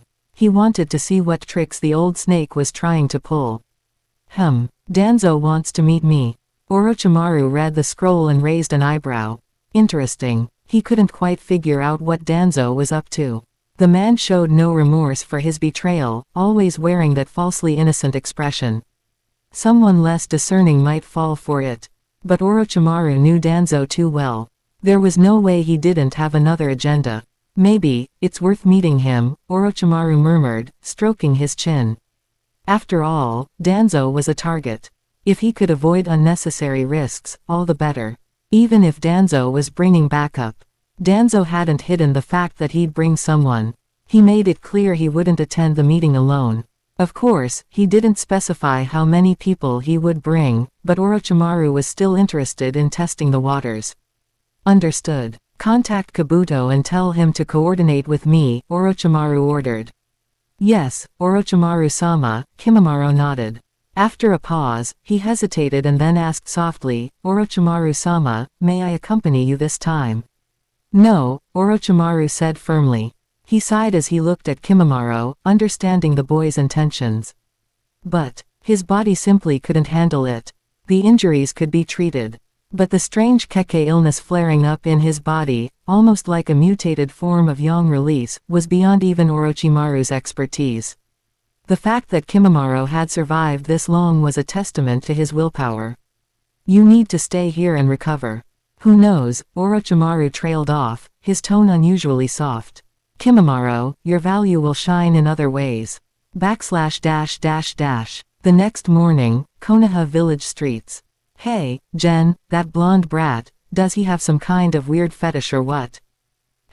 Deidara asked in a low voice, trailing behind Kitagawa General. Gen, just freshly awake, rubbed his temple in frustration. How should I know? Aren't you a blonde brat too? And shouldn't I be asking you something? Like, why the hell are you here by yourself? Bah, that old man was too slow. He insisted on waiting for some official ceremony or whatever. So I just went ahead on my own. That's not what I meant. I'm asking, where are the other contestants from your village? Why are you the only one here? Relax. They're just slower than me, that's all. No big deal. Besides, I came in through official channels, didn't I? Looking at Deidara's nonchalant attitude, Kitagawa General didn't know whether to laugh or cry. This guy was really doing whatever he wanted, just because he was the Tsuchikage's apprentice. When are the rest of your Iwagakure people arriving? Gen asked, rubbing his brow in frustration. Deidara thought for a moment and replied uncertainly, today or tomorrow, probably. They won't be too late. Oh, by the way, I saw the Sunagakure team while I was coming in. Looks like they're arriving today too. Deidara had set off on his own, of course, riding atop his clay bird. From high in the sky, spotting the Sunagakure delegation wasn't all that surprising. They're arriving today, huh? Looks like the show's really about to begin. Hearing that, Kitagawa General perked up slightly. While the Chunin exams didn't directly involve him anymore, he couldn't deny how exciting the whole affair was. And it wasn't just about Gaara. Regardless of whether Gaara showed up, the scale of this event guaranteed that Gen would be assigned a high-level mission. This is getting more and more interesting. He lightly slapped his own face to boost his energy and nodded with a grin. Then he turned and headed straight for the Hokage's office. Hey, where are you going? Deidara called out in confusion. Gen rolled his eyes. I'm going to apply to be a proctor for the Chunin exams. Why are you still following me? After all, he hadn't forgotten his so-called Promise, even if no one assigned it to him, he fully intended to insert himself into the action. Come on, I didn't even interrupt your party yesterday. Today you could at least keep your promise. Deidara huffed in frustration. You doubted my art, remember? Said dust release was the real art. Ever since then, I've been working hard to learn it. So, Gen paused mid-step, turning to Deidara with a curious expression. You learned it. TCH, don't doubt my genius, Deidara lifted his chin proudly, hands on his hips, laughing smugly. I may not be as good as the old man yet, but I've got the basics down. I can use it now, at least in simple ways. So, isn't it time we settle which of our arts is superior? Gen eyed him thoughtfully. Judging by his tone and demeanor, Deidara wasn't lying. If that was true, then this guy's talent really was off the charts. Without Akatsuki's influence and under the proper guidance of Onoki, Deidara's potential might just be limitless. / New side quest acquired. Art is an explosion, boom. Objective. Accept Deidara's artistic challenge. / While General was still mulling it over, the system notification popped up again. He blinked, then grinned and replied. All right, let's find a training ground and test it out. Deidara blinked, confused. Weren't you acting all cold and uninterested just now, He asked. I just hope you don't collapse as soon as we start, Gen teased. That'd be boring. HMPH. Don't think you're all that just because they call you the new White Fang, the White Flash, or Purple Lightning. All right, I can't carry all those titles at once anyway. You coming or not? Even General was baffled by how many weird titles he'd apparently racked up. And honestly, he probably had even more if he started counting. Let's go. Deidara grinned and followed along, but after a beat, he couldn't help asking. By the way, that blonde kid, Naruto, is he really okay? He's fine. Why do you keep asking about him? I just think he's kinda interesting. But, never mind. If you say he's fine, that's enough. So where is he? Him. Gen smirked. He's probably very confused right now. I just hope my jutsu holds long enough. / Konohagakure, rooftop of Naruto's home. Naruto and Sasuke stood on the roof, looking down at the bustling street below. Hey, I'm hungry. This body gets hungry so easily, said Sasuke, suddenly. If we can't figure this out soon, I'm going back for ramen. Idiot. Eating ramen every day'll ruin your health, Naruto scoffed. No wonder I've felt so crappy. It's your fault, dumbass. They fell silent after exchanging insults. Then, out of nowhere, they both grabbed each other's collars and shouted. If you hate it so much, give me my body back. You moron. It's not like I was the only one who didn't wear a skirt yesterday. And who the hell thought spiking my juice with alcohol was a good idea? Naruto roared, while Sasuke shot back angrily. Oh, shut up. Gen probably sensed something was wrong already. And I drank the juice too, didn't I? Go ahead and hit me if you're so mad. Oh, I will. Naruto didn't hesitate. He swung a punch, but only managed a few before losing steam. That gave Sasuke his opening. You're no better. Sasuke countered with his own flurry of punches. You're still the dead last loser. Sakura won't even spare you a glance. And now you're too scared to even let your stipend out of sight in case General cons you out of it again, you idiot. But after just a few hits, he slowed too. The two of them stared at each other in silence, wincing slightly. Ow, why do those punches hurt me so much? Hey, a voice cut through the tension. They turned their heads to see Kakashi staring at them with his usual lazy, expressionless gaze. After a long pause, he finally asked. Are you playing some sort of transformation game? Transformation. / Chapter 160, Dust Release. Long time no see, Shimura Danzo. Transformation technique. It was obvious now, Sasuke and Naruto had been hit by Kitagawa Gen's transformation jutsu. Last night, those two idiots got drunk for no apparent reason, and Gen had to drag them home. That was when a curious thought struck him. What if those two switched bodies? The idea alone was too tempting to resist. Guess I'll test it out.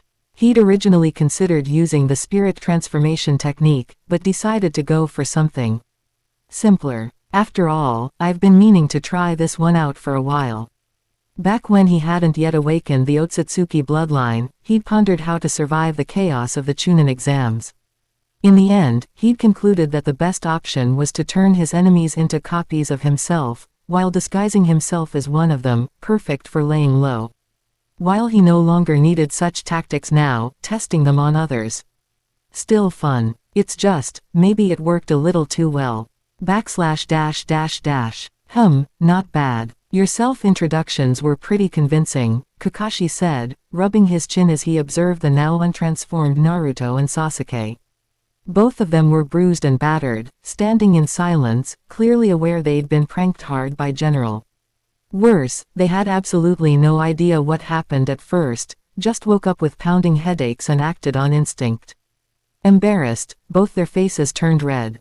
//. All right, I came to talk to you two about something, Kakashi said cheerfully, completely ignoring their beaten-up state.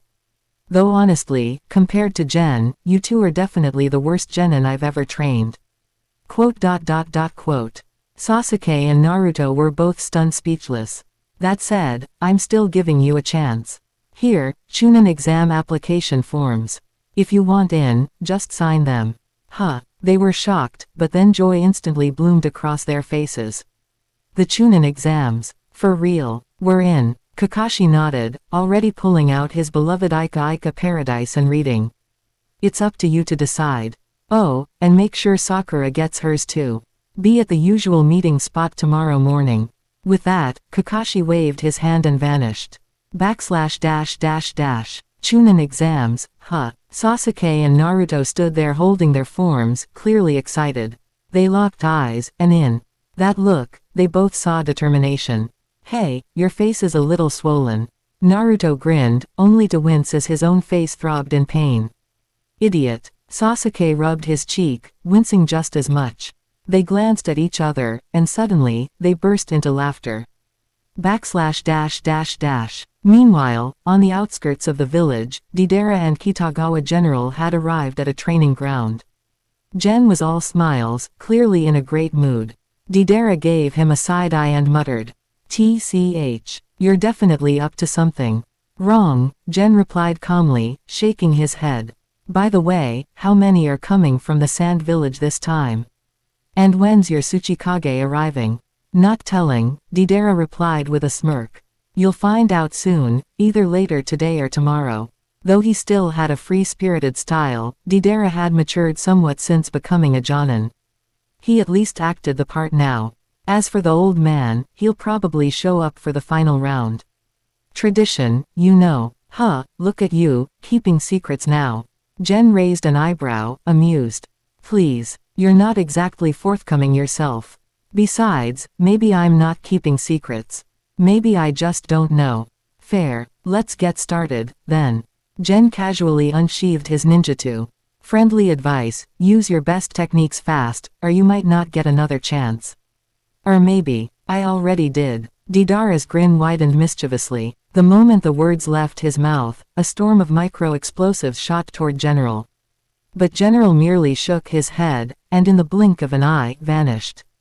In the next instant, shing. His blade pierced straight through Deidara's body. Of course I knew you started. I was already ready for you. Crackling purple lightning erupted from Gen's blade, instantly frying the nearby explosives and rendering them useless. You bastard. Were you really gonna stab me like that? Deidara's voice came from above. He was standing on one of his signature clay birds, watching as his clone was run through.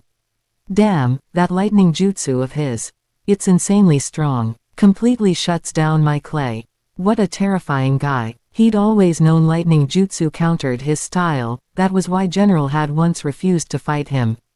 But seeing it in action for the first time, that hit differently. Still, thanks for the reminder. If not for you, I wouldn't have gone back and studied dust release. You really are a kindred spirit in the pursuit of artistic perfection. Even though his surprise attack failed, Deidara didn't seem discouraged at all. His art had evolved. Ready, Gen. Time to show you my new art. Standing tall on his bird, Deidara rapidly formed hand seals. Here it comes. On the ground, Gen grew serious. He knew that their battle would push both of them to their limits. After all, they both believed in art as a moment of explosion. Dust release, he'd waited a long time to see it again. Even though he'd been studying it for years, the fusion ratios of its 3 chakra natures were incredibly hard to get right. Combining 2 chakra types was already difficult, but 3. That was an entirely different beast. If it were just 2 types, he could experiment more freely, the worst outcome would just be a weaker jutsu. But with 3, there was no room for error. But even for him, experimenting with 3 chakra natures was too risky to attempt lightly. So this is the correct ratio. Kitagawa General watched Deidara's hand seals closely, sensing how his chakra fluctuated and how the different nature transformations intertwined. His eyes lit up slightly, he had begun to grasp the key to this technique. Dust release, detachment of the primitive world technique. At that moment, Deidara completed the technique. Bright white light condensed into a translucent, conical barrier, a warped zone of destructive force forming within. In the next second, a blinding beam of energy exploded outward, roaring down toward General with unstoppable might. This scene made Kitagawa General instinctively recall the moment Onoki's dust release rained down in the land of Earth. But, so that's how it works, I think I've finally figured it out. As he stared at the descending white light, Kitagawa's smile bloomed. He had truly cracked the mystery. The precise chakra ratio, the full fusion process, the actual result when all 3 chakra natures were successfully combined. He understood everything now, though, Deidara deliberately aimed wide. Not bad at all. In that case, Kitagawa General took a deep breath. Chakra surged around him as he looked up at Deidara in the sky. // Elsewhere, Hokage's office. In the Hokage's office, Hiruzen Sarutobi glanced at the nearby Anbu and asked quietly. Any movements from Danzo lately? Jiraiya and Tsunade stood nearby, listening. Hokage-sama, there's nothing significant so far. We still haven't been able to enter Root's base, and Lord Danzo hasn't left recently. I see. Hiruzen bit on his pipe and fell silent, deep in thought. Seeing Tsunade's growing frustration, Jiraiya spoke up. Hey, old man, why not just go talk to him directly? Wouldn't that be easier? Hiruzen shook his head helplessly. We can't handle this directly, not now. It would only cause bigger problems. Then what about before? Tsunade frowned. I've confirmed it beyond a doubt. That's my grandfather's altered cells. And the only one with access is him. Old man, I need you to act decisively. I understand. Of course, Hiruzen knew what Tsunade meant. She wanted him to deal with Danzo after the Chunin exams. Though frustrated, even he could no longer defend Danzo's actions. I'll ease surveillance on him for now. Keep him from getting suspicious. I'll also find a chance to speak with him, hopefully to prevent a bigger mess later. Good. Tsunade said no more. She understood her teacher's intentions. As absurd as it was, given her and Jiraiya's situation, not to mention Orochimaru, she couldn't press it further. Anyway, enough about that. Jiraiya, how's your research going? And how are preparations for the Chunin exams? I've already found the 2 chakra signatures inside Naruto, Jiraiya replied earnestly, smiling. It's Minato and Kushina for sure. I can awaken them, but maintaining the seal and managing the chakra drain is still a challenge. Good. Keep working on it, Hiruzen nodded, pleased. That's promising news. As for the exam setup, don't worry. Everything's ready. Boom. Before Jiraiya could finish, a deafening explosion erupted outside. What was that? All 3 jolted, rushing to the window, only to see a mushroom cloud slowly rising in the distance. Seeing this, Hiruzen clutched his chest, then turned furiously to Jiraiya. This is what you call everything is ready. // Inside the village. Across Konoha, people stood frozen in disbelief. What the hell is going on? Kankuro, who had just arrived with the sand delegation, stared wide-eyed at the growing mushroom cloud. He turned to Baki in shock. Is it really that dangerous here? Gaara, are you all right? Temari rushed to her brother's side. Gaara had suddenly crouched, clutching his head in pain. The one tail inside him was reacting wildly.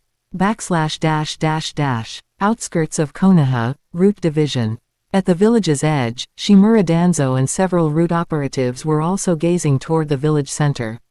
From their distance, they too could see the mushroom cloud billowing in the air. What's going on? But before Danzo could make sense of it, two silhouettes slowly emerged from the forest. His attention instantly sharpened. The three locked eyes in stunned silence. For a long moment, none of them moved. Then, the red-haired man among the newcomers finally spoke. Long time no see, Shimura Danzo. Thanks so much for listening to this episode of Naruto. Starting with the Ōtsutsuki Bloodline. If you enjoyed the story, make sure to leave a like, subscribe, and turn on the notification bell so you'll always know when the next chapter drops. Want to get early access to more chapters and support the series? Head over to my Patreon, patreon.com/mvmunsem7. Your support means the world and helps me keep creating more content like this. Feel free to share your thoughts, theories, or favorite moments down in the comments. I love hearing what you all think. Thanks again for joining me on this journey through the shinobi world. I'll see you in the next episode. Take care and stay legendary.